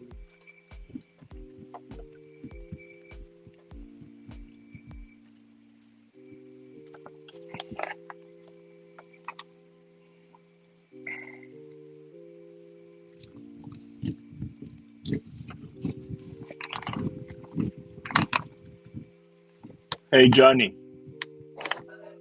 Yes, sir. You gotta tell Torp to go and take care of Lisa, man. That lady really wants to bang him. Dude, you don't even want to know what I think about Lisa Shirley, dude. Can't even go there. How did you know? How did you even know?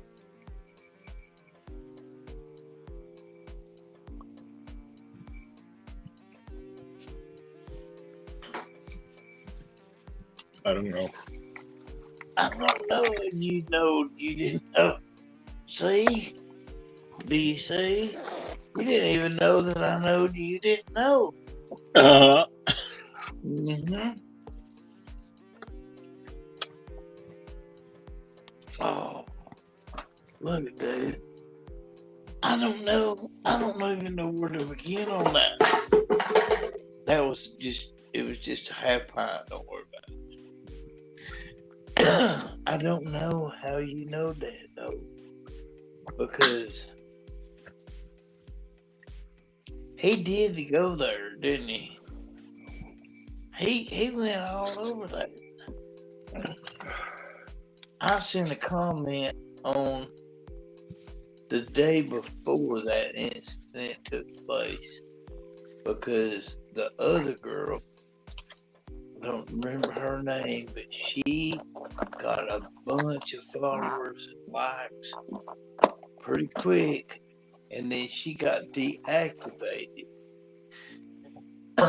because she was bumping up on Eli, I think, and got a bunch of super chats in one meeting, and then Torp done a damn interview about that, and then he went from her straight to back to Lisa Shirley and her tip popping out. And I said, hey. And I hadn't had a chance to see Lisa Shirley's tip popping out, but I'm fucking working, man. I got shit I got to do. So, and that's where I'm at on that. So I don't know, JB, what I can do or can't do, but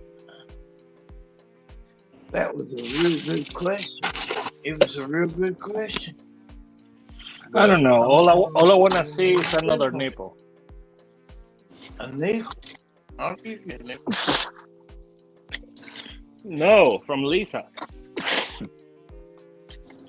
I think she's quiet, and I think Torp likes her.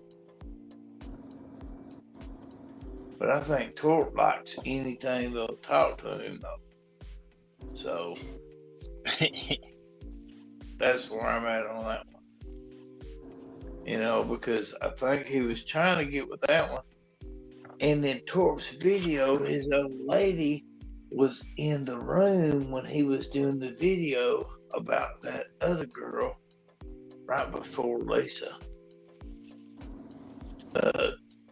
I can't remember her name.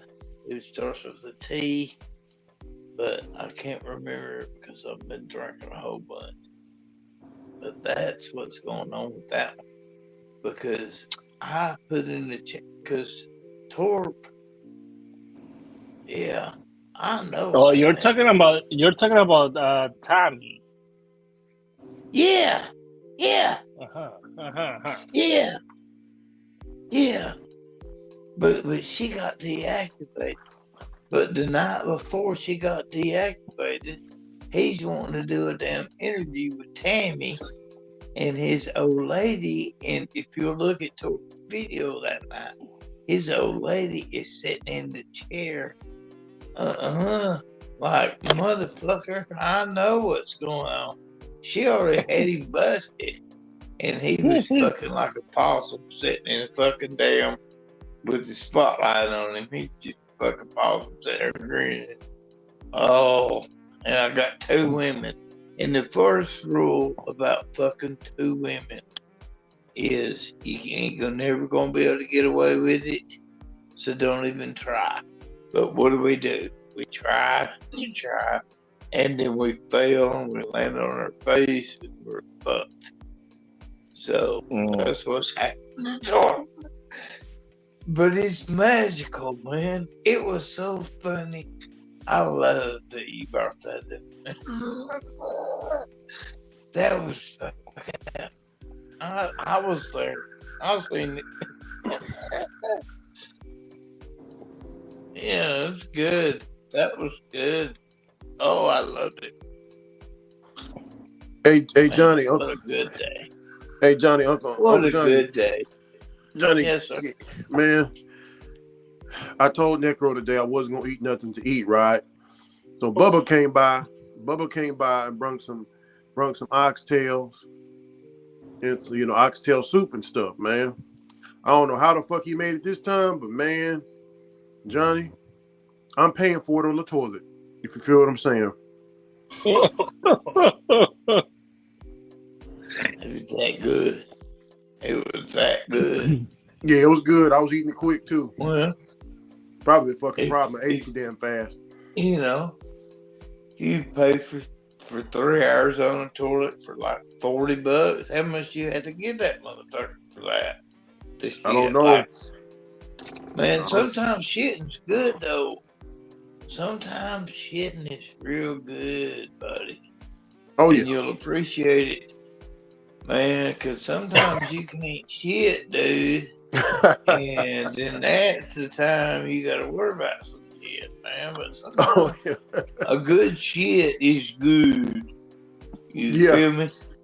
Yeah, I feel sometimes the same. a good shit's good, man. Because sometimes I can't shit and I'm Doordashing all day. I got a prairie dog, got its head out, but I can't. You know, he ain't coming out. Motherfucker. He's just fucking bird dog.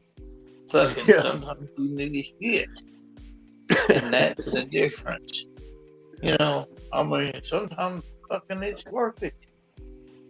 Sometimes it's fucking worth it. Yeah, Damn, it's worth it. Yeah, I'm fucked up. Really? So, I hope that helped you. I can't even go. Shit, Tommy, I can't even go nowhere. I'm thirsty. I need somebody to bring me some water. Everybody sleep. Yeah, I got you. Can you drink tap water? Can you drink tap water? No, No, I can't leave out this motherfucker. I need to. You can't drink tap water, can you? I can drink it. Shit, but they say we got the best tap water. They say you can't drink out the tap water because it got lead in it. Well, it's got flint in it. No, I got lead. Flint.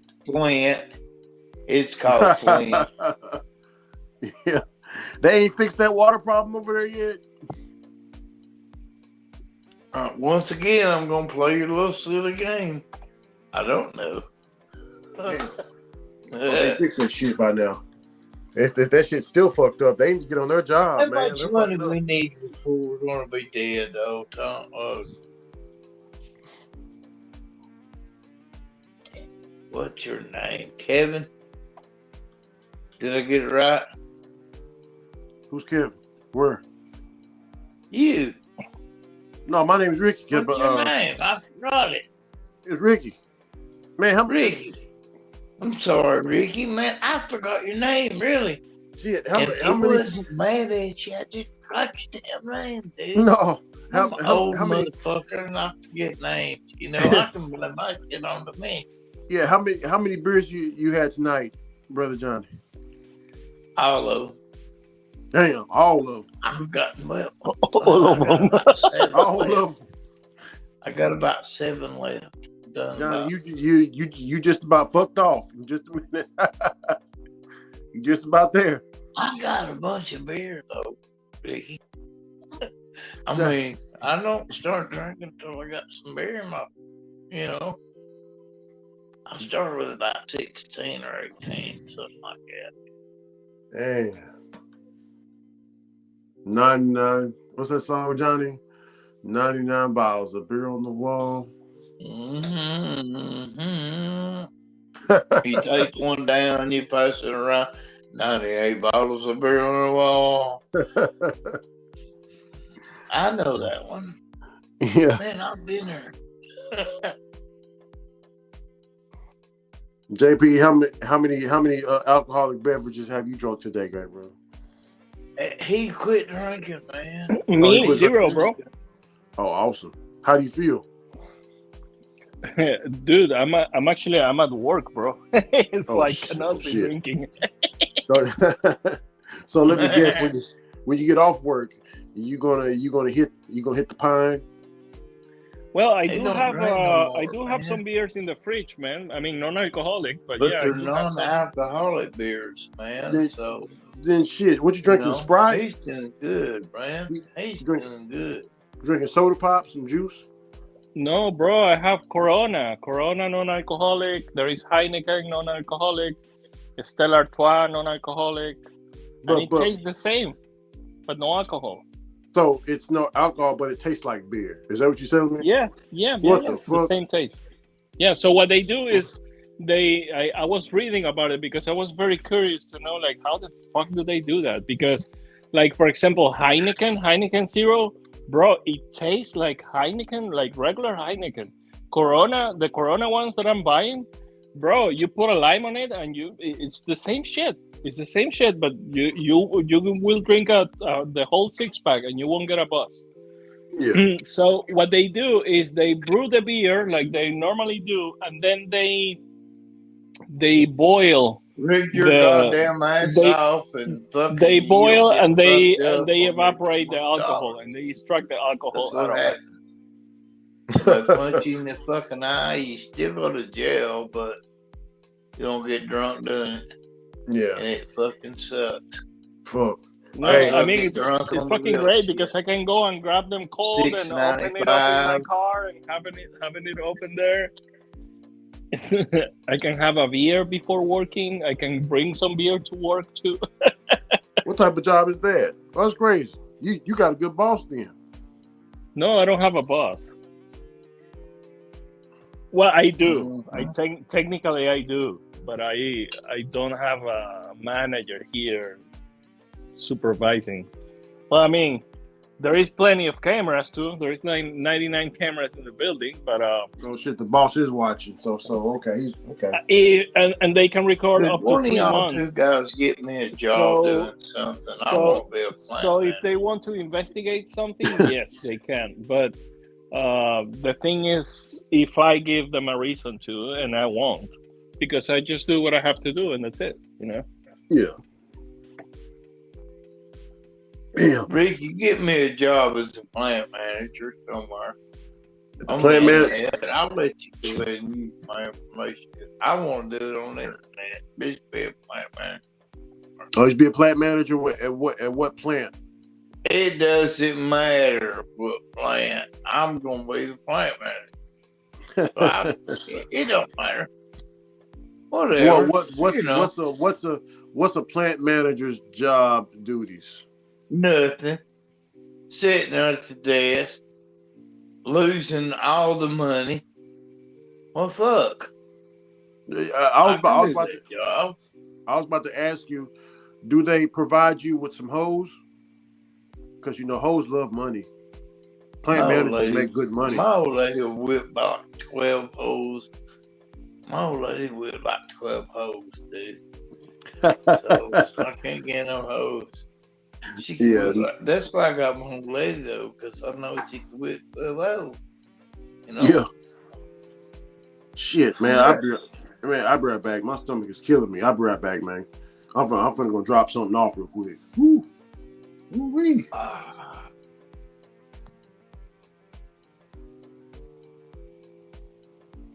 So we're down to one person. Mr. Beast said that he was giving $1 million to the last man in his room tonight. And I'm here to win all the money. So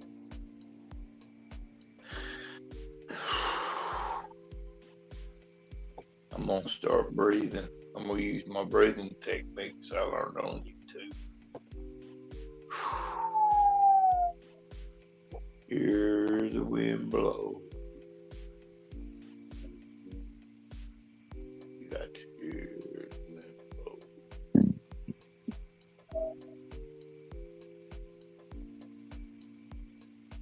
Did you see how them little girls come in here and they want to learn how to do gig work and they want to sue everybody, but none of them want to fucking drive? You see how Man's family said it was between 40 and 60 cents a mile. And we've run every motherfucker off. You see, that's what gig driving is. If you want a fucking job, well, you're going to get a fucking job. But you're not going to get paid a lot of money. Now, fucking get out there and drive and you're going to start getting a bunch of fucking money in your fucking pocket. But it takes fucking driving. You got to fucking drive, Shirley. Let you close. You gotta put on the miles and get them. Tell them, get them. Get them. Got them. All right, Mo, let's cut me off. So I'm gonna slow down.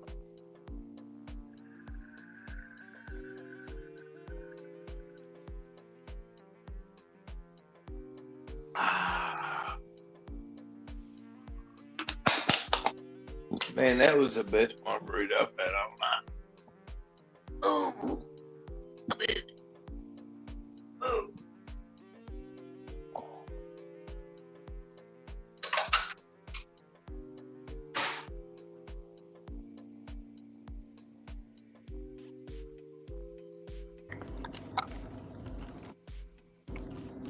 What did I miss, Johnny?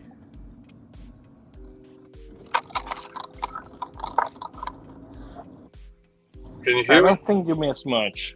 I think Johnny went to either talk to his wife or called Hugo. He was gonna call Hugo in the toilet. Hugo! What's up, JP? That's good, man. Nothing, man. Did you see the fucking Pope came here to release somebody from their duty? Some conservative guy in the US. Oh, I didn't see that. Yeah.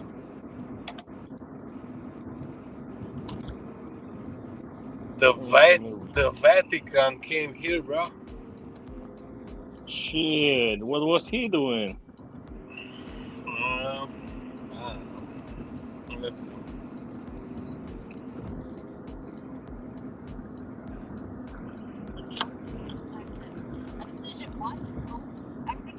Launched an investigation into the bishop and his office. This is what we know. A dark day for the Catholic Church in East Texas and a rare move by the Vatican. Oh, in East Texas. Okay. Oh, Ricky should know. Ricky should know about it. Yeah. What's up, brother Ricky? No, Ricky's not here, but I'm gonna hold this conversation until Ricky comes here. He probably knows more about from what's going on with the bishop and everything there, you know. Necro, can you play YouTube clips from, let's say, CNN or whatever is available? No? No. You cannot play anything. You cannot play anything, man. Even if you play and if you don't comment well, you can still get a strike or whatever, copyright.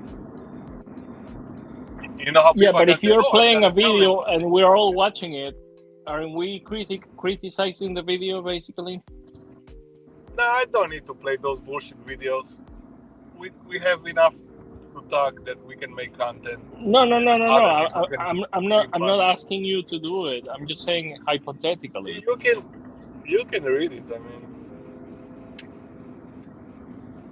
you can read whatever. No, man, I don't want to play like fucking national TV station. I don't fucking know. I don't trust none of those news channels because everything is like individual right now.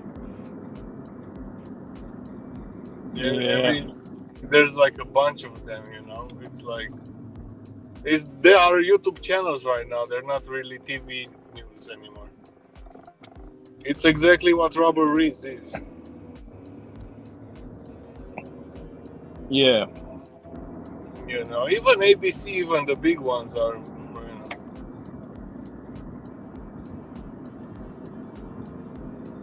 It's not worth it. You can do shorts about those news. Those are pretty good. No, but I mean, I wasn't asking about, making money out of it, but just wondering, like, if you bring some news that are actually on YouTube and you are, discussing that in public or in a forum or in StreamYard. Oh, yeah. If that was something that you are allowed to do, I'll bring news that I can discuss on them. I'll bring news like, I can give a commentary on them. Yeah, but because it's not easy. I'm gonna be like, wow. No, That's and with not news, really... it can easily get political, Yeah, I'm not getting into the political bullshit. Oh, yeah. John is back. It's me, Gol.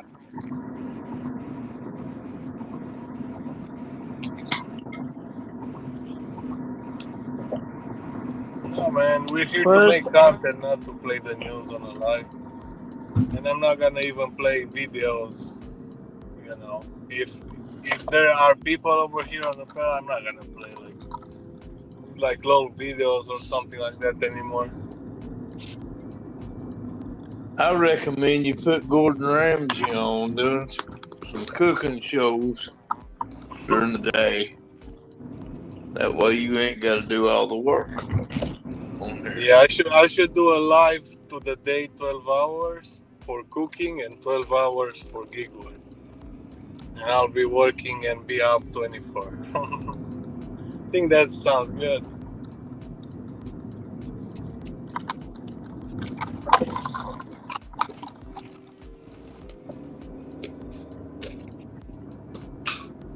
Dude, I ate a fucking hummus waffle with cheese yesterday, and I thought, my God, there it is.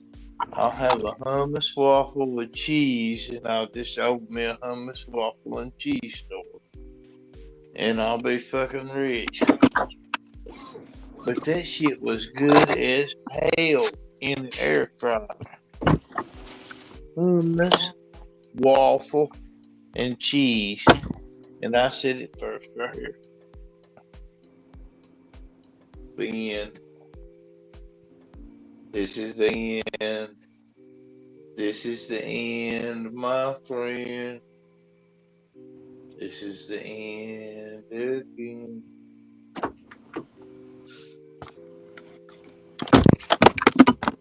Oh fuck. Oh fuck my phone. Whoops. Maybe it's time for a new one. Oh shit, I don't have money. I'm a gig worker. I cannot afford the phone. Oh yeah, that's right. That's right. You gotta get the most expensive phone, man. You like that, Johnny?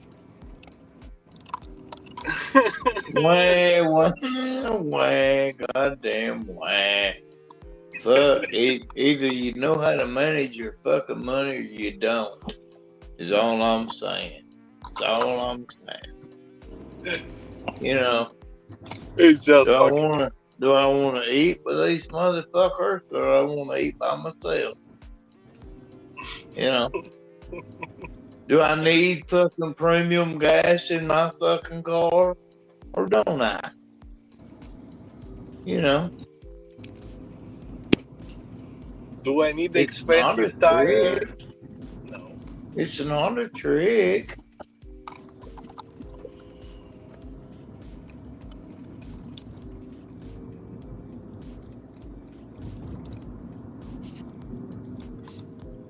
Let me have hell yeah. Somebody give me a hell yeah out there, my God. Somebody knows hell yeah. Hell yeah. I mean, what the fuck, man? Life fucking, you know, life comes at you. My God, do something about it. It's not hard. You can make it hard.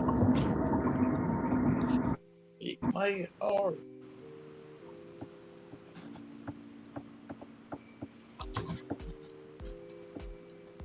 Where's Jenny Vlogs at tonight? I'd like to see her up there tonight. She ought to come up here and fucking holler at us. I wish she would talk more when she comes up. You know? Jenny. I wish she would talk more. She don't never talk. She'll come up, but she won't talk.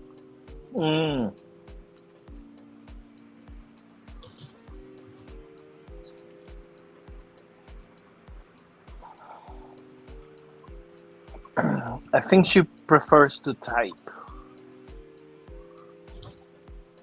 I don't know, man. I'm just glad she started coming up, man.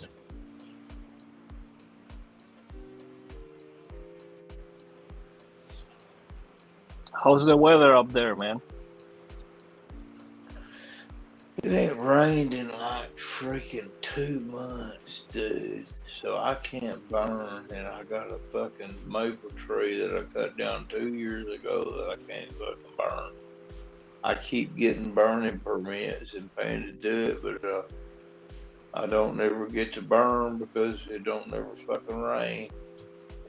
We're in a valley, so everything fucking goes to the left or the right of it. We don't ever get shit.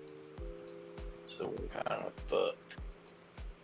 But other than that, everything's just fine. Doordash is doing good. Because I'm working Doordash now. I don't know if you got the memo or nothing, but Top Dasher lives in Chattanooga. He's the best one that ever is there. They're all talking about how good he is, but, you know. Thomas Black and Robert Reese are trying to discriminate against him because he's white. He's a white ginger. You know, I don't know. They're saying New York and Seattle are among the cities eyeing stronger protections for gig economy workers. So New York and Seattle are gonna become important, I guess, in the future.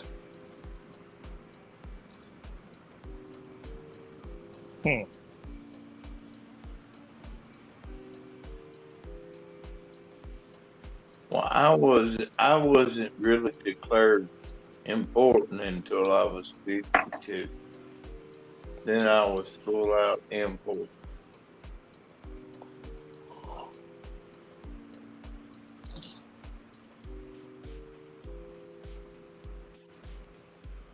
What do you mean that's impotent? No, important, not impotent.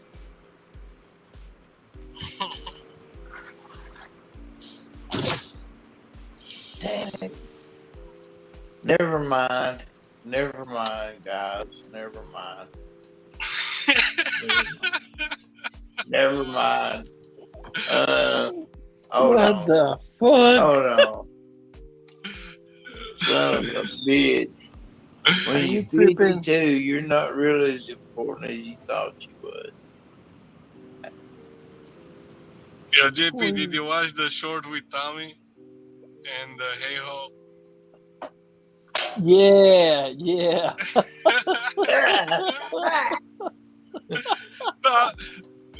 Hey Ho woke up at some point and he told to Tommy, "Do you have a cat as a mascot?" and he went to sleep again. And Tommy's like, Tremaine, wake up! I'm leaving if you're not talking with me. All right. When was that? Crazy. Funny. I think like 2 days ago. Oh, okay. Tremaine made recent. a banner like this, and he got like porn bombed and stuff. Oh shit. Yeah, that sucks. Yeah. Oh. Yeah, but he happened. I told him, "Yo, close the stream." He was like, what do I do now, bro? Close the stream, bro. I was like, shit. What do you want to do? Yeah, exactly. End the stream, delete the stream, make a new one. We're like 5 minutes in, bro. Yeah. Oh, he was, yeah. He was like shocked. He was like shocked. Yeah. He couldn't react. Yeah. And I was, yo, bro, end the stream. It was me and him on the panel, like, bro. So, you know, I mean, it's not worth it. He was trying to make a stream to get 5,000 subscribers, you know? And he needed like 20 more, so, yeah. That's what I'm saying, though, Alex, man. You got a motherfucker come up here, he never even been on here one time. He turned around, he got 30 million fucking hits. And you only got 13. What the fuck is going on with that bullshit, right? That's all I'm saying. Yeah. That's all I'm saying. Johnny, I can do this, you know, every day. And we're gonna see what's gonna happen, you know. Every day, 5 p.m., Johnny. Tell your neighbors. You're fair, though, man. You're a fair man, dude. I've known you. If you want to a long learn time, how to I've known become a you long communist enough. and drink your You're a pee, fair man, Johnny. dude. You're fair. Yep. We're gonna see what's gonna happen, Johnny. You never know. It's like DoorDash. When you accept an order, you never know what's gonna happen. The restaurant, the client is crazy. The restaurant is crazy. Like, you know, shit like that. Yeah. Well, you know. That's why you keep doing it. It makes you. It makes you, man. Yeah. Like Ricky was right. Why do you want to hate lie? my job? God damn it! Now you said that, I hate my fucking job. I don't even want to work here no fucking more. I quit. I'm like that. They pay me too good, man. It's a nice job, dude. It's gravy. God damn, it's gravy, son. When you get to eat gravy every morning, noon, and night, you like your job. Don't give a fuck what nobody says.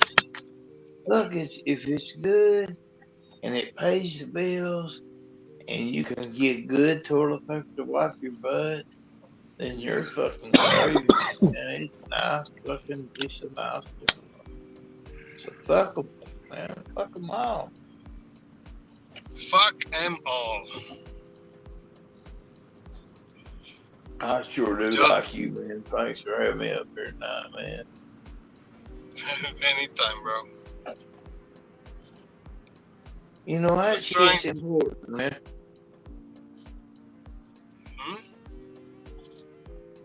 That shit's important, man. Yeah, man. It's important to, talk with people, share stuff, have a conversation. Yes.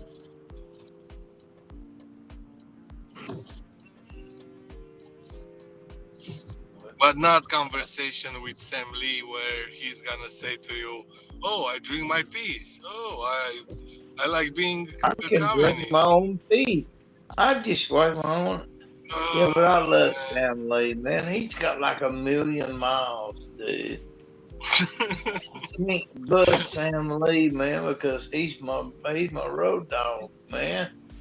I know. I It's just can't do him sometimes. that way, man. I can't Sometimes do you Sam Lee make that those way. statements. What impressed me, man, is people like Sam Lee and people like you and people like Fleck that bring in 1,000, 15, 18, 2,000, 3,000 a month. That's impressive. Right. Yeah. And that's coming from somebody that I like to get like 650. I mean, that's a perfect week for me, 650 in 30 hours. I'll do it every day of the week. But it's impressive, man, to see him big money roll in, dude, on the gig work, man. Yeah, I gotta call this guy. Be right back.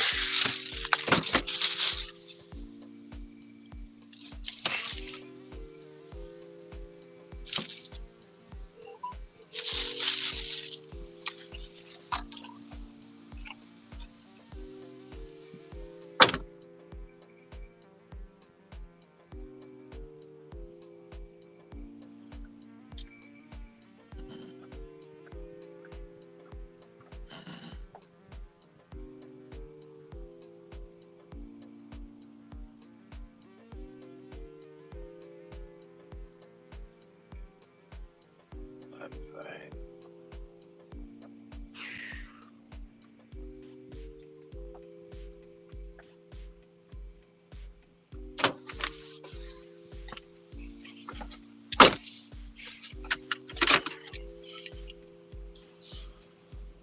Done with both of them.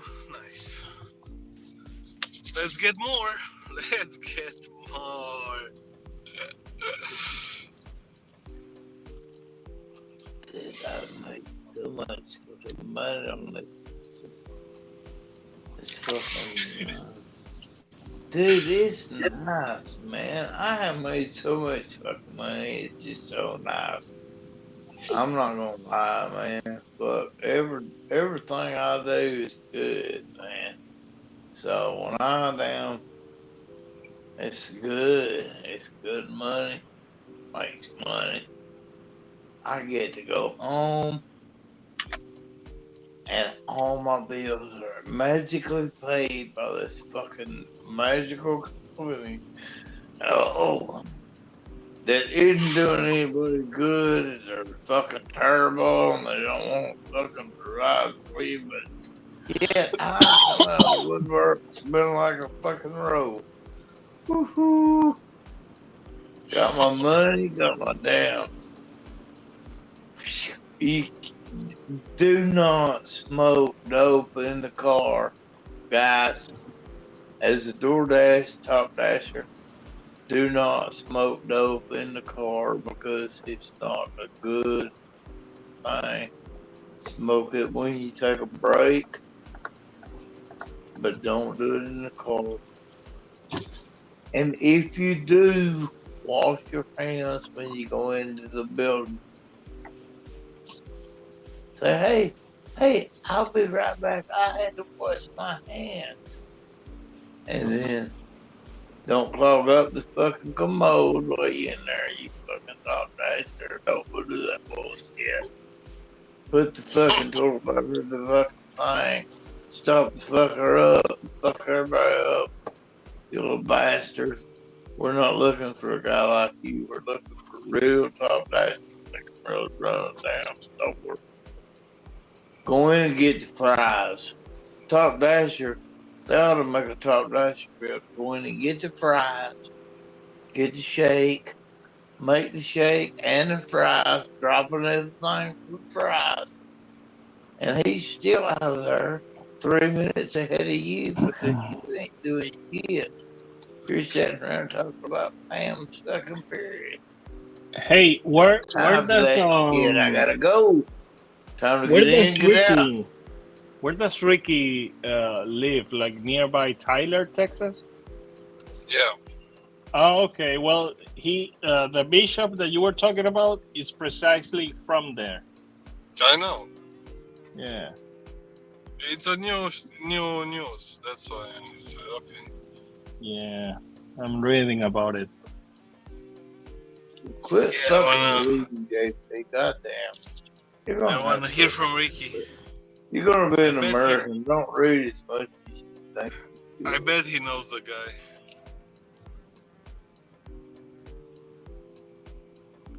Tell JP fentanyl. Fentanyl. You know Fuck what that. fentanyl is, JP? Fuck that shit, man. I was I was watching yesterday some videos of people doing that shit, and oof, it's horrible, dude.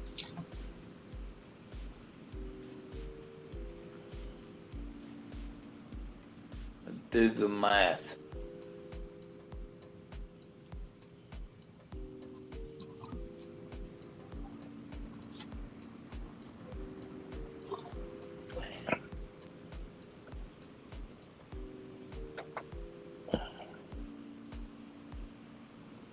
What do you do, Johnny? You do the beer and you do some tweak or what?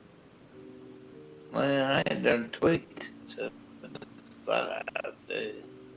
So no. Since what? Since I was 25. Oh shit. I ain't done tweak since I was 25. I used to live in a little tweak village, yo. I have done living in a tweak village.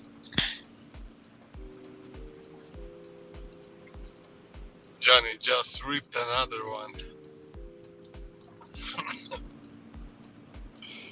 Another lopper? You're a little nosy, ain't you, Alex? No. I heard the crack.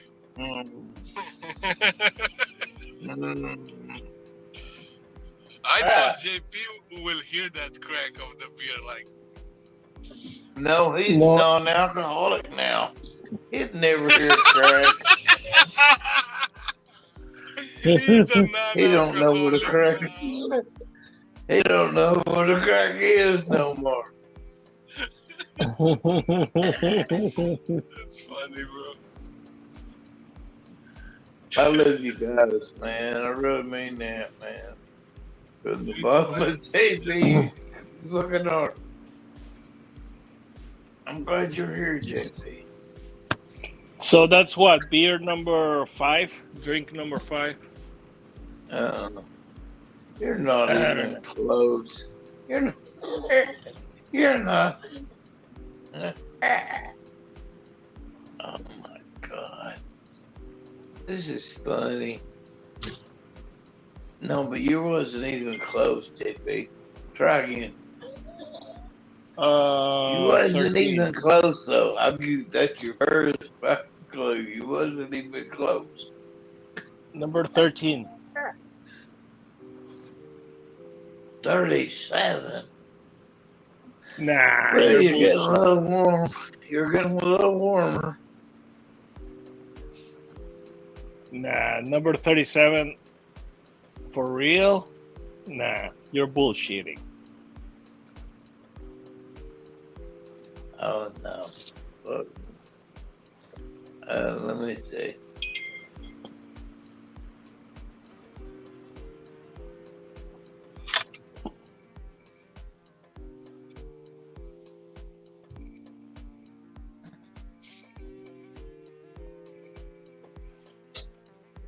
Man, I need to get a coffee. The coffee.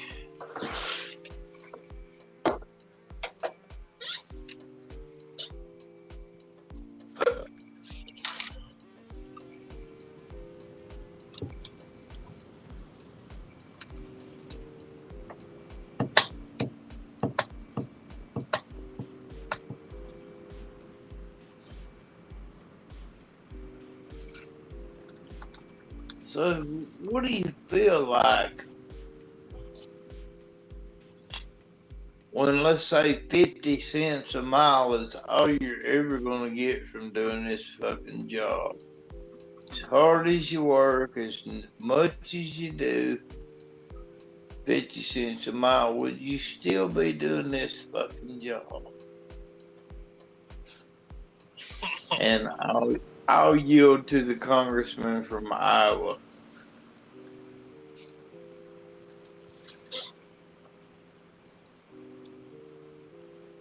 What's up, Simp?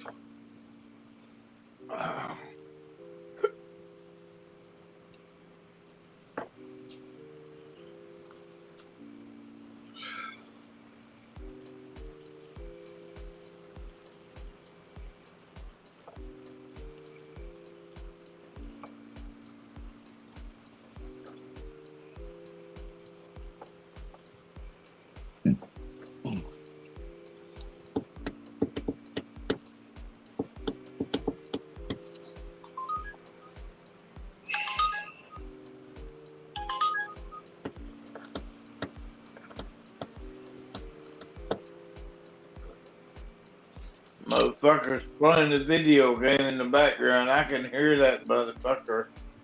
I can hear that motherfucker. He's playing a video game in the background. JP? Uh-huh. What you playing? What's a what? I said, what you playing? I'm not playing anything. Nobody's playing, Johnny. Oh my God, we went through all this to find the culprit. I did it. I did it. I did it. It was me. I did it. It was me. It was me. I did it. What you playing, Johnny? Playing Fortnite? No, dude. I'm at like level 7. OG come out, man. OG come out on Fortnite. And I'm like, fuck. I finally got my grandsons back playing it. So I'm not so prone to jump in the ring no more, you know? Because they quit playing when Grandpa come in. So I'm letting them back in, man. I got to get them back in the vortex, you know? It's hard. Shit's hard these days, man.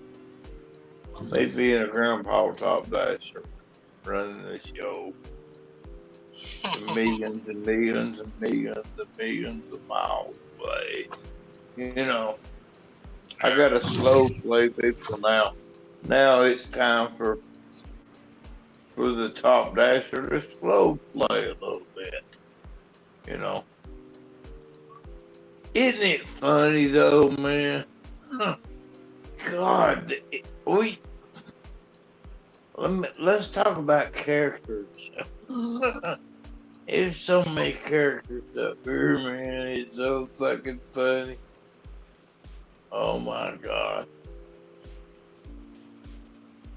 And that's why I say I love y'all. Because it keeps me from killing y'all one by one. It really does. It keeps no. Anyway. Anyway, JP, the fuck, where you at, bro? Where you at? What? I'm here, but I'm going through noisy rooms, so I'm muted. Oh, okay. I'm gonna leave my microphone on so you can hear. I got you. I mean, after that echo, man, nothing is that bad. You know? No, because even if it's like noise from you, it's just for a little bit or whatever. Yeah. Oh, Jonathan K's here, man. I need you to ask you something.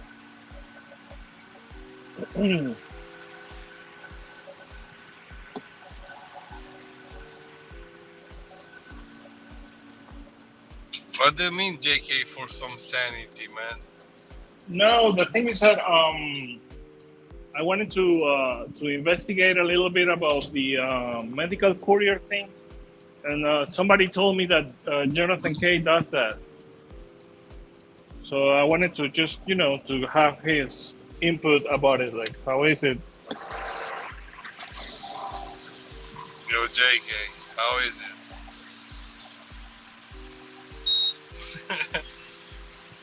This long How is it? Is it any good money? I'll only put the head of it in. I promise that I'll never try to come in your mouth. Dun, dun, dun, dun, dun.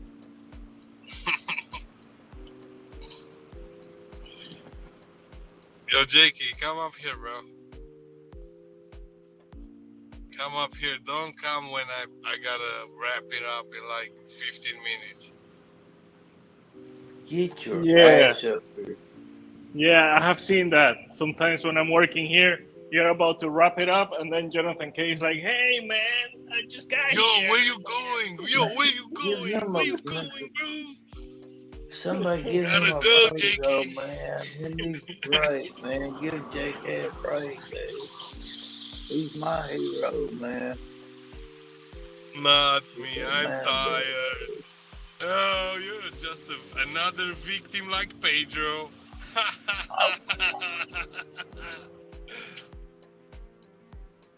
This long hurt for a little while. I'll only put the head of it in. I promise that I'll never try to come in your mouth. Bum, bum, bum.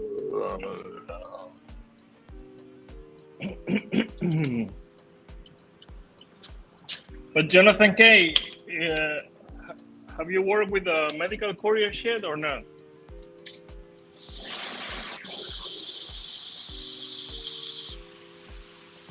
Well, this one hurt for a little while. I'll only put the head of it in, and I promise that I'll never try. Bum, bum, bum, bum, bum.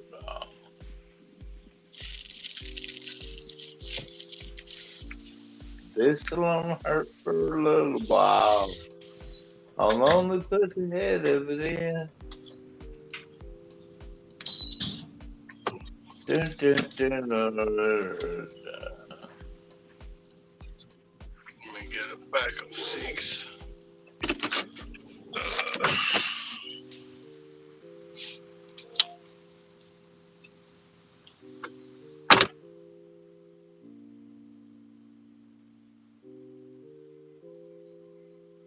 I'm going to retire.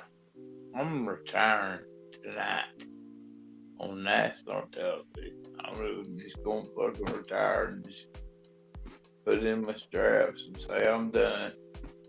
And then leave y'all motherfuckers behind and let y'all fend for your motherfucking self. You cowards, you pussies, And you fucking lightweight little bitches. I'm done. I'm done here. You understand? Now you understand? It's too late. Fuck.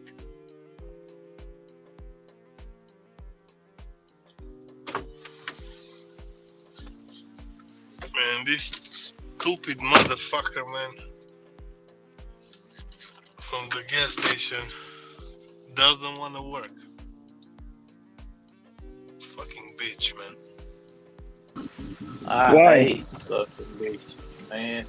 Didn't want to open the door? God No, damn and it.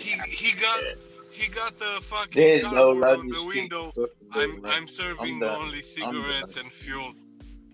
I'm fucking And done. I'm like, and he got another sign on top of that he's serving cigarettes and fuel only at the window. He got another sign, I'm back in 20 minutes. And you can see him sitting on a chair. Like he don't want to work. I mean, come on, man. Yeah, You know what I mean? that's stupid. Uh-huh. And they See, will say, oh, I we got ought to be fired. able to throw these motherfuckers out and just rip them goddamn their heads, fucking clean out their asses. I'm done with it. Done with the retarded bullshit, man. I don't fucking. How do I say that without pissing everybody off? Fuck them. That's bullshit. No, I'll leave it to the conversation. Wow, let's say, man, I don't know what to say. But I ain't doing that bullshit. I quit, man. I quit. I'll quit before I do this.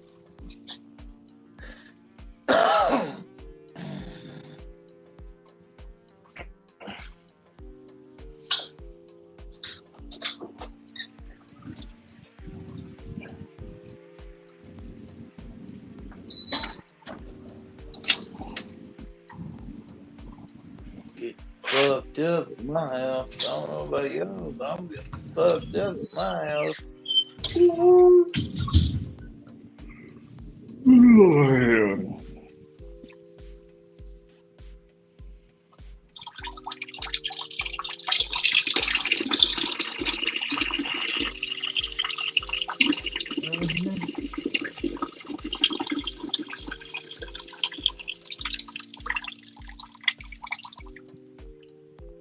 That's a fucking water bomb. I don't give a fuck what anybody says. That's a fucking water bomb going off in the background. Hell yeah. Let's check it out, motherfucker. Woo. Damn, that was good.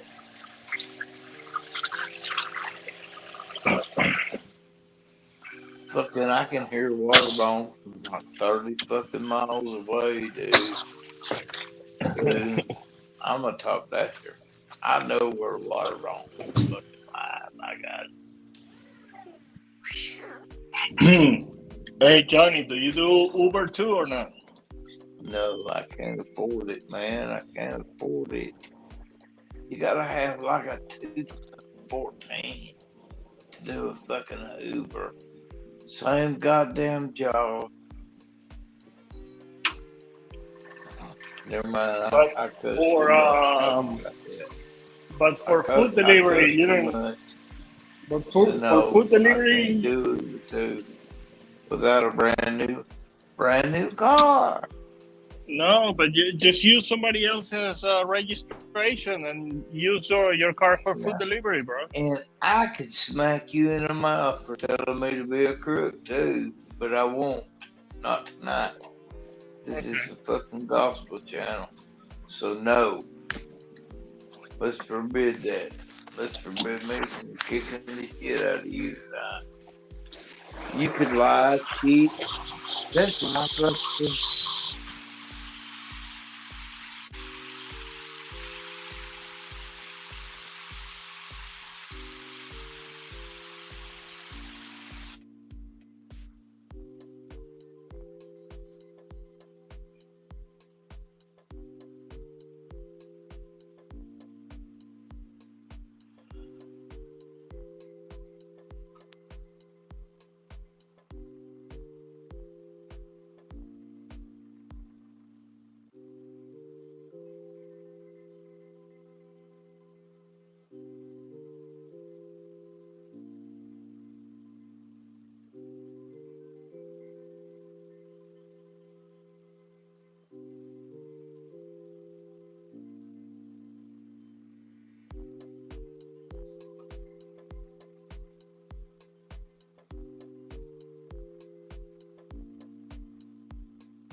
because I work at night, you momos.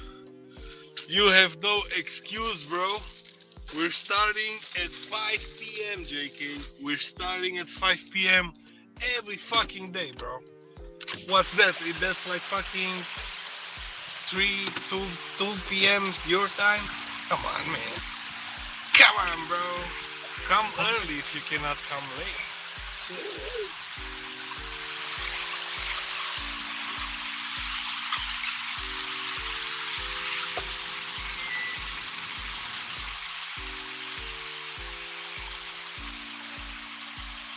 Oh, okay. I read that, Jonathan. Okay. Well, I mean, I know Miami, it's hard, man.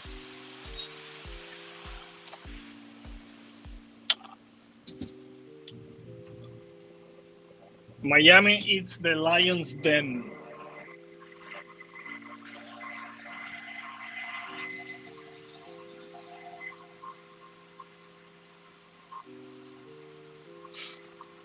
Why are you saying that? Oh, because Jonathan K is talking about Miami, that working there it's tough because people have like 4 phones and grabbing everything and shit. Oh, really? Oh yeah, I mean I don't blame him. I mean Miami's horrible, dude. For the apps, hell no. Forget about it. Then how people are doing money? I don't know, bro. I don't know. They're lying, everybody.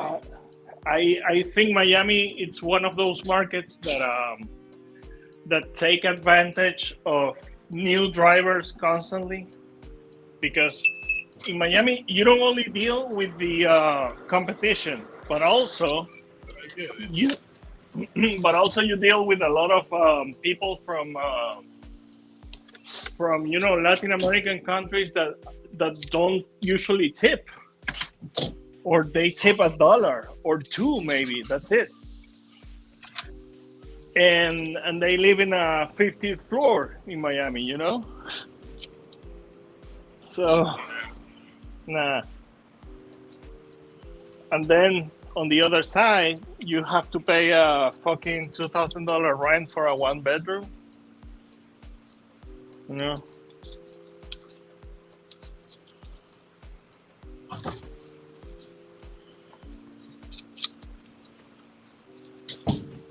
Yeah, man, rent is expensive everywhere right now. Yeah. Wherever you go, if you want to have a little bit of good apartment, you're gonna pay. It's not cheap anymore, man.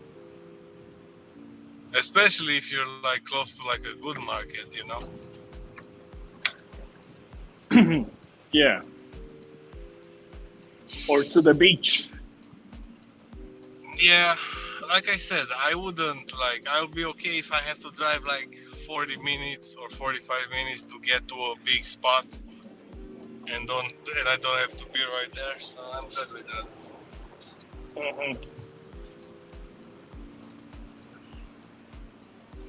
Yeah, because how close are you to the city? It's gonna be, you're addicted to the fucking everything in the city, so you don't want that shit. You don't want to be a fucking bot. You don't want to be a fucking NPC in this life, man. Well, that depends.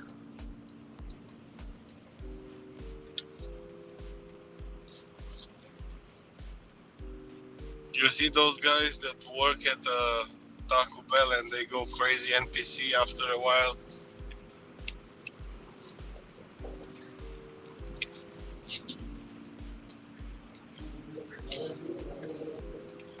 Hold on.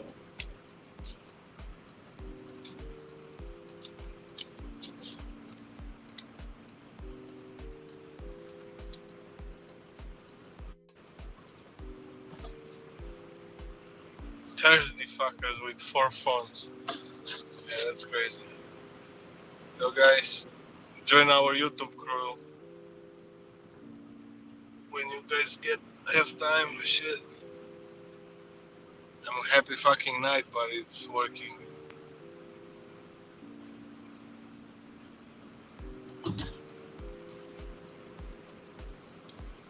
I don't have. I probably gotta remove today. People can sign up anytime.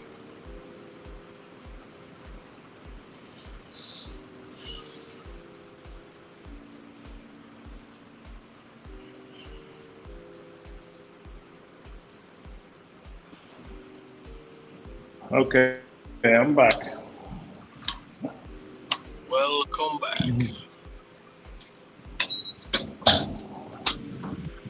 So, what were you saying?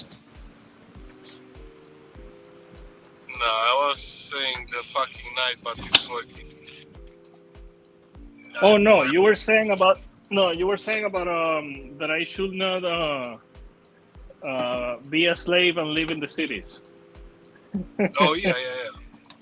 Yeah, because you are dependent on the store, on the groceries, on the everything around you, you know. But if you're far away, you don't need those, you know.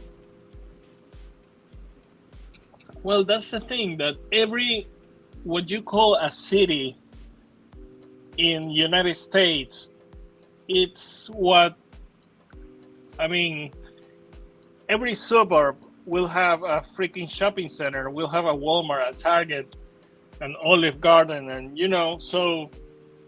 I know, that's why you don't want to be in the agglomeration, bro. Don't wanna be where all the people are. I'm talking somewhere like retreat, you know. Yeah, but I think it also depends of your situation, because like when you have young kids, you don't want to live nearby the city, but maybe when they get older, and they get off of the house, and you just, I don't care. If I'm gonna have kids, I'm gonna raise my kids where I want to raise my kids, bro. Until they go to school, it's like fucking 10 years from now. Yeah, but raising your kids in the city doesn't necessarily needs to be bad. No, I can homeschool my kids. I really don't want to send them to school. All this brainwash and everything. Nah, no thanks, man. Well, but that's kind of stupid to be living in the city just to homeschool your kids. I mean, that doesn't make any sense. What?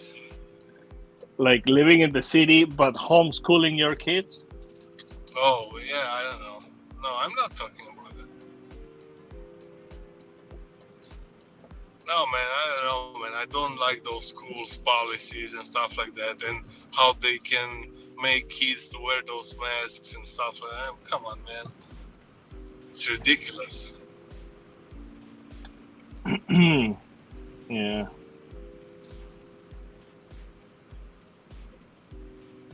And they will win every fucking time. And your kid is gonna fucking be lied the same way you've been lied in school, you know, with all the bullshit.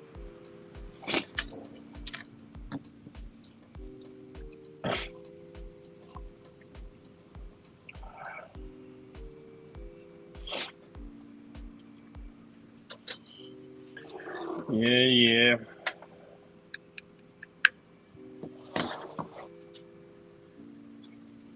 Yeah, that's why you don't worry about homeschooling your kid if you're in the city. Because you got the school nearby, so you don't give a fuck. Yeah, I guess.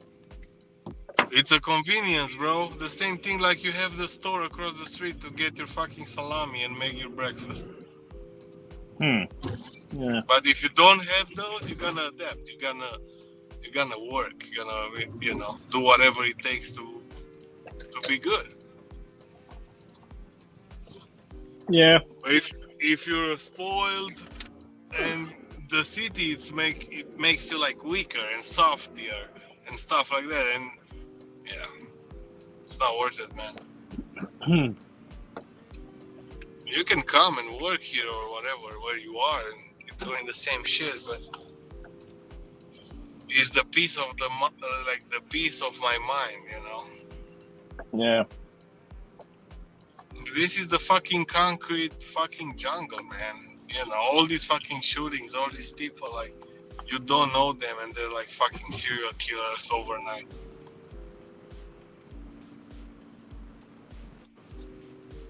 Come on, man, sitting outside at the fucking bonfire and drinking a beer, you know, whatever.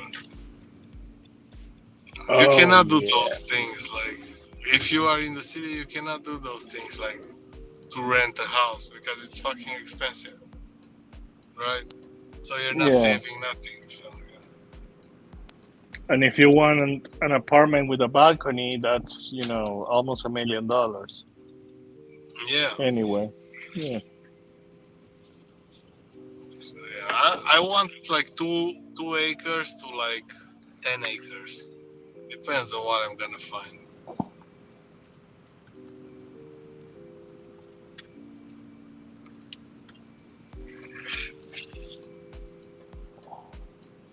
And time is flying. Making money and keep grinding. Time is flying. You're almost there.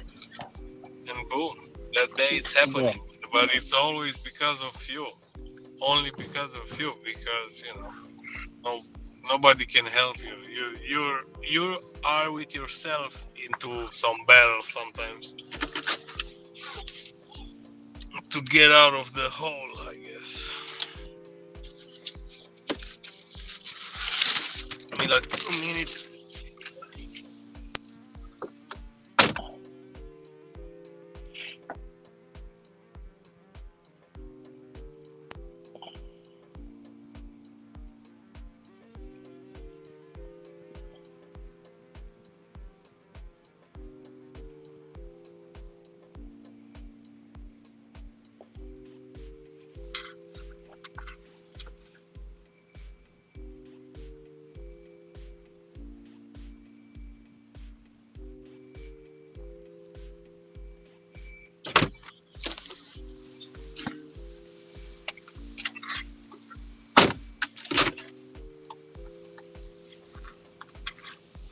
Yeah, man, there's only one way to get out of the matrix, bro. And that's my way.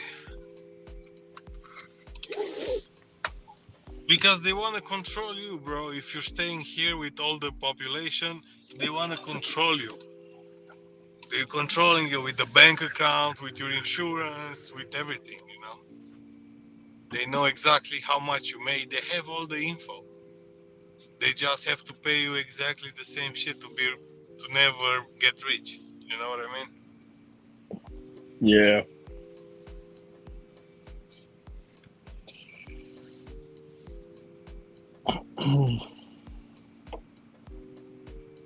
That's why a lot of people are walking up right now. Oh, they said, oh, it's getting crazy. Well, the pandemic certainly did something, man. It changed a lot of shit. Yeah, definitely created like a branch of people that are lazy and they don't want to work anymore where they used to work and stuff like that, you know. Or they want to work from home or shit like that. Yeah, because if you don't work like 2 years, you're getting lazy. It's hard to get back on track. And a lot of people said, fuck it. Yeah. I stayed 2 years. I'm good. I can stay another year. And they couldn't stay another year because, you know, you're getting kicked out. But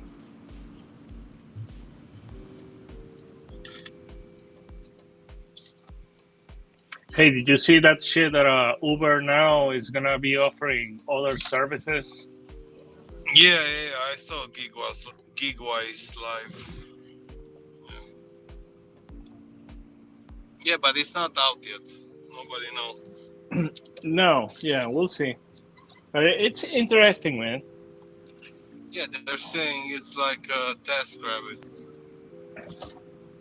I remember during the pandemic, there was this guy, he's from Chicago. He used to be called American Gigolo.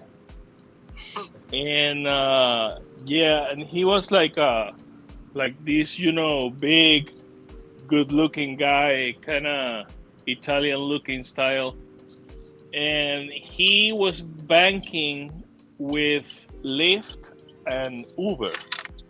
And then during the pandemic, he was switched to food delivery with Instacart, especially. He was making a lot of money, and then suddenly he stopped making videos, and then he just had a couple of videos showing what he was doing, and he was banking with TaskRabbit. That's what he was doing over there, moving pianos and shit. He was making like over $4K a week, bro.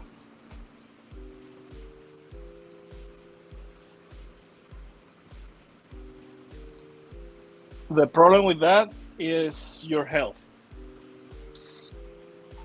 You know? Yeah.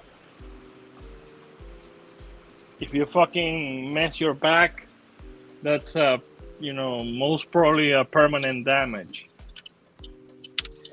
Yeah,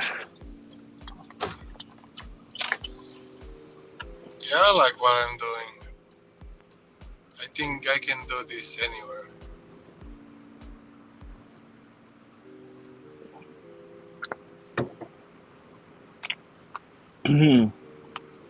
But what's gonna be your plan, Necro? What are you gonna bet on? What I'm gonna bet on? Yes. You're gonna bet on you, right? And what's gonna be you? Are you gonna be delivering food all your life? Yeah, it depends, man. When I'm gonna move and stuff like that, I'll be trying to get self-sustained, so I don't have to do a lot of shit. When I don't want to work, I don't want to work. That's it. But you said you don't really have plans to have kids, right?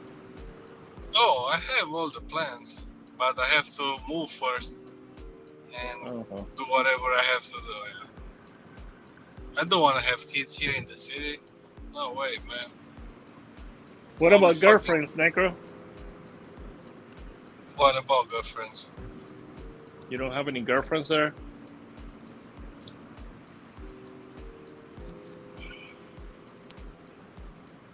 Man, I'll take both of those.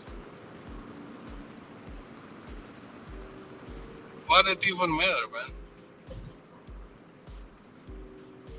What do I have, a girlfriend or not, really? Oh no, I'm just saying. Just wondering if you had a relationship over there. You know, sometimes that's a reason to stay or not to stay, whatever. Ah, yeah. It's gonna be okay, man. I'll find somebody that want to live with me, because it's not easy to find some. Yeah. It's not easy to find somebody that can follow you, you know? Oh no, especially nowadays, bro. Like, I know, like when I began my break with my wife and I got online and shit. Dude, I was amazed I was wondering, like, how the fuck do you go out with a lady nowadays? Like, there is so much crazy people out there, and even in Tinder and shit, you know? I don't know.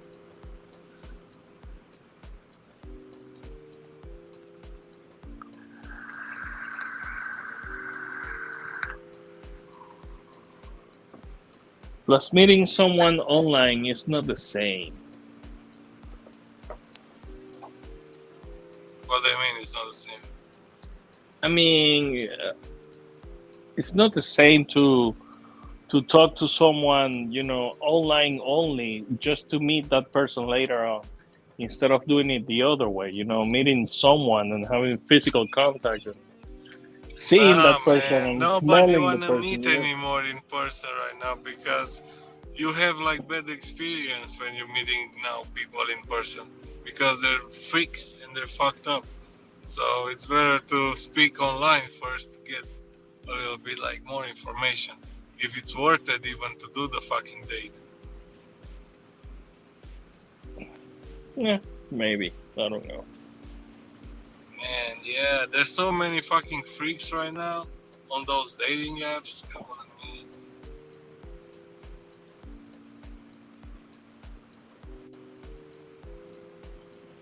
I'm good, man. How about you? What are your plans? You still gonna stay in Florida forever? Well, for now, yes. For now, yes. For now means another 2 years, No, maybe 10. maybe 10. Oh, okay. Yeah. So you're pretty good for good, not for now. You're pretty settled for good. Yeah, plus, I mean, Florida has, like everywhere, it's ups and downs. But to be honest with you, I don't have really bad complaints about where I live here in Florida. Like this area of Florida, it's decent for me. It's American enough. It's Florida, but it's not the disaster that you see in Orlando or Miami. So, and there is plenty of jobs. The beach is nice. Everything is close. Even Miami, it's 5 hours driving, which is not terrible if you have to go and pick up someone every now and then. So, yeah, I think I'll stay here for now.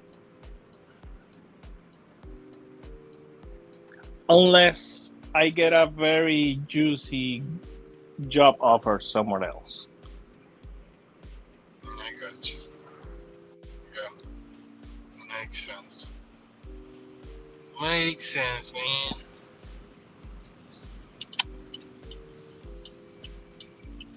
I got Sam Lee in front of me. Some beat up fucking Prius.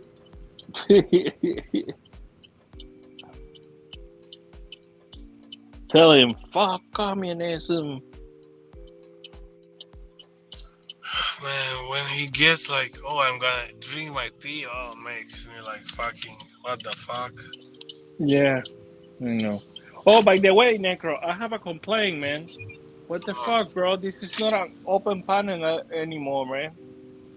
I was trying to say hi. I was trying to say hi from the shower, and I get cut off.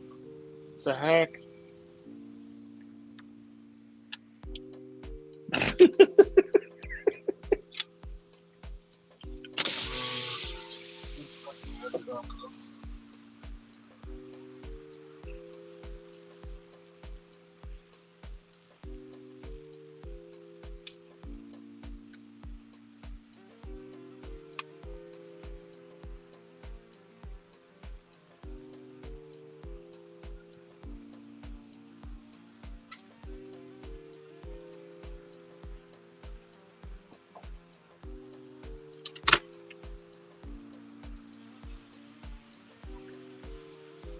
Man, I have a fucking $37 Uber Eats and the restaurant is closed. 37 Uber Eats. Yeah, for 3 miles. Something is going on. Yeah, it's fucking closed.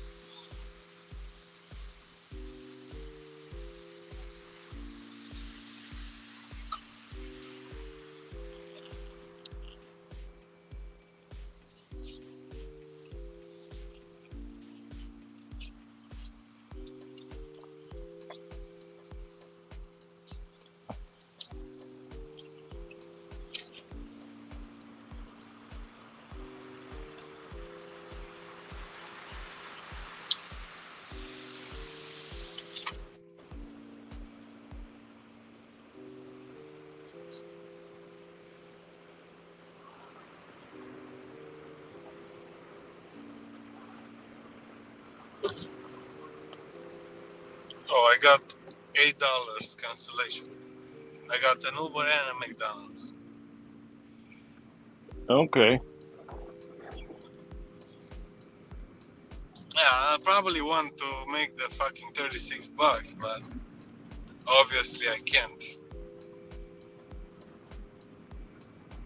Hmm. I can't with those bitches.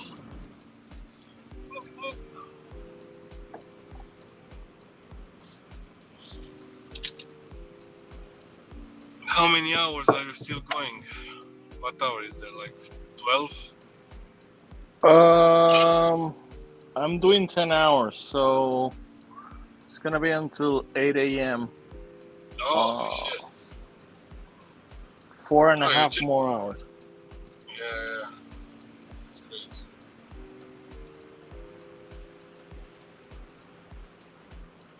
Tommy's not coming here anymore.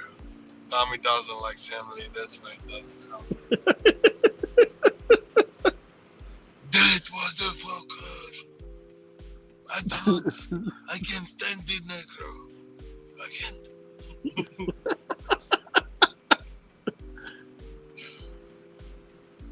You know, he wished that on me.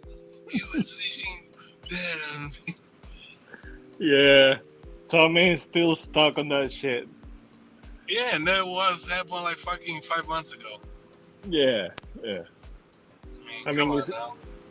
it's not cool, and it's not cool It's that not Sam. cool, but what the fuck, really? And it's not cool that Sam never apologized about it. But I realized that he never will. He's like that, you know. It's that big ego and pride together. Yeah. So and Tommy is the older guy, so he better know that it's not gonna happen. Just let it go. And Or Tommy acting like a kid right now, you know? yeah, exactly. I agree with you. It is what it is. Yeah. Let me get cigarettes. I'll be right back.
Oh, yeah. Got him? Yeah. Got the cigarettes. Hell sir. yeah. What do you smoke? Marlboro NXT. Shit, I never tried that. Don't start them. Never start those, man. Those are the setup. I remember back in the days I used to smoke Marlboro Blue. Oh yeah, I've seen those. I like them because they're kind of menthol, but not fully menthol.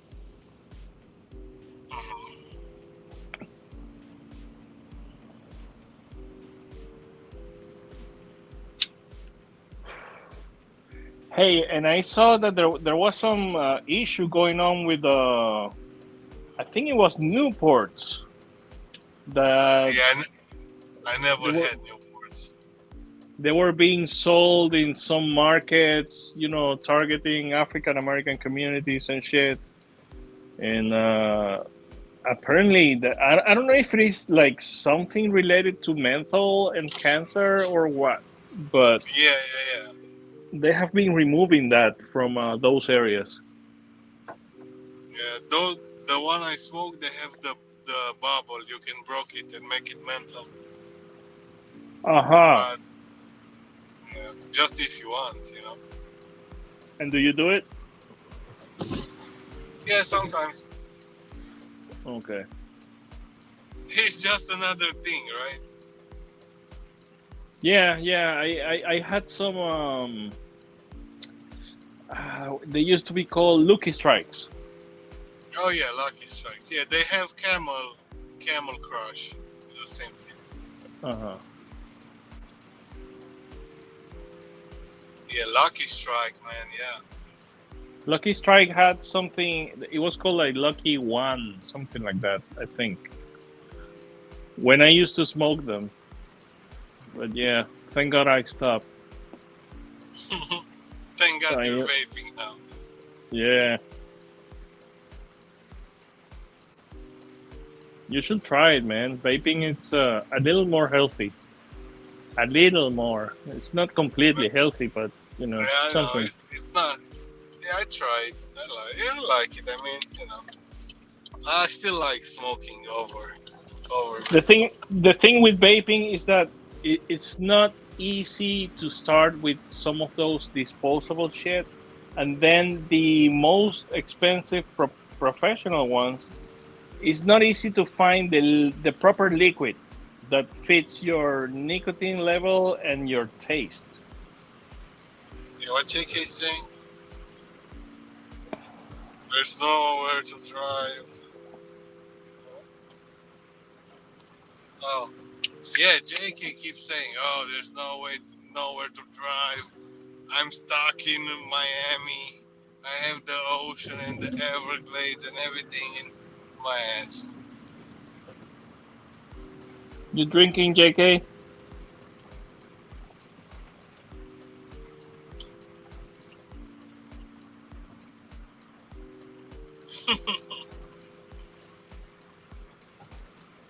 JK he's mad because he got the ocean, but he loves the ocean. I don't know. Why are you complaining, bro? Would be better without the ocean. You could move from Florida.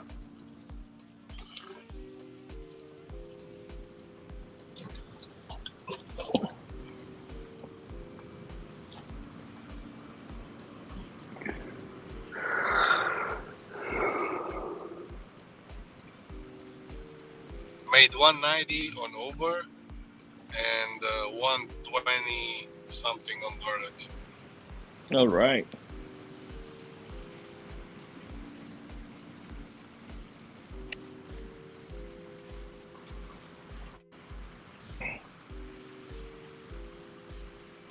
It's Sunday, man. I probably gonna work until the morning because I hate Monday mornings to go out and work because it's usually slow.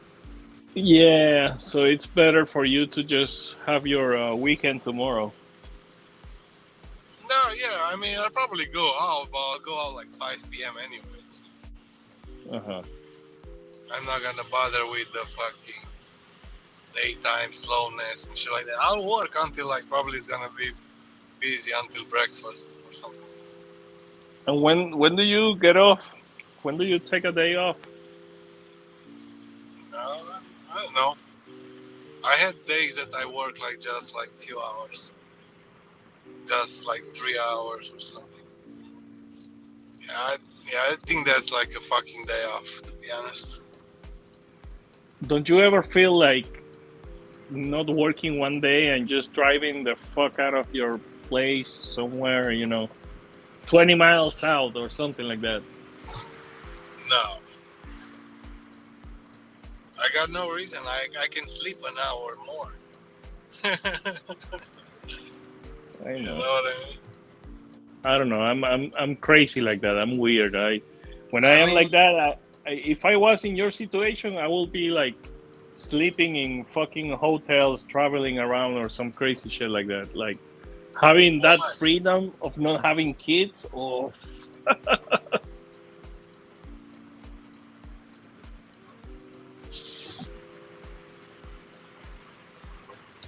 Yeah. I know, man, because I don't want to be stuck in the hotels and stuff like that.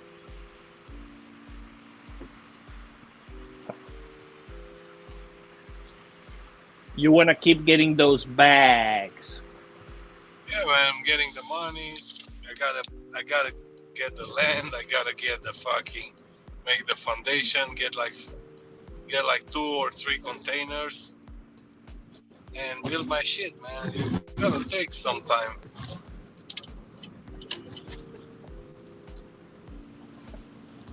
Everything takes time, man. Yeah. So the more I work, the more money I'll get, and I'll be ready, and I'll have everything. I don't have to work my ass when I'm getting there and stuff like that, you know.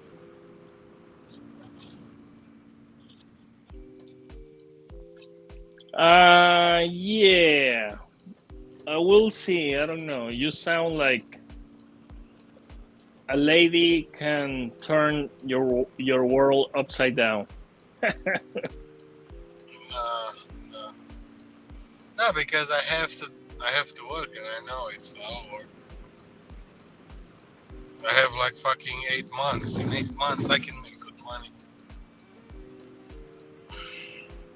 What if a lady with plenty of money falls in love with you, Necro? What? Imagine a rich lady falls in love with you. No, man, I don't. That's the thing, JP. I don't need like money. I'm not like materialistic, you know. No, I'm not materialistic either. But having that peace of mind that you don't have to worry about money, I know. that's great. I just want to be happy. That's all what matters for me. I can work for money my whole life, you know. Then being with an old, rich, crazy bitch. Nah.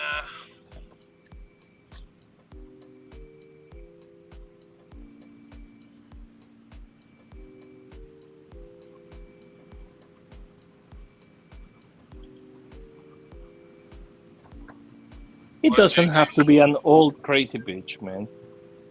Oh yeah, it does. What if it is a sexy Italian lady that will tell you, open the door and will tell you, Necro, baby, here is one roll for you. Smoke it up while I heat up your dinner. And you're crazy.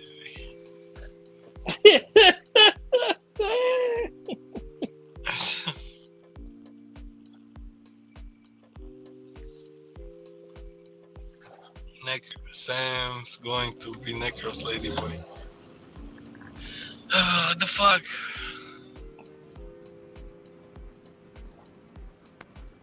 Nah, I'm not into fucking gay shit.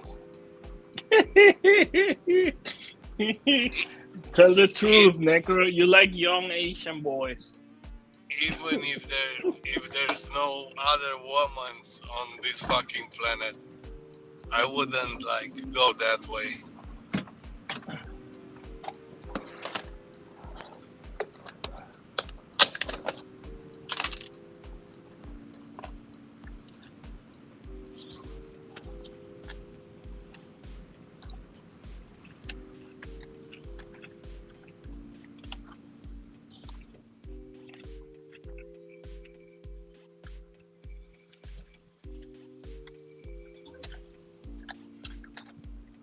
I might be back later. I'm gonna watch some Torp or some other shit.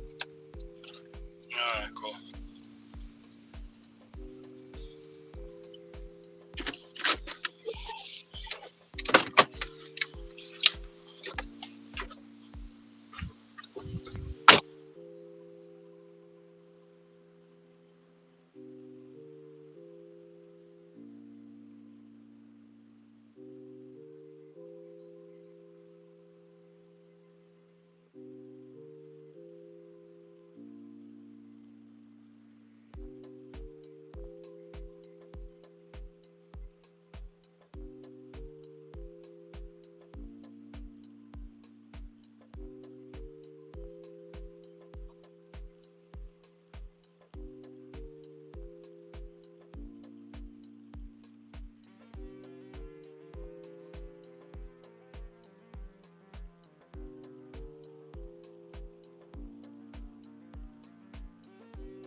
Easy, lady. Go, guys. Yep.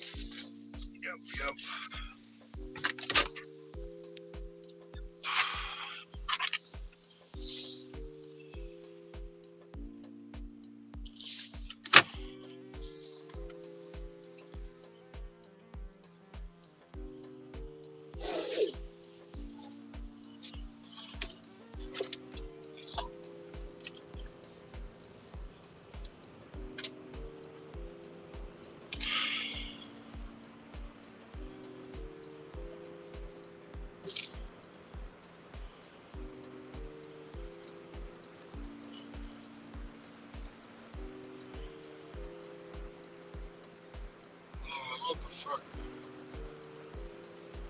My Google Maps acting weird.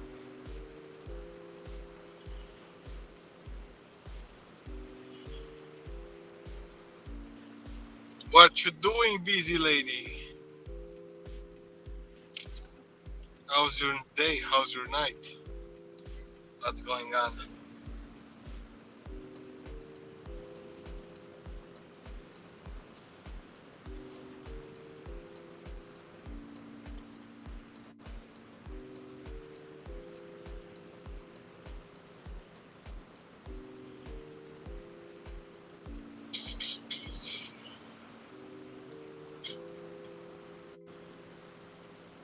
Yeah, I'll be up here another like 2 hours, I guess.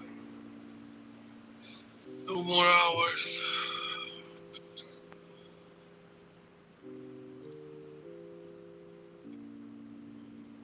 But don't worry, we're getting back at 5 p.m. every day.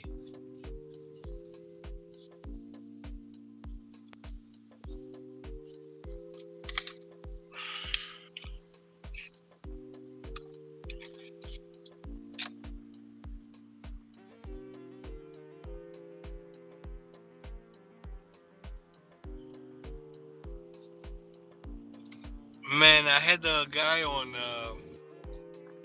Uber Eats. His name was the Dragon Slayer. that was my customer name, the Dragon Slayer.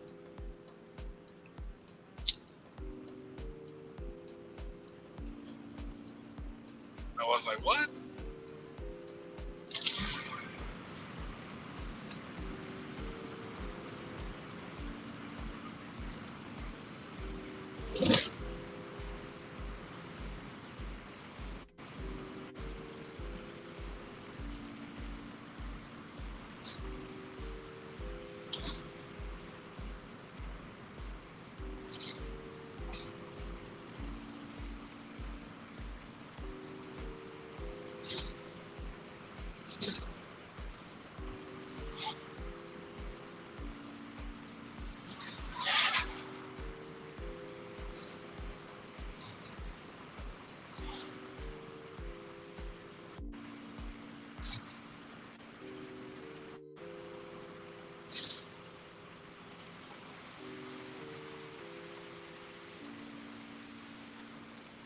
So what was Pedro talking about?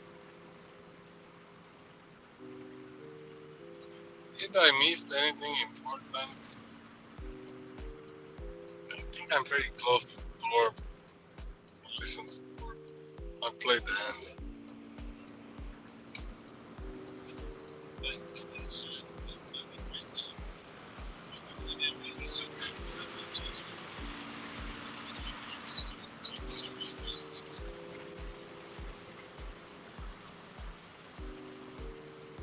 The fucking idiot he is. Many of you guys haven't been paying attention, or you're going to pay attention, and you're going to find out what you already knew.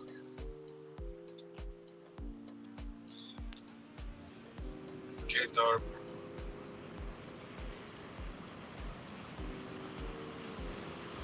Everybody's been trying to tell you, so I stay there. I mean, this is a waste of my time at this point. Eli is a complete fucking pain waste of my nights. If you guys are too stupid to see what we see, to see what he is, that's not my play here on earth. You know your fucking head if you like the guy. You know? Done and fucking done. Check out Brian. He's saying some good shit. Don't he, son?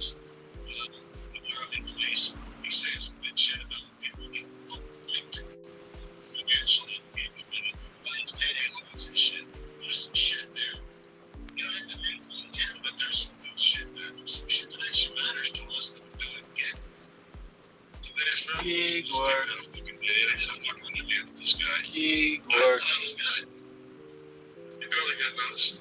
This is goddamn, and we're supposed to be fucking players. We're supposed to have game. But the only thing we're talking about is Eli. Guys, that ain't game. It's a fucking shame. Hey, I'm fucking enemy number one.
Take these $9 and now I can do the Uber. Now I can do the Uber.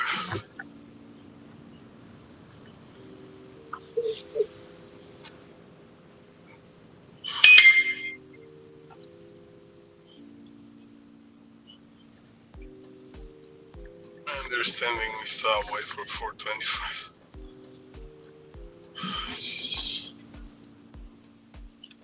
It sucks.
Let me finish the door. But anyway, that's a fact. But, you know, I think time's up. I think the cross line has been finished. He knows, none of us like him. He knows, none of us want nothing to do with him. None of us agree with what he's doing. None of us think he's got a fucking head on his shoulders. We all think he's full of shit. He cries like a bitch. We get it. All of us get it. There's not one of us here that don't that's I've been looking at. Not one. Not one content creator says that I did anything to them. Not one. Not in the fucking video, they don't. They might fucking type them away, but they don't fucking say in the video. And that's the big one right there. So you need somebody to fucking respond to you in the video saying, hey man, kudos. Shout out to fucking Eli. That's the most fucking AZ shit on that garbage piece of shit. Now, ain't nobody's goddamn fucking text gonna make a difference in my life. He can suck his dick with that one. I ain't over there, man. That's what I'm saying, guys. You feel me? I'm not over there. I'm not over there supporting this motherfucker. The ones that they're supporting, they're stuck with it. That's their problem. They come over and fucking say hi to us later, but then we'll kick them to the fucking curb. Say, how you doing? That's what you say to these AZ production motherfuckers. Whatever the fuck that is. I don't even know what the fuck it is. See, it might be time to switch it up. I said that to you guys. For me, it's time to switch it up. And I hope you enjoy the night, man. That was it. That's all you get, man. I'm done with you, bro. I'm fucking done with you. There's no. You got nothing to offer this community, dude. You got nothing to offer anybody. You're singing and dancing off the motherfuckers that called you out. That's a sick fucking move, dude. You got mental issues, so we've covered that too. Man, you got mental issues, but I'm not fucking with somebody like that, dude. That shit scares the fuck out of me. I'm afraid that motherfucker's gonna come into my house and cook a rabbit on my stove. I'm alright. I don't even know that Fatal Attraction Eli shit from California, dude. I'm good. I got better shit to do. I'm gonna do it. Take care of yourselves and each other. You just fuck each other up. By the way, it's all about.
Everybody is done with Eli until tomorrow morning or some shit like that.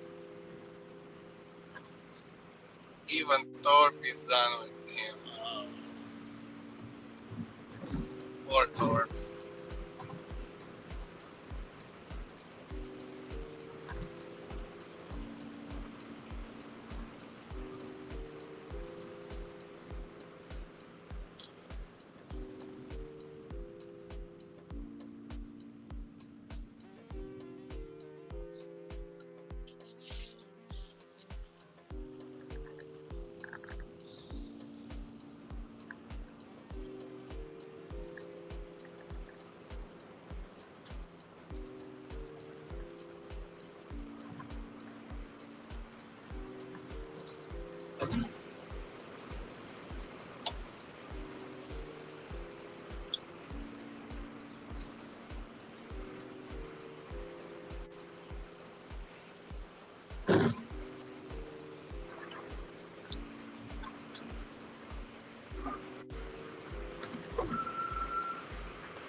Happy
Monday, happy Monday, happy Monday, happy Monday.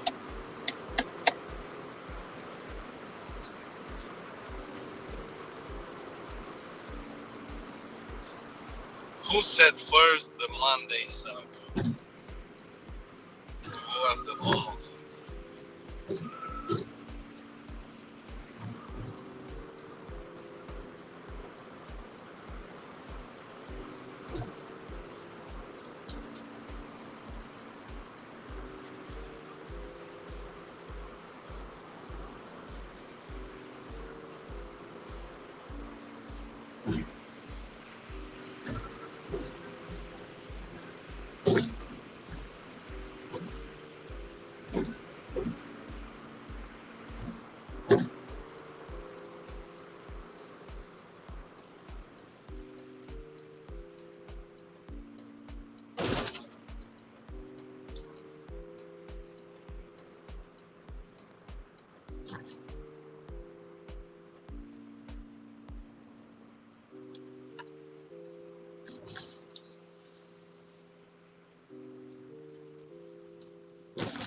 So what's going on? Nobody's talking with me? Damn. Everybody fell asleep.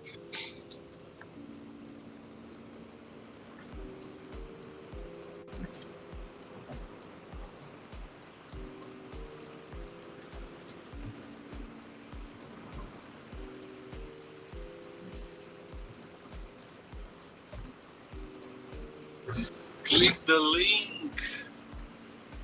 Click the link. If you don't want to click the link, at least hit the thumbs up, man. Don't be a fucking momo, man. Shit.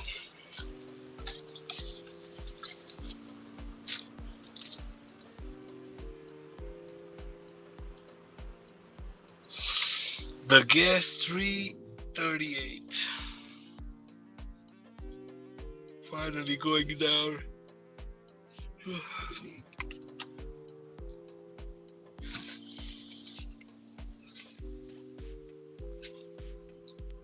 Let's see what busy lady, what she posted recently.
Busy lady. I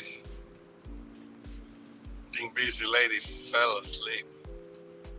She said like, hi. Hi.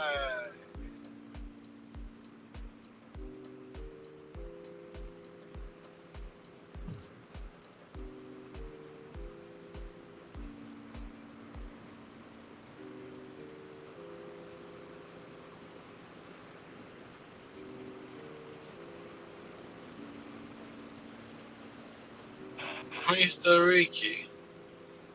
Man, still working, bro. Well, working in the house. Working hours, yeah. I'm tired, but I'm still working. Yeah, I've been selling a lot of fucking. I just came back from the storage unit. Made about 350 on some cabinets. Oh shit, nice. Yeah, some cabinets. Some nice cabinets, man. My mom didn't want them, so I brought them to my storage house, and I had to unload that heavy shit by myself, man. Sometimes I wish I had workers. You know what I'm saying, Necro? Tell those people, Ricky.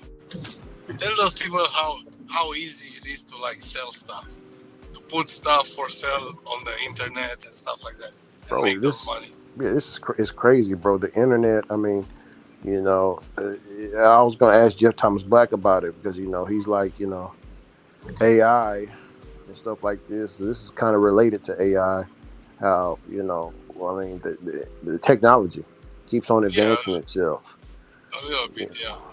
I mean, to where like 20 years ago, 30 years ago, if I told you, hey, Necro, bro, in the future, we're going to be talking on an app on our phone. Oh, man, and we can I see wish ourselves.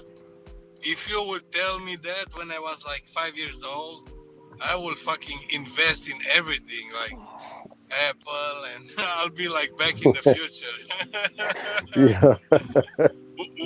Where's the almanac? I want the almanac to see what's going on. I want to play the lottery, all that good stuff. Come on, man. Yeah, Can you man. imagine winning the fucking lottery every fucking week? Yeah. And you just put one ticket and oh, you're a winner. You got the big prize. Oh shit. You're not even that excited, I guess. Yeah. I mean, and also, Necro, we gotta tell the people, man. It's some people better off at a W-2, bro, because working how we work, bro. Man, we're gonna be working. You see, we still up. I didn't think nobody was still up. I thought I was the only one out here. I came back and checked on the stream. I was like, man, Necro, everybody probably sleep by now. Man, I gotta move, man. I gotta buy a house. I gotta buy land. I got fucking stuff to pay, man.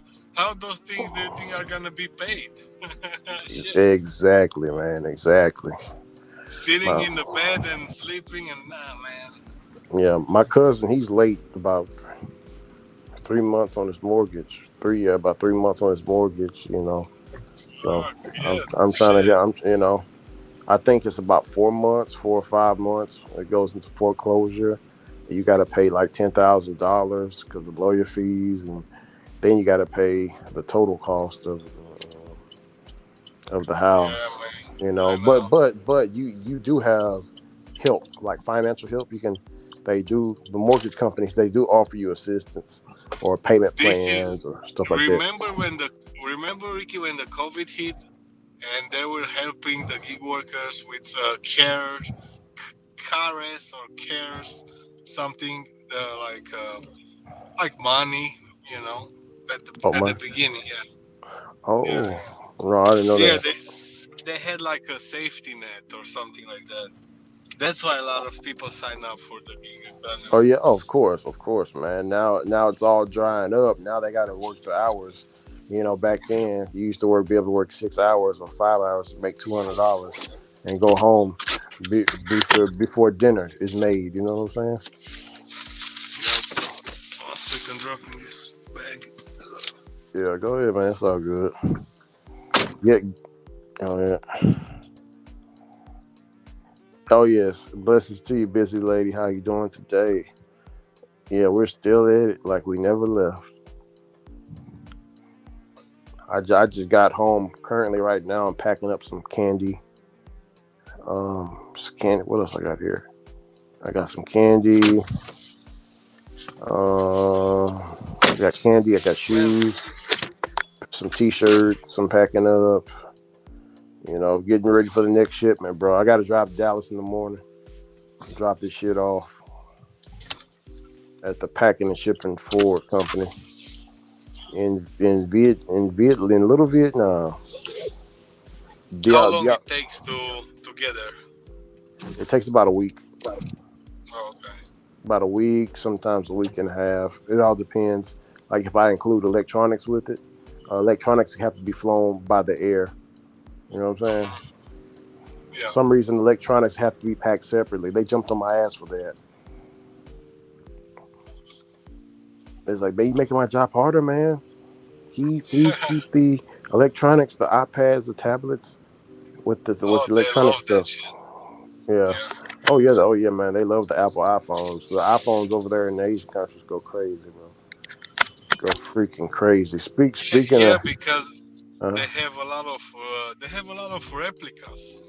yeah, my business associate Angel, she went and looked at Robert's video, and she said why is that old man yelling so hard? Tell him he's gonna have a stroke. He's gonna have a stroke. No good. I know, man. Yeah, that's Cherry, man. He's always been like that. Not like that. He's always been like that. Come on, man. Just because you didn't say anything wrong about him and we were all cool, and then he lost his shit and No, we're not cool anymore. I've seen him lose his shit before on Robert and Riv, and yeah, you know what I'm saying? That ain't no. I was a little bit different because, and I'm gonna tell you how. He was yelling so hard, man. I mean, just with nothing but venom, just yelling so hard. It's a difference because I heard him in the past. Remember, we've been around this dude. I take notes on people that I watch. You know what I'm saying? I get to know him. I see what makes him tick. You know what I'm saying? I see the trigger. Cherry is easily triggered. Extremely yeah, easily I know. triggered. That's why Robert Reese was triggering him all the time. Like when Robert Reese was speaking about whatever, even him was like, "Oh, not like that. Always cherry pick," and he was like going whatever, blah blah blah. he had those moments like that. I thought was funny. Like, oh yeah, man, like both of them are like in their head. It's crazy. Well, I'm not saying that he's racist or prejudiced, but like I said, my family is watching and they all believe that he's. My grandma said, yeah, all of them. Yeah. He's one of them racist folks. We're gonna have to pray the racism away out of him. I was like, Big Mama, you ain't gonna pray that racism out that man. That's how he is. Shit, that's how he is. And I just, it came out in the live stream. He kept calling me boy, and he justified it with a false statement, saying I said something crazy about UDM. In UDM, I looked at UDM just now on this little stream, said hello, whatever. He said hello back, and he know what time it is. UDM know what time it is, and I tell you this. Guess what Angel just told me? She told me that he took down all of that fake propaganda. He took it all down. Yeah, he took it all down. I gotta take down some videos too, man. I got some nasty videos there. I gotta take them down. I'm not proud of them because Okay. I was playing Cherry's videos, And oh shit! Oh yeah. Take that down, bro. Yeah, and Cherry and Cherry don't. And if Cherry found out that you still got some of his videos, you know what he's gonna do to you. You motherfucker, Necro. Take my fucking shit off your fucking page. I don't fuck with you anymore. Nah, but I felt bad when I was playing them and he was saying those stuff towards Red, and I have them too. It's... What, Necro? You had it. Oh no, man. You shouldn't have been deleted that, great brother. That's supposed to been gone. He's wishing death on, bro. You don't look okay. If you wishing death on people, remember the tongue is very powerful, man. The tongue can cut. I mean, can cut people deep. Some people deep if they're not. The tongue is very powerful. So I have he's to look speaking. up to see what is. Well, it's not that. It's spiritual too, because he's speaking death and wishing death onto another person. You get what I'm saying? And also, Angel told me, and my big mama told me, and everybody else told me. Well, Angel told me this actually. She's like, Ricky, tell everyone. I was gonna get mad at him because he say nothing but lie about you, but he old and he not gonna be around for not too long acting like that. Yeah, man, Angel is such a sweetheart, Yeah. I know she don't want nothing to do. She want peace. She want everybody to get along, Oh yeah, definitely. She doesn't want harm to anybody and stuff like that. Oh yeah, definitely. She used to be just like Cherry, believe it or not. I calmed her down. I calmed her down a little bit. Angel will curse you out, Necro. Well, I mean, she's banned. She used to say some nasty things, but luckily she didn't go to that man's page and curse him out and threaten him and all this and that. Like she, because she did it to Robert. Said don't fucking do that. Don't fucking do that. Man, he doesn't understand that some things you shouldn't do, man. Like no, he took the videos down with those slave shackles because he knew somebody had to tell him, hey, Cherry Pick, you wrong. Those are made specifically for slaves. And somebody, he's like, oh shit, let me take it down. That's what you're supposed to do.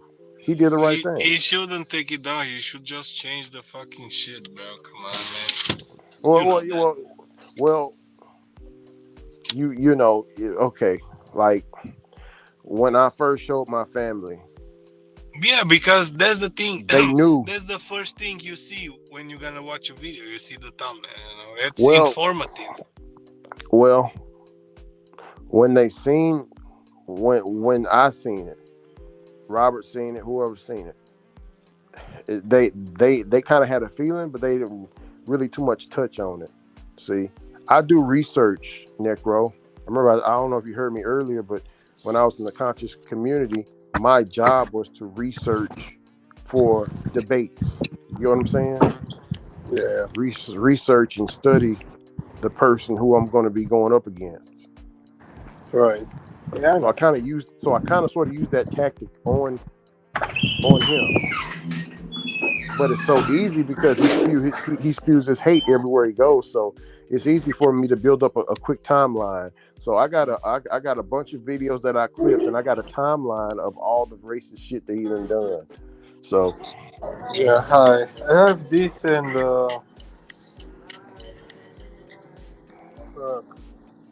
and it's not even racism really, Necro. It's called prejudice. People say racism. I don't know why people say racism. Racism is like it's like, Necro, you're the boss, right? Yeah. You're the boss, and let's say you hire a whole bunch of Mexican workers, and you treat your Mexican workers, you pay them half pay, or you don't think they deserve enough money. That's actual racism.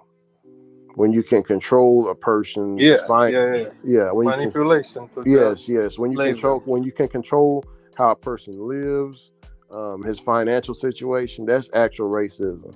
A Cherry Pick has more of a prejudice, but it's cool though. I'm not really. I don't think he's racist. I think he's just mad. Well, I thought he wasn't as well, but Necro, he called me a boy, and he kept saying he was. Whenever you make a racist person mad, his true colors show. You get what I'm saying? I know what you're saying, but I'm gonna say I never heard him like saying the N-word ever. And that's still show you something. Well, because some people sleep sometimes, like the N word, like oops, like oh shit, my bad, whatever. no, no, You do it it's once or no, twice, or it's like 2 years. Yeah, I get it, but no. yeah, don't whatever. Yeah, no. I understand where you're coming from, but well, if different people from different walks of life, even white people, because I got white people in my family, and that video's been shared around. Tell Robert they've been sharing the video around in my family circle. So I got white family members too, and they even said this dude is fucking prejudiced. And they told me, Ricky, I don't give a fuck what you say. This dude is fucking prejudiced. So I'm like, yeah, fuck it. It is what it is. It is what it is. But I know how to handle a person like that. I had practice here before. but he did the right thing, taking the video down from about me and taking those chains down and stuff like that. So I mean, he did. I got to give him credit for that. All praises due to Cherry Pick. Cherry Pick is a good brother. I still love my brother Cherry Pick. And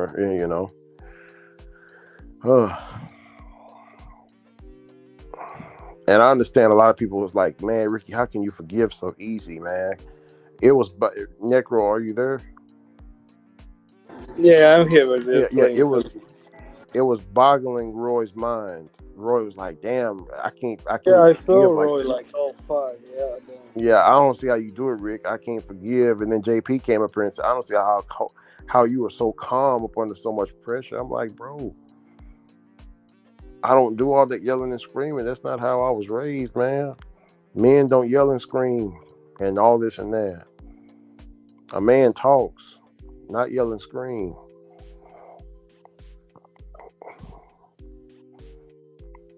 Okay, let me get to the chat real quick, Nick.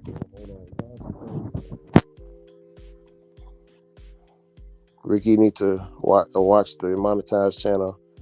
Deer meat for inner hunting with wounded vet. Killer vapor trail at 600 yards of elk with a suppressed gun. What? He hit a fucking elk with 600 yards with a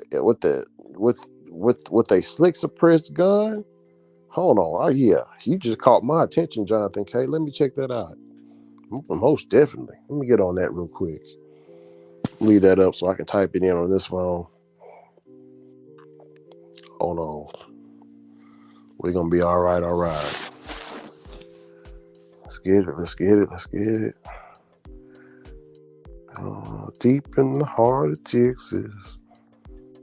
Oh yeah. I want to ask you something. Did you heard the Pope came from Vatican in East Texas for relief bishop or something from your area? You said the Pope is. Oh, okay. The Pope is in Tyler, East Texas. Yeah. The Pope is here? Shit. Yeah, man. Which Pope? You talking about the Pope or? There's only one, right? Damn, I didn't know he was here in East. I didn't know he was here. Ain't nobody told me that. Yeah.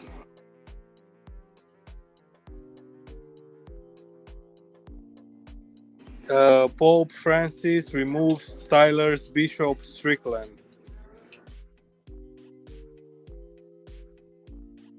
You said Pope Tyler Strickland. Oh. Let me see. Pope.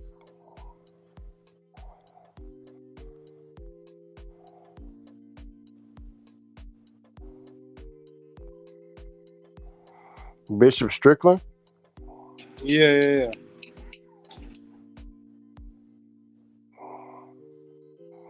Oh yeah. Oh okay. Yeah.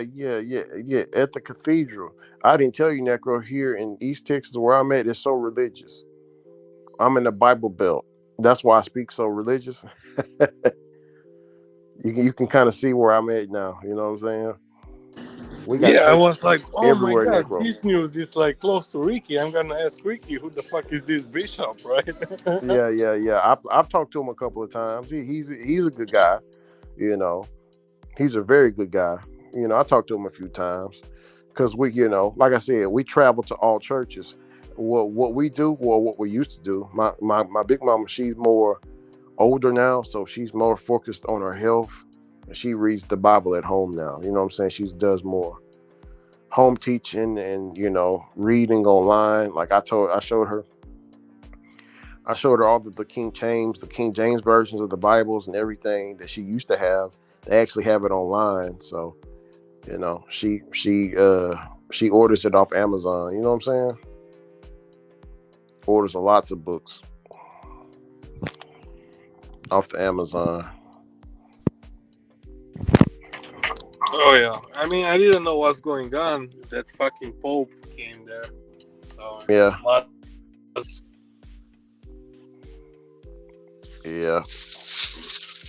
Yeah, and here, I was telling Ron about that. Our church is a little bit different because we would go to different, you know, the Catholics, they worship the Virgin Mary, which is Jesus' mom. Christians worship, you know, the Christ, which is Jesus or Jesus. In those days, there was no J's back then, so they would call him Jesus. You should know that. So, oh, you know that, Necro? Yeah, he would be called Jesus. Like if you see some Hispanics, Mexicans, they're named Jesus, but you see Jesus. You see Jesus on it looks like Jesus, but it's the it's J like is silent. Jose. It's like Jose. It's not Jose. It's Jose, right?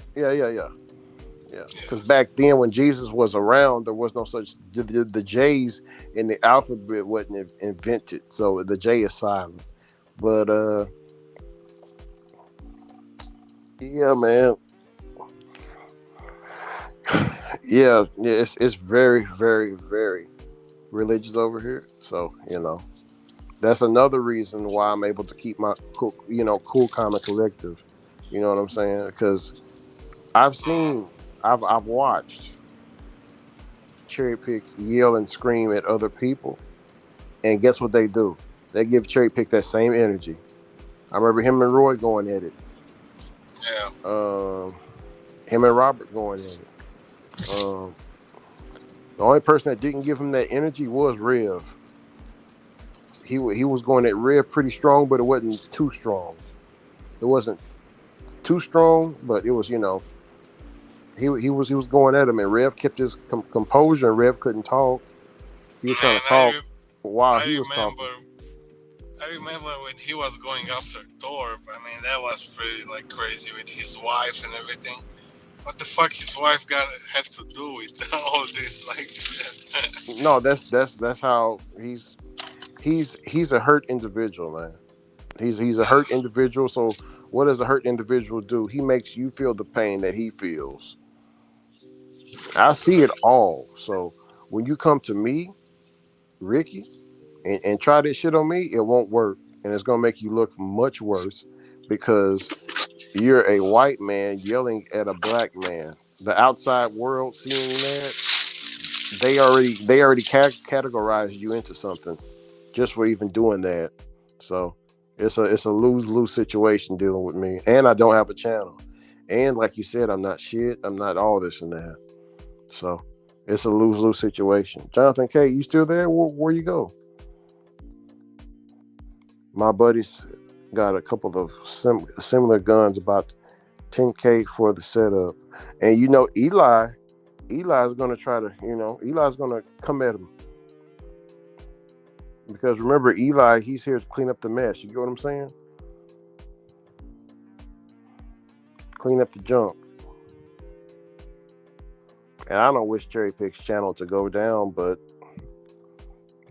he caused it on himself. Yeah, my buddy's got a similar gun, about 10K for the setup. Yeah. It's about it cost us about $7,000. Yeah, it cost us about $7,000. We all do pretty well, Jonathan K, so we can afford those type of guns. Bubba, Bubba works at a meat plant, and he has his little barbecue business on the side. He also has a trucking company. He has a trucking company as well. Yeah, Bubba's doing real well for himself. Junior, he works. My cousin Junior, he works on the oil rigs and stuff like that. So you already know he getting paid. I remember one of his paychecks for 2 weeks was like damn near $5,000. You know what I'm saying? I was like, dang, paying y'all like that. So we got some high powered shit, Jonathan K. But we don't have what like all them guns that we've been seeing on the YouTube channels and stuff, Jonathan. We don't have all of that stuff. That's too many guns. I think that's just for the YouTube though, like for entertainment. Cause I couldn't imagine having that many guns around my house, and I got 3 kids. Probably wondering where I keep my guns. I got a safe. Yeah, I think those guys are addicts. Yeah, something. But I do know a couple of people down here like that, but not like that to that extreme. Like when I seen all them guns, like dang. Man, 10,000 for a gun, that's crazy. Dang. Oh, and while we were hunting, Necro, I forgot to tell you, I had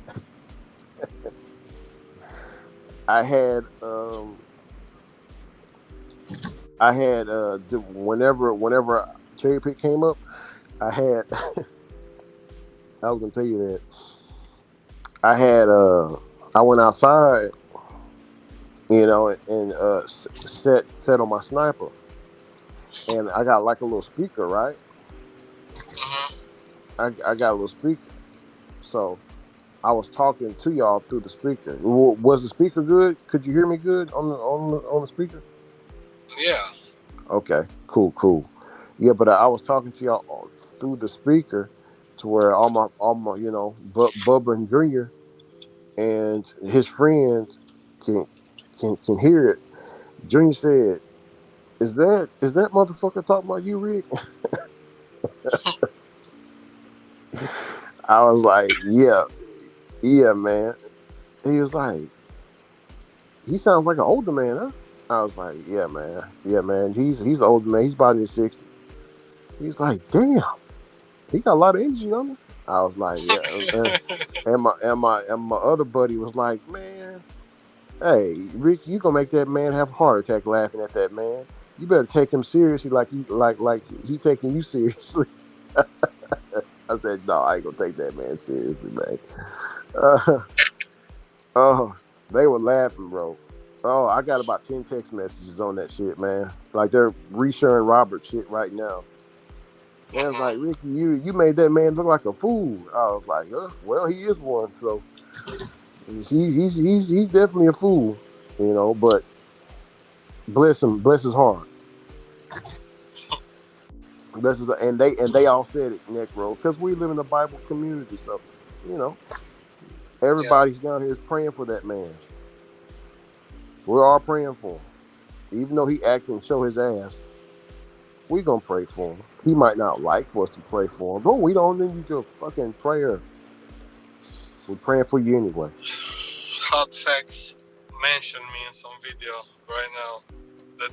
The Takedown exclusive live interview with Coach Eli, 10:30 a.m. PST. Yeah, as Hot Facts, can he restream it over here?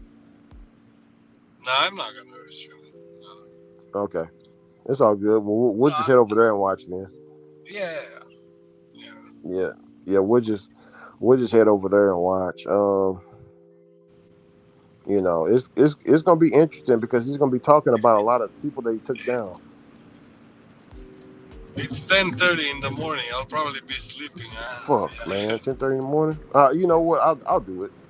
I'll do it. It's California and it's like 12 hours. Oh yeah, I don't think. Yeah. I think it'll be good. I'll show up. Just like we showed up over there on Roy's, I'll show up. Yeah. Yeah, I'll definitely show up. You know, and Roy, you know, man. Roy didn't want all of it. Like Roy was No, like, he didn't want shit. that shit at all, man. He didn't want it. He was shaking his head like, oh shit. Yeah, it was a shit show, man. It was definitely a fucking shit show. And you know, hey, he has nobody but to blame but Cherry Pick. So yeah, man, you know who you bringing up. So next time, don't have that motherfucker up there. If you know you're gonna shut your shit down like that, because you know he can't control his temper around people he don't like. Yeah. And I'm gonna be right in front of his face, hoping he says something stupid. I'm gonna be laughing at him the whole time.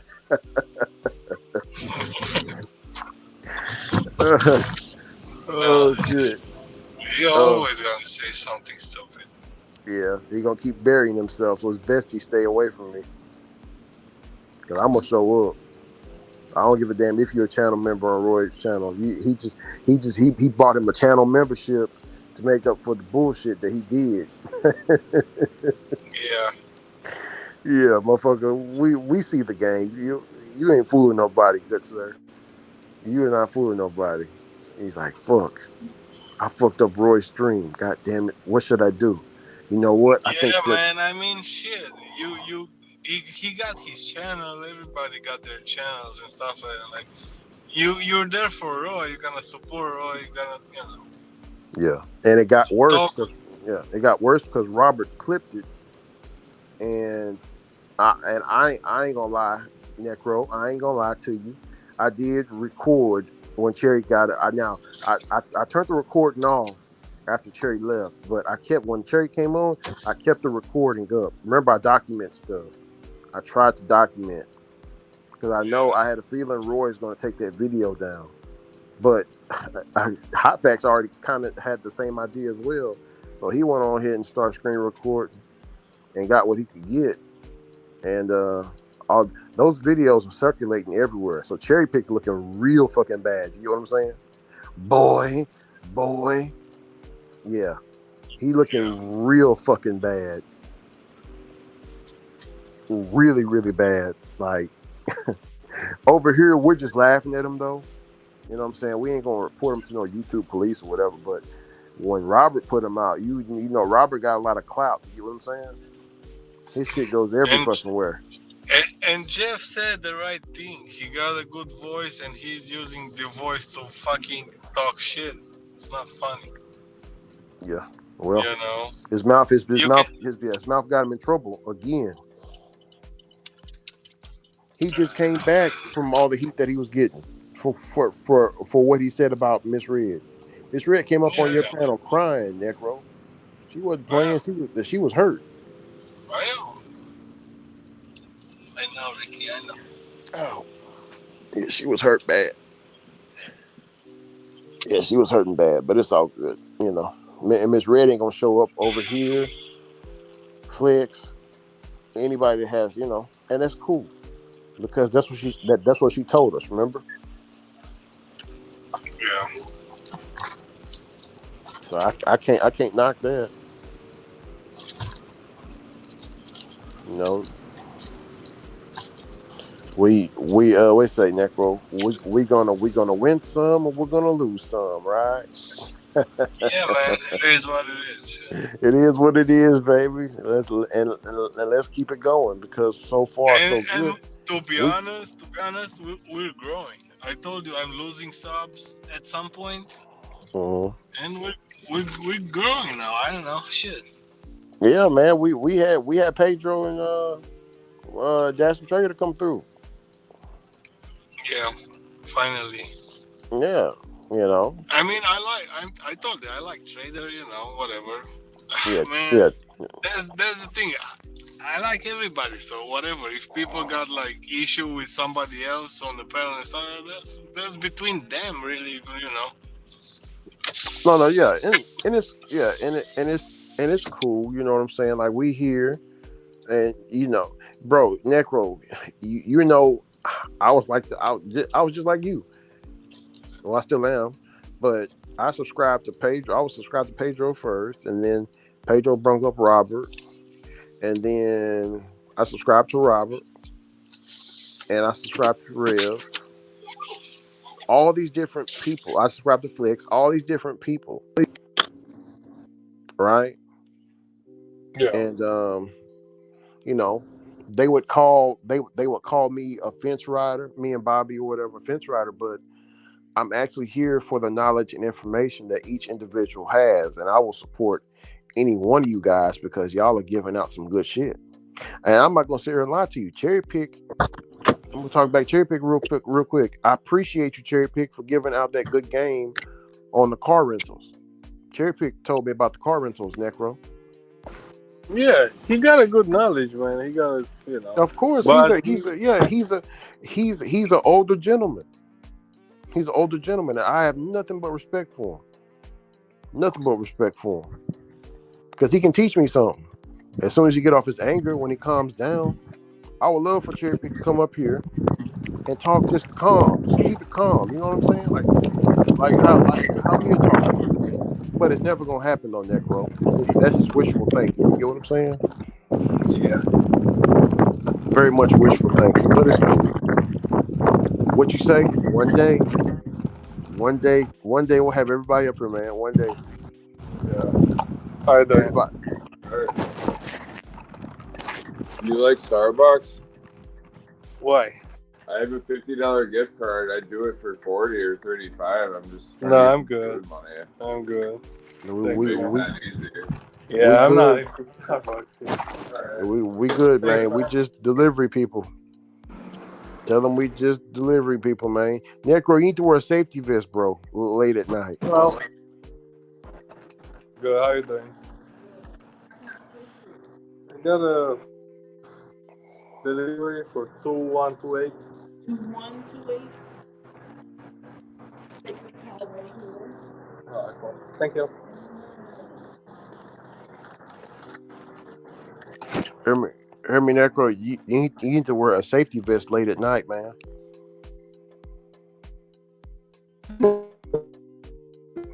Uh-oh. You're borging out a little bit, Necro.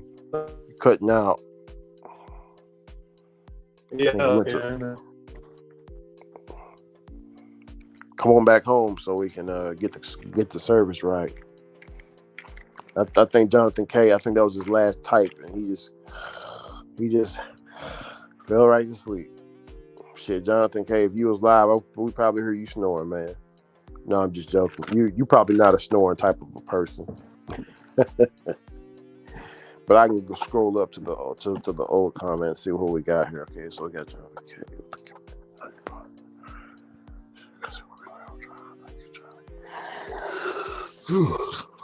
Shit, man. You know who we really should be praying for is Johnny. Why?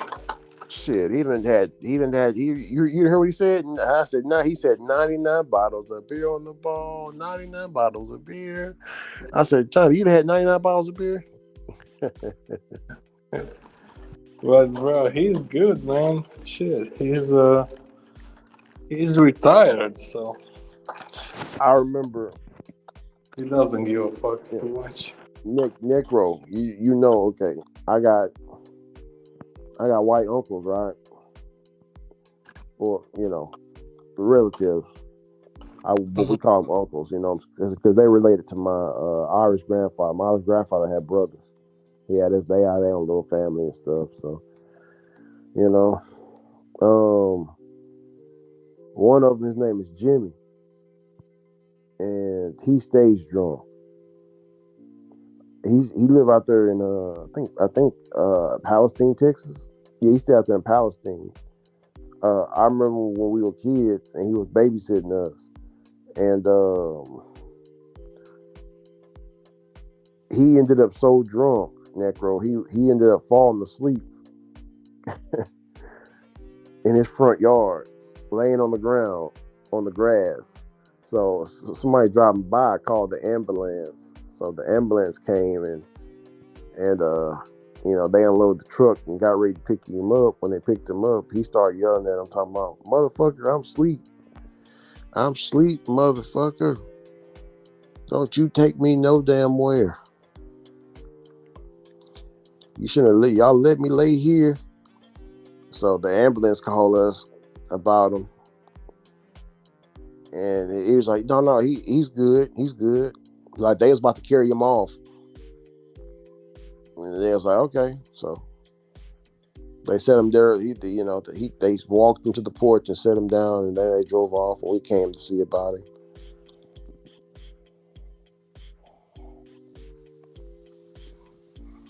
Drinking that damn beer, man.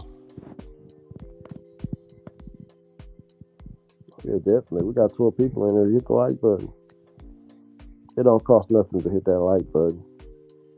If you like what we're saying, just hit it. Hey, and you know what else don't cost nothing? To pay attention. Get it? Pay attention. Let's see. Who else we got? Did you? Oh, nostrils. Oh, hot facts. Both his channels. Fucking Sam.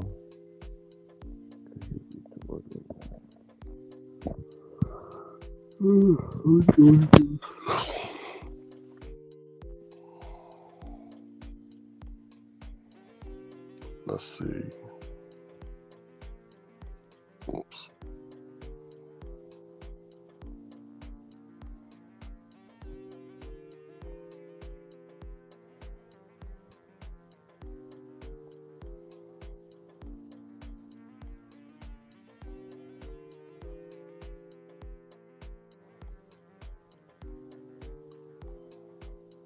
Okay, check something. I got that candy. Candy 1, 2, 3, 4. All right, we're done packing. Gonna put it on mute so I can zip the boxes up.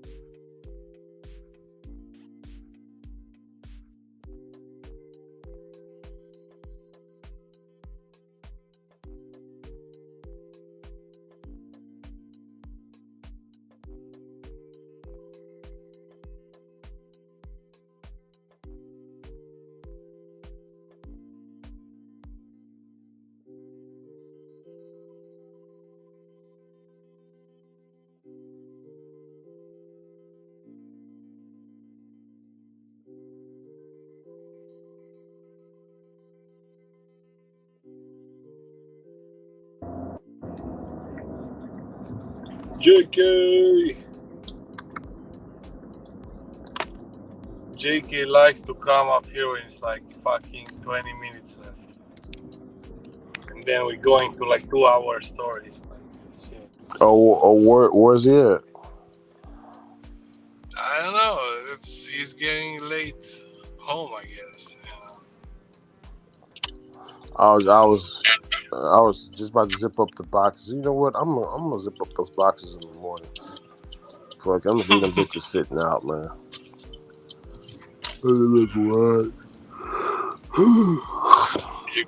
You gotta do them either way, man. Shit. Yeah, it's all good. I already got them weighed and everything, so the boxes are separated. So I'm gonna just drop it off. I have to drop all that off. That it's much cheaper for the Vietnamese community, the Ford shipping company. It's much cheaper for them to do it because they know what they know where to send it. Instead of me dealing with like UPS and FedEx and all that, getting it shipped internationally, they charge the fuck out you for that, man.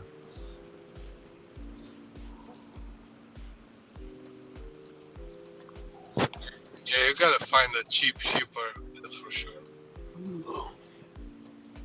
Yeah, don't. Oh, and also, Necro, don't. The channel ideas on here, it's best to just don't talk about it in the public because somebody might take your idea. You know what I'm saying? Yeah. Like if you got a real good one. About my. Like no, I'm saying if you got like a real good one, it's like okay, I need to work on this one behind the scene and just make it show and improve when it's ready. Yeah, that's a good one that I just said like a few hours ago. Which one? You can do like a roasting panel, and random people will have to roast each other by what they see. I think that will be like crazy turnout. Wait, about you said. So you're gonna do a panel like this, and you're gonna let 1 versus 1 roasting battle or something like that. Oh no, bro. Oh no, man. We can't have those. No, not here. No. I'm talking like some different channel, different idea. But different. Oh, okay, yeah. That right there done got people killed. I remember those days. Imagine how fun will be like 2 random people roasting each other. They never they never seen them before, whatever, No, it's first time, bro. It can. See, look, see. Now you're asking for trouble because somebody can get roasted so bad to where they pull out a wild card and say some cherry pick shit like "fuck your mother" and all this. You know what I'm saying? Yeah, but I've seen it happen before in school. It's a fun idea, right? Let me tell you something, Necro. It's a reason why it's not popular anymore. I know, yeah. Hey, Sissy. Good morning. Oh, what's up, Sissy? Already. Sissy, you just not waking up, or we'll have to see about the baby. Yeah, why your mic is muffled? Can you hear me now? It's because I had my thumb over it. Yeah, okay. Yeah, I had my thumb over it. But everything's all good. Man, another week to make money. Yep. Another week to make that dollars that make you holler, man. Let's get it. Look, let's make December our December, bro. Let's make it. Let's kill the game, man. I don't know about you, Necro. You gonna have Thanksgiving? No, I don't have to do. Yeah, I don't do those holidays anymore. Oh wow. Ceci said she's been up since 3 a.m. Thanksgiving is gonna be fire if you have those turkey restaurants. I might have to. I ain't gonna lie to you, Necro, because I've been having the itch to hunt me some turkeys. Mm-hmm. I've been having that itch. Just hunting some wild turkeys. We don't have too many around where I live at, so I got to travel out. Right. Yeah. Bubba said he know where to get some at. He know where to hunt some at. So you know turkeys, bro, they'll fucking attack you, bro. Necro. Hear me? The wild turkeys, yeah. Wild turkeys attack you, bro. It's scary. I mean, it ain't really too much of a, it's like a pick. Like if you got on some jeans or something like that, yeah, you'll feel it, but it ain't like, it ain't enough to be like, damn, that shit hurt, Yeah. It's more of a, oh shit, this bird is pecking me, so it's scaring you. You know what I'm saying? Like, cause you wouldn't expect it, Man, I don't know. I remember Necro, you gonna laugh at this, right?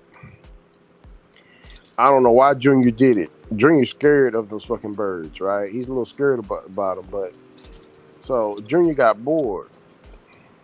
So one of the turkeys wandered close to Junior, and it just looked at Junior, right? And they kept getting closer. So Junior hit it on top of the head with the piece of wood. Oh wow! That bird looked at him like, motherfucker, did you just hit me on top of my head with this piece of wood? Come here. They start chasing him. Fucking Rage.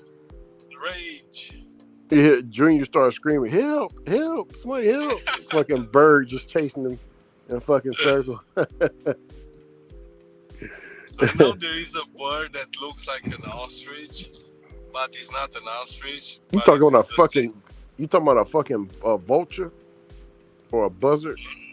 No, they have the same thing like an ostrich, but they have like claws. They have those huge claws.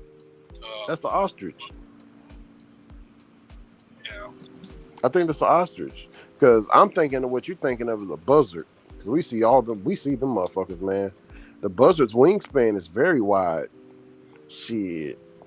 Let me see. Oh, Ceci. I've been up since 3. She says I can't go back to sleep. Got to get my daughter ready for school anyway. Hell yeah, Ceci. But we got to listen to our bodies, you know. If you ain't sleepy, hell, the body just ain't ready for sleep. Do you know, Necro, you can always find something to do to make yourself go to sleep. You know what I'm saying? Like sweep the house or take a drive, listen to some tunes, you know what I'm saying? Yeah, but even Work then, out. sometimes your mind is full, so you cannot sleep. I know Even if you're fucking super tired. Yeah, I know that feeling. I have that right now. The racing mind. My mind's always racing. Yeah, because your mind is all over the place. Oh, I gotta do that. Oh, I gotta do that. Oh, I'm thinking about this. Maybe this is gonna work. Well, you know, your mind is continuously like working, even when you're sleeping. You know. Oh yeah.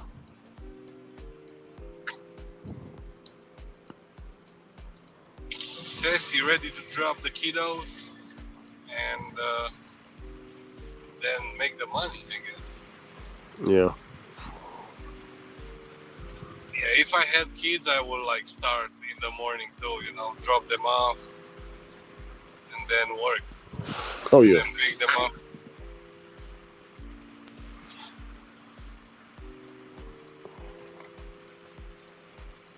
Oh shit! I forgot. Pedro went live today, didn't he? Yeah. Oh, yesterday. Yes. Yeah, we made fun of him, me and Jeff. He lost his wallet, right? Oh yeah. That was a long time ago. And he found his wallet, and guess what? He got the moves card in his wallet. Yeah. Check this out. Check what I got in my wallet. Kind of deal, you know. Yeah. Free advertising for them again. Yeah, he was pissed off, bro. He lost that wallet. He kept going back and forth. Oh, by the way, yeah. Look at this, Ricky. I had Marcus. Hey, what's up? What's up, baby? What's going on, bro? My man Marcus. If you know, you know. This fellow body. Now, Necro, go talk to Roy, man. I love your brothers. There we go. Oh yeah, definitely. Where was he? Oh, he was out there in that's where he's from, right? Yeah, Cleveland. he's from Cleveland. Yeah. Oh, so he pulled up. Yeah. Marcus from Cleveland. Marcus from where Bone Thugs is from. One of the famous rap groups from over there. Cleveland. Yeah. Fucking Machine Gun is from Cleveland. Oh wow, Machine Gun Kelly. Yeah. I think so, right? Yeah. I don't know. I didn't know. I listened to 3 of his albums, and then when he got with that woman, his shit changed up. So I stopped listening to him. The woman what's her name? She put a spell on him. Yeah, the fucking everybody want that bitch. What's his name? Oh yeah. No, Maddox says I can't believe you guys are still awake. Yeah. We you know, Necro's trying to get some property, and I'm trying to get some property as well. So you got to make sacrifices. You know, a lot of people ain't really ready for them sacrifices, man, to really achieve their dreams and goals, man. Yeah, a lot of people wake up like a month before. Oh, I gotta do all this. Yeah. Got to do it, man. You just got to do it. It just like the Nike sign. Just do it. Don't even think. Just do it. And I told you I don't like working like Mondays mornings, like from like 10 to whatever, because it's slow as fuck. Some of the Mondays are good, but I'm not gonna bet on those. Yeah. I think I'm gonna start it around 11 or 12. You know what? I'll start at 11 a.m. I don't want to deal with that school traffic. that first Monday school traffic is the most horrible shit, man. Oh yeah, man. After I hate Mondays, when I'm getting the school bus in the trailer park and the school bus stops at every fucking shit, and I'm like, oh Jesus, here goes my 15 minutes. yeah.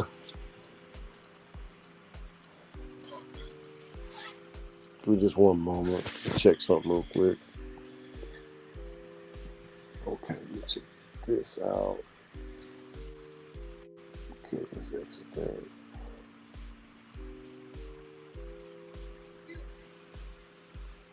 Oops.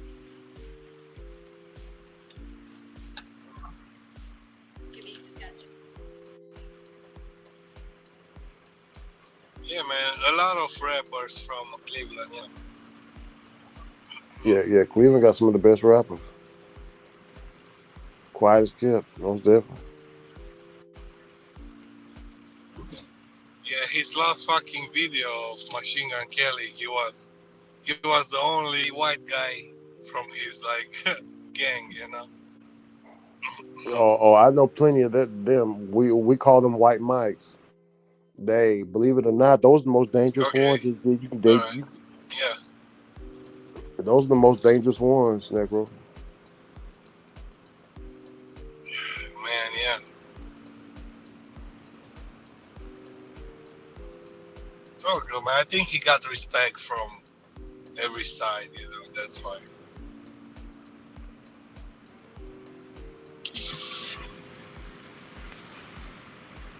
And I think it's good because they,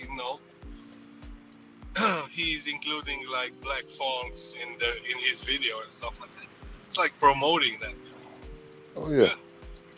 Good. Back in the day, nobody wanna deal with black people because they're like stupid as fuck.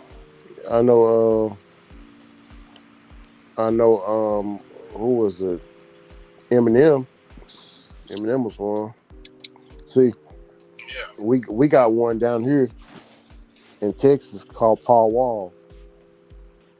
Oh yeah, you're talking about Yeah, we call him the People's Champ. If you say anything bad about Paul Wall, you will literally get your head knocked off. Especially if you live in Houston. Yeah, if you live in Houston, you say, man, fuck Paul Wall. Man, they will beat the fuck out of you, bro. No, seriously, bro. I've seen that shit in school, bro. Like somebody said, man, I don't fuck with this dude music. Man, this dude whack. And somebody heard it. The next day he was getting jumped. Oh yeah. Crazy, man. Yeah, man. We have a thing down here called Texas Pride, man. It's like no other, bro. Like we're all like, I mean, I guess it is a Southern thing, but it's like each and everywhere I go, I bring my state with me. You get what I'm saying? Yeah. No matter where I'm at, I'm gonna bring my state. Shit. Oops. Oh, that was you.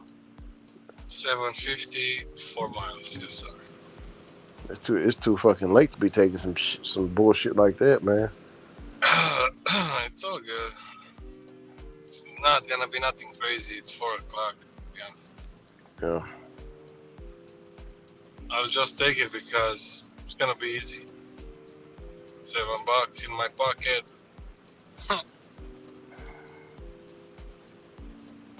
No, I really had some good Uber Eats offers, like fucking 30, 20 doubles.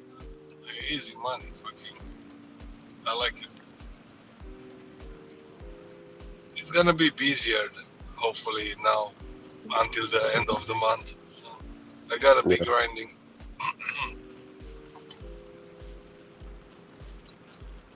There's definitely money to be made. Oh yeah.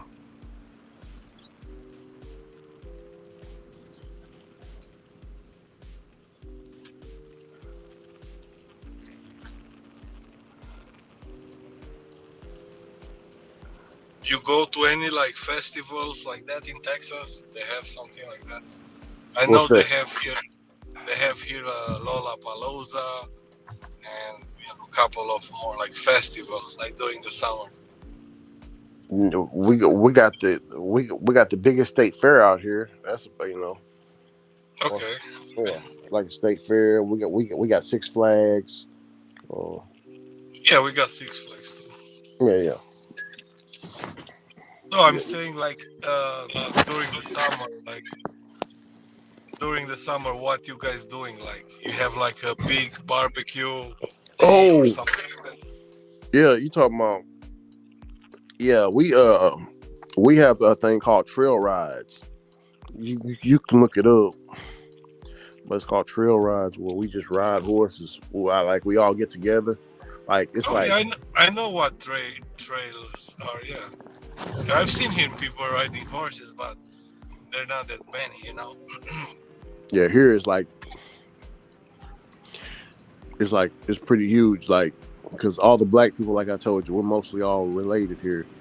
So you know what I'm saying? We all get together from different places, and we meet up and we talk. That drink, smoke weed, ride horses, and they'll bring out a car show with some nice barbecue.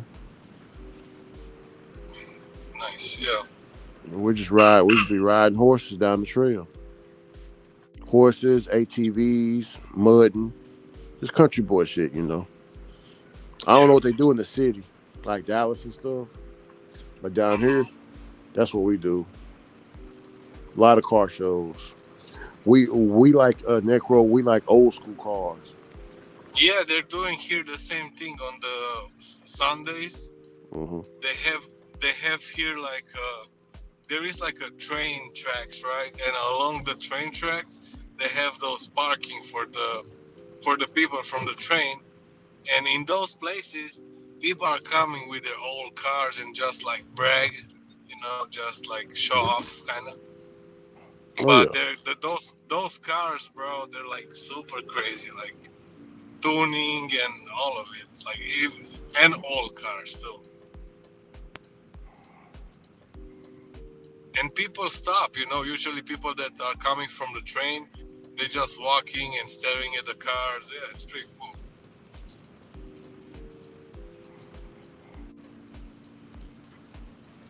I told you, I've got the biggest fucking flea market here close to me.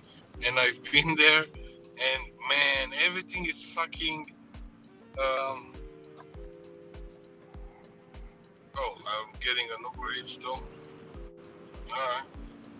$14 Uber Eats for 3 miles. I'll stack that $7. Oh man, I've been to the flea market and everything was like fucking cowboy hats made by Mexicans and all the sweets and stuff like that from them. I'm like, what the fuck? Damn.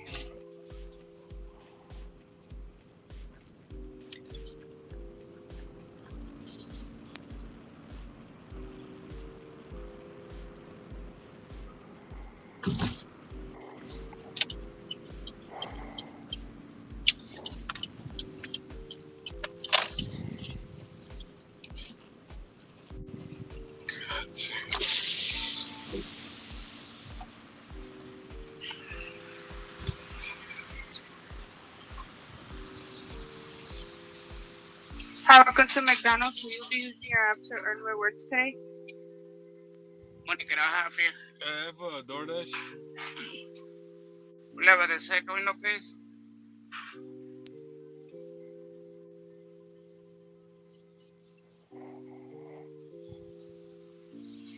So this guy got the Uber too.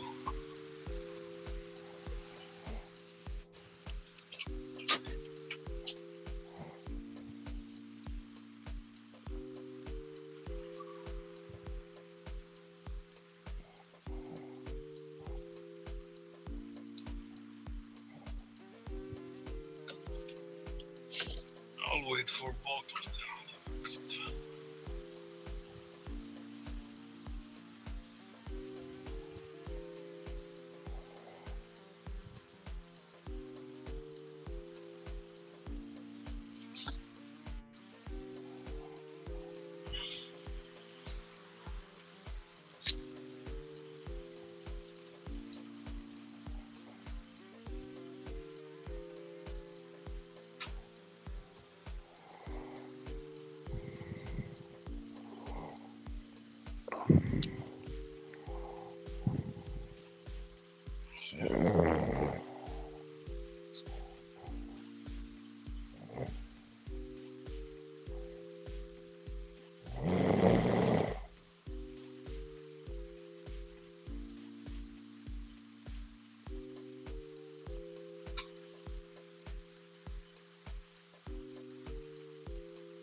slow.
repeat the number, please?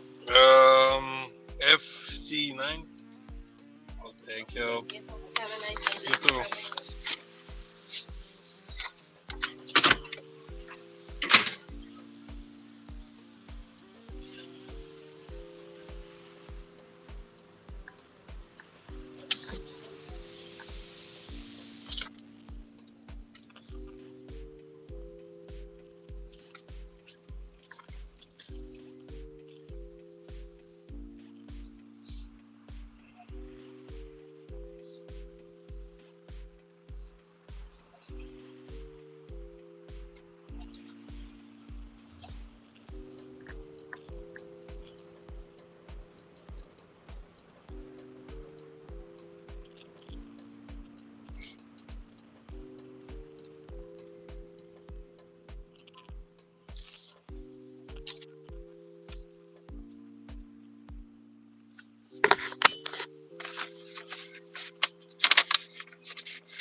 Yeah, I'm gonna wrap this up.